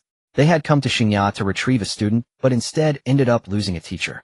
Yan Xiao, in good spirits, casually asked, "I thought I heard the dean's voice just now. Did the dean come as well?" The dean awkwardly replied, "Yes, I'm here." He had no idea how to explain this to the school. Yan Xiao seemed unfazed. "I won't be returning to school for now. My mother should have mentioned it. She'll handle my leave of absence. But I'll come back for the college entrance exam in my senior year." The dean protested, "That won't do. How can you not study? Now that Kochi is arrested, why not come back? Your family situation is difficult. You should focus on your studies." Yan Xiao bore no ill will toward the dean, understanding his good intentions. She explained, "Family issues are resolved now. My mother is taking her medication regularly, and we've scheduled a doctor for her physical ailments. Once she's stable, surgery can begin. As for the rest." Yan Xiao smiled. "Impractical. Studying is important. I'll go to university. But for now I have other things to do.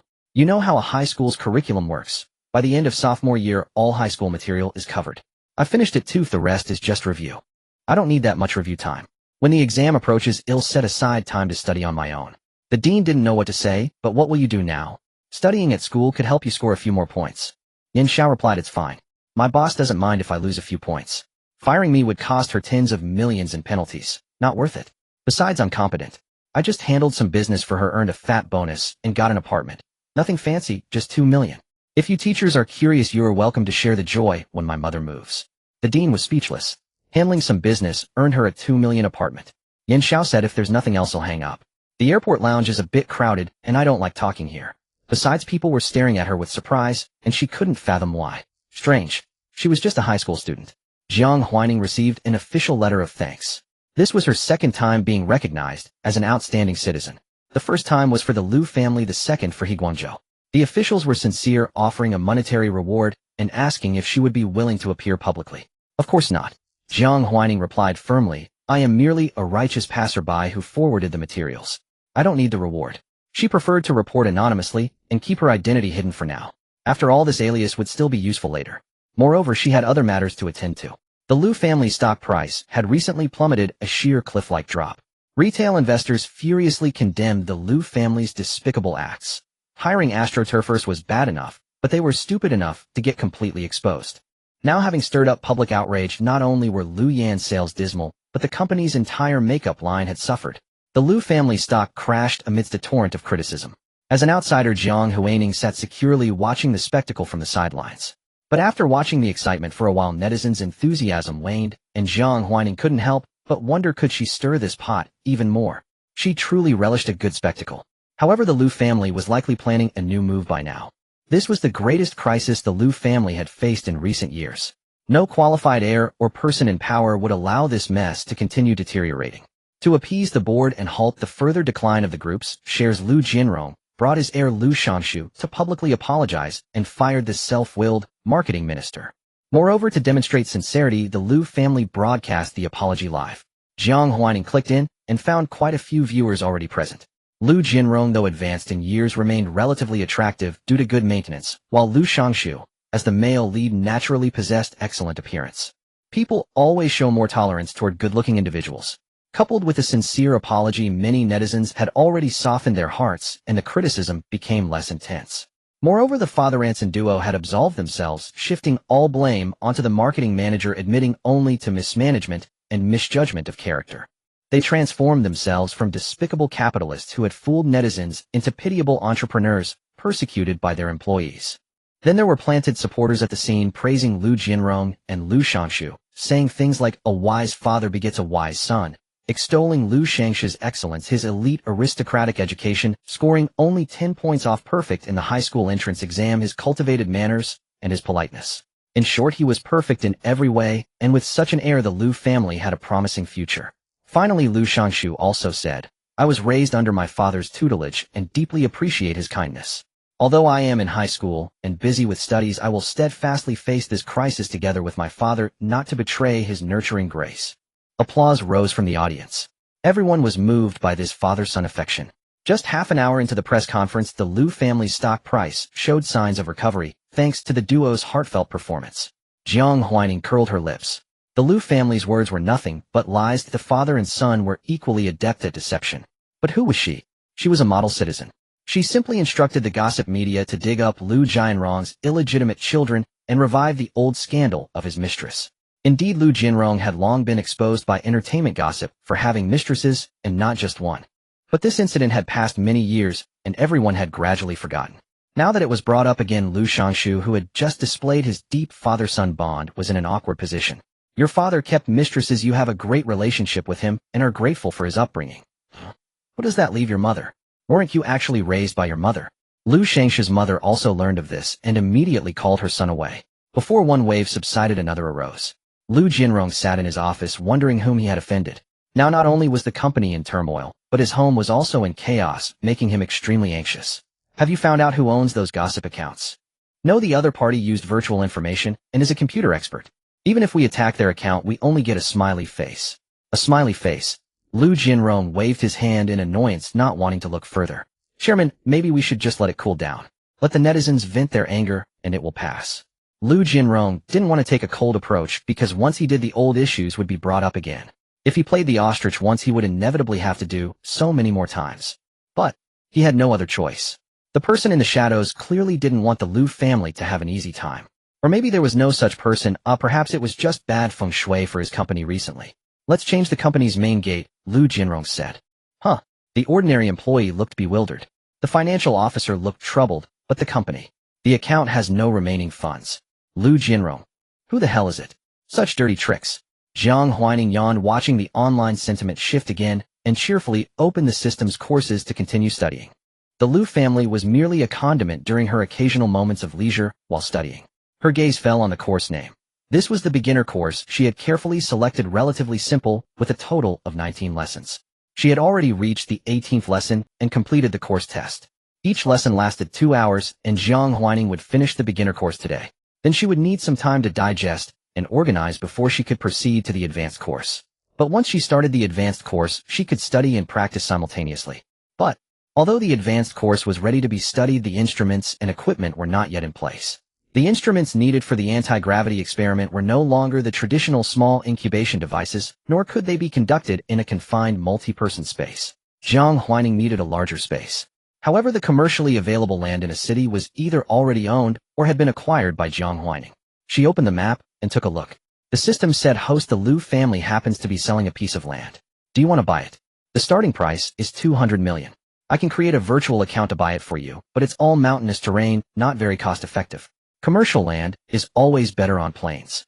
The Liu family was really short of money selling off fixed assets. The system hadn't expected that the male lead's family would be pushed to this point by the host. It was too villainous. Jiang Huaining, where the Liu family actually had extra land. And 200 million sounded like a sizable area. The land for the production line the Liu family definitely couldn't sell. What they could sell was only unused land. In Songyu County. Hearing this name, Jiang Huaining suddenly understood. Songyu County indeed had a large area of land, but it was very poor land. Songyu County was near a city, but not part of it. Due to barren soil and numerous mountains, the entire county was extremely impoverished. Even though many years had passed, and Songyu County had been lifted out of poverty with national help, there were still families occasionally falling back into poverty due to various circumstances. A few years ago, the Songyu County government determined to develop the county, gritted their teeth, and gave a large tract of land to Liu's Cosmetics at a half-price, half-gift basis. However, 5 years had passed, and the production line that Liu's promised to build in Songyu County was still nowhere to be seen. Now they were directly selling this land. If the county magistrate of Songyu County knew about this, he would certainly be furious. This land was originally the hope for the people of Songyu County to avoid falling back into poverty. Now, Liu's had just abandoned the project, taking away the 5-year usage rights of such a large piece of land for nothing, causing Songyu County to lose 5 years of development opportunities. It sounded really despicable. She must let everyone in Songyu County know. In the system's mind, it actually thought the host would not buy this land because developing mountainous terrain was really difficult. If a company bought this land regardless of its use, it would greatly increase costs. However, it was also the only large area land being sold near a city. Jiang Huaining made the final decision: buy it. Mountainous terrain is the most suitable for testing the performance of hoverboards. Songyu County's terrain was intricate, yet its soil was barren. A landscape that for most enterprises would demand substantial capital, manpower, and resources to develop and unlock its commercial potential. For Jiang Huaining, however, exploiting the land's commercial value was never the objective. The more complex the terrain, the greater the challenge it posed for future performance testing, which meant that products ultimately passing the test would boast superior performance. Jiang Huaining asked, "When does the Liu family's auction end?" The system replied, "By noon the day after tomorrow. No one has placed a bid yet." The land parcel in Songyu County put up for auction by the Liu family was immense, spanning over 3,000 mu. Such a vast tract with a starting bid of nearly 200 million was already a bargain. Yet the absence of bids indirectly proved its low developmental value and high difficulty. After all, while Songyu County had mountains, it lacked water, and it was situated perilously close to Chishan Park, in a level scenic area, rendering it devoid of even tourism potential. As for other commercial avenues, developing this land would require leveling mountains and filling valleys, an investment of unknown magnitude. Far better to spend an extra 200 million on flat terrain. Should we bid first? Let's wait until noon the day after tomorrow. No rush for now. Jiang Huaining searched for information about the magistrate of Songyu County and said, "Inform the magistrate of this matter." As a remote and backward county, its magistrate held a humble position, often traveling far and wide to seek investment for the county's development, yet few were willing to heed her calls. Many would pay lip service, but their promises were nothing but hollow pretenses. Had it not been for this, she would never have gambled everything by practically giving away vast tracts of county land to the Liu family. Alas, such a desperate gamble, when pitted against the father and son of the Liu family, was destined to end in failure. But she probably can't do much about it. The system hesitated. The land had already been sold to the Liu family, and the Lius, confident in their hold, were certain no trouble would arise. Jiang Huaining said, "I don't need her to do anything. I just want everyone in the government to know that the Liu family's credit is virtually non-existent. An enterprise with a bankrupt reputation before the government. What room for future growth could it possibly have? In the past, Songyu County, and even a city, had been constrained by the Liu family, forced to tolerate their minor transgressions for the sake of local livelihoods and employment. But now, with Chuangxiang technology expanding rapidly and demanding ever more personnel, it would provide far more job opportunities than the Liu family ever could. What reason would the government have to keep tolerating an enterprise with shattered credibility? The 70-year usage rights practically given away had brought no benefit to Songyu County. Even if the land had been left for the local people to fend for themselves, it might have been better than handing it to the Liu family. But there are no what-ifs in this world. If the magistrate knew about this, she would likely be consumed by regret. Jiang Huaining chuckled softly. So the Liu family finally remembered this plot of land. In her past life, more than a decade had passed without the Lius recalling it. She had thought they had forgotten. Now they had remembered. Truly they were strapped for cash. Just as she was about to play the Good Samaritan, the system informed her that the Liu family had already notified Songyu County. It was Liu Shangshu who notified them. Jiang Huaining raised an eyebrow slightly. This was also fine. The magistrate of Songyu County was named Yu Mingyu. She was a graduate of the Central Marks College, and after graduation, she took the civil service exam and was assigned to Songyu County. Not out of any noble sentiment for poverty alleviation, but simply because the exam there was easier to pass. That was all. She had originally intended to use Songyu County as a stepping stone to climb higher, yet after reaching the position of magistrate, she found herself stuck. The achievements she had accumulated step by step were real, and so were her visits to the grassroots, her understanding of the locals' lives. It was too bitter. So bitter that it felt as if this place had been abandoned by the times. She felt that if she abandoned these people, she would be utterly heartless. And so she suddenly found herself unable to leave. She wanted to do something for this county, for these impoverished but hard-working people. But it seemed impossible. No matter how hard she tried, no enterprise would take an interest in Songyu County. Magistrate, the Liu family is going to resell our land. The secretary answered a phone call and suddenly spoke. This was another piece of bad news. Yu Mingyu was silent for a moment. What did they say? Didn't they promise to build a factory here? The secretary replied. They said the company is in a tight spot and must sell the land, but as compensation, they can hire 20 locals to work at their factory. 20 people. What could that accomplish? Although Songyu County was backward and poor with a dwindling population, tens of thousands still lived here. What use were 20 ordinary worker positions for the county's development? How many lives could they improve? There were tens of thousands of people here. 20 positions. Even a drop in the bucket would be an understatement.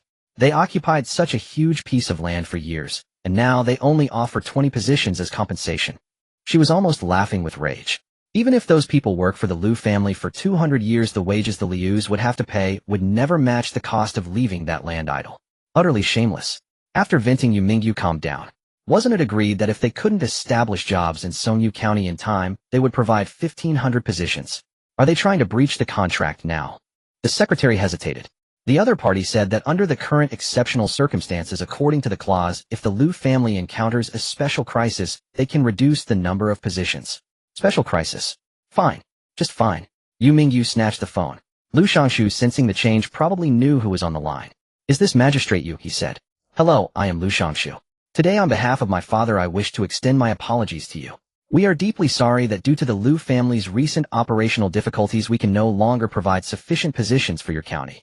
Though we feel guilty, the Liu family is truly powerless under the current circumstances.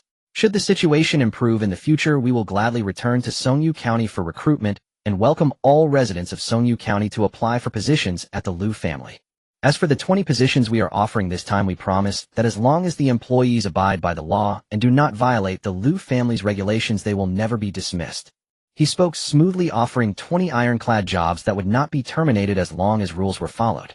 A high school student with such eloquence. Truly a tiger father does not have a dog son. But Yu Mingyu only felt that the son of a rat knows how to dig holes. Perhaps she was too angry, but she vented her resentment on the son. If you were sincere, how could you reduce the positions from 1,500 to 20? Yu Mingyu was not fooled by Liu Shangshu's smooth words and would not be brushed aside so easily. The contract we signed. I will have it reviewed by the higher authorities to see if your 20 positions hold any ground. Even if the contract could not force the Liu family to pay a price, she would not swallow this grievance silently. Secretary Liu's expression darkened as well. County Mayor, you are well aware of the Liu Corporation's current circumstances. For an enterprise to assist in the development of an entire county, it must first have the capacity to do so. Capacity. When you had the capacity in the past, Songyu never crossed your mind. Now that you're in a bind, you suddenly remember to sell Sanjia's land. You had no capacity to build factories, but you have the capacity to sell land. Songyu has truly handed you a lucrative deal. Bombarded with this biting sarcasm, Secretary Liu grew displeased, feeling that Yu Mingyu was being overly aggressive. After hanging up the phone, Yu Mingyu was seething with anger. The secretary was at a loss for what to do.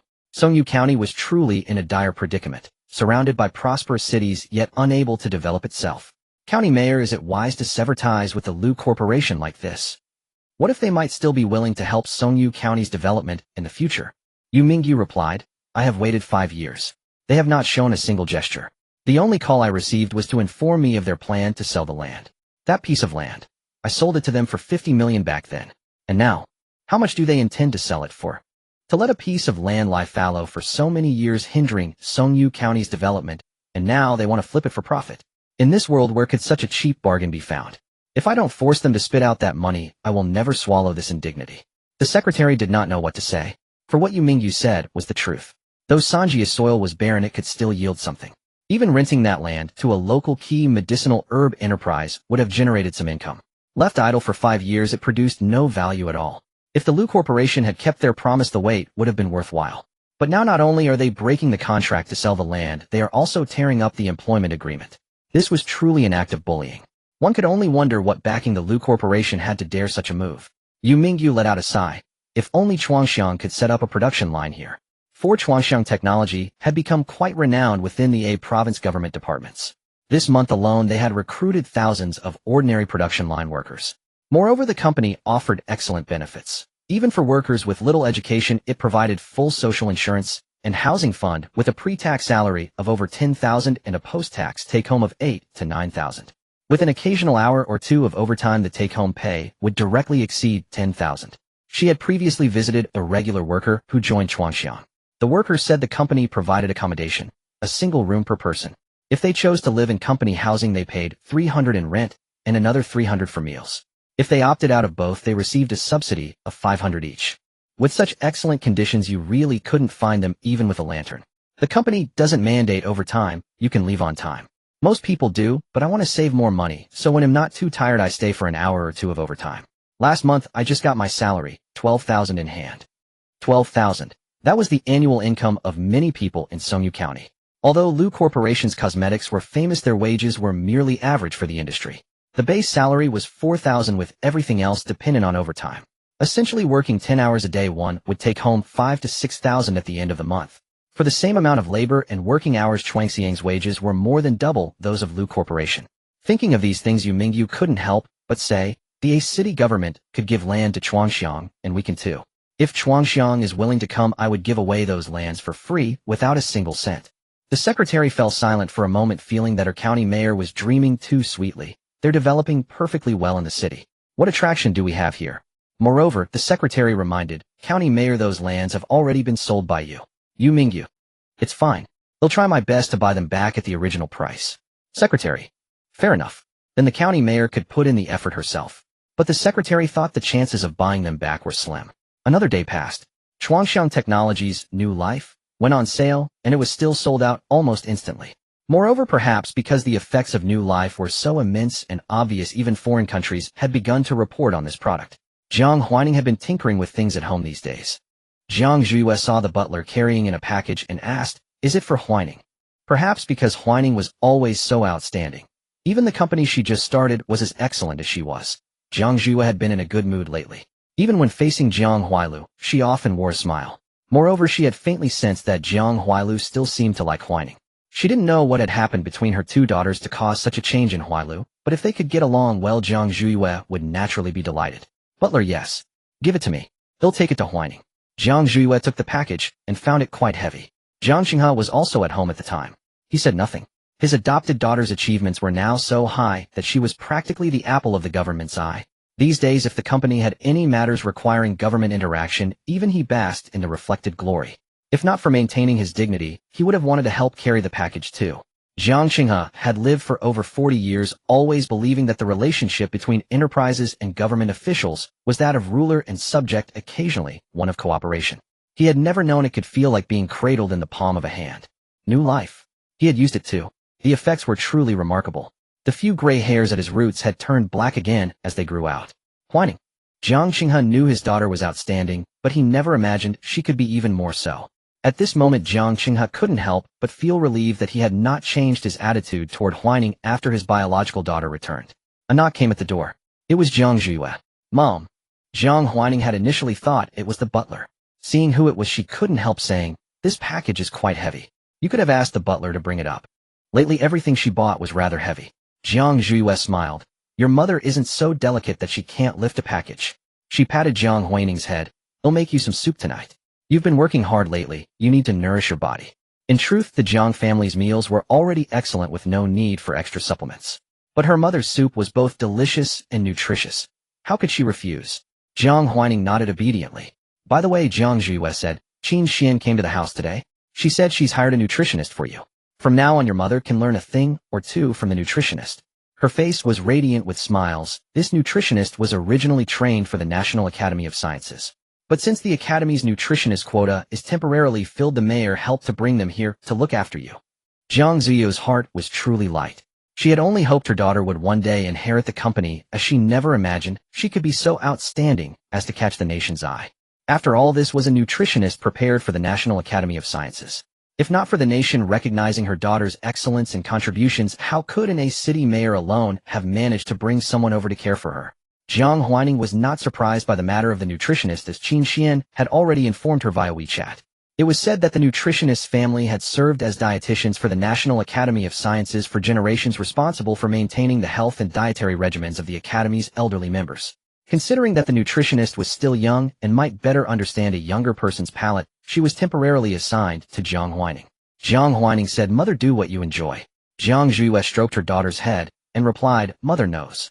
What she enjoyed most was watching her daughter grow increasingly outstanding. As if only this could bring her morbid soul a profound sense of fulfillment and joy from within. Jiang Huailu wondered why her daughter was always so exceptional. No matter how excessive her demands, her daughter always fulfilled them, often surpassing her expectations. Yet, this was her precious child.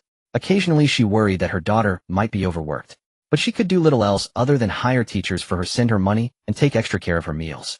Beyond that, she could only stand behind her daughter, watching her take step after step forward. Nothing more. After seeing her mother off, Jiang Huaining carried the newly purchased equipment into the small adjacent laboratory. Various instruments and parts had been gradually accumulating there. She had not yet assembled the large instruments, simply stacking them together, but she had begun to explore the smaller ones. Yan Xiao sent over a skateboard design from a certain company. Yan Xiao, this is the smart skateboard exhibited by EY at the International Science and Technology Exhibition. It is claimed to be capable of off-road travel, unafraid of slopes, and can be remotely controlled with acceleration, braking, and trajectory recording functions, boasting a range of up to 66 kilometers. Of course, the price is also quite impressive, 26000 RMB. Jiang Huaining examined the design and felt it didn't match her aesthetic. Jiang Huaining, what level do you think we can achieve? A hoverboard is still a skateboard, but with added levitation enhancing stability. Naturally, the mere feature of levitation would be enough to captivate all skateboard enthusiasts. Even if other aspects were slightly inferior, it would likely be overlooked. But Jiang Huaining wanted to achieve perfection. She hoped that every product from Chuangxiang would become a classic, never falling behind the times. Therefore, she aimed to excel in every possible aspect. Yan Xiao glanced at the teacher beside her. A computer technology instructor Jiang Huaining had arranged for her, who also served as a consultant for the Ministry of State Security. The first time she met the teacher, she was astonished. She never imagined she would have the opportunity to apprentice under such a figure. What had Jiang Huaining done to make someone of this caliber agree to take her on as a student? Yan Xiao knew her own talent, but at present she had nothing, and had not yet begun systematic learning, having only created a few small software programs through her own exploration. Compared to such a luminary, she was indeed insignificant. Confused yet humble, she immersed herself in learning. Fortunately, the teacher never showed any disdain for her. Later, when they had grown familiar, the teacher casually remarked, Actually, your mother and I were college classmates. When Huaining showed me a photo, I recognized you immediately. You look strikingly like your mother when she was young. That's why I agreed to be your teacher. Yan Xiao was not one to cry easily, and she hadn't shed tears for a long time. But that time, hearing those words, her heart ached and tears uncontrollably welled up. She resembled her mother so much, inheriting most of her genes. That was good, for perhaps when her mother finally regained true consciousness, she wouldn't despise her so much. She was her mother's child, not the offspring of the one her mother loathed and hated. Yet she also wondered if her mother had never suffered those misfortunes, would she have been as outstanding as the teacher? Noticing Yan Xiao staring at her, the teacher offered a gentle smile. What is it? Yan Xiao replied, I was thinking, could we write a better, safer system for the skateboard and embed it into the program? The teacher pondered for a moment. Of course, but the skateboard's small size imposes higher requirements on components. Customization is feasible, but mass production would drive up costs. The teacher was well aware that Yan Xiao was working for Chuangxiang. After discussing the matter, Yan Xiao formed a rough idea and sent it to Jiang Huaining. Yin Xiao, for the skateboard system, we can write a new one mainly divided into 3 modules: free control braking and intelligent obstacle avoidance. Under each we can further refine details. For instance, free control could be subdivided into conditions like grass, mountains, and roads. Jiang Huaining pondered and asked, "What are your thoughts on intelligent obstacle avoidance?" Under levitation, ground-level obstacles are already significantly reduced, but for safety the hoverboard cannot be too far from the ground. Thus encountering some taller obstacles is inevitable. For example, parked vehicles and road barriers in cities are such obstacles. In mountainous areas like Songyu County, where there are many hills and few trees still exist. The skateboard cannot fly over their tops. Even if the skateboard's performance allowed it, the state would not permit such an exaggerated skateboard on public roads. Therefore, Jiang Huaining referred to interstellar hoverboard designs, and under the premise of safety, decided to limit the levitation height to no more than a person's shin. Of course, for those who wanted greater height, she would introduce a safer flight edition designed for a more immersive floating experience. However, this model would not be mass-produced, and could at most be experienced at select bases. The 3,000 acres of land in Songyu County would serve as an official experience base for customers. Anyone who purchased a standard skateboard could come and experience the flight model's performance for free. Jiang Huaining examined Yin Xiao's obstacle avoidance plan. It seemed quite promising, largely referencing the best obstacle avoidance programs currently on the market. But the final outcome would determine its true value. After some thought, Jiang Huaining added a few more words. Since it's a hoverboard, obstacle avoidance must be top-notch. Equip it with both radar precision and ultrasonic sensors. Don't worry about cost first. Just make it the safest. Yin Xiao doubted she had read the words correctly. Hoverboard. What is that? Could it be a skateboard with inconspicuous wheels that appears to hover? She knew that concepts of anti-gravity had emerged and some experiments had been conducted, but those experiments had yielded at most a 1-second anti-gravity phenomenon before disappearing, and replicating them afterward was extremely difficult.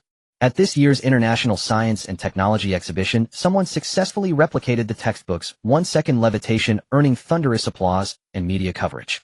If it were anyone else, Yin Xiao would have dismissed the idea of a real hoverboard as pure fantasy. But coming from Jiang Huaining, she was uncertain. She knew how formidable her boss was. Everything she said seemed to carry an inherent power of conviction. Moreover, Jiang Huaining never ventured into the unknown without assurance. Jiang Huaining would always triumph. This was Jiang Zhiyue's unwavering faith in her daughter. Now Yin Xiao began to share a fraction of that conviction. Yet this conviction somewhat defied her common sense. The more she delved into cutting-edge technology, the more she understood how arduous these breakthroughs truly were. But before Jiang Huaining, there never seemed to be any insurmountable problems. Yin Xiao couldn't help but ask, "Master, is anti-gravity truly achievable?" Compared to the stable hoverboards the anti-gravity achieved so far was still child's play, only capable of lifting the weight of a piece of paper. A hoverboard, however, had to carry not only its own weight, but also a person weighing dozens or even hundreds of kilograms. Yin Xiao's teacher was somewhat surprised. Theoretically it is possible, but humanity has yet to find the breakthrough. She offered a slight smile. Before the invention of radio, humans couldn't imagine communicating across vast distances. Yet now it has become commonplace. From imagination to reality, sometimes only the last pioneer who can unlock this door is missing. The last pioneer who could unlock this door. So I always say the young should have more courage, be more fearless, and embrace more audacity. I have never believed that audacity is a bad word. You are young, and you should be audacious. If the young are not audacious, who will shape the future of this world? The hoverboard components Jiang Huaining ordered arrived. She bought a considerable number of hoverboards from the market, ranging from a few hundred to tens of thousands of yuan. For these hoverboards, Jiang Zhiyue specially set aside another room for his daughter to store and disassemble components. Time flew by amid the busyness, and soon it was the deadline for the Lu Corporation auction. The system told Jiang Huaining this piece of land was bought back by Songyu County at the original price. This matter was already in the wrong for Lu Corporation, and this time the county magistrate was quite firm, stating that if Lu Corporation did not agree, they would expose them. Powerless to resist, Lu Corporation had no choice but to agree. Now neither party was pleased. Jiang Huaining was somewhat surprised. Who does Yu Mingyu want to sell the land to now? This land was indeed excellent, with many hills, meaning that once grass was planted, hoverboards could glide over the hills. As for needing flat land, Jiang Huaining thought that leveling a few low hills would be much easier than building a mountain. The system, it seems to be Chuangxiang. However, aside from the hoverboard project that hadn't started yet, Chuangxiang had no need for land acquisition. The government would provide free land. So Yu Mingyu's current idea was whether she could have the city, a government, transfer her land to Chuangxiang. But it was rejected outright. Mountainous terrain is unsuitable. Everyone knew the difficulty of mountainous land, and the government knew it too, so they could not give it to Chuangxiang. Now Chuangxiang was a highly coveted prize. Its production lines were heavily guarded because there were always people trying to steal the formula. Now foreigners wanting to enter city, they had to undergo strict scrutiny. After hanging up, Yu Mingyu felt dejected. Was there really no way out for Songyu County? Why not have everyone grow medicinal herbs? The secretary suggested, feeling a pang of sympathy. Grow medicinal herbs. Who would buy them? All the major pharmaceutical merchants are basically self-sufficient now. Even if they wanted to acquire land, they would have done so years ago. It's not our turn. Yu Mingyu was a bit irritated. Then directly contact Chuangxiang. Ask if they want it. The secretary suggested again. We can give it away for free. Yu Mingyu. Fine. She could be shameless and give it a try. Yu Mingyu dialed the Chuangxiang secretary's office. Host, you should be receiving news soon. Jiang Huaining chuckled. A bit surprised. Surprised that Yu Mingyu would want to sell the land to Chuangxiang. No surprise she could reclaim it. Jiang Huaining had originally planned to spend 200 million to buy the land, and also tarnish the Lu Corporation's reputation further, but now it saved a tidy sum. The news of Yu Mingyu wanting to sell the land was quickly relayed to Jiang Huaining by Lin Manon. At the same time, Lin Manon sent a map marking the conditions of the 300 mu of land. It was mostly mountainous terrain with very little flat land. Only less than 2 was usable. In the past, Lin Manon would have definitely refused, but now the other party said it was free. But the development difficulty was also an issue, so she still had to consult the boss. Jiang Huaining picked up the phone. Sign a contract for 100 million. She wasn't strapped for this amount of money. The state government had already given her land that money could not buy. She had no need to take advantage of a poor county government over this small sum. If she remembered correctly, Songyu County had been in a budget deficit for years, surviving entirely on government subsidies. Given these circumstances, they still had to tighten their belts to scrape together 50 million to buy back the land, and then transfer it to Chuangxiang. It felt quite pitiable. Lin Manon, okay. Jiang Huaining said, by the way, after signing this land, arrange for people to cut down all the trees on it and plant grass. As for the workers, try to hire locally as much as possible. Jiang Huaining emphasized, I want a grassland as vast as a prairie, not uneven. If the grass can't grow, you can fertilize first. Also arrange a few more people. Jiang Huaining circled several points on the map and sent it to Lin Manon. First report to the government, then blast flat the mountains I've circled. I need a slightly larger open space. 300 mu of land was indeed not small, and it was adjacent to City A. If it were even slightly flatter, it wouldn't have been sold for only a few hundred million. Lin Manon couldn't quite fathom her boss's instructions, but her strength was being obedient. As long as it was Jiang Huaining's arrangement, no matter how absurd, she would suppress her doubts and carry it out with utmost dedication. But what exactly was such a large piece of land for? Mountainous land with grass planted on it seemed perfect for grass sledding, but would grass sledding require such a large area? Yu Mingyu received the news. She also received the news that Chuangxiang needed manpower. Buying grass, transporting grass, and planting grass. These were all very simple tasks that even uneducated common folk could do, and these common folk were actually the ones most adept at such seemingly laborious work. A full 300 mu of land required a considerable number of workers, which could improve many families' livelihoods. Yu Mingyu listened to these words. She thought to herself, it seemed the people of Songyu County could have a good new year this year. And once Chuangxiang's grassland project took off, perhaps every year afterward could be a good year. For the first time, Yu Mingyu hoped that a company would flourish, because the development of Chuangxiang would be closely intertwined with the future of this land. The matter of planting the lawn could wait. The experimental base had to be built first. Jiang Huaining chose a plot of land in a remote mountain nook, and within a few days a small experimental base was erected. The base was crude, but it had everything necessary. Although built quickly, there was no skimping on materials. Some experimental instruments were difficult for Jiang Huaining to purchase on her own, so she asked Xiang Dinglan to help make connections. I used to think that anything could be bought, Jiang Huaining remarked. Now I feel it still, because I'm not rich enough. In addition to the payment for the new product provided to the national pharmaceutical company, which had already arrived, most of the products sold by Chuangxiang were still held by the platform. At present, Chuangxiang had merely increased its liquid assets on the books from a few hundred million to a few billion. Jiang Huaining said, I must continue to work hard to make money. No one can resist the temptation of a hoverboard. So to make it even more irresistible, she had to be more dedicated. The courses were all laid out with teachers guiding step by step. How could she not learn? Jiang Huaining thought she couldn't be that stupid. However, when she actually began the advanced courses, she realized she had been too hasty. These courses, how could they be so sneaky? Whether in terms of filming angle or resolution, they didn't resemble legitimate instructional videos. System a scholar's affair, how can it be called stealing? It's merely using any means for knowledge. Jiang Huaining. You're right.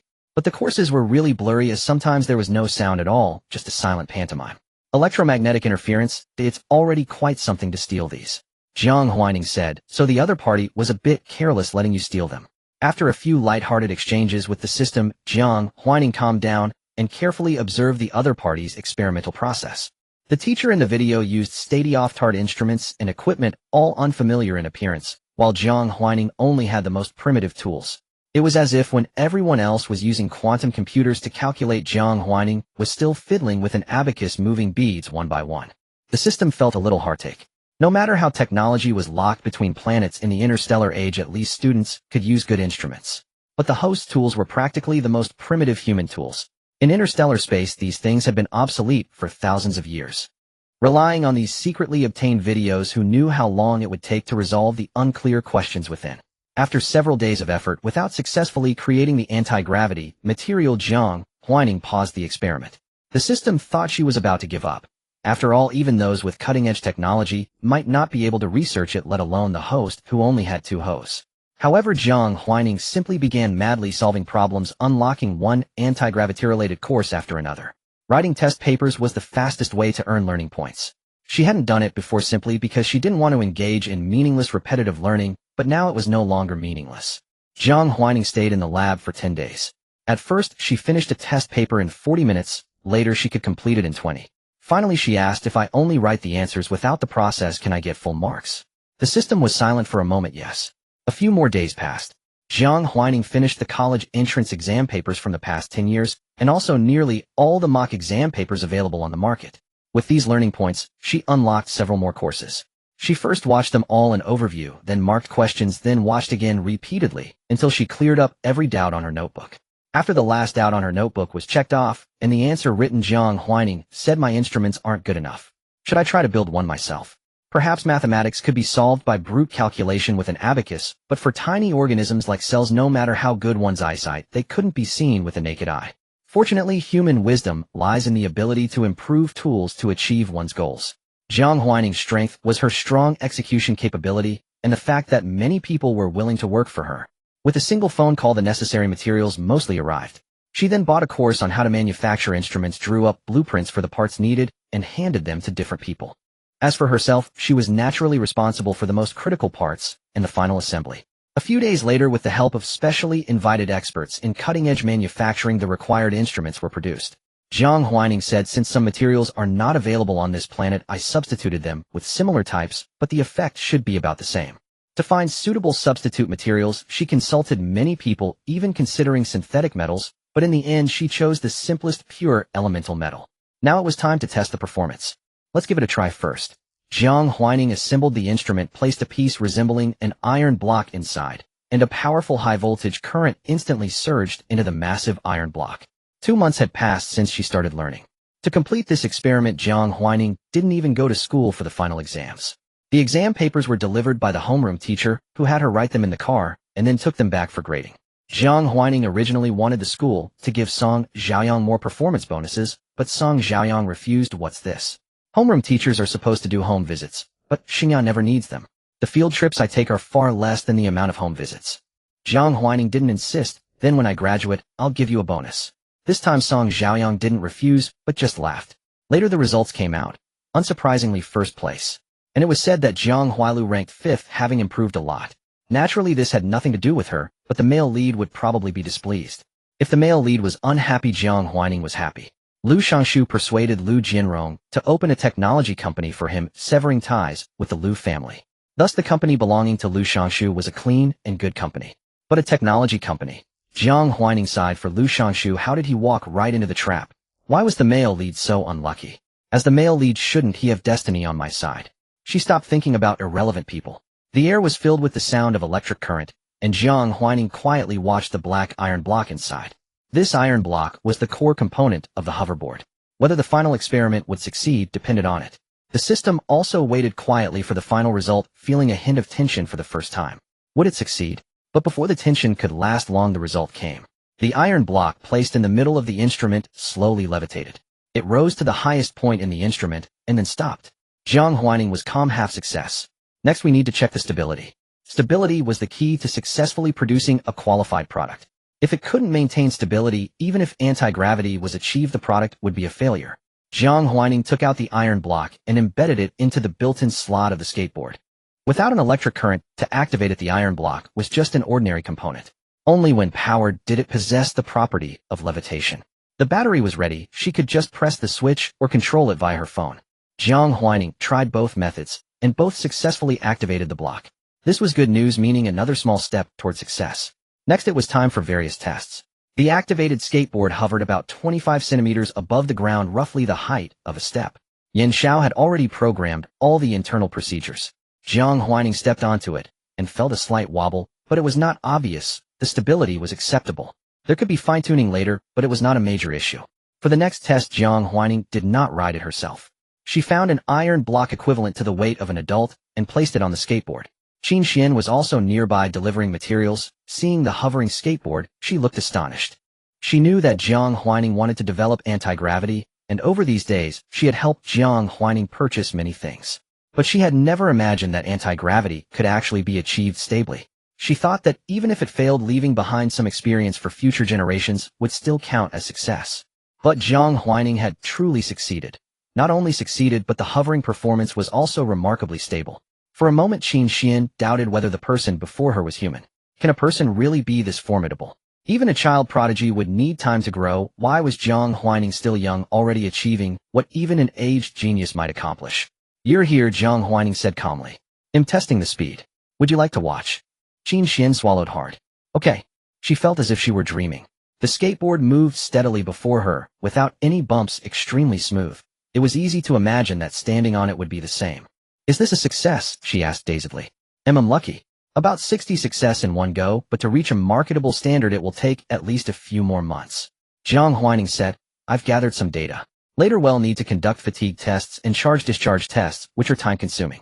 Jiang Huaining measured a set of data that could yield quick results, recorded it in her notebook, and then scanned it into the computer for backup. Just as she was about to start the next test, Qin Xian, beside her, seemed eager.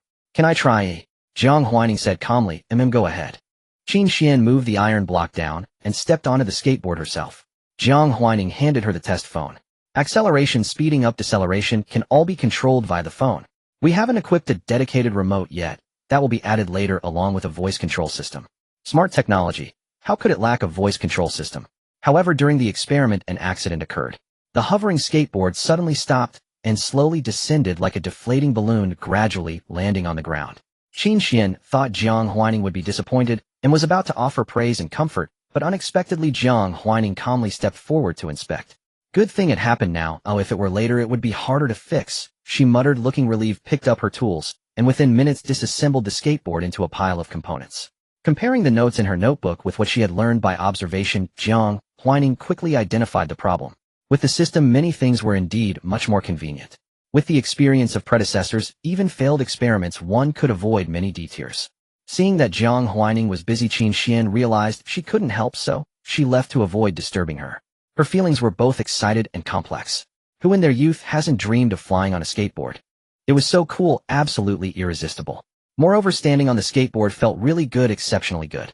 But as an adult, compared to the joy of a childhood dream coming true, Qin Xian felt more of a sense of hope. There were many debates online about whether the times create heroes or heroes create the times.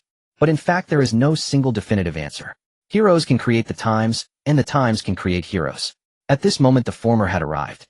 Perhaps this technological revolution would soon take place. Starting from the 18th century, each century had sparked a new technological revolution, from industry to electricity to information technology and artificial intelligence. What should the fifth revolution, perhaps soon to emerge, be called? Qin Xian looked back at the humble laboratory. Perhaps in the future, the fifth technological revolution would be born from this small Songyu County, then extend its storm across the entire world. Long-duration anti-gravity phenomena have already appeared. Currently, in experiments, I've experienced it myself. It can carry people.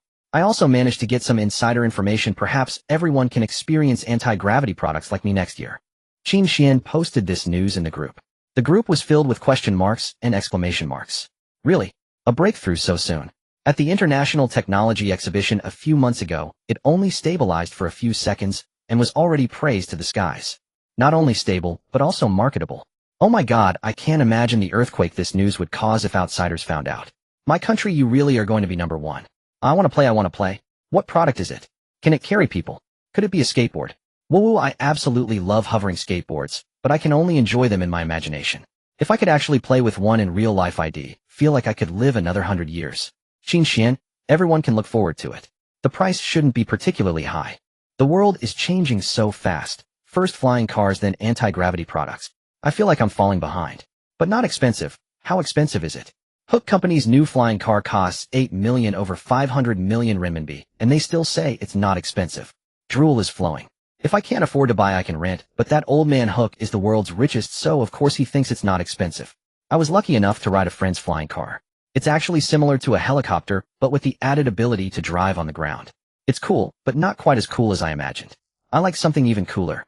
The flying car unveiled at the recent International Technology Exhibition drew widespread attention. Its sleek body and impressive flight performance captivated countless automotive enthusiasts. However, its exorbitant price left most people daunted. I've seen the flying car too. It's great, but I just can't afford it. Hope it gets cheaper in a few years when the technology becomes more widespread.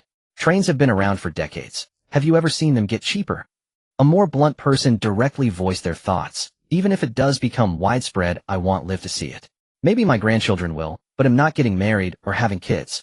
I don't care about grandchildren. Oh, I just want to enjoy the convenience of technology. Speaking of which, I'm saving up for a retirement robot. Can't technology advance a bit faster? The group chat revolved around technological development, and some even tried to discreetly inquire about anti-gravity products, but Xian refused to utter another word. She agreed to reply, just wait a little longer, it'll definitely come within a few years. A few years? But how many exactly? Everyone was puzzled, yet the group members had a sense of propriety. Since Xian didn't elaborate, it was likely something she couldn't or shouldn't say. Then well, wait. 2 months had passed since the International Technology Exhibition, but its impact lingered. Though some say technology knows no borders, nations inevitably compare themselves behind the scenes. For instance, the two products from Chuangxiang, Huanxin and Xinxing, had stirred waves internationally with many foreigners eager to purchase them. However, Huanxin had no overseas market and Xinxing could only be bought with a domestic ID card, making it completely inaccessible to foreigners. In this regard, the domestic sector had already taken the lead. But ambition knows no bounds, so a lead of just a little was not enough. Now that foreign countries had flying cars, we wanted them too. The problem was that the technology was difficult and no domestic company had yet mastered it. Should we ask helicopter engineers to build flying cars? Not only do flying cars differ from helicopters, but assigning such talent to civilian flying cars would be an overkill. Yet it had to be done because the foreigner Hook Jeton had been flaunting it in the domestic sphere. With a little promotion, the flying car could generate buzz on its own. A single post on a social app would instantly garner thousands of likes. The comments section was filled with admiration. Some foreigners used a VPN to comment in broken Chinese, "The flying car is great. If you want to trade it for the Xinxing formula." Without Xinxing, I won't agree to let Hook sell the flying car to others. Even we have to queue up to buy it. Some domestic netizens retorted, "What's the use of a flying car? It's just a fancy helicopter that can't even take to the roads yet. It's a decoration at best, and you want our stuff in exchange." Exactly. You can only fly it in your own yard. What's the point of buying it? This sparked a heated argument with both sides accusing each other of trying to take advantage of their respective countries. The comments section became a battlefield of translation software. Our country will have its own flying car, and it will be better. Stop showing off.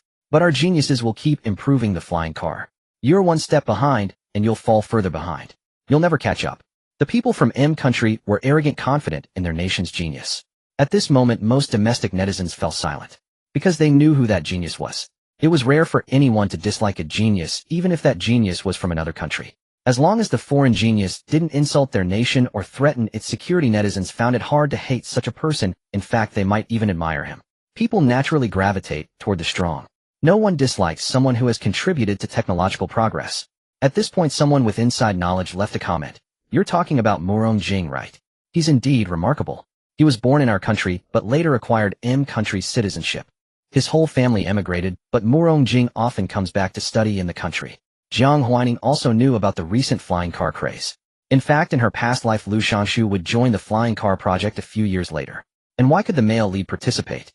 Because he had a good friend, Murong Jing. Although Murong Jing held M country citizenship, he spent several months each year studying at Xingya. The flying car from Hook's company was his idea, and he led its development. To work on this project, Murong Jing disappeared after only showing up at school, with Lu Shanshu at the start of the semester. Jiang Huaining had almost forgotten about him until she saw a push notification on her phone. It came with a photo of Murong Jing in a white suit, a teenager looking straight into the camera with a hint of well-placed arrogance. Under normal circumstances, Murong Jing would transfer back to the country a few years later and jointly develop a new flying car, the heiress, with the male lead. This powerful alliance would propel the male lead to the pinnacle of success. Of course, the male lead, as the owner of a cosmetics company, didn't abandon his own market. He merely acquired shares in other companies. The flying car company generated substantial profits, and the male lead, as an investor, held 40 of the shares. Moreover, to boost sales, the male lead and Murong Jing introduced a 30-year flying car loan, claiming to make it accessible to every ordinary person. The flying car fever in the past life was ignited by Lu Shangshu and Murong Jing. Now, Jiang Huaining pondered a question. Since the male lead had started his own tech company, would Murong Jing lend a hand? The two were indeed on good terms. If so, the male lead's tech company might actually take off. Murong Jing is the second male lead. The author of this book really likes him, but his family background is inferior to the male lead's, and he has some flaws, so he never succeeded in winning the female lead. Murong Jing is the second male lead. Jiang Huaining said in a strange tone, he's not even worthy. Although Lu Shangshu was morally bankrupt, Murong Jing was a true criminal. Lu Shangshu might be morally corrupt, but Murong Jing was a high-tech murderer. This man would use the flying car system to accidentally crash into his competitors. When the flying car exploded, it would inevitably claim the lives of innocent bystanders. It seemed high-tech, but it wasn't difficult, just required overcoming morality. With advantageous conditions, even someone with no knowledge of the flying car system could easily do it. Thus, in the past life, Murong Jing was sent to prison by Lu Shangshu. The flying car company was left leaderless, and Lu Shangshu smoothly took over. A man must be ruthless. Lu Shangshu stabbed his own brother twice. Has Murong Jing returned to the country? Jiang Huaining thought to herself, guessing that he had probably come back, even if the media had not reported it yet. The system confirmed her speculation. He has indeed returned, and has established contact with the male lead. Is that so? Then Lu Shangshu's shattered confidence should be able to rise again. They want to research flying cars. In his past life, when Lu Shangshu and Murong Jing began building flying cars together, foreign flying car technology was already quite advanced, and domestically flying cars had started to emerge. But Murong Jing, as a flying car consultant for Hyuk Company, understood flying cars better than most people. Coupled with the reputation of two young prodigies joining forces, many were already waiting to make a purchase even before the flying cars went on the market. Yes, Jiang Huaining said, the road traffic laws for flying cars haven't even been drafted yet. If you research flying cars now, even if you succeed, who will drive them? Unless Lu Shangshu could get the Ministry of Transportation to quickly introduce regulations for flying cars. Otherwise, even if bought, it would just be a decoration. This was not the past life. No country, not even Country M, had enacted a flying car law. But Country M, which values freedom and is less afraid of death, would have people driving them. But domestic towns were mostly filled with high-rises. The police and traffic police took public safety very seriously. Even helicopters had to file reports to fly. How could a newly born flying car freely take to the skies? Was it trying to soar or to harm people? It was ill-timed. Jiang Huaining thought to herself. But if he really can get the country to enact relevant laws, that would actually be good. It would be good for her next goal. After all, she also wanted to develop flying cars. Anti-gravity had already emerged. How far off could the realization of true flying cars be? Not far. Jiang Huaining was about to start school. The summer vacation had truly flown by. On the first day of school at Xingya, students had to register in person. To avoid delays in the testing project, Jiang Huaining had started recruiting talent for the lab several weeks earlier. The main purpose was to measure and improve the skateboard's performance. She had already completed the preliminary work, and the remaining refinements could be left to others. Of course, the selection of these people was also crucial. They all signed non-compete agreements with Jiang Huaining, stipulating that if they left, they could not enter the related industry for 5 years, and Jiang Huaining would continue to pay their salaries for those 5 years after resignation. On the first day, when everyone saw the skateboard suspended in the machine, their expressions were filled with excitement and disbelief. Oh my God, it's actually real. A girl with glasses stared at the skateboard a few meters away, mesmerized. It really can float with no support, no power engine. This is anti-gravity. This seems like my dream. Even the most composed person couldn't help but show an excited expression. Jiang Huaining smiled. This is the new product our Chuangxiang is about to launch, the hoverboard. Considering safety, this skateboard won't have too high a floating capability. Of course, it can't be limited to gliding on the ground forever. So I need you to research another skateboard, one that can carry people into the sky while ensuring safety. The system was puzzled. Host, can these people really do it? It's really hard to fully grasp anti-gravity, Jiang Huaining said, but I've already found a stable method. Maybe it's good luck or heaven is on my side. The substitute metals on our planet achieve stability more easily than in interstellar space. Moreover, Jiang Huaining chuckled lightly. If it were truly that difficult, how could your interstellar company produce flying cars in large quantities? The difficulty exists only because the key technology is held by a few. The system looked at the several notebooks Jiang Huaining had filled with drafts. So many drafts. Was it really not difficult? With the host's abilities, she could already derive most mathematical answers through mental calculation, yet for anti-gravity, she had still written notes over 30 centimeters thick. These people might need a long time to learn. Jiang Huaining. You seem to trust me easily, but you have much less trust in others. The system fell silent because its system program told it that only geniuses could change the world, achieve extraordinary feats, overcome challenges, and make the people of a planet hold their heads high. And this was also the thinking of the interstellar people. Thus, every planet yearned for the birth of geniuses, hoping they would do something, and then do more. The system, they are just ordinary people. Oh, it's very hard for them to learn. You seem to underestimate the wisdom of ordinary people. Jiang Huaining smiled. I don't know what your world is like, but in my world the significance of a genius is to be a leading sheep, carving a new path for ordinary people. And those behind will follow on their own, and they have always been able to keep up. This was somewhat difficult for the system to understand. It fell silent for a moment, then suddenly said, "Host, can I scan your notebook?" Of course. The system scanned and saved it. After arranging the testing matters, Jiang Huaining went back to school to register. Shenjia's campus was very large. On the first day of school, cars could drive directly into the school. Now that they were in high school, many students registered on their own or with their butlers. But Jiang Huailu personally brought her 2 daughters to register. They were moving up to the second year of high school. It was now the second year, but the registration location was still the former class, one of the first year. Surrounding them were classmates. On the desks in the classroom were some tea, snacks, and drinks, but basically no one touched them. Song Xiaoyang registered and collected fees one by one from the students. The tuition of several $100,000 for half a semester made her heart race. But the other students didn't share that feeling. Their eyes fell on the Jiang family members, secretly observing. Jiang Huailu always looked at Jiang Huaining with affectionate eyes, even personally accompanying this non-biological daughter to register. This puzzled everyone. They were all biological children, yet they didn't receive such treatment. Since junior high school, they either registered on their own or brought a butler. How could they get this kind of treatment? And Jiang Huailu was also very beautiful and gentle. Who wouldn't like a mother like that? The students were jealous of Jiang Huaining, not entirely because of her grades, but because she had a good mother. Since junior high, Jiang Huailu had never missed a parent-teacher meeting, and even at every school sports meet, if Jiang Huaining participated, she would personally come to bring her daughter water. Once it was even more extreme. Jiang Huaining didn't participate in the sports meet, only responsible for handing out water, but Jiang Huailu was still worried that her daughter was too tired. While Jiang Huaining gave water to her classmates, Jiang Huailu gave water to her daughter. In wealthy families, how many mothers like that were there? Although they were children of wealthy families, they also longed for maternal love. And this contrast was too stark. How could they not be jealous? After the incident of the fake and real heiress came to light, everyone assumed Jiang Huaining would no longer be favored. Some secretly anticipated her fall from grace, abandoned by Jiang Huailu, reduced to a mere ugly duckling with some talent. Yet today that covert hope was utterly shattered. Jiang Huailu personally accompanied her daughter to register. Other students stood alone, accompanied by at most a butler, while those from larger families and less favored had no one at all. Jiang Ziyu's voice was soft and pleasing. Please register my daughters Huaining and Huailu. Jiang Huailu stood aside, glancing at her sister. Sister, she whispered. Jiang Huaining was looking down at her phone, unaware of the female lead's gaze. When she heard no further words, she turned to see Jiang Huailu staring at her. Catching Jiang Huaining's gaze, Jiang Huailu blushed. Nothing, go ahead, sister. They'll study hard this semester and won't bother with strangers. Jiang Huaining chuckled softly. All right. But why was Jiang Huailu promising her that? Shouldn't she be promising that to their mother? Yet Jiang Huailu had been acting strangely lately, sneaking glances at her and offering food, which Jiang Huaining had grown accustomed to. Song Xiaoyang finished the registration for the two and turned to the next page, which was Murong Jing's. She paused slightly. She had contacted Murong Jing earlier, but Murong Jing's butler had answered the phone, refused to answer whether Murong Jing would return to school, and hung up rather haughtily. Now only a few had yet to complete registration.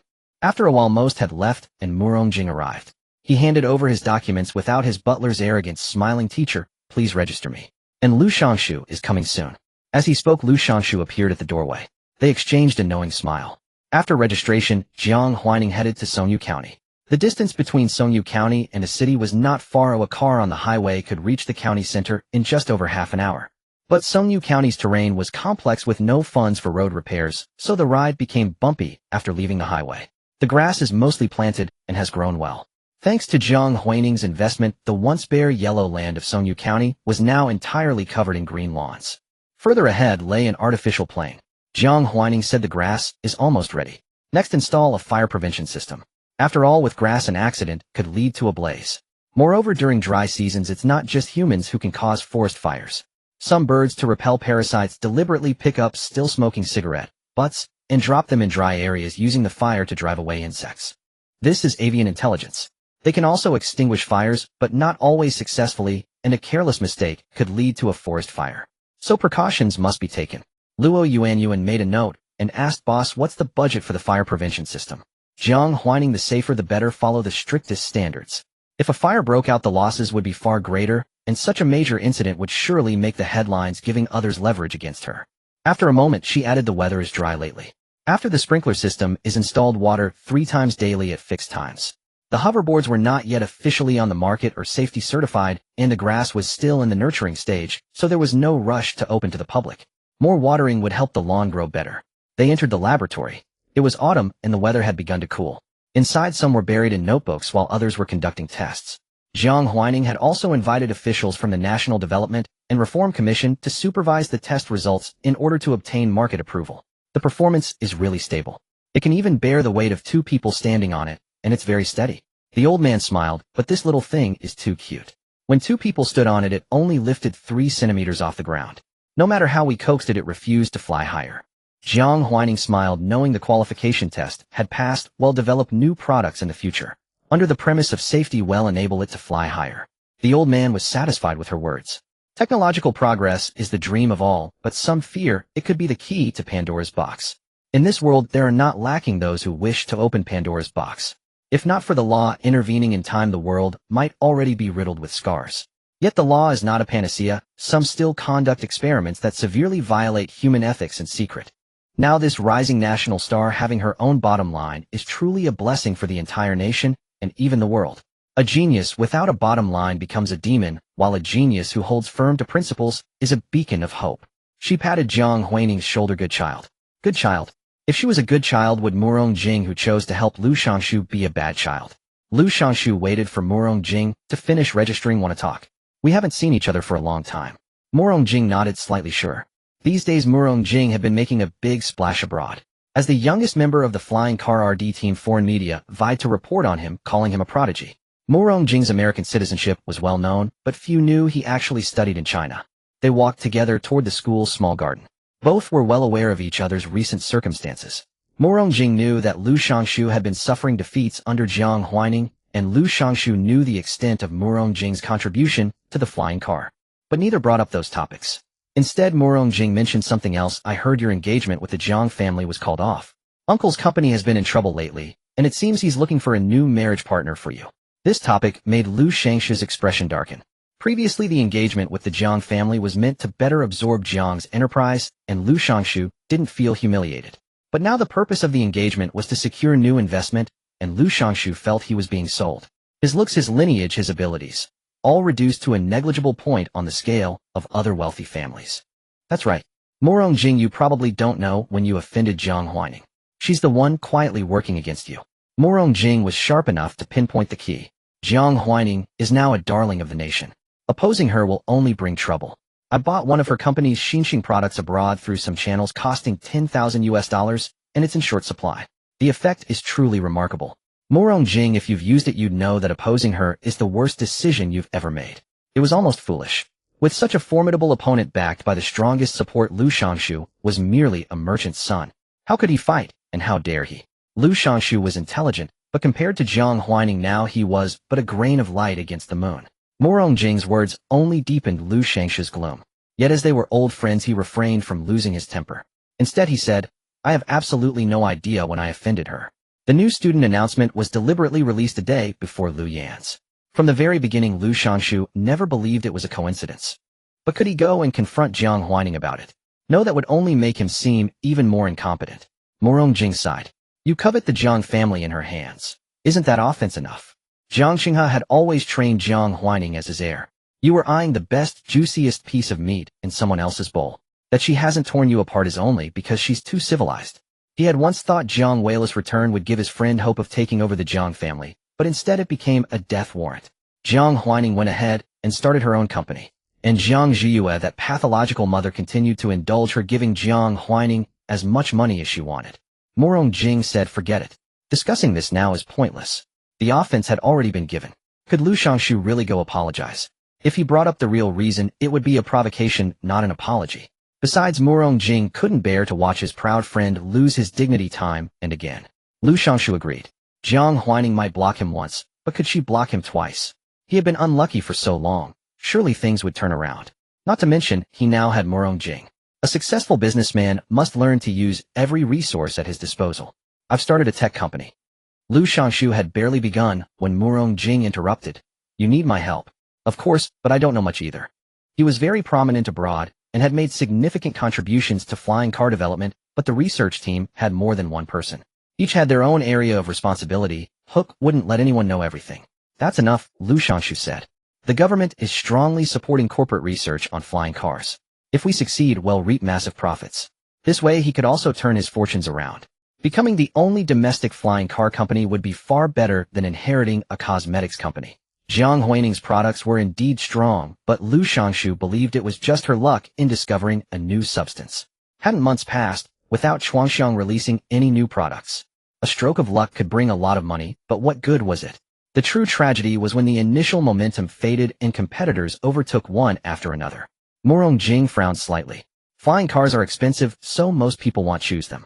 Besides, Hook has already developed one. Even with government support, we have no advantage here. "How can we have no advantage?" Lu Shangshu said. "I've looked into it. If we don't use the best materials, the material cost of a flying car is only about 100,000. Once we master the technology, we can mass produce. The domestic market is huge. If we partner with banks and offer longer loans, we can expand the market. Offering loan benefits to boost consumption is a common practice among many companies. From phone installments to computer installments to car loans, they all use installment plans to drive consumption. Some payment apps even provide unconditional small consumer installments. Murong Jing, the current maximum car loan term is 5 years. A 15,000 car with a 30 down payment requires 2,000 per month. But a flying car's cost alone is over 100,000. We can't just make a few thousand. Lu Shangshu, who says loans have to be 5 years. They can be 30 years. Our flying car will sell for only 700,000, a mere fraction of Hook's company's price. At 2,000 per month, most people can afford it. Most people could afford it. Though Murong Jing was also from a wealthy family, he still had some understanding of ordinary people's wages. He felt his friend was a bit idealistic. Lu Shangshu, the future society is a technological one, and flying cars are the most prominent symbol of that society. We will be the first to open the door to domestic technology. The first not only gets the biggest slice of the cake, but will also be remembered by history. That statement convinced Murong Jing. Everyone wants to be the first to take a bite of the cake. Sometimes market timing is more important than product quality. Murong Jing pondered for a moment. He'll contact a few people from Hook's team. I alone am not enough to research flying cars. Lu Shangshu agreed. He said he'll fund it. After the flying car successfully launches, he'll give you 30 of the shares. As for the people you bring, I'm willing to give each of them one. You can't catch a wolf without sacrificing a child. Lu Shangshu knew that only sufficient profit could make those people abandon their current conditions to work for him. All right. Jiang Huaining had no idea that her company's lack of new products for months had caught Lu Shangshu's attention. The NDRC acted quickly. After performance testing was completed, Jiang Huaining obtained the sales license. Next came the 3C certification. As a patriotic enterprise in the eyes of the authorities, Chuangxiang had a green channel. Once quality and safety standards were met, all the certificates came quickly. With all the inspection certificates in hand, they could start building factories and preparing for launch. Of course, she could leave those matters to Lin Manon and Luo Yuan. Jiang Huaining brought home a few skateboards custom-made in the lab. She gave one to her mother, and seeing Jiang Huailu, she gave her another. The remaining 2 were for Jiang Xinghe, who was still at work, and the ever-diligent butler. Jiang Zhuiwei and Jiang Huailu were both overjoyed. Jiang Huailu was especially happy, clutching the skateboard at a loss for words. This was the second gift she had ever received, and both times they were from her sister. The skateboard was custom-made, adorned with her favorite kitten pattern. Thank you, sister. I love it so much. She began to try expressing herself, still blushing with shyness, but her smile was radiant. Compared to her past life, Jiang Huailu now smiled much more often. She was still very shy, wanting to say she actually liked her sister more, but couldn't bring herself to speak. But Jiang Huaining was no block of wood. She could feel her mother's love, and naturally she could feel Jiang Huailu's. After all, every time Jiang Huailu saw her, her eyes were filled with stars. She couldn't hide, and they grew brighter by the day. Even a fool could see it.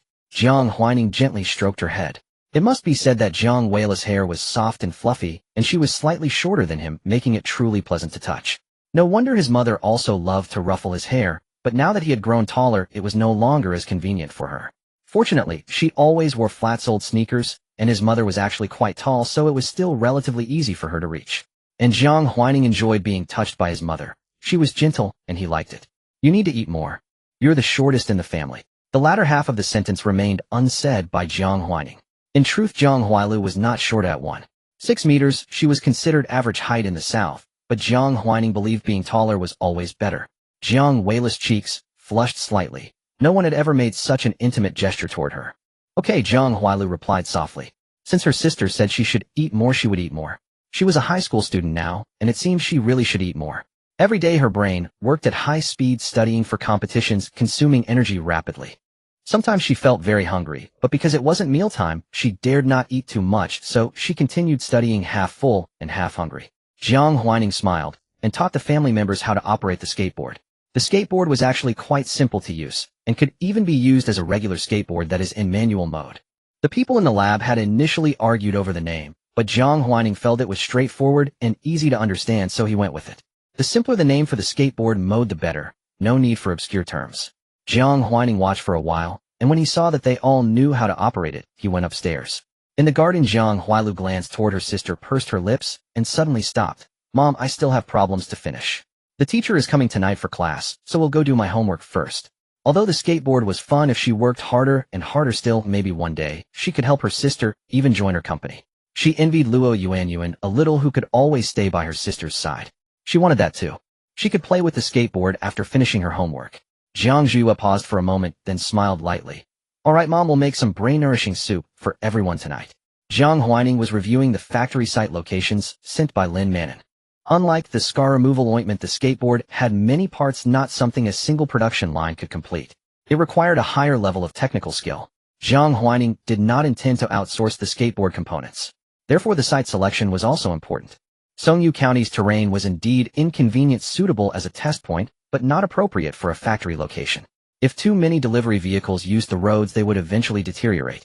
Songyu County currently had no funds for repairs. Jiang Huaining studied the topographic map, pondered for a moment, and decided on the eastern outskirts of City A. There was a decent piece of land in the eastern suburbs, once the site of a chemical plant. Due to severe pollution, it had been relocated to a more remote area. This land was relatively open, suitable as the final assembly and shipping point. As for the rest, Jiang Huaining arranged for the most critical part of the hoverboard to be placed on the land closest to new life. This had been agreed upon earlier. The country was even more concerned about technology leakage than Jiang Huaining. They even made a promise: you focus on research, and we won't let anyone steal your work. Jiang Huaining naturally appreciated that sentiment. Over time it will still be learned. He said, I never plan to take these things to the grave. If someone can learn by stealing, that's their skill. Besides, he smiled, I just want to stay ahead, not walk this path alone. If those who steal want to catch up, let them try. Hyuk Jiduan had been leading for so long, yet no one had ever caught up. Over the years, Hyuk Jidan's position as the world's richest person had remained rock solid. Was it because no one coveted his top spot? Obviously not. Putting herself in his shoes, Jiang Huaining believed everyone wanted to be the world's richest person. Of course, that was just her personal opinion. She said, the site is chosen. The skateboards should be mass-produced soon. We can start the teaser. Yes, this time it was only a teaser, not a full promotion. In fact, this time Jiang Huaining didn't even intend for Chuangxiang to directly reveal the new product's name. Lin Manon received Jiang Huaining's notice. These days her emotions had been complicated, and she often found herself spinning in circles in her office out of excitement. She was an adult with a daughter in her teens, and rarely lost control of her emotions like this. But a hoverboard, anti-gravity, was it really about to become reality? And Chuangxiang was going to be the first to release such a product. This was destined to be recorded in history. As the group's executive president, Lin Manon naturally received a skateboard as well. For the sake of confidentiality before the official teaser, she only played with it in her office when no one was around. Without the switch turned on, the skateboard could be folded up like a regular one, making it easy to hide. Lin Manon. Okay, I'll arrange the teaser matters right away. Chuangxiang's official Weibo posted a new message, still in a lively tone. Chuangxiang technology, a day apart feels like 3 autumns. Several months have passed, and we don't know how many years it's been since we last saw you. But in places unseen, we've been quietly working hard. So this time we bring a new product to greet you. Dear tech enthusiasts and sci-fi fans, try to guess what it is. This Weibo will give away the new product to the first 166 followers who guess correctly. New product silhouette. JPG. Those who loved giveaways and riddles all joined in. Netizens looked at the silhouette image with answers ranging wildly. Some acted as class representatives analyzing, others guessed directly, and some convinced they couldn't guess simply waited for the price. Looking at the image, there's only a black-gray silhouette. The overall shape is rectangular, but with wing-like protrusions on both sides. The wings might be for design or some other purpose. Hard to say? But if you remove the wings, guess what that rectangular thing could be? A refrigerator. Doesn't look like it. Strictly speaking, the top and bottom edges of the silhouette have curves, so a refrigerator is unlikely. A washing machine. Dishwasher. Floor sweeper. The person above, why are all your guesses cleaning tools? Those are already on the market, not sci-fi enough. I don't want to guess, I just want to know the price and see if my wallet can handle it. It shouldn't be a flying car, right? Then I definitely can't afford it. Wahook's new flying car is a lot cheaper and a lot uglier, but even that costs 8 million RMB. Currently, the country hasn't enacted flying car management regulations. As a favored seedling of the state, even if Chuangxiang has the technology, they won't release flying cars. Then I guess it's a skateboard. With sci-fi added, it might be a hoverboard. Haha, even I don't believe my own guess. Many people noticed the comments about flying cars and were about to guess, but were dissuaded by others. Right. The country hadn't yet issued flying car regulations, so how could Chuangxiang simply build a flying car and sell it openly? In everyone's mind, Chuangxiang had long been equated with the state.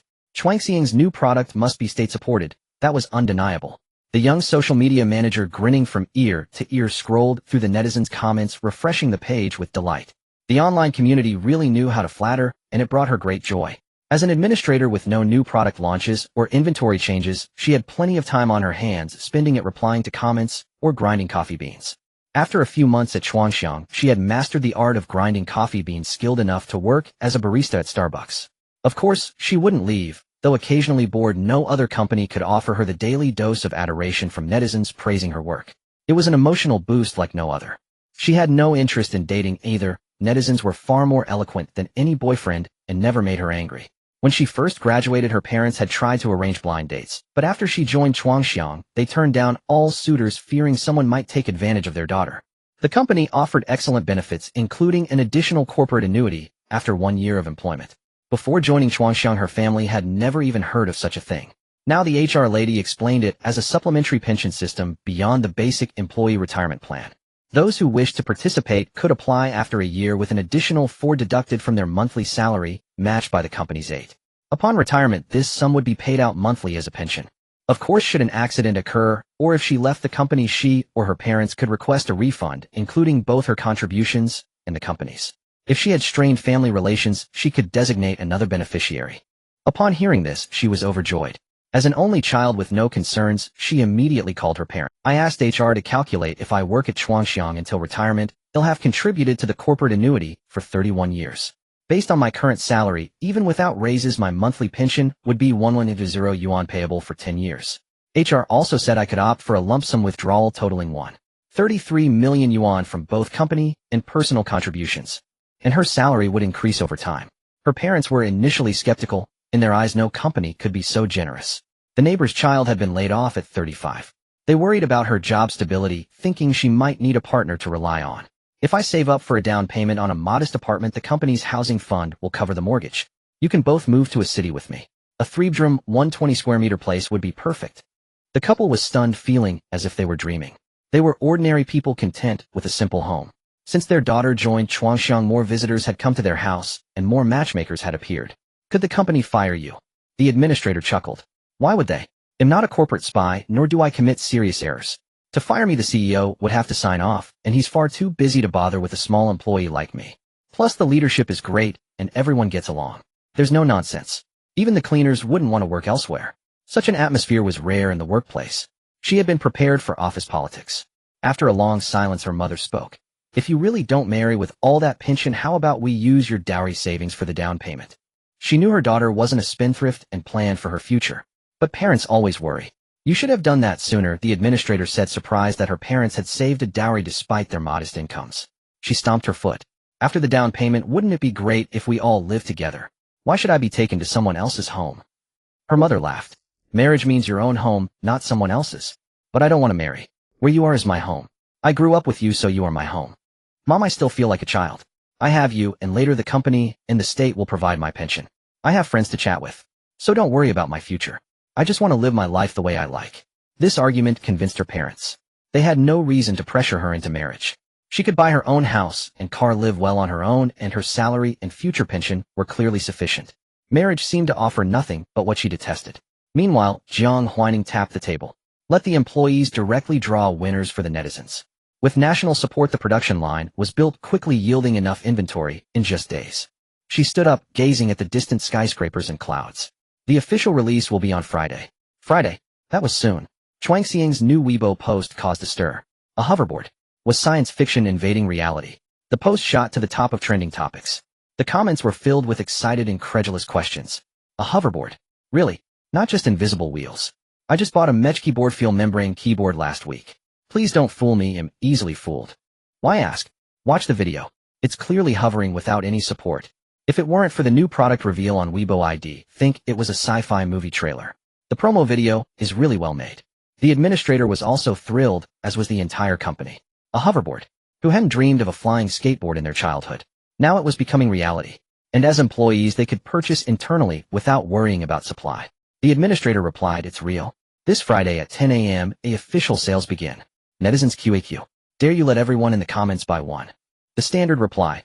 We'll do our best to increase production. No promises. Most netizens were anxious, but the 150 lucky ones who had already secured a board were ecstatic.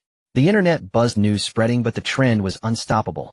Only the administrator's parents felt like they were in a different world. After a week of contemplation, they decided to pack their bags on Sunday, bringing their daughter's dowry savings, and head to a city to see the bustling metropolis. On the way, they overheard many people discussing something called a skateboard, but it was in Mandarin, which the elderly couple, lifelong dialect speakers, couldn't fully grasp. It sounded impressive. As they were about to check the map and ask for directions to their daughter's rental, they heard her voice. The first batch of hoverboards had been shipped. It was the weekend, and the administrator came to pick up her parents. Her face beamed with happiness, clearly well cared for. Mom, Dad. She stepped off the hoverboard and took the luggage from them. Taking the bags, Chi Baiyu turned to the hoverboard. Shall you activate cargo mode? The board quickly transformed, extending black metal wires that formed a storage box-like structure. Shall you cargo mode activated? Under the astonished gaze of her parents, she tossed all the items into the wire-formed box. Mom, Dad, this is our company's new hoverboard. It can carry people and also fetch packages. Very convenient. Then she said to the board, shall you activate follow mode? There are many pedestrians nearby, so be careful to avoid them. Xiao's cheerful electronic voice responded, follow mode activated. Rest assured, Master Xiao, you will do its best to avoid pedestrians. The elderly couple, just arriving from their hometown, were utterly astonished by the high-tech scene before them. They had only been secluded in their village for a week, pondering, yet such advanced technology had emerged. Chi Baiyu was amused by her parents' reaction. The couple gazed at the hoverboard, on the ground, then at their daughter. What is this? The mother asked in bewilderment. Can it really understand what you say? And how did it transform? Wasn't this like something out of Transformers? It could also carry belongings. Their luggage was not extensive, but as elderly folks they had some cherished items adding up to quite a bit.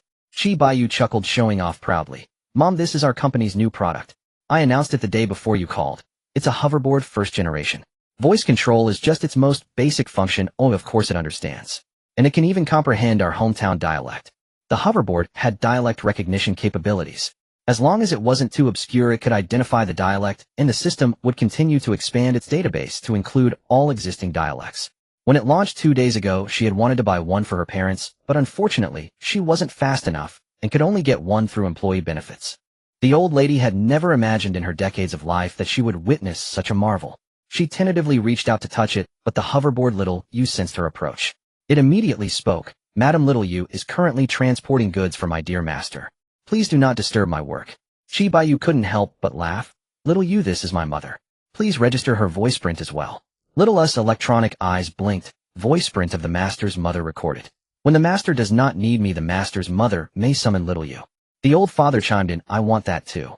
Chi Baiyu had Little Yu register his voice print as well. Unbeknownst to them, a crowd had gathered around. Some brave souls even tried calling out Little Us' name. But unless they touched Little Yu, it would not respond. Only when humans manhandled, it would say little you is working for the master. Please do not disturb little us work. Its cuteness brought smiles to everyone's faces, and they even forgot their destinations after alighting from the station, all gathered around to watch. Wow, Lincoln is so smart. And when I kept touching it, it got annoyed. So adorable. I really regret not buying it. The hoverboard's little temper tantrums were seen as endearing gestures in human eyes. Even if you wanted to buy, you might not get one. The first batch only released 10,000 units. I hesitated for just a second, and they were gone. I tried to console myself that it couldn't be as good as the video, but now I wish I could go back and slap my past self. Why hesitate over a Createch product? Its storage compartment looks bigger than in the video. It can fit 2 of my suitcases. If I take it out, do I never have to carry luggage again? And it can hover, meaning I can take it hiking or back to my hometown. There were already suitcases that could follow automatically, but they only worked on flat ground and were heavier than ordinary ones. On rough roads, they became nothing more than human-powered carts. For those who like foraging wild greens, this suitcase is a blessing. Jiang Huaining's office was on the top floor with a massive floor-to-ceiling window. She loved the view from the window, which allowed her to overlook the entire city as if standing at its zenith. Lin Manon delivered the sales report for Lincoln. She opened the file. Regarding the pricing of Lincoln, the marketing department had previously discussed 3 options: 1,600, 6,666, and 16,000. After considering various costs of the hoverboard, Jiang Huaining chose the prices of 1,666 and 16,000. The 1,600 version remained the mass-market edition, while the advanced version at 16,000 had a stock count set at 5 of the standard edition. The price difference between the 2 versions was substantial, but there was essentially no major functional difference. The standard version was sufficient for everyday use. The premium cost of the advanced version was mainly about the prestige it conferred. Jiang Huaining lived in this circle, and she knew that many people would only buy the expensive one. To become the world's richest person, she had to learn to earn money from everyone. The data from Lin Manon was very detailed. The 1,600-unit hoverboards were snatched up almost instantly, with payments completed within 3 seconds. The advanced version with fewer units still had stock after 2 minutes, and only sold out by the 3rd minute. Lin Manon said the advanced version took a bit longer to sell. Should we increase the stock of the standard edition to make the sales times more balanced? This hoverboard was genuinely fun and obedient, not like the artificial intelligence on the market that couldn't understand human speech. She had also brought one back for her daughter, who adored it and played with it all day at the park with friends.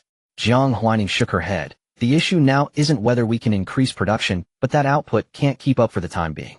Moreover, Jiang Huaining continued, the profit margin for the standard edition is 25. After deducting subsequent free maintenance and repair services, the expected profit is only 15-20. The advanced version has no significant quality difference, but its profit margin is as high as 1,000. To make these people willingly purchase it, we have to offer something in return. For example, the perk of being easier to buy. You couldn't treat the wealthy as fools. Even if you did, you'd have to make them willingly play along. Jiang Huaining was actually quite good at that. Lin Manon pondered for a moment, then understood Jiang Huaining's strategy. Play with the psychology of all target customers, making each group willingly pay. This tactic was brilliant. Other companies might offer a 3-fold price difference between ordinary and wealthy customers, but the boss dared to offer a 10-fold one. Jiang Huaining spun around and sat in her swivel chair. She casually flipped through the documents on her desk and said, for now, just continue following up on Lincoln's production. Since it's a hoverboard, not a necessity, there's no rush to ramp up the numbers. Jiang Huaining thought for a moment. Within a month, aim for a daily production of 100,000 units. Then adjust the output based on demand. The allure of the hoverboard was irresistible, but Createch was not stingy enough to limit Lincoln to single-person use. It was quite common for a family to share one hoverboard. 2 days had passed since Lincoln's official launch. Most products had already been delivered to buyers. However, one buyer had completely forgotten about the package they had ordered. A young boy in the neighborhood, angry at his parents, lit a lighter. His intention was to burn his homework, but the sparks caught the curtains, setting the entire old residential building ablaze. This residential building was truly ancient. In an era where most buildings used concrete steps, this one still had wooden stairs. Now those wooden stairs were all ablaze like a path leading to hell and death. He shouldn't go back in, he would die. But his mother and his younger sister, still in high school, were still inside. The wail of fire truck sirens pierced the air. Soon rescuers arrived, yet the blaze raged fiercely, yielding little effect. Her phone rang. She answered frantically, hoping it was her mother, finally seeing her calls only to hear a courier. Ms. Su, your skateboard has arrived. Are you available to sign for it now? Su Sanjiu's tears fell instantly. It wasn't her mother. Why wasn't her mother answering? Her voice hoarse, she managed, am not free now. What did a skateboard matter? She only wanted her mother and sister to survive. The fire siren bled through the phone into the courier's ears. Sensing the urgency from the customer's voice, he instantly grasped the situation. "You're in your home complex, right? Please wait 2 minutes, I'll be right there." Su Sanjiu's mind grew hazy. She saw her father returning from outside, but said nothing. Their relationship was tense, and conversation always fell flat. Jiang Huaining received an urgent alert from the courier. Since Lin Manon was temporarily out of the office, the call came directly to her. It was from an employee of a subsidiary courier company. Normally this call wouldn't have reached her, but the staff responsible for handling calls was still in training and wouldn't start until tomorrow. Yes, Jiang Huaining had been preparing to launch her own courier company last month, and this inaugural flight marked the official start of deliveries for Chuanxiang. Jiang Huaining picked up the phone. "Go ahead." The young courier had already arrived at the scene and spoke calmly. "Hello, there's a high-rise fire here. I need to activate the emergency rescue function of the skateboard. Can you provide remote guidance?" Jiang Huaining sat up straight instantly. A fire. The weather was dry, making fires common. Every season blazes occurred in various places. Yet where people lived, caution was always exercised. High-rise fires were rarely due to weather alone. But this was no time for such thoughts. The courier continued calmly. "I studied firefighting in school, but I've never used the company's skateboard. Only know its basic functions. The residential building is old. The local firefighters are already extinguishing the flames, but the stairs are all wooden structure. The fire is fierce, and even if they manage to enter, they might step into empty space. To rescue people, I plan to use the skateboard's emergency function to enter through windows." Amid the chaos of the fire, the courier's voice remained clear, and Jiang Huaining could hear the sound of him tearing open the package. Normally, couriers are not allowed to open customers' packages without permission, but in such moments, everything must yield to human life. Chuanxiang's training had never taught employees to let lives bow to regulations. Jiang Huaining quickly said, "Turn on the skateboard's power switch. Keep it within safe distance of a heat source. It will automatically detect danger and activate emergency mode." He paused. "Be careful. The skateboard comes fully charged from the factory. In emergency mode, it can reach altitudes of up to 100 meters, but it will consume energy at 5 to 10 times the normal rate. If you need to carry someone, consumption increases 20-fold. You have at most 1 hour. When the battery runs low, it will issue a countdown.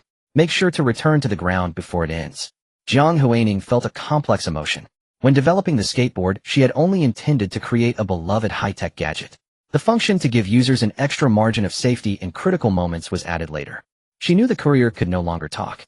She said her final words, "The skateboard itself is fireproof, but humans are still flesh and blood. Whoever uses it, pay attention to safety." The courier replied with a simple, "Okay," and had already activated the skateboard. Amid the chaotic scene with weeping crowds, she wondered how much she could do, how many she could save.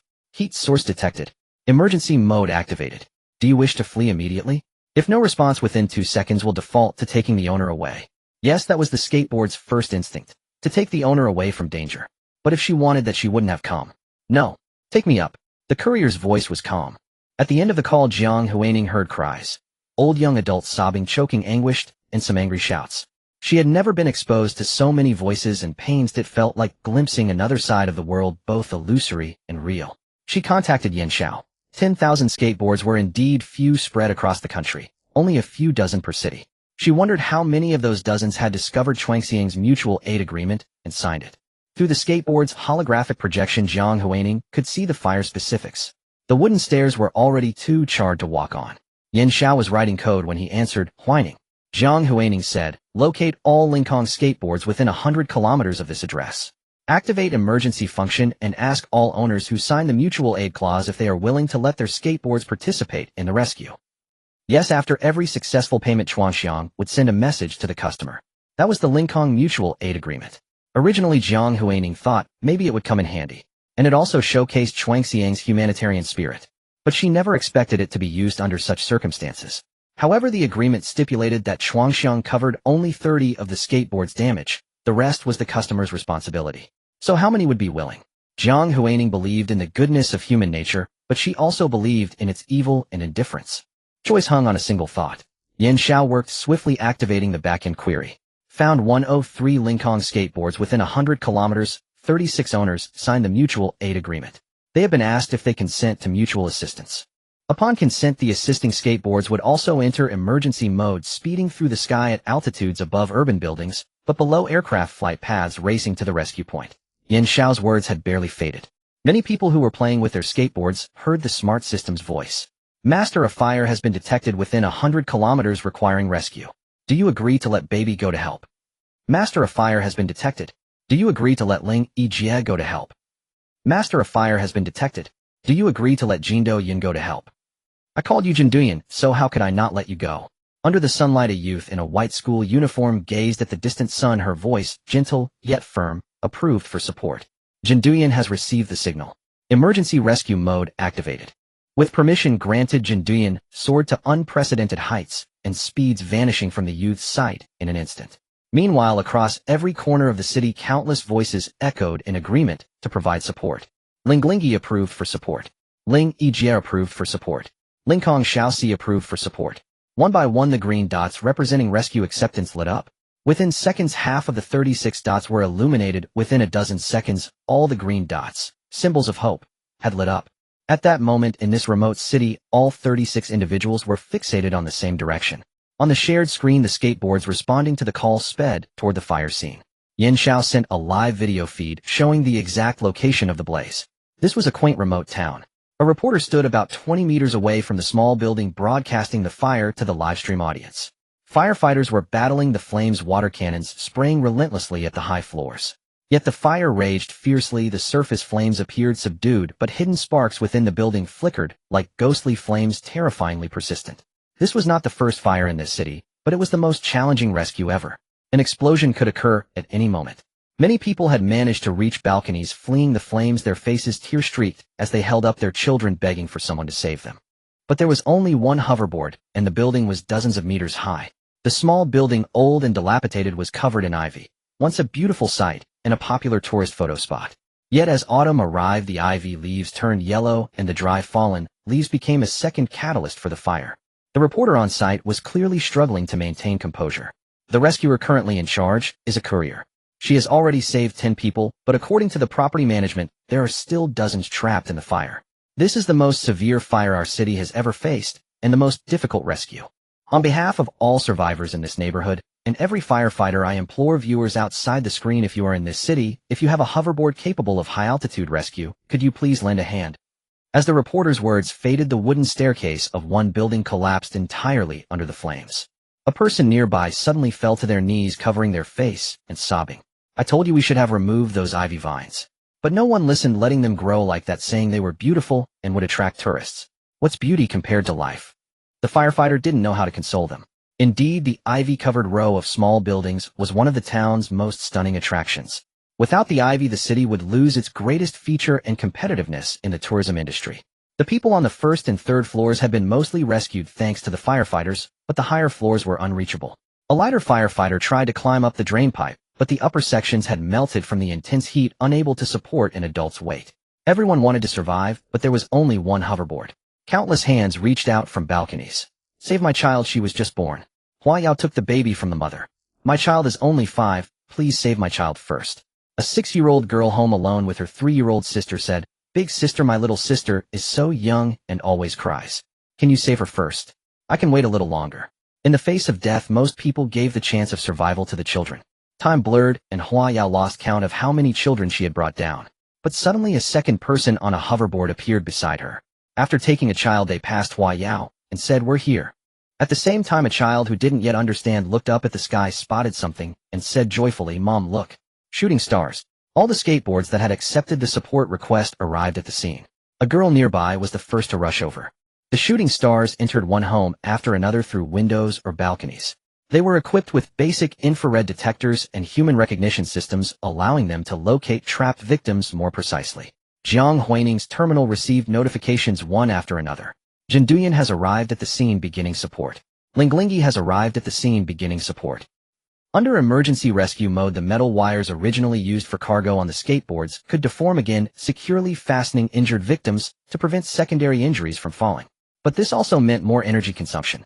However, since everyone responded, we don't need to worry about running out of power, Jiang Huaining murmured, looking at the green dots. Yet there were exceptions. The skateboards couldn't solve every situation. It was just a smart skateboard costing less than 2,000 yuan. It wasn't a robot with hands and feet, it wasn't omnipotent. When faced with certain problems, it needed help.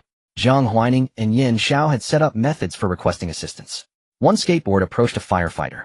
Room 608, garden building, someone is trapped. The lock has been burned out, the window is too narrow for an adult to pass through, and the main door is a double steel security door. The victim is conscious but emotionally distraught and needs someone with tools to open the door. The young firefighter stared at the skateboard at his feet in astonishment. Jinduyan at your service. Are you ready with tools to proceed with the rescue?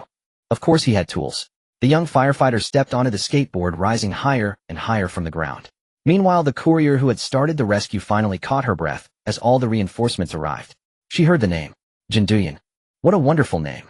Time passed, and the skateboard beneath her feet began to warn of low battery, starting a countdown. 60, 59, 58, 57. She held the last child who had been hiding in the bathroom and landed safely.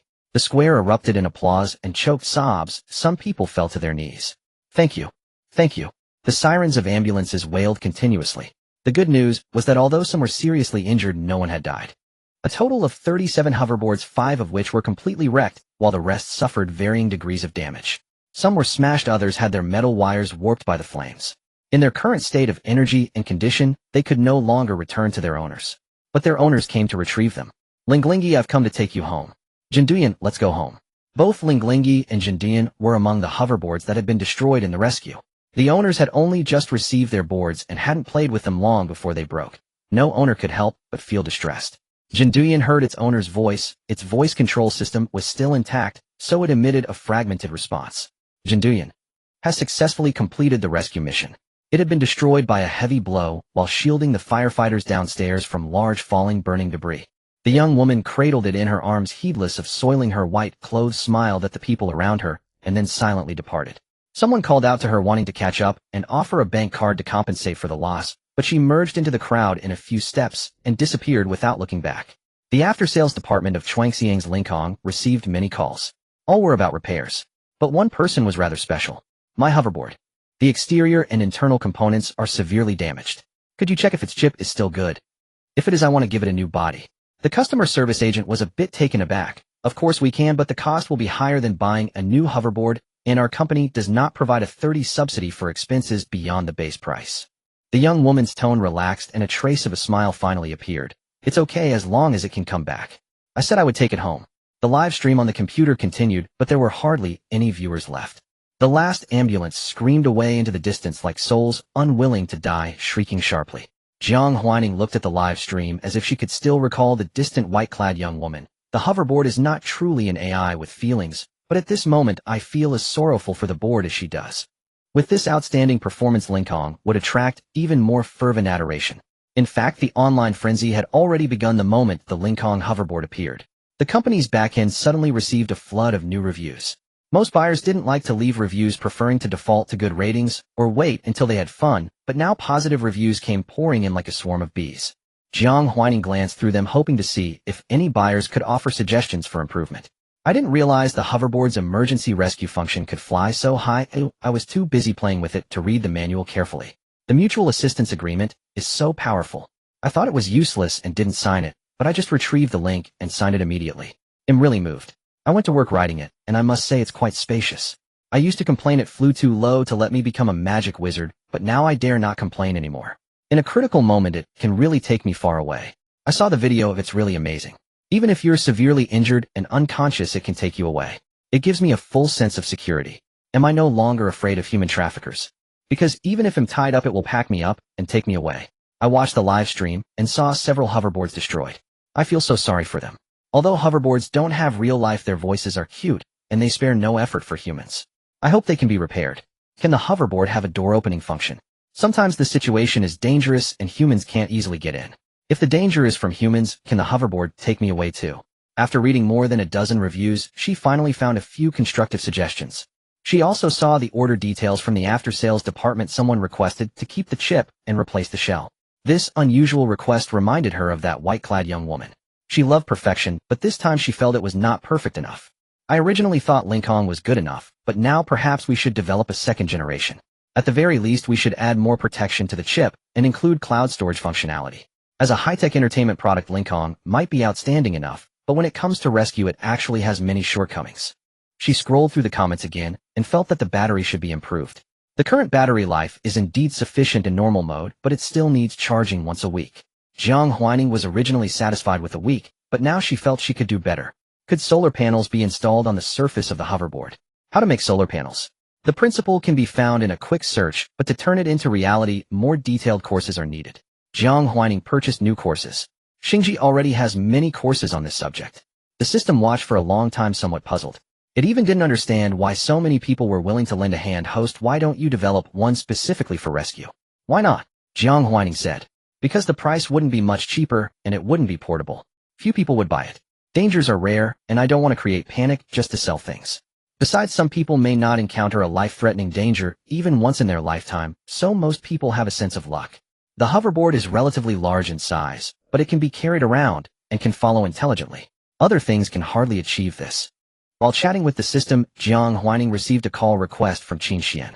The other party, on behalf of the authorities, hoped that Shuangxiang could strengthen the rescue function of the Lincoln hoverboard, and for this function the state was willing to provide full subsidies, tax exemptions, and free promotion. This fire incident made the nation see the potential and hope of Lincoln. No one wants to see sacrifice and death. No matter how many people there are in this era, every life is equally precious. For a family, even if a person is ordinary and plain, as long as that family member does not break the law or corrupt morals, they are indispensable. For the person themselves, life is equally precious. Qin Xian's tone was not harsh or unpleasant, it was full of sincerity. She even knew that Jiang Huaining liked to hear flattery, so she used her high education and high emotional intelligence to praise Jiang Huaining inside and out. But there was no coercion, or it seemed like a playful joke between friends. This was the experience she had gained from the principal of Xingya. Our Huaining is the most outstanding student in our school. Although she appears mature and steady, she actually loves to hear praise. And what I like to do is to praise her lavishly. Qin Xian possessed remarkable emotional intelligence, complemented by her sharp intellect. To be honest, Jiang Huaining found it exceedingly difficult to harbor any dislike for such a person. Moreover, what Qin Xian proposed aligned precisely with Jiang Huaining's own intentions. It was as if a pillow had arrived just when drowsiness struck. However, the flattery Qin Xian offered was not as effusive as the principal's, which was understandable given that the principal had been showering praise for over 3 years. Such relentless adulation had nearly exhausted every conceivable compliment in existence. Qin Xian awaited Jiang Huaining's response. Government officials had never imagined that Jiang Huaining could develop anti-gravity technology, let alone commercialize it with such rapidity. The journey from the birth of a technology to its full-scale commercialization is often long, sometimes spanning years or even decades. Yet, Jiang Huaining navigated this path with remarkable ease, as if she had known from the very beginning how to apply the technology. She seemed endowed with an innate commercial acumen and formidable practical skills. Throughout her growth, she had always stood out as the most exceptional. Even during the gifted youth exam, where she faced prodigies from across the nation, she remained the most dazzling of them all. At this moment, those who knew Jiang Huaining could not help but wonder just how extraordinary could this child become.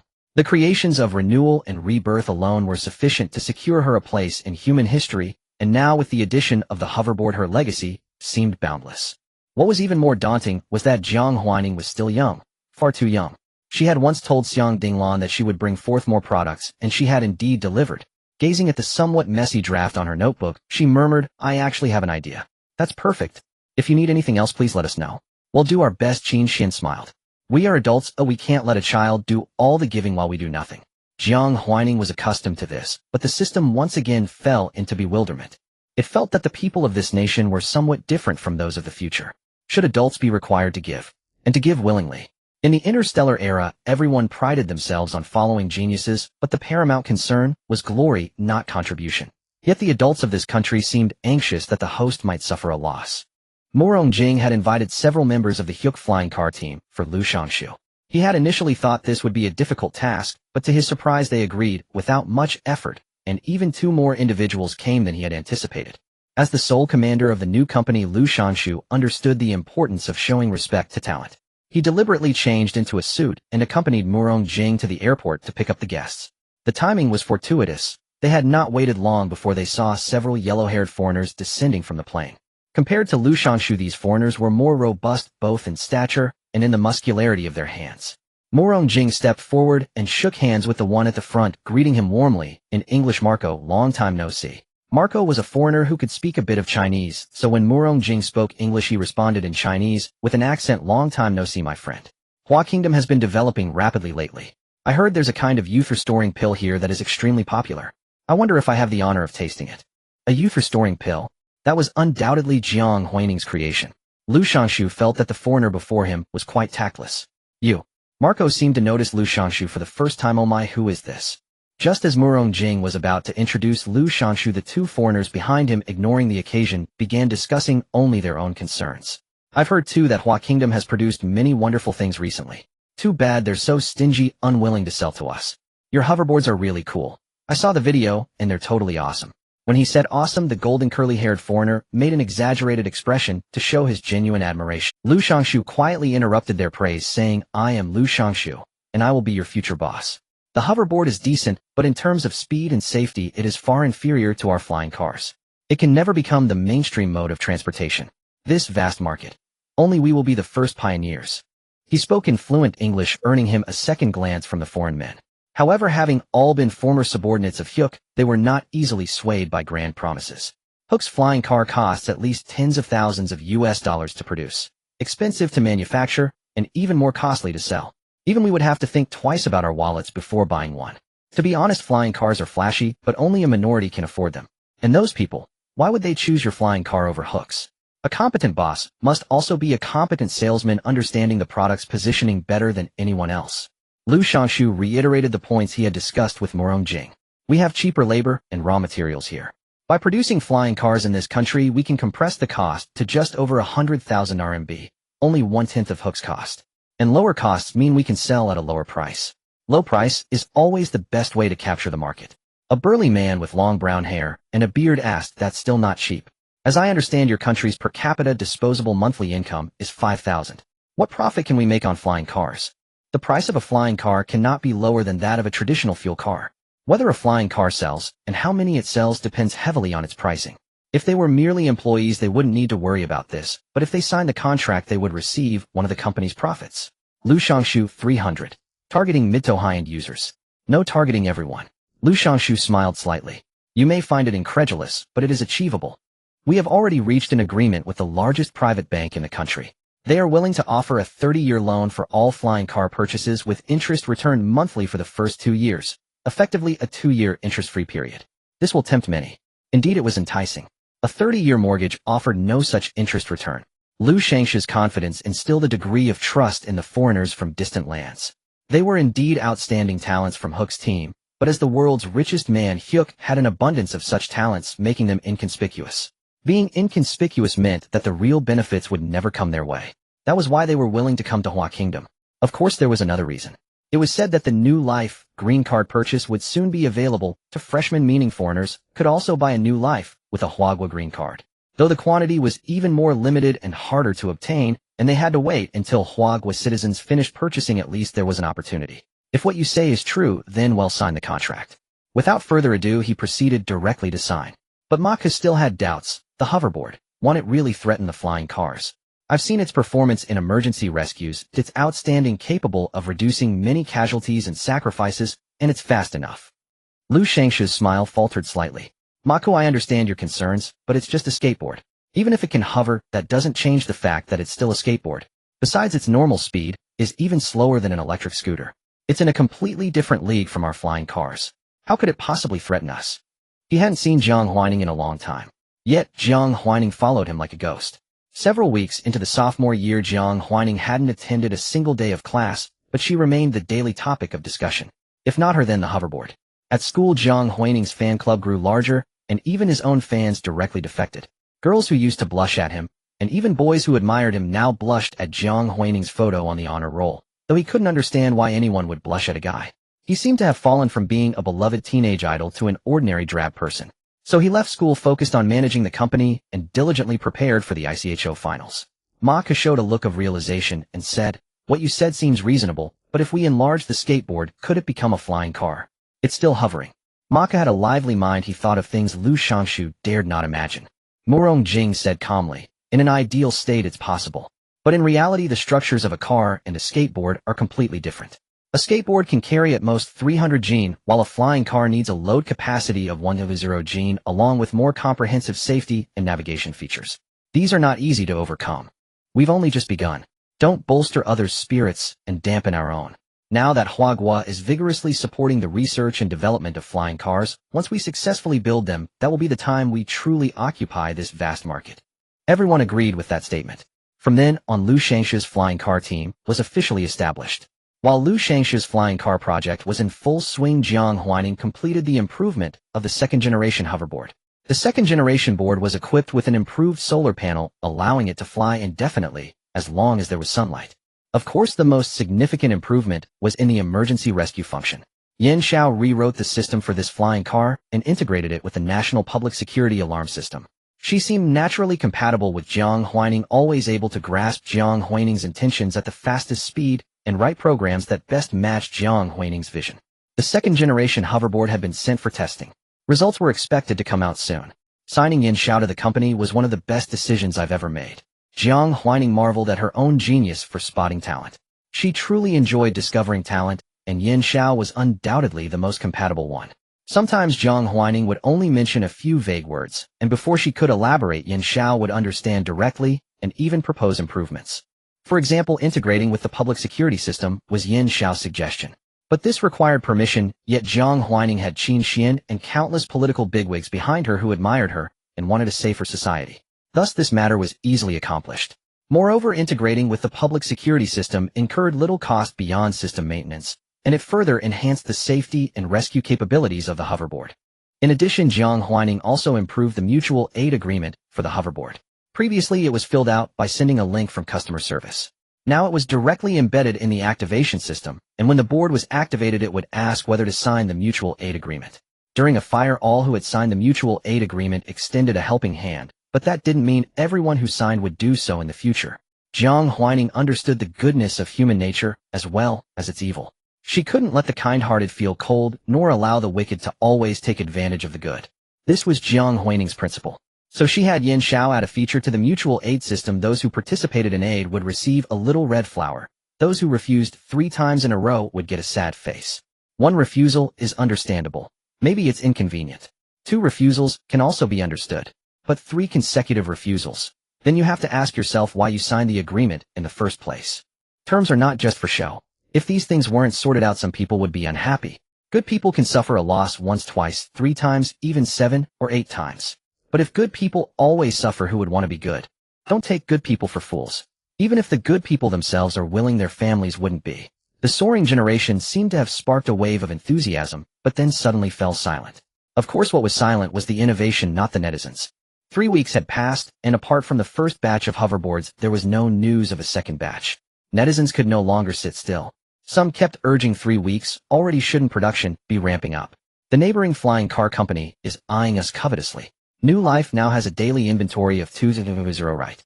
Why does the hoverboard only have 1000 in 20 days? The difference is huge. I'm crying. My safety urgently needs hoverboard protection, and riding the board to work is really cool. I want to buy one so bad. There were also conspiracy theories. Could it be that they regret the price being too low? Of course, diehard fans immediately retorted, New Live's price is low enough, right? Has Chuangxiang ever gone back on its word? I think it's under improvement. Chuangxiang is really good, and the board is excellent. Actually, I can't think of how to improve it, but if it's not improvement, could there be a problem with the supply chain? How could the supply chain have problems? The hoverboard is definitely a national key support project now. It can only be improvement. But if it's improvement, they could release the second generation. Why stop production of the first generation? So sad. I really want to become a little magic wizard. Though I found out after growing up that brooms are actually quite uncomfortable, the hoverboard is just right. Last time I saw someone using a shirt to cover the board and tying a broom to it. The effect was perfect, a complete magic wizard. Liu Shangshu also noticed the situation in the comments section of Chuangxiang. Now he was riding high as the flying car research was progressing smoothly with a rough framework already in place. It wouldn't be long before it was actually produced. With the hoverboard production halted and his flying car ready to go, as soon as the flying car traffic law was officially enacted, he would earn 1,000 times more money than Chuangxiang. It wouldn't be long now, Liu Shangshu mused. The friends had brought in from Country M were all seasoned talents, and the profit margins on flying cars were exorbitant. Selling just one would yield hundreds of thousands in profit. How could the meager 300 yuan profit from a Chuangxiang product ever compare to that?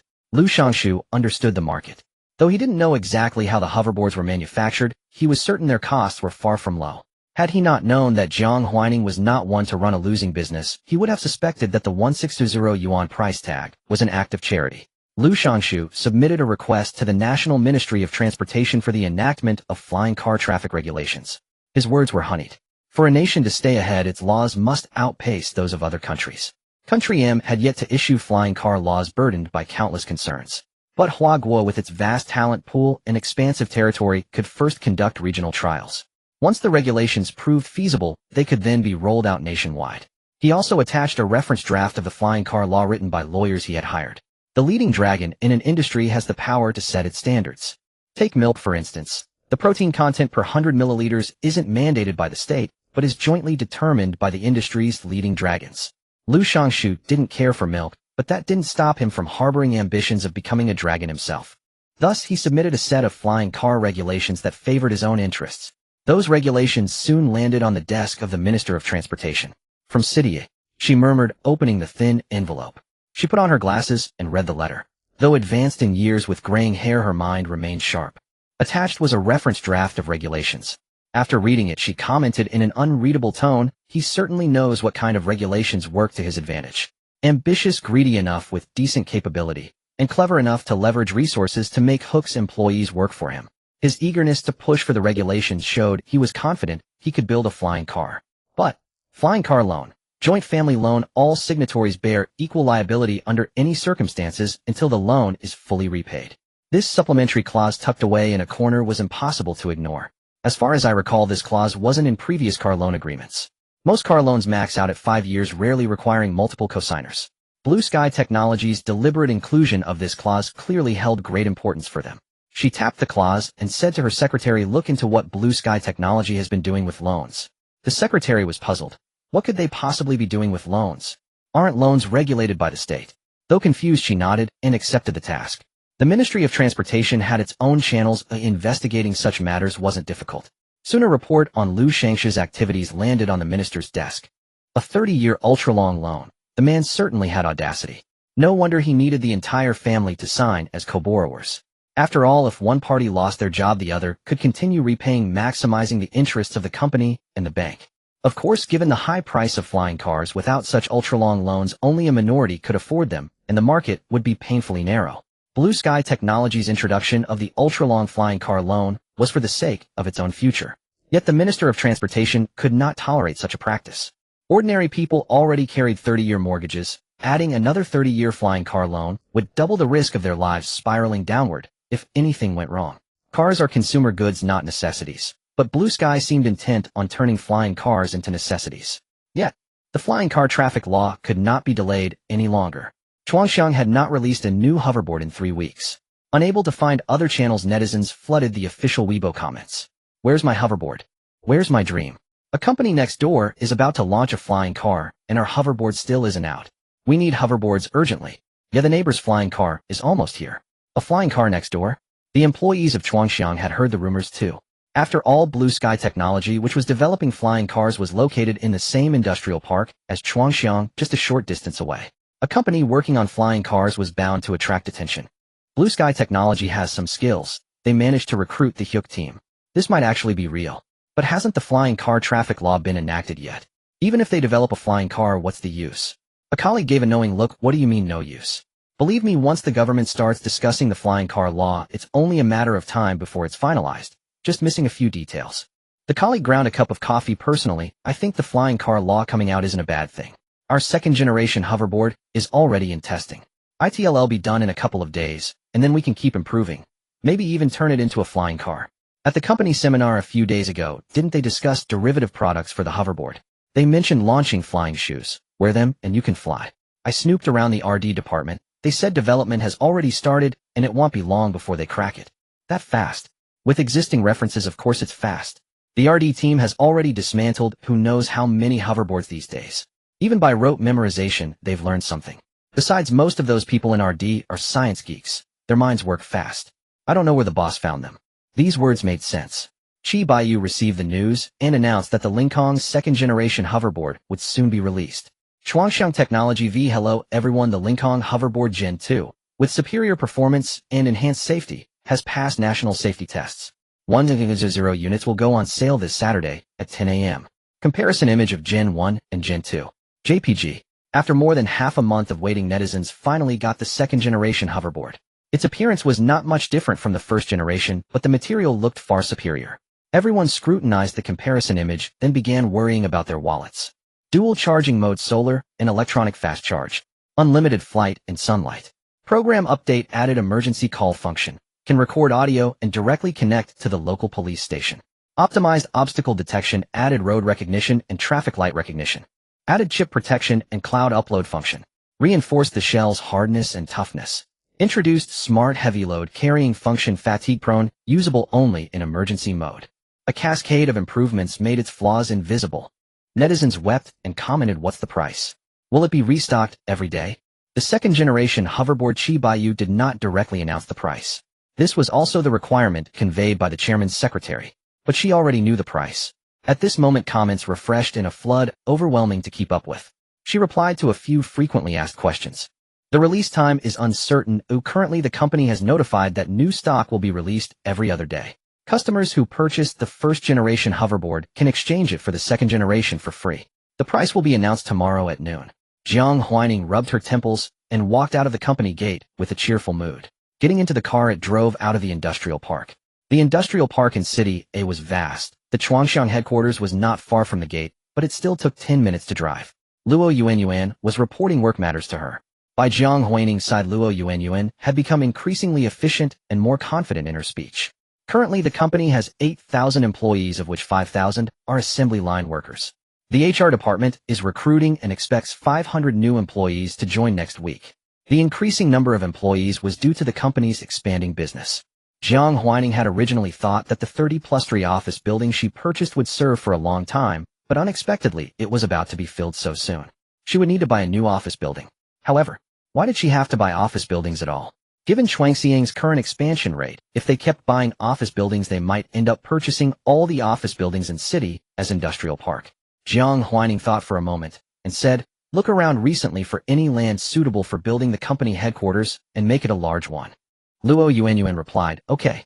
Jiang Huaining browsed through the system's learning space and found a suitable company blueprint.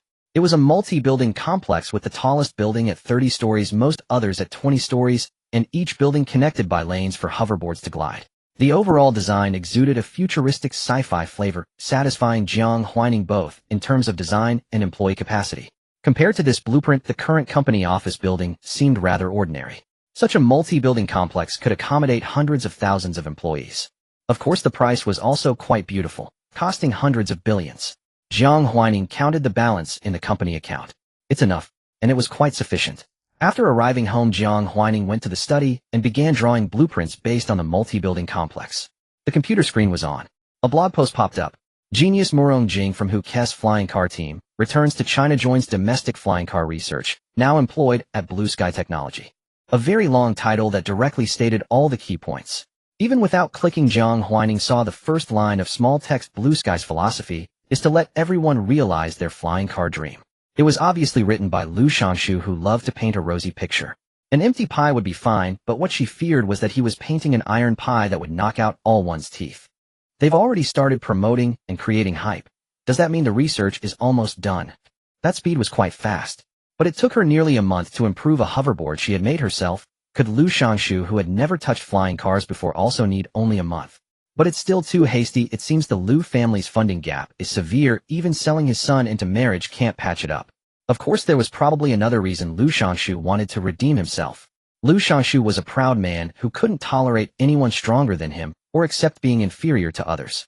Therefore, even with close people, he used the tactic of suppression. He was naturally adept at destroying a person's self-esteem, making them dependent on him. Now, because of the marriage, he was trampled underfoot by his powerful spouse, and he probably dreamed of venting his frustration. Murong Jing's return was his capital to stand tall again.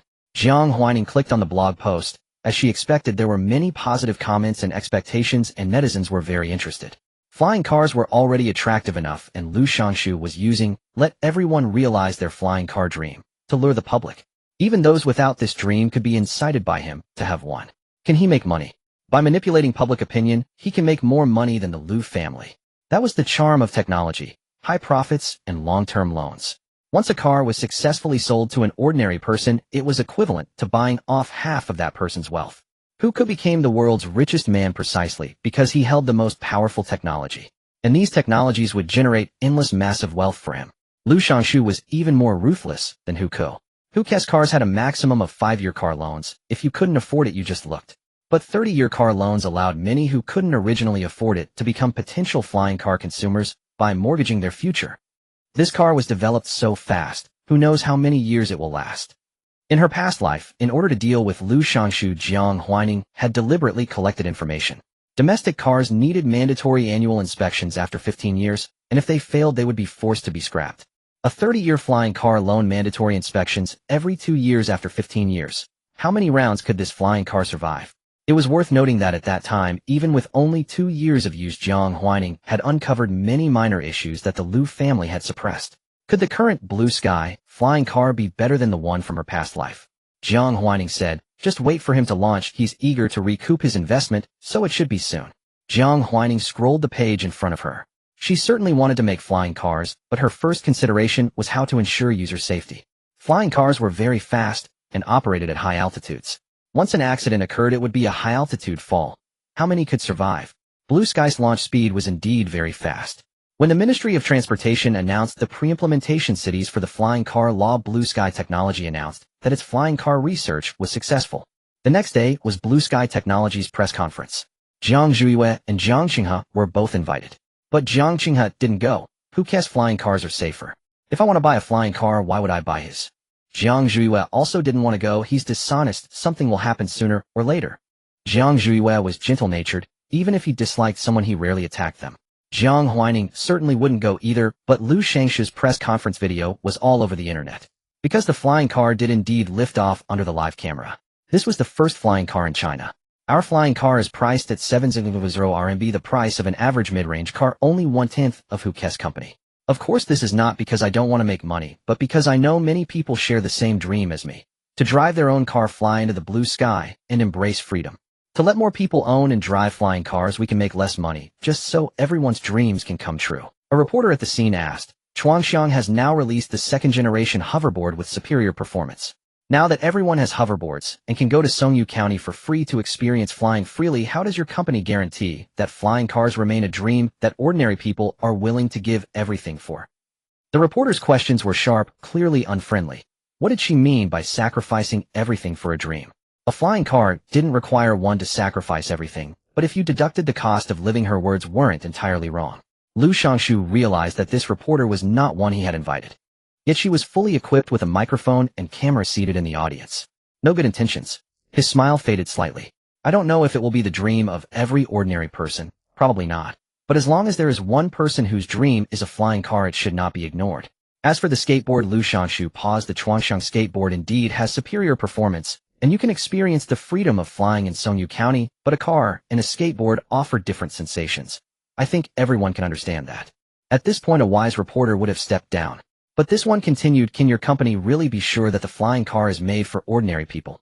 Of course. Liu Shangshu, wearing a suit, seemed to smile helplessly. If not, we could have set the price at 7 million, targeting only a select few, instead of 70,000, which anyone can afford with a bit of effort. The reporter smiled too. So it seems the boss of Blue Sky Tech truly has ordinary people in his heart, helping everyone realize their dreams. The confrontation seemed about to end and the audience was ready to applaud Liu Shangshu's ideals and the reporter's retreat. But then the reporter spoke again. However, earlier, I mentioned Songyu County. From your tone, you seem familiar with it. As it happens, I am from Songyu County and a reporter there. 5 years ago, Songyu County was extremely poor, with families falling back into poverty from time to time. To change this, the county magistrate sold 3,000 acres of Songyu land at half price, essentially a gift, to a city's Liu's Cosmetics. Our people are deeply grateful for Liu's Cosmetics' generosity, and the company promised to build a factory in Songyu. Yet after 5 years of waiting, the people of Songyu County only learned that Liu's was auctioning off the land.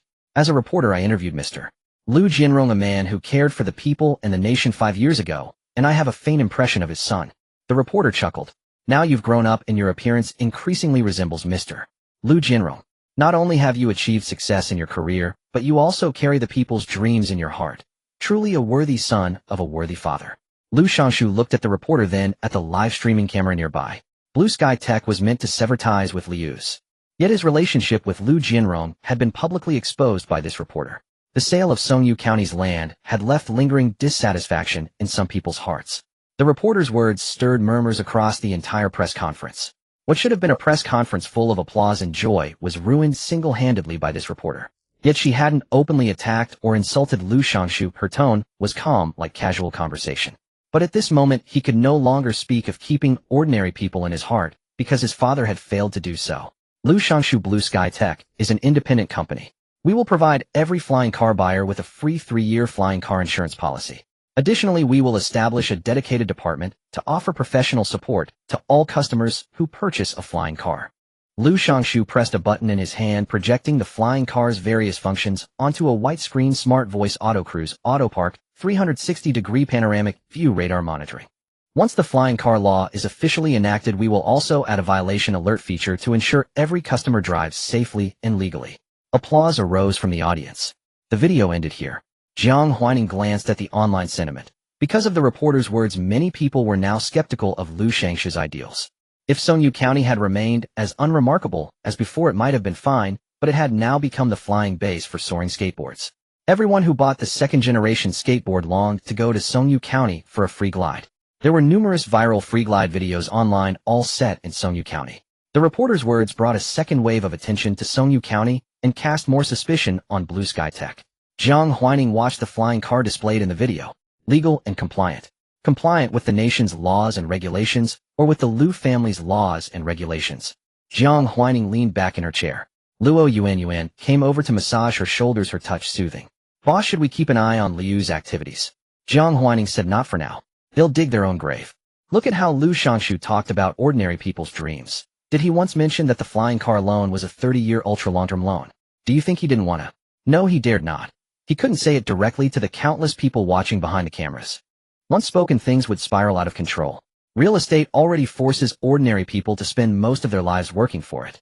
Now a car wants to do the same. 3 mountains weighing on people's lives, and Lu Shangshu adds another. Moreover, she didn't believe the state would overlook the issue of ultra-long flying car loans. Even in her past life, the state had intervened in the 30-year flying car loan issue, even publishing a critical commentary in the People's Weekly. But by then Lu Shangshu's capital had matured, and he could mobilize a large number of people to fight for him.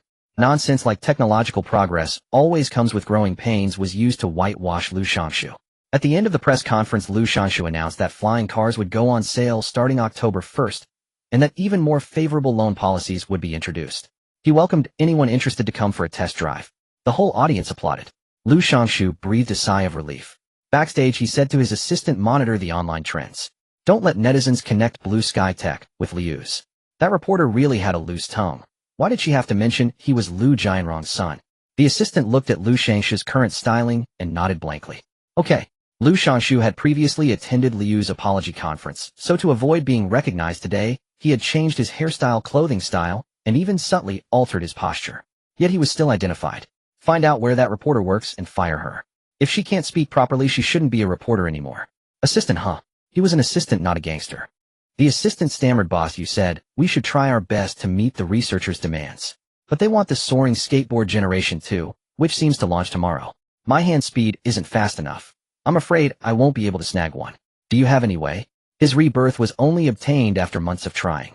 If not for the purchase limit, he might not have gotten one in a whole year. If the boss had a way, could he get a bit of the benefit and secure one? He couldn't afford the company's flying car, but a skateboard was within reach. Lu Shangshu's mood, which had just improved, vanished instantly. He was somewhat irritated. Someone who could build flying cars yet only had skateboards on his mind. What vision? Foreigners have no foresight. No, Lu Shangshu said stiffly. The popularity of Blue Sky Technology's flying cars was steadily rising, but it hadn't yet reached Lu Shangshu's expectations. We picked the wrong timing. Today is when Lincoln's second generation reveals its price and launches. Chuangxiang has deep reserves and a loyal fan base. It was hard to imagine a company having its own diehard fans, but that was the reality.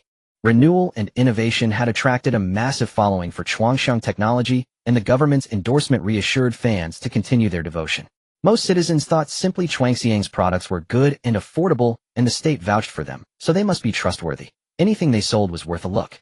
Lu Shangshu asked, what's the price of the Lincoln's second generation? The assistant replied, 208 yuan, but after national subsidies and coupons it's 1600. Same as the first generation, but with much better performance. This was hardly good news, but it sparked an idea in Lu Shangshu. Lu Shangshu said, let's apply for the national subsidy too. The national subsidy was a government subsidy. The company's revenue wouldn't change, but customers could buy at a lower price, greatly boosting purchase rates and stimulating market consumption. As for the buzz around the flying cars, he could wait until the Lincoln fervor subsided. Despite this thought, Lu Shangshu felt a deep resentment. He clicked on Chuangxiang's official website and saw that the Lincoln's second generation had already sold out completely. It was always like this. Anything from Jiang Huaining sold out in seconds. His phone rang. It was his arranged marriage partner. She was a young lady from another city, haughty by nature, rumored to have several male followers, and recently came to a city for a trip, constantly ordering Lu Shangshu around. Lu Shangshu found her utterly detestable, but had to endure it. Now she commanded in a domineering tone, Lu Shangshu, the Lincoln skateboard I bought has been shipped. Hurry over to my place and wait for the delivery. As soon as it arrives, bring it to me. I want to play with it. See, even such trivial matters fell to him, and she knew full well that Lincoln was a product from his ex-fiancée's company. This arranged marriage partner had never considered his feelings. No wonder she needed an arranged marriage. No man would willingly marry her. He didn't want to comply, but circumstances forced him to agree. He went over in humiliation, and the package arrived just in time. It was a white rectangular box tightly wrapped. Lu Shangshu composed himself, forced a smile, and walked inside. The air was thick with the smell of oil paint. The young lady was painting an oil canvas. When she saw Lu Shangshu, she immediately dropped her brush and rushed to grab the package. Ha, I told you. A city is close to Chuangxiang, so the internet is faster. I snagged one right away. Lu Shanggu gritted his teeth. So you came to a city to torment me, and Jiang Huaining was partly to blame.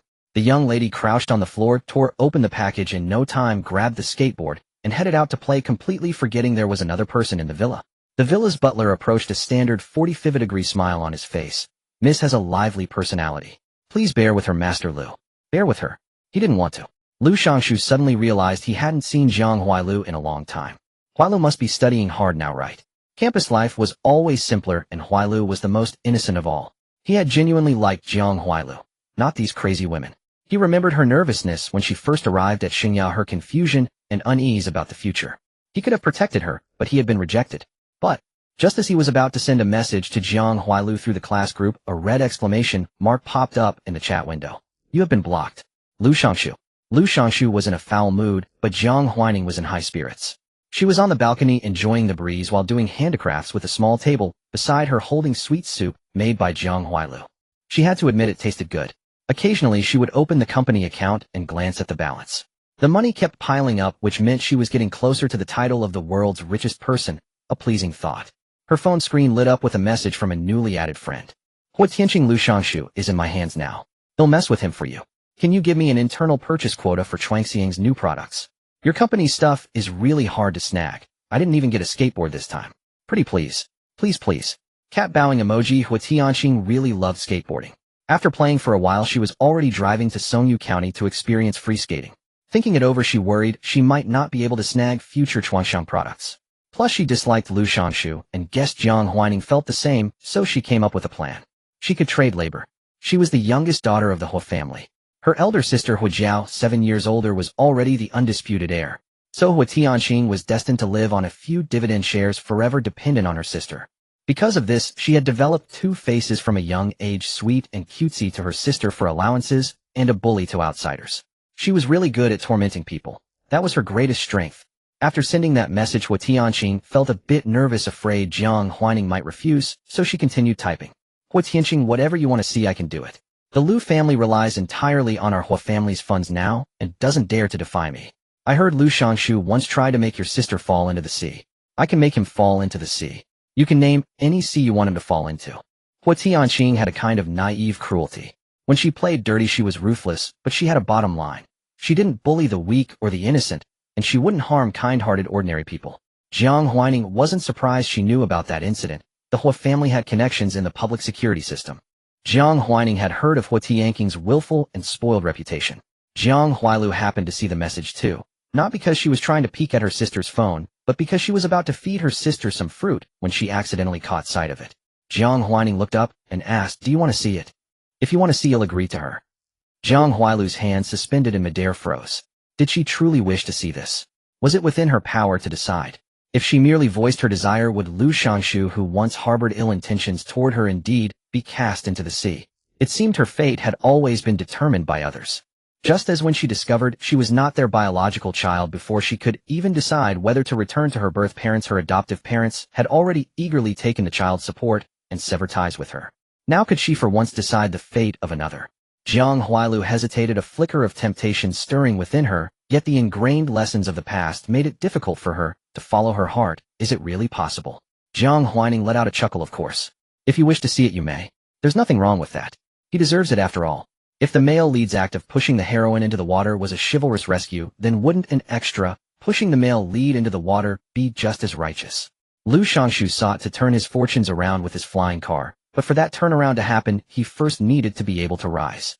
As long as the engagement remained unannulled, Hua Tianqing would not be easy to deal with, and Lu Shangshu would remain unable to act daring nothing. Though Hua Tianqing was the youngest daughter of the Hua family, and held no inheritance rights, she was not lacking in houses, cars, dividend stocks, or real estate. In fact, even if she never worked a day in her life, she would still have wealth that could be squandered for generations. She had the luxury to be capricious. Jiang Huailu felt a hint of bewilderment mingled with a strange, unfamiliar emotion. This feeling was not unpleasant, rather it opened a new door to her world. With just one word from her, she could determine what Lu Shangshu would face next. It was truly strange, yet not at all repulsive. Jiang Huailu. As they chatted, Hua Tianqing on the other end grew impatient and sent another message. Hua Tianqing, I'll handle it, rest assured. If you truly don't trust me, you can ask Mushan. We studied abroad together, and she knows my methods. I'm top-notch at dealing with people. Even through mere text, her pride was unmistakable. Jiang Huailu said, Sister, I want to see it. Jiang Huaining smiled slightly and gave Hua Tianqing a definitive answer. Then she asked Jiang Huailu which sea she preferred to watch. Jiang Huailu was momentarily taken aback. Just the place where he wanted to push me into the water. Hua Tianqing, it's a deal. Jiang Huaining, it's a deal. Jiang Huailu stared at these words, feeling a strange sense of wonder. She seemed to have become the bad child her parents once spoke of, yet she felt no regret. She had not forgiven Lu Shangshu, and with her sister's help she would teach him a lesson. Lu Shangshu would fall into the sea and pay for his past actions. Thank you, sister. I'll give you all the pocket money I've saved. Jiang Huailu's eyes curved into crescents. The system watched from the side, its emotions tangled. The heroine of the book, so harmless and gentle like a small animal, had actually uttered words like, I want the male lead to fall into the sea. Wasn't she supposed to be a soft dumpling, someone anyone could trample? Jiang Huailu's transformation was too drastic. Who had said something to her? It seemed no one had. It was merely that her host had given her the option to not endure. Jiang Huailu then offered her bank card like a treasure. Sister, including my school scholarship, I've saved 8 million now. It's all for you. Who would take a child's pocket money? Jiang Huaining laughed lightly. Keep it for yourself and buy more candy. There's no need to save. Jiang Huailu said, the desserts in the school cafeteria are delicious and I eat them every day. It's just that I have too much pocket money and I can't spend it all, so I've saved it up. She scratched her head, feeling a bit embarrassed. She really hadn't been saving deliberately. But if her sister wouldn't take her money, how could she thank her? This sum was indeed too trivial. Jiang Huailu was a little troubled. Perhaps she should ask someone else. Hua Tianqing received the news, clenched her fist in a victory sign, and nearly jumped up in the car with joy. She was browsing the phone, delighting in the netizens' guesses about Chuangxiang's next new product, when the screen suddenly switched to a call. The caller ID showed Big Sister. Hua Tianqing guiltily answered. Sister, just back from abroad, and you're already running around everywhere. Hua Tianqing, I was a bit bored, so I thought I'd go meet the fiancé you found for me. She complained he looked pretty handsome in the photo, but his face gives off a bad vibe. I don't like him. He's not as good looking as the foreign male models. Hua Jiao didn't know what to say to her rebellious sister. What did she mean by not as good looking as the foreign male models? You can read faces. Hua Tianqing, isn't it all about intuition? If it feels wrong, then it's no good. Fine, just be careful. Of course I'm careful. I only look at these men, never touch them. Trying to get money out of my pocket. No way, absolutely not. Hua Jiao, I meant be careful with that Lu boy's safety. Go easy on him. His flying car is pretty good, and he might just become the industry leader. Don't offend him too badly. Don't worry, sis. Haven't I always got your trust? If she didn't offend him thoroughly, how could she get the new product card from Chuangxiang? Since her reaction speed wasn't fast enough, she had to rely on other means. Hua Jiao looked at the ended call screen and sighed. For a moment, she wondered if her decision was right or wrong. The marriage alliance was a mutually beneficial arrangement. Even though the Hua family was the stronger party, the Lu family had also contributed something. Shares in Lantian technology and a promise from the Lu family. All investments carried risks, and Hua Jiao hoped to reap the maximum returns. If not, then pull out the investment. It was better to cut losses in time. Hua Jiao gazed at the stream of traffic in the distance, and among it, she spotted the conspicuously eye-catching hoverboards. It wasn't that the people on these boards were wearing anything particularly flashy, but rather the aura of freedom and joy they exuded visible even from a building dozens of meters away. Hua Tianqing acted swiftly. Within a few days she announced she had booked a cruise for a trip and insisted that Lu Shangshu accompany her. If you don't go, I'll have my sister pull the investment, she threatened, utterly unreasonable and more annoying than the most troublesome rich girl in a TV drama, because she simply didn't know when to stop. Lu Shangshu was swamped with company matters and had no desire to deal with her.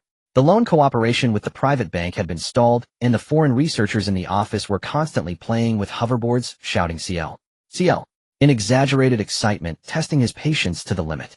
And Hua Tianqing was always yelling at him, even insisting he personally buy her a milk tea.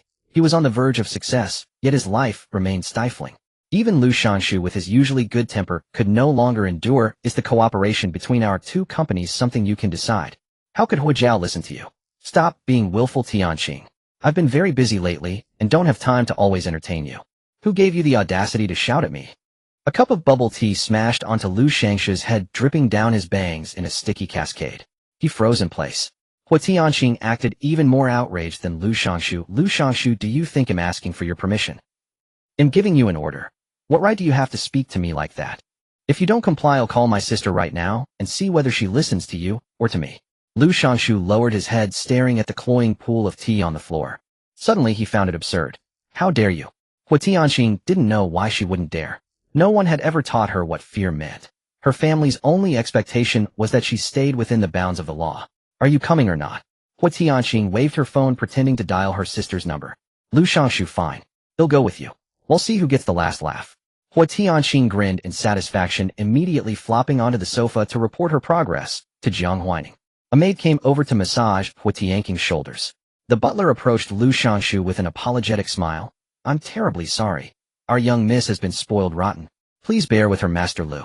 He'll report this to the eldest miss and have her discipline the young lady. Empty pleasantries, of course. Why did Hua Tianqing dare to speak so boldly? Because she was certain Hua Jiao would never take Lu Shangshu's side against her own sister. In high society, family bonds were sometimes hollow, sometimes genuine. Lu Shangshu thought Hua Tianqing was far too confident. Once Hua Jiao fully controlled the Hua family, he doubted Hua Tianqing could still live so comfortably. Then she would have to live by his whims. Lu Shangshu's face hardened as he went to change clothes. Seizing a rare moment of solitude, he called Murong Jing. Hua Tianqing wants me to accompany her on a cruise. The company will need you to handle things for a while. Sensing Lu Shangshu's exhaustion, Murong Jing frowned slightly. No problem. But is Hua Tianqing really giving you this much trouble? The alliance between their families was merely a formality, a gesture to solidify relations at the start, not necessarily leading to a real marriage. Lu Shangshu closed his eyes, unwilling to dwell on it. It's fine. He'll just go with her. Surely Hua Tianqing couldn't keep up this stubborn act forever. Stubborn act. Hua Tianqing had never known what that meant. Once on the cruise, she ordered Lu Shangshu to barbecue for her, then complained it was too hot and demanded he bring it to the bedside to cool down, while she went off to skateboard. Lu Shangshu agreed. As he walked to the edge of the deck, Hua Tianqing came hurtling toward him on her skateboard. He dodged instinctively but slammed into the railing. The railing gave way, and a sickening sense of weightlessness engulfed him. In that fleeting moment, he saw the shock on Hua Tianqing's face, instantly ruling out any intention on her part. Yet everything felt eerily familiar. He had once staged such an accident himself. The terror of free fall was overwhelming. Lu Shangshu experienced it for the first time in his life. So he wasn't as invincible and fearless as he had believed. The icy seawater engulfed his body. Hua Tianqing peered down from the cruise ship, watching the massive splash. She said to the steward beside her, "He doesn't seem to have practiced diving. That's quite a splash." But in truth, she had intended to deliberately bump into Lu Shangshu, only to have the skateboard's obstacle avoidance system kick in, prematurely stopping her short. Yet Lu Shangshu's heightened vigilance had turned her intended plot into a perfectly plausible accident. Watching the cruise ship drift farther away, a chill of panic seized him. Could Hua Tianqing really be letting him die?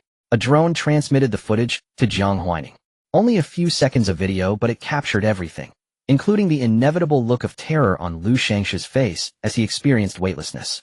And when Hua Tianqing failed to throw a lifebuoy, the cruise ship kept moving farther away, and all his phone and electronic devices malfunctioned. Lu Shangshu's expression completely shattered. Jiang Huaining couldn't help but laugh out loud. The ever-haughty, glory-laden tycoon with bloodshot eyes, who had never tasted fear from his school days to adulthood. What did it feel like to finally know dread? Hua Tianqing finally seemed to find a lifebuoy and turn the cruise ship back. She tied a rope to the buoy and tossed it down, feigning urgency. Lu Shangshu, grab it. We'll pull you up. Exhausted and terrified of death, Lu Shangshu had no energy left for second thoughts. He seized the lifebuoy. Thus, the hero-rescuing beauty scheme that Lu Shangshu had abandoned months ago finally reached its perfect conclusion today. But he did not fall in love with his rescuer as planned. With a cold, expressionless face, Lu Shangshu walked alone into the cabin, without a single glance at Hua Tianqing. Hua Tianqing complained to Jiang Huaining. I thought he'd fall for me, but after I saved him he still had that sour face, like he's holding a grudge. Such a petty man. Probably thinks I didn't throw the buoy fast enough. It was a reasonable guess. Jiang Huaining. I've been working on a little gadget. It's almost ready. If you're interested, leave me your address, and I'll send it to you in a few days. Hua Tianqing. Hua Tianqing immediately sent her address. After that, Jiang Huaining forwarded the video to Jiang Huailu. Jiang Huailu, thanks sis. I received it. Jiang Huaining stared at the two Ws for a moment, puzzled. What was this? Some new slang the young generation had invented. She pinched the translucent dough in her hand. It was springy. This was a sheer thickening non-Newtonian fluid, a new direction in domestic bulletproof armor research in recent years. Following the formula, she added special materials. When no external force acted on it, the substance spontaneously coalesced into a tiny sphere. But that wasn't Jiang Huaining's goal. She wanted the sphere to spread out rapidly under external force, forming the toughest protective barrier. Still, ideals were lofty, but reality still had a considerable gap to bridge. Fortunately, references were readily available. China had already pioneered the use of this fluid in bulletproof vests. It was called liquid body armor, capable of hardening instantly upon impact, absorbing and dispersing the force. But its current performance fell far short of Jiang Huaining's expectations. Jiang Huaining entered the lab and began testing each experiment according to the plan she had written. Qin Xian even sent over some data on bulletproof vest materials. With these data, the research progressed faster. A few days later, Jiang Huaining stabbed a knife into the middle of the sphere. It rebounded. Then, through Qin Xian, she arranged tests at a military base, inviting several soldiers for live-fire experiments. The sphere remained completely impenetrable, and it expanded at maximum speed, covering the surface of the human body. Jiang Huaining walked up to the sphere, which had already absorbed 3 bullets. Can I try? Yes, but it's already taken 3 hits. A 4th might damage it. Withstanding 3 bullets already surpassed the performance of most bulletproof vests. It's fine, I want it to break. Jiang Huaining had studied shooting abroad. 2 more bullets struck the center of the sphere. The bulletproof sphere remained intact.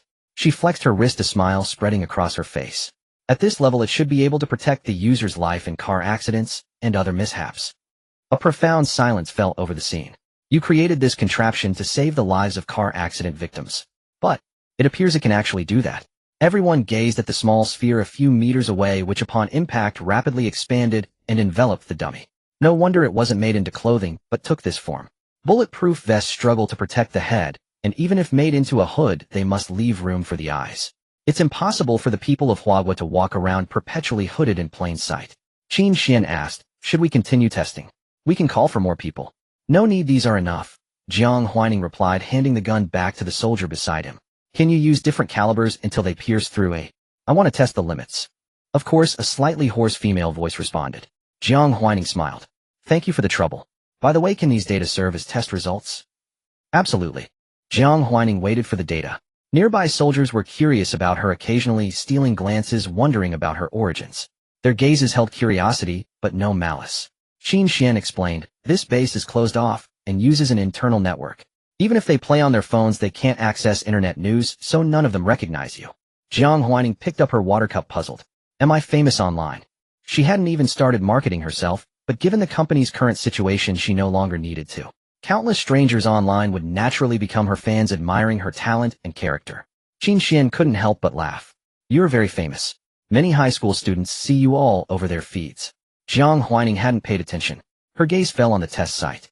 The sphere only completely disintegrated after the 12th bullet struck, losing all protective ability. This bulletproof performance is incredible, an extroverted person blurted out. Indeed, it's nearly 3 times more effective. Qin Xian was overjoyed. Though she knew little about bulletproof vests, the reactions and comments of those around her told her how well the sphere performed. With enhanced bulletproof vests, the safety of national defense soldiers would be better assured. Qin Xian's joy was evident, but Jiang Huaining remained calm. She stepped forward, picked up the fragments, and tried to press them together, but they could no longer automatically form a ball. The other spheres on the ground were the same. Their internal molecular structures had been completely destroyed, losing the ability to recover. However, Jiang Huaining was satisfied with the result. The spheres today met her expectations. Though not perfect as a small item with a wholesale cost of only a few dozen yuan, it had fulfilled all its potential. Next was the vehicle explosion experiment. Jiang Huaining hoped the crash test results would also meet her expectations. Since vehicle collisions were dangerous, Luo Yuan rented a remote piece of wasteland, thoroughly checked the area to ensure no one was nearby, and set up a cordon to begin the experiment. For this experiment, Jiang Huaining purchased a batch of used cars ranging from 2 to 10 years old. Luo Yuan originally wanted to buy new ones, but Jiang Huaining rejected the proposal. Most users' cars are over 2 years old. Using used cars can more accurately reflect the protective sphere's performance under vehicle explosions. So Luo Yuan bought 25 cars from the second-hand market priced from 7,000 to 70,000 yuan, totaling 1 million. The custom-made dummies from abroad arrived, as well, both male and female, to better demonstrate the protective sphere's ability to safeguard human bodies during crashes. Testers placed 4 dummies in each car and activated all surveillance cameras along the road. All living personnel retreated to 100 meters away, observing the situation through road and in-car monitors. Soon the first car under the testers' smart driving control started moving. The dummy's feet were remotely controlled to press the accelerator, speeding off into the distance. This was a near-scrap used car Luo Yuan picked up from the second-hand market for just 7,000 yuan. It rumbled forward, its parts creaking and groaning as if exerting all its might. Soon it collided with the second test vehicle coming from the opposite direction. The impact ignited a blazing fire. Through the high-definition surveillance, debris could be seen flying off the disintegrating vehicles, with many shards hurtling toward the people inside the cabin. It all happened in an instant. The protective sphere on the dummy activated at that moment, forming a transparent shield that blocked the debris flying toward its eyes. Jiang Huaining watched the flames. Firefighters, stand by. Begin remote extinguishing. Qin Xian watched, her excitement barely contained. After ensuring safety, she approached to inspect the dummy's condition. No damage to the body. When we slow down the video, we can see the protective sphere deployed a second before the impact. The spheres used in the vehicle crash test couldn't be left exposed, as bullets could hit the center, but random flying metal parts might not. So Jiang Huaining equipped the protective sphere with a radar casing that activated upon detecting danger. It was no longer passive protection after being attacked, but deployed a second before danger. The testers' faces lit up with smiles. After a full day, the 25 cars had all undergone collisions, high-altitude falls, and were ultimately scrapped. But the mannequins remained unharmed. Even when the car was crushed into a deformed shape, the sphere still managed to create a living space for the occupant. Jiang Huaining smiled. Everyone worked hard. The safety tests are passed. Cheers erupted. Jiang Huaining announced they would dine at the largest restaurant in a city that evening, with only food, no alcohol. Chuangxiang had no drinking culture. Standing on the rooftop, she said, "We can start researching flying cars." Her gaze fixed on the distance where a building faintly appeared. That was Lu Shangshu's building. At that moment, it was brightly lit. She knew Lu Shangshu had likely already developed a flying car, but she wasn't the least bit anxious. Let him run ahead for a few days, what did it matter? What's worse than failure is the moment you think you're about to succeed only to fall hard and see no hope of rising again. Time passed slowly. At 8 o'clock on Monday evening, it was Huaguo's news hour. All provincial and municipal TV stations aired local news. Jiang Cheng happened to be home today and had a habit of watching the news, so the living room played the evening news of a city. Today's content was about flying cars. A city was selected as a pilot for flying car regulations, but flying cars were not allowed to enter the city center to avoid causing panic. They could only operate in sparsely populated areas. Moreover, before official release, they had to pass the traffic department's closed road tests. This evening's news covered the flying car test by Lantian Technology. Today's A City News was rather unusual, opting for a live broadcast format and extending its airtime. The news anchor stylishly doubled as a field reporter. The headline was also quite eye-catching: the first test flight of the country's first flying car.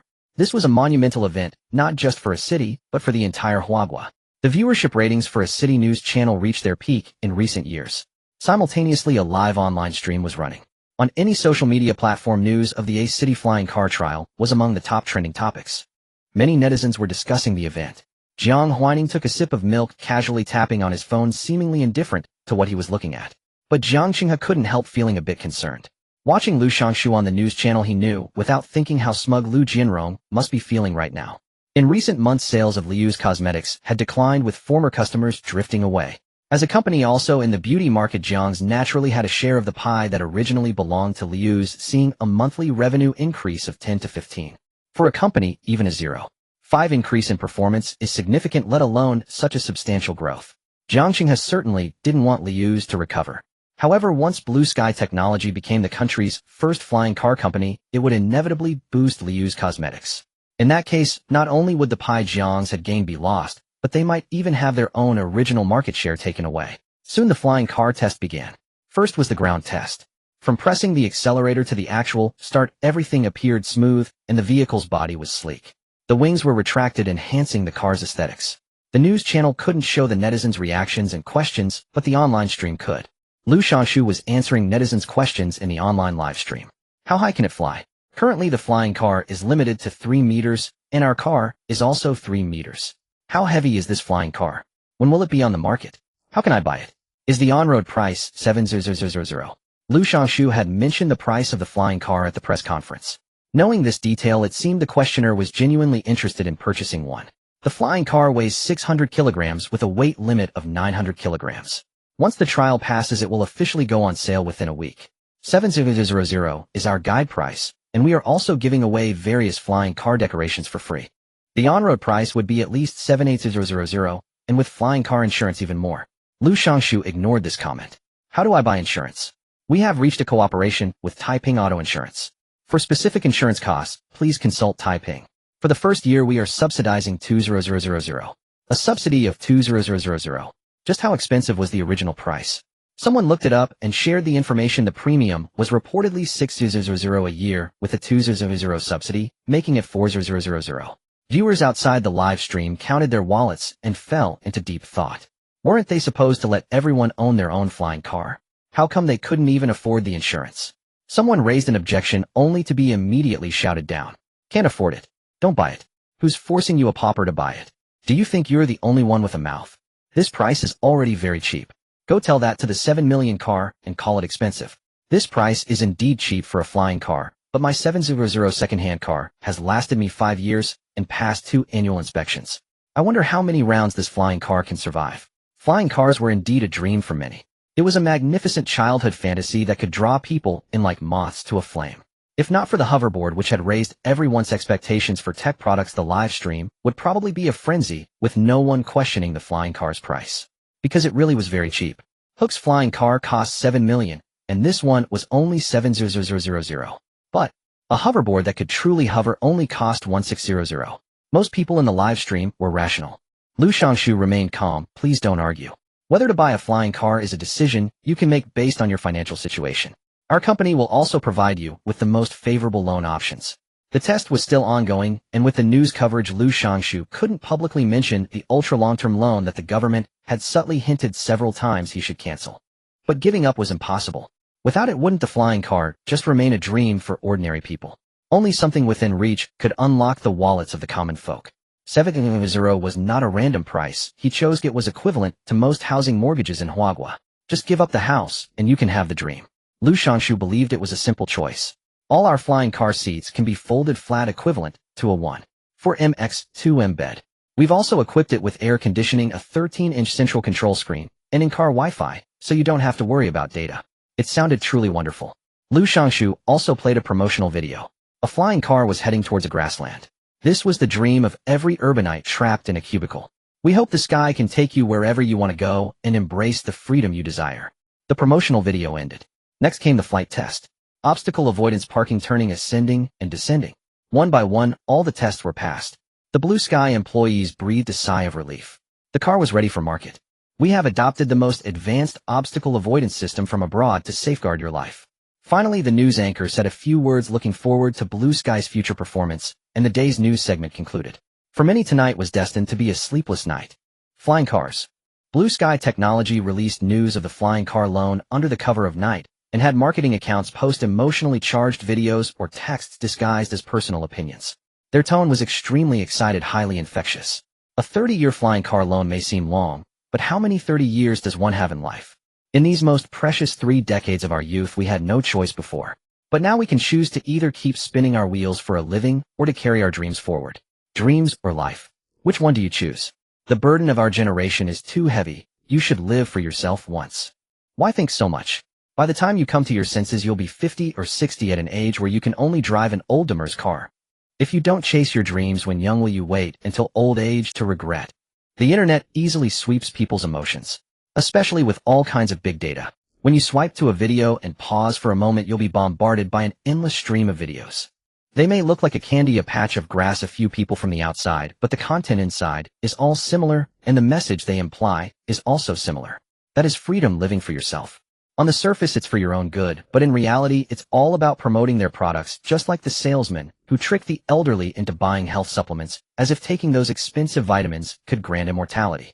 For capital, anything can become a means to promote consumption. From social responsibility to personal value and personal enjoyment, all can be means to make customers spend. Dreams, happiness, appearance, figure, personal growth. When consumers don't need it, they create anxiety to make them need it. When consumers can't afford it, they introduce loans. Jiang Huaining casually opened his phone and saw a flood of messages like a net rushing toward him, invisible, yet capable of enveloping a person entirely. This is big data, which can let people see the world without leaving home, but can also become a prison of information. After a merchant purchases a promotion package, no matter how uninterested you are, it will still emerge from some unknown corner, come before you, and cling to you. Even if you quickly push it away, you'll still meet it at the next corner. Isn't this a bit too ambiguous? Jiang Huaining remarked. He casually clicked report, then left the app, sat at the table, pondered for a moment, and began sketching. Regarding future flying cars, humanity had many fantasies, but none of them had wings. In the eyes of sci-fi movie fans, today's flying cars might seem okay, but after a while they give a feeling of failed online dating meetup. Why does it look so much like a helicopter with a propeller flying around? The dream man suddenly becomes a real man holding an umbrella to meet the dream man. So of course Jiang Huaining wanted to be the one to satisfy these people's fantasies. After finishing the sketch, Jiang Huaining casually pulled up the sky shell image from the livestream for comparison. Good, a complete victory. To be honest, Lantian Technologies' design mostly referenced Hyuk Company's flying car, but because the materials were inferior to Hook's, the plastic feel was much stronger. However, Lu Shangshu cunningly used a more advanced flowing light coating on the surface to cover up that plastic feel. But a single battery for the flying car costs over 100,000, and they used expensive paint. How much safety guarantee can Lantian Technology provide? After leaning back in his chair for a moment, Jiang Huaining asked Luo Yuan to inform Lin Manon to speed up recruitment, and also asked Qi Baiyu to release a preview of the company's protective sphere. Originally, this wasn't urgent, but Lu Shangshu's flying car is about to launch. What if something happens and her customers get hurt? That would not only make people more resistant to flying cars, affecting the sales of the upcoming Chuangxiang hover car, but might even hinder the flying car legislation, cause the flying car to die midway, and also damage the wallets that customers had prepared for themselves. This absolutely cannot happen. Then everyone noticed that the long-silent official Weibo of Chuangxiang Technology finally creaked again. And it was quite a stir. It was a new product. Chuangxiang Technology v. Dear Gods, Chuangxiang has brought you the long-awaited new product. The Guess the Function picture for this new product is out. Just guess the function correctly. The first 1,000 gods who guess correctly in the comments will receive the new product for free. New product back view. JPG price tag. JPG. This time they even disclosed the price. How could a god like me fail to guess? Netizens confidently clicked on the guess picture only to find they couldn't guess. Just two circles. One small, one large. Well, I admit the price of this new product is really cheap, only 70 yuan, but what can two circles do? I enlarged the big circle to the average height of Chinese people and compared it, and found that the small circle is about 4 centimeters, just the right size to hold in the palm, so I guess it's a giant balloon that can be blown up to fit a person inside. The comment above is so rigorous. Are you a science student? Just learn CAD drawing. No, I'm a liberal arts student who study geography. The function is so hard to guess, but the price is a bit subtle. Shuangxiang's favorite number is 6, and their prices always include 6, but today they used 7. Is it because the flying car in the same city costs 700,000? Qi Baiyu noticed this comment and replied. The price is also a little hint. This is also a hint. Everyone wanted to guess a high-end function for the new product, but it only costs 70 yuan. Instead of guessing some non-existent high-tech, it's better to guess it's just a balloon. Lu Shangshu also saw Chuangxiang Technology's Weibo. Or rather, he had long been secretly following Chuangxiang's Weibo with his alt account. Every time Chuangxiang posted, he would check it. Therefore, he also knew that every time it was nothing good, including this time. But the new product's price made him relieved.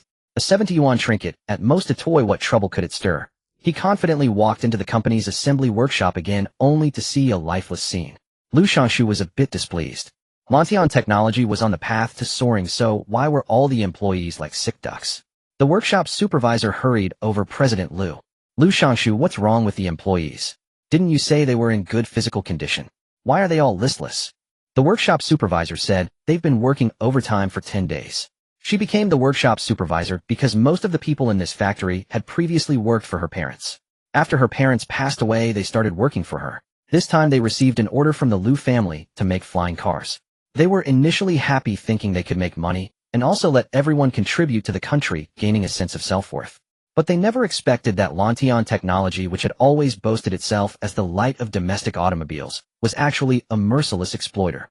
The assembly and welding of cars are arduous physical labor. Especially welding. The dazzling light shooting into the eyes makes people cry continuously. Even welders wearing protective goggles need frequent breaks to avoid excessive eye irritation. Many in the team had relapses of cataracts or photokeratitis, and these days they worked while wiping tears. These people were all her elders, and as a junior, she couldn't help feeling a bit sad. Liu Shangshu, however, thought this was an excuse. His tone was impatient, and a flicker of disgust passed through his eyes as he looked at the dirty workshop supervisor. What do you mean they've been working overtime for 10 days? Didn't I give overtime pay? Do you think I have no right to ask employees to work overtime? The workshop supervisor, of course I can't say that. You certainly gave wages, and you certainly have the right. Everyone is working very hard now, just. Their physical strength is a bit lacking, but it hasn't affected the speed. Rest assured, after a rest they'll recover. Words had to be said nicely.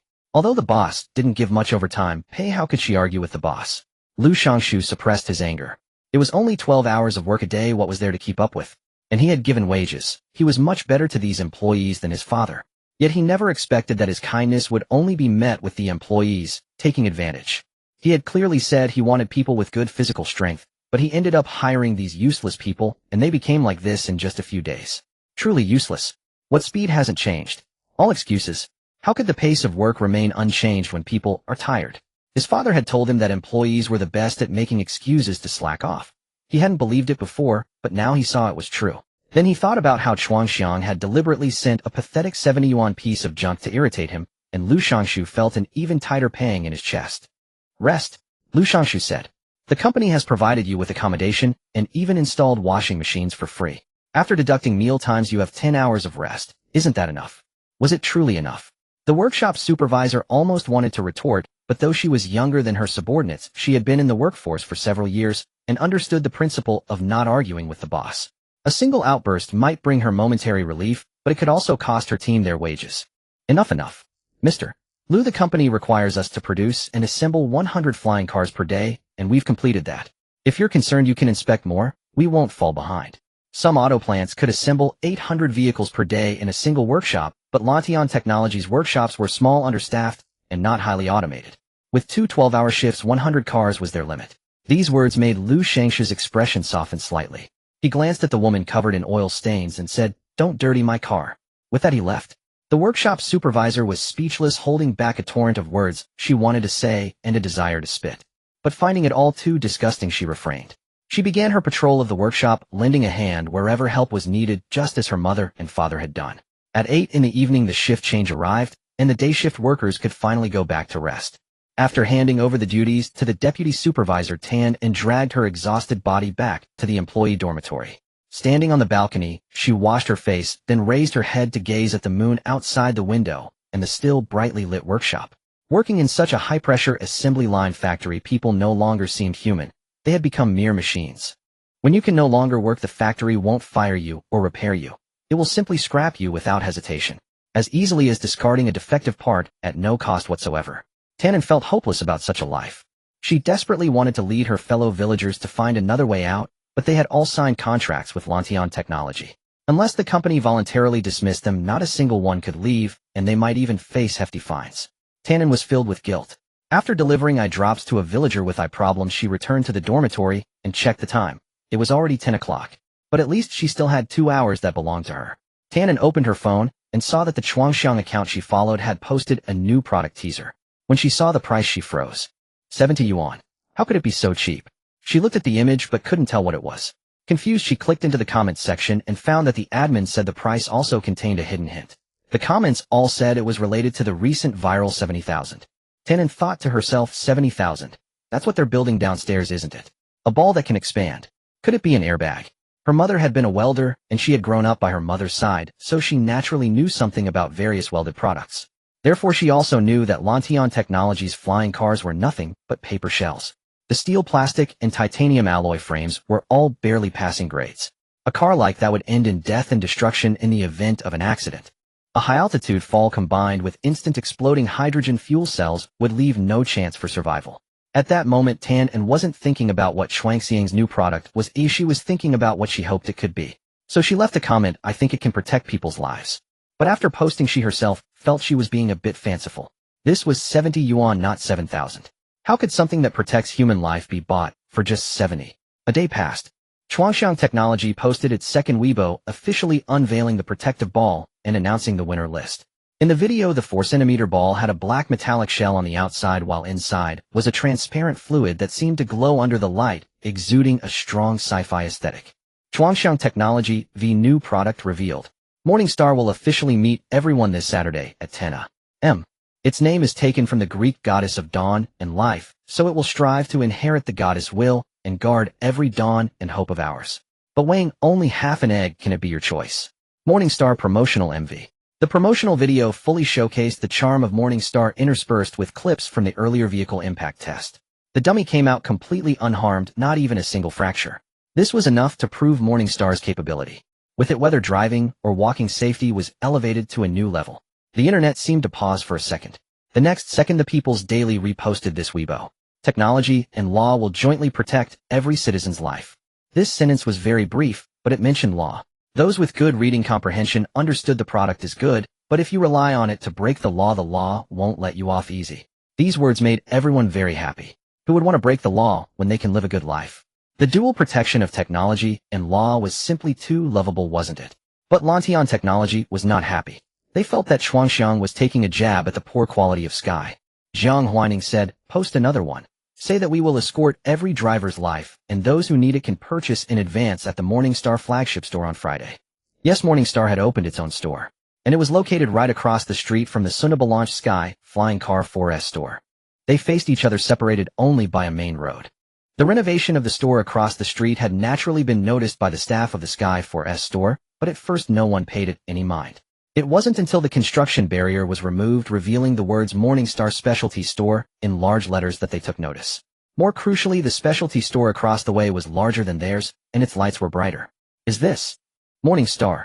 Could Xuanxiang Technology actually be opening a specialty store? Previously, Xuanxiang Technology had never opened physical stores, as online sales alone were already in short supply.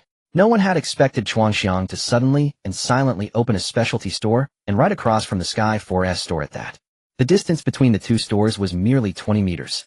Standing at the entrance, anyone with good eyesight could see what the other side looked like. "Should we inform the company?" the young employee asked, somewhat bewildered, unsure of what to do. Inform them about what? Xuanxiang doesn't sell cars, and besides. An experienced employee lowered his voice and said, "Do you really think our flying cars are safe?" The new employee was confused, unable to grasp the senior colleague's meaning. "If they weren't safe, we wouldn't be able to sell them." The senior colleague gave a look that said, "You're too naive," and said, "Of course they're safe when nothing happens. Any vehicle's accident rate is 0 before an accident occurs." She glanced at the long flight of steps in front of the store entrance and said, "With an ordinary car, standing on the steps might be safe.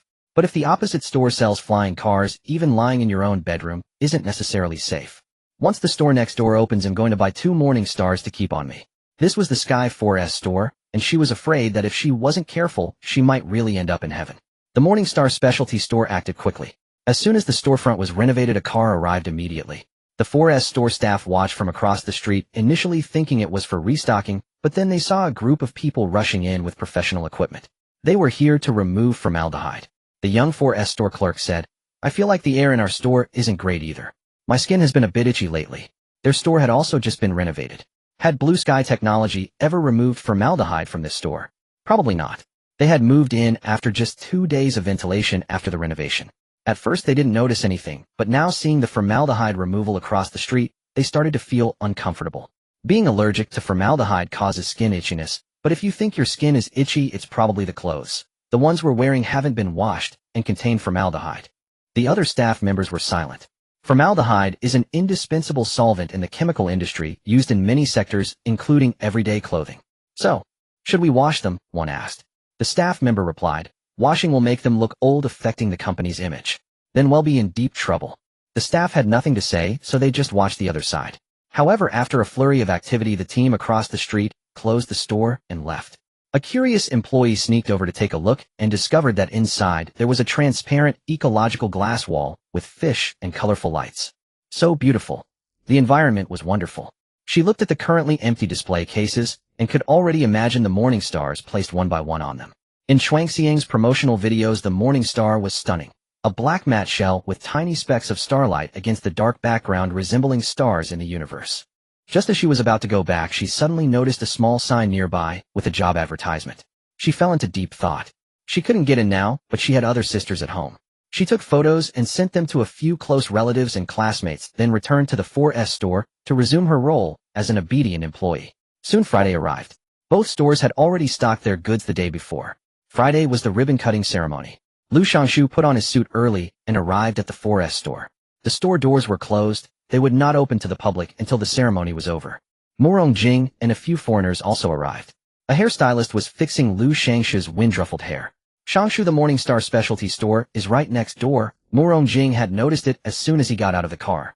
Lu Shangshu knew that Morningstar had a specialty store, but he hadn't expected it to be right next to his. That place was a clothing store just a few days ago. Lu Shangshu's good mood was ruined. They're willing to go anywhere to boost the sales of Chinchun. Morong Jing didn't think Morningstar needed this to increase sales, but he dared not even think about the other possibility. This was the flying car he and these people had personally developed that wouldn't have any problems. Morong Jing took a deep breath and glanced at the flying car bathed in countless lights. The cool white and sky blue gave the car an air of luxury, and it would be the starting point for Blue Sky Technology's rise to glory. He lowered his eyes slightly, the high-intensity light casting a touch of coldness upon him. Indeed, many people have been paying attention to flying cars recently. To buy one, many out-of-towners have come to the city, and housing prices in a city have gone up 10 points. The noise outside and the rising housing prices in a city were the confidence of the two men. Before the sales time even arrived, many people were already eagerly waiting outside the 4S store. Lu Shangshu's mood improved slightly. He said, "There are quite a few journalists outside. Make sure those foreigners don't do anything embarrassing." Lu Shangshu added one more remark. Morong Jing replied, "Don't worry, they know how to behave at times like this. They weren't children, nor were they truly naive. They wouldn't deliberately sabotage their own company's affairs." Soon it was time for the ribbon cutting. The reporter's camera flashes were dazzling. Lu Shangshu stood on the steps, delivered some polite remarks, and then smiled as he cut the red ribbon. "I hope everyone can get closer to their dreams," he concluded. Enthusiastic applause erupted around him. The originally spacious road was now packed tight, due to the day's auto show. There was already a severe traffic jam, but the applause continued unabated, as if coming from even farther away. Lu Shangshu regarded this as his own achievement. All of this was brought by Sky. In contrast, the opposite side was relatively quiet. There was no ribbon-cutting ceremony, and although there were many people, it lacked something in terms of atmosphere. Crowds of people poured into the 4S store. The Morningstar specialty store had placed a speaker at its entrance. What it played was nothing other than the origin of the name Morningstar. It was simple and non-aggressive, yet it constantly reminded people to pay attention to their own safety. This sobered up some of the overly excited individuals. "Your company hasn't introduced the safety features of this car, has it? Safety? Does it matter?" Without the resolve to risk utter destruction, what kind of dream is that? Lu Shangshu wanted to say that, but he couldn't. "Our flying cars have all passed safety inspections. You can drive with confidence. Please trust that we prioritize the safety of every customer." "So how exactly do you ensure the driver's safety? What measures are there?" But Lu Shangshu had no intention of continuing. Jiang Huaining was watching the live broadcast. The country's first flying car had garnered considerable attention for Blue Sky Technology. Barring any incidents, many people would sign purchase contracts on the spot today. Given the crowd size, it would bring at least tens of millions in revenue to Blue Sky Technology in a single day. This was certainly good income, and even bank representatives had arrived. Those who wished to buy a car but lacked funds could apply for a bank loan on the spot. "Our loan term is 20 years, which can ease your repayment burden." Originally, they wanted 30 years, but the government pressured them to change it to 20. The 4S store staff, following their superiors' instructions, helped promote the bank's loan contracts. However, as soon as they spoke, many people hesitated. A down payment of 100,000, a loan of 600,000, 20 years, monthly payments under 3,500. You can take the car home. Someone nearby remarked, "But the flying car insurance is very expensive," adding that it's 8,000 a month. This remark instantly cooled the fiery atmosphere. After all, the national average monthly salary was only 5,000. Your car, even without maintenance, charging, or repairs, just sitting there, costs 100,000 in expenses. Lu Shangshu looked at this person. The man wore the most ordinary clothes stained with familiar grease, yet Lu Shangshu had no idea who he was. How could this person dressed like a beggar even get into the auto show? His smile faded slightly. That is indeed the truth, but we have also offered the lowest price. As for what comes after, that requires the dreamer's own effort. At least this car is affordable for most of our Blue Sky Technology employees. And Blue Sky Technology will always open its doors to embrace everyone with a dream. These words were beautifully spoken. Lu Shangshu was indeed skilled at twisting concepts and brainwashing. My employees can afford it, so this car is not expensive. If someone's salary can't cover it, but they are willing to work hard, Blue Sky Technology would be willing to offer a job opportunity. But whether you can seize that opportunity is not up to you. It's up to Blue Sky Technology, up to Lu Shangshu. If he really embraced everyone who embraced their dreams, wouldn't Lu Shangshu's company become a place where he works for his employees? After all, when he says affordable, he means just barely affordable, leaving not a single cent left for charging. Employees would have to work for the company their entire lives just to get a car. The 4S store regained its bustle. Cars were sold one by one, but the majority were still hesitant. The test drive area was behind the square, later extending to the entrance of the 4S store. The road had been blocked for too long, so the back section was closed off. The vehicles slowly took off, and Lu Shangshu's smile gradually widened until he saw Jiang Huaining's car. He recognized her car, distinctive, a stretched, modified vehicle. At that moment, the car's windows were sealed one-way glass, making it impossible to see if Jiang Huaining was inside. But Lu Shangshu guessed she was there. It was the first day of the Morningstar store's opening. She should be coming. That was good. It would let Jiang Huaining see how he soared in front of her. Both sides of the road were packed with people. Lu Shangshu didn't notice, and Jiang Huaining's car was gone.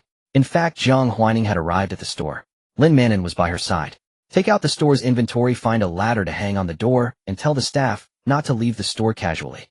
The store manager recognized Lin Manon, but didn't really know Jiang Huaining, only finding her voice somewhat familiar.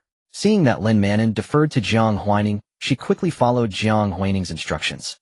The two stores were very close. The buzzing of the flying cars across the street was clearly audible to everyone inside. Some cheered, some rejoiced, some shouted for it to fly higher, but she felt only panic in her heart. If the flying car crashed over, could a person survive being scraped by its propellers?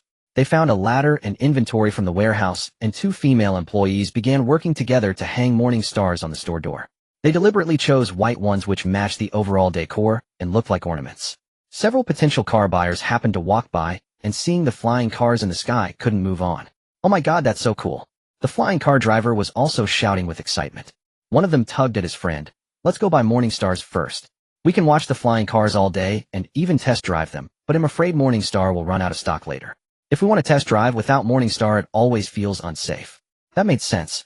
If not for the flying cars, they wouldn't have come so early to buy Morningstars, since there was home delivery service available the next day. The group reluctantly entered the Morningstar store, but the moment before they were still longing for the flying cars, and the next moment they were stunned by the decoration. The store used a panoramic mode. As soon as they stepped in, the ceiling was stars, the floor was stars, making them feel as if they were in the universe. And the displayed morning stars looked like stars waiting to be chosen. Oh my god, this is so breathtaking. This effect could be a tourist attraction. So beautiful, I don't want to leave. This is a starry dome, but I've never seen a whole house starry dome. And this starry dome is far more beautiful and realistic than any I've seen before. I originally only wanted to buy one, but now I want to collect every color of Morningstar and don't want to look at the flying cars anymore. What are the outside staff doing? Hanging stars. The row of morning stars at the entrance looked like stars or wind chimes. When the automatic door at the entrance closed, the store was completely isolated from the outside noise. The vacuum-insulated soundproof glass was truly effective. The store manager reported to Jiang Huaining, everything has been installed, and I've instructed the staff not to leave casually. Jiang Huaining nodded slightly. In the next few days, pay more attention to employee safety. Give each employee a morning star and explain the situation. We are relatively close to the opposite side. If something happens, we might not have time to take cover. If you need to leave work, try to exit through the back door. The store manager acknowledged. Jiang Huaining looked at the distant flying cars. A flying car costing over 100,000 was naturally built with shoddy materials. Because the battery alone cost 150,000, leaving less than 50,000 for everything else. Normally the battery cost should be about 40 of the total vehicle cost. The battery of Sky accounted for 75, but not because the battery was high quality. It merely compressed costs in other areas. Merchants are ruthless. Murong Jing and Lu Shangshu are a pair of Blackheart brothers. Under such long-term high-intensity use with materials all barely meeting standards, it was only a matter of time before Sky had an accident. Jiang Huaining stood before the glass window, observing the crossroad flanked by throngs of people taking photos. A considerable number were also queued outside the 4S store waiting for test drives. Eventually, due to overwhelming demand, Lu Shangshu decreed that each person could only test drive for 5 minutes. Yet despite this, the queue for test drives remained long, its end invisible from this vantage point. So many people, Jiang Huaining remarked with a sigh. Lin Manon glanced at him, her expression unreadable, as if she were merely echoing his observation. She too turned her gaze to the window. Outside, 3 flying vehicles soared through the sky, maintaining a measured distance from one another, drawing cheers wherever they flew. Numerous people were live-streaming this grand test flight. Indeed, there are many, Lu Shangshu said, ascending to the second floor with a light heart. He scanned the scene outside the window, and upon not seeing Jiang Huaining's car, a smile crept across his face. His gaze then fell upon the Qinxing store across the street, and his mood remained buoyant even as he noticed the store was bustling with customers. But a product costing mere dozens of yuan, even if sold all day, could not match the profit from a single flying vehicle. He had every reason to be proud and ample cause to continue his triumph. As the afternoon wore on, the crowds remained vast, some departed, but many more arrived. Qinxing was constantly restocking. A curious individual held a Qinxing up to the sun, marveling at the translucent gel within that seemed to glow, and immediately recorded it on their phone. Some customers noticed no one was soliciting outside the store and inquired of the staff nearby. "Why aren't you inviting people in from outside? There are so many out there." The shop assistant replied, "There are too many vehicles outside. Our store manager is worried about poor driving skills." Even wearing a Qinxing, one could not court death. This customer who had come to see the cars sought refuge in the store with her daughter to escape the crowds and buy some items. Hearing this, she felt a pang of anxiety. She had come to see the cars with her family, swept up by online hype, but now a sudden sense of danger dawned on her. If an accident occurred, there would be nowhere to flee. She picked up 2 Qinxing, clutching them in her hands for reassurance, and said, "There really are too many cars outside, and the roar of the propellers is deafening." Thinking of her parents still outside, she had no heart to linger in conversation with the staff. Grabbing a few items hastily, she paid and hurried out with her daughter to rejoin her parents. "Dad, Mom, let's go home. It's not safe here." The propellers were loud and the crowd dense. She had to stand close and shout to make herself heard. "The car can't move yet, it's blocked. We can't go back," her parents said. "Let's stay at a hotel first. We can come for the car tomorrow." Initially, she hadn't found the crowd bothersome, even enjoying the liveliness, but now looking at the people and the cars, a sense of panic set in. With so many cars around, if an accident ignited the fuel tanks below, the fire would spread rapidly, leaving nowhere to run. But her elderly parents were reluctant to leave. This couple was even more eager for novelty than their daughter. What's the rush to go back? Flying cars aren't an everyday sight. Let's stay and watch a bit more. We can watch online too. Online isn't as good as the real thing. Grandpa, Grandma, I want to go home, their daughter chimed in, supporting her mother. At the 5-year-old's words, the grandparents' hearts softened. All right, for our Chungya Sake, let's go home, go home. And so the 4 of them began their return journey. They found a hotel safely and breathed a sigh of relief. Nothing had happened. Indeed, on the first day, nothing did. The 4S store even sold over 700 flying cars. But the second day took a turn for the worse. The roads were clogged with vehicles. During a test drive, a customer forgot how to brake and landed directly atop a fuel-powered car's gas tank. The flying car's metal landing gear pierced the tank, and in an instant it ignited. Someone shouted, "My car." Bystanders rushed to help extinguish the flames, but it was too late. The burning tank quickly set nearby cars ablaze. Most car bodies were plastic. How could they withstand such intense fire? In no time, over a dozen cars parked together were engulfed in flames, the speed leaving no time for reaction. Forget the fire. Run. If it explodes, we're done for. There was no point in fighting the fire. With so many people around, ensuring one's own escape was challenge enough. The cameras meant to capture the flying car's graceful maneuvers now documented the birth of this conflagration. The air grew scorching and chaotic. A man rushed into the second floor of the 4S store, shouting in panic, "Fire! Fire! Fire!" Lu Shangshu asked, "What's on fire?" "Send someone with extinguishers." "The flying car, it's on fire," the staff member repeated in terror. "Boss, the flying car is burning." The store was in an uproar. Lu Shangshu was stunned. "Our flying cars are coated with fire retardant. How could they catch fire?" But it was burning indeed. Plunging straight into someone's fuel tank. What wouldn't ignite? Fire retardant wasn't omnipotent. The staff stammered. It ignited another car's fuel tank. Now the owner is here, and the police are here too. Chaos reigned. The road was blocked. Fire trucks couldn't get through, and the fire was left to burn unchecked. Everyone had fled. It was unknown if anyone was injured. A customer had even taken advantage of the confusion to fly off in a flying car, its whereabouts now unknown. Lu Shangshu's lips trembled, but he quickly composed himself and followed the staff downstairs. The police were indeed present and in considerable numbers. The car owners were furious, but remained rational, having car insurance to prevent total loss. But the belongings inside, cash, wallets, custom accessories, were undoubtedly gone. Outside, the area was deserted. The police presented their credentials and requested Lu Shanshu accompany them. This was a major fire. As one of the responsible parties, he would certainly be held accountable. Customers in the Chuangshan store watched from a safe distance. Yes, some people, fearing the rapid spread of fire, dared not move recklessly and simply stayed in the store. Most had seen promotional videos and believed it was the safest place filled with chinching. So many police officers. Someone is live streaming the scene inside. Let me see. Where did that other flying car go? Driving off like that? Won't it cause another fire somewhere? Someone saw it. The driver stopped by the river. After discussing the accident and worrying about the missing flying car, people began to fret over whether they could still buy flying cars after such a major incident. I've already paid the deposit and now this happens. I don't know if I can still buy it. What a mess. Driving the landing gear into someone's fuel tank. What a genius. Single-handedly dealing the first setback to flying car development.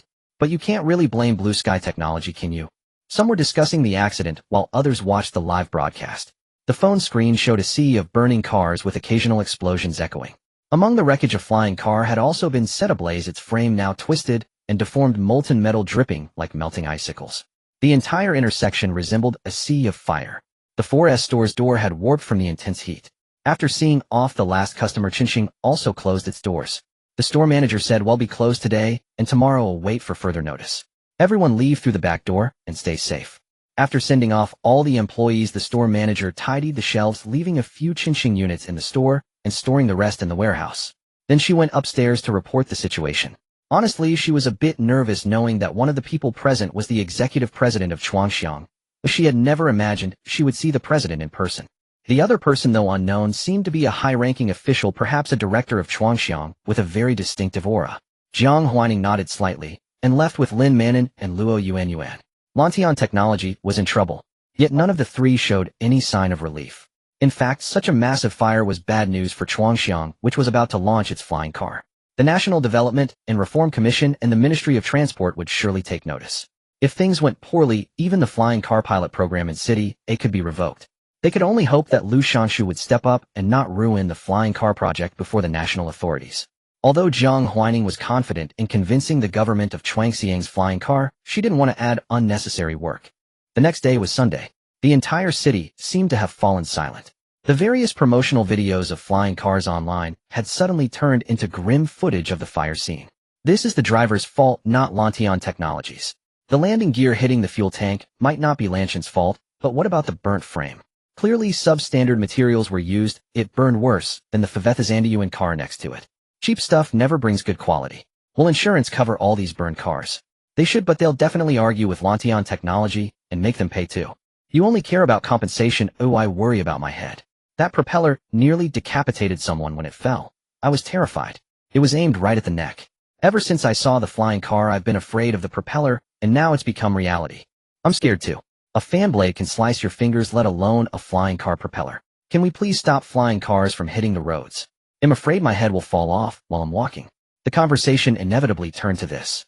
Then netizens with opposing views started arguing. Some worried about themselves, others thinking it was a rare event and shouldn't stop progress. Lu Shanshu had the PR department publish a post. The development of technology always comes with growing pains. We should face these pains, but not abandon progress because of them. The PR piece was well written and quickly gained many likes, though many opposed it. Why must technological development come with growing pains? By keep developing despite the pain, do you mean ignoring public safety for the sake of progress? I don't see the point. Besides, Chuangxiang's technology never forces ordinary people to bear such pain. Not even my wallet has suffered. I don't oppose technological progress, I support it. But I oppose your disregard for human life. You can casually say endure the pain because Chinching was there. If that person hadn't had Chinching and his head had been sliced off by your propeller, would you still dare tell us to endure the pain? You can stand here without facing a wrongful death lawsuit only because you were lucky enough to have your store next to Chinching, a company that values life. Without Chinching, what right do you have to say those things about enduring? Lucky. Clearly, it was deliberate. What the netizens said made sense, but Lu Shanshu couldn't feel grateful to Chinching. Could Chinching truly have good intentions? They were just there to watch the show. So even though no one died thanks to Chinching, Lu Shanshu remained gloomy, unable to cheer up. A message popped up in the class group chat. Lu Shanshu, as the class monitor, hadn't returned to school in a long time. The head teacher had appointed Jiang Huailu as the acting monitor. Perhaps Jiang Huailu wasn't assertive enough, but she had her sister and Huai to help. Thus Jiang Huailu managed the class fairly smoothly. Lu Shanshu had considered using his position as monitor to contact her, but every time he picked up his phone he remembered the red exclamation mark and the bitter seawater he had swallowed when he fell into the sea. He suspected Jiang Huailu knew something and dared not act rashly. He thought that once Lantian Technology became a top-tier company, he could return to school bathed in glory and give Jiang Huailu a custom flying car. A strong man who wrongs the girl he loves, if he sincerely apologizes, is always more easily forgiven. Even if the girl doesn't forgive, passers-by will persuade her. This was the lesson Lu Shanshu learned from his parents' marriage. He was also a passerby in that marriage, helping his father persuade his mother to forgive. If he had a child in the future, that child would be the lubricant in the marriage, just like him, helping resolve emotional issues and stabilize the marriage. Speaking of his mother, Lu Shanshu realized she hadn't called him for a long time. That was fine. Aside from the company, he had enough bothersome things. Just as he was about to turn off his phone, he saw a message from the head teacher in the class group. Song Zhaoyang Chuangxiang Technology has donated a batch of Qinxing to all schools in City A. Our school is included. Tomorrow at 8 a.m. The class monitor will come downstairs with me to pick them up. Jiang Huailu received. An ordinary conversation, but this donation felt like adding fuel to the fire, constantly reminding City A residents of the Lantian flying car accident. In the class group, led by Mu Shan, a flood of gratitude messages for Chuangxiang appeared. Lu Shanshu nearly smashed his phone. Jiang Huaining. Good, very good. And Mu Shan and those fence-sitters. They must have known he was in the group and deliberately posted these things.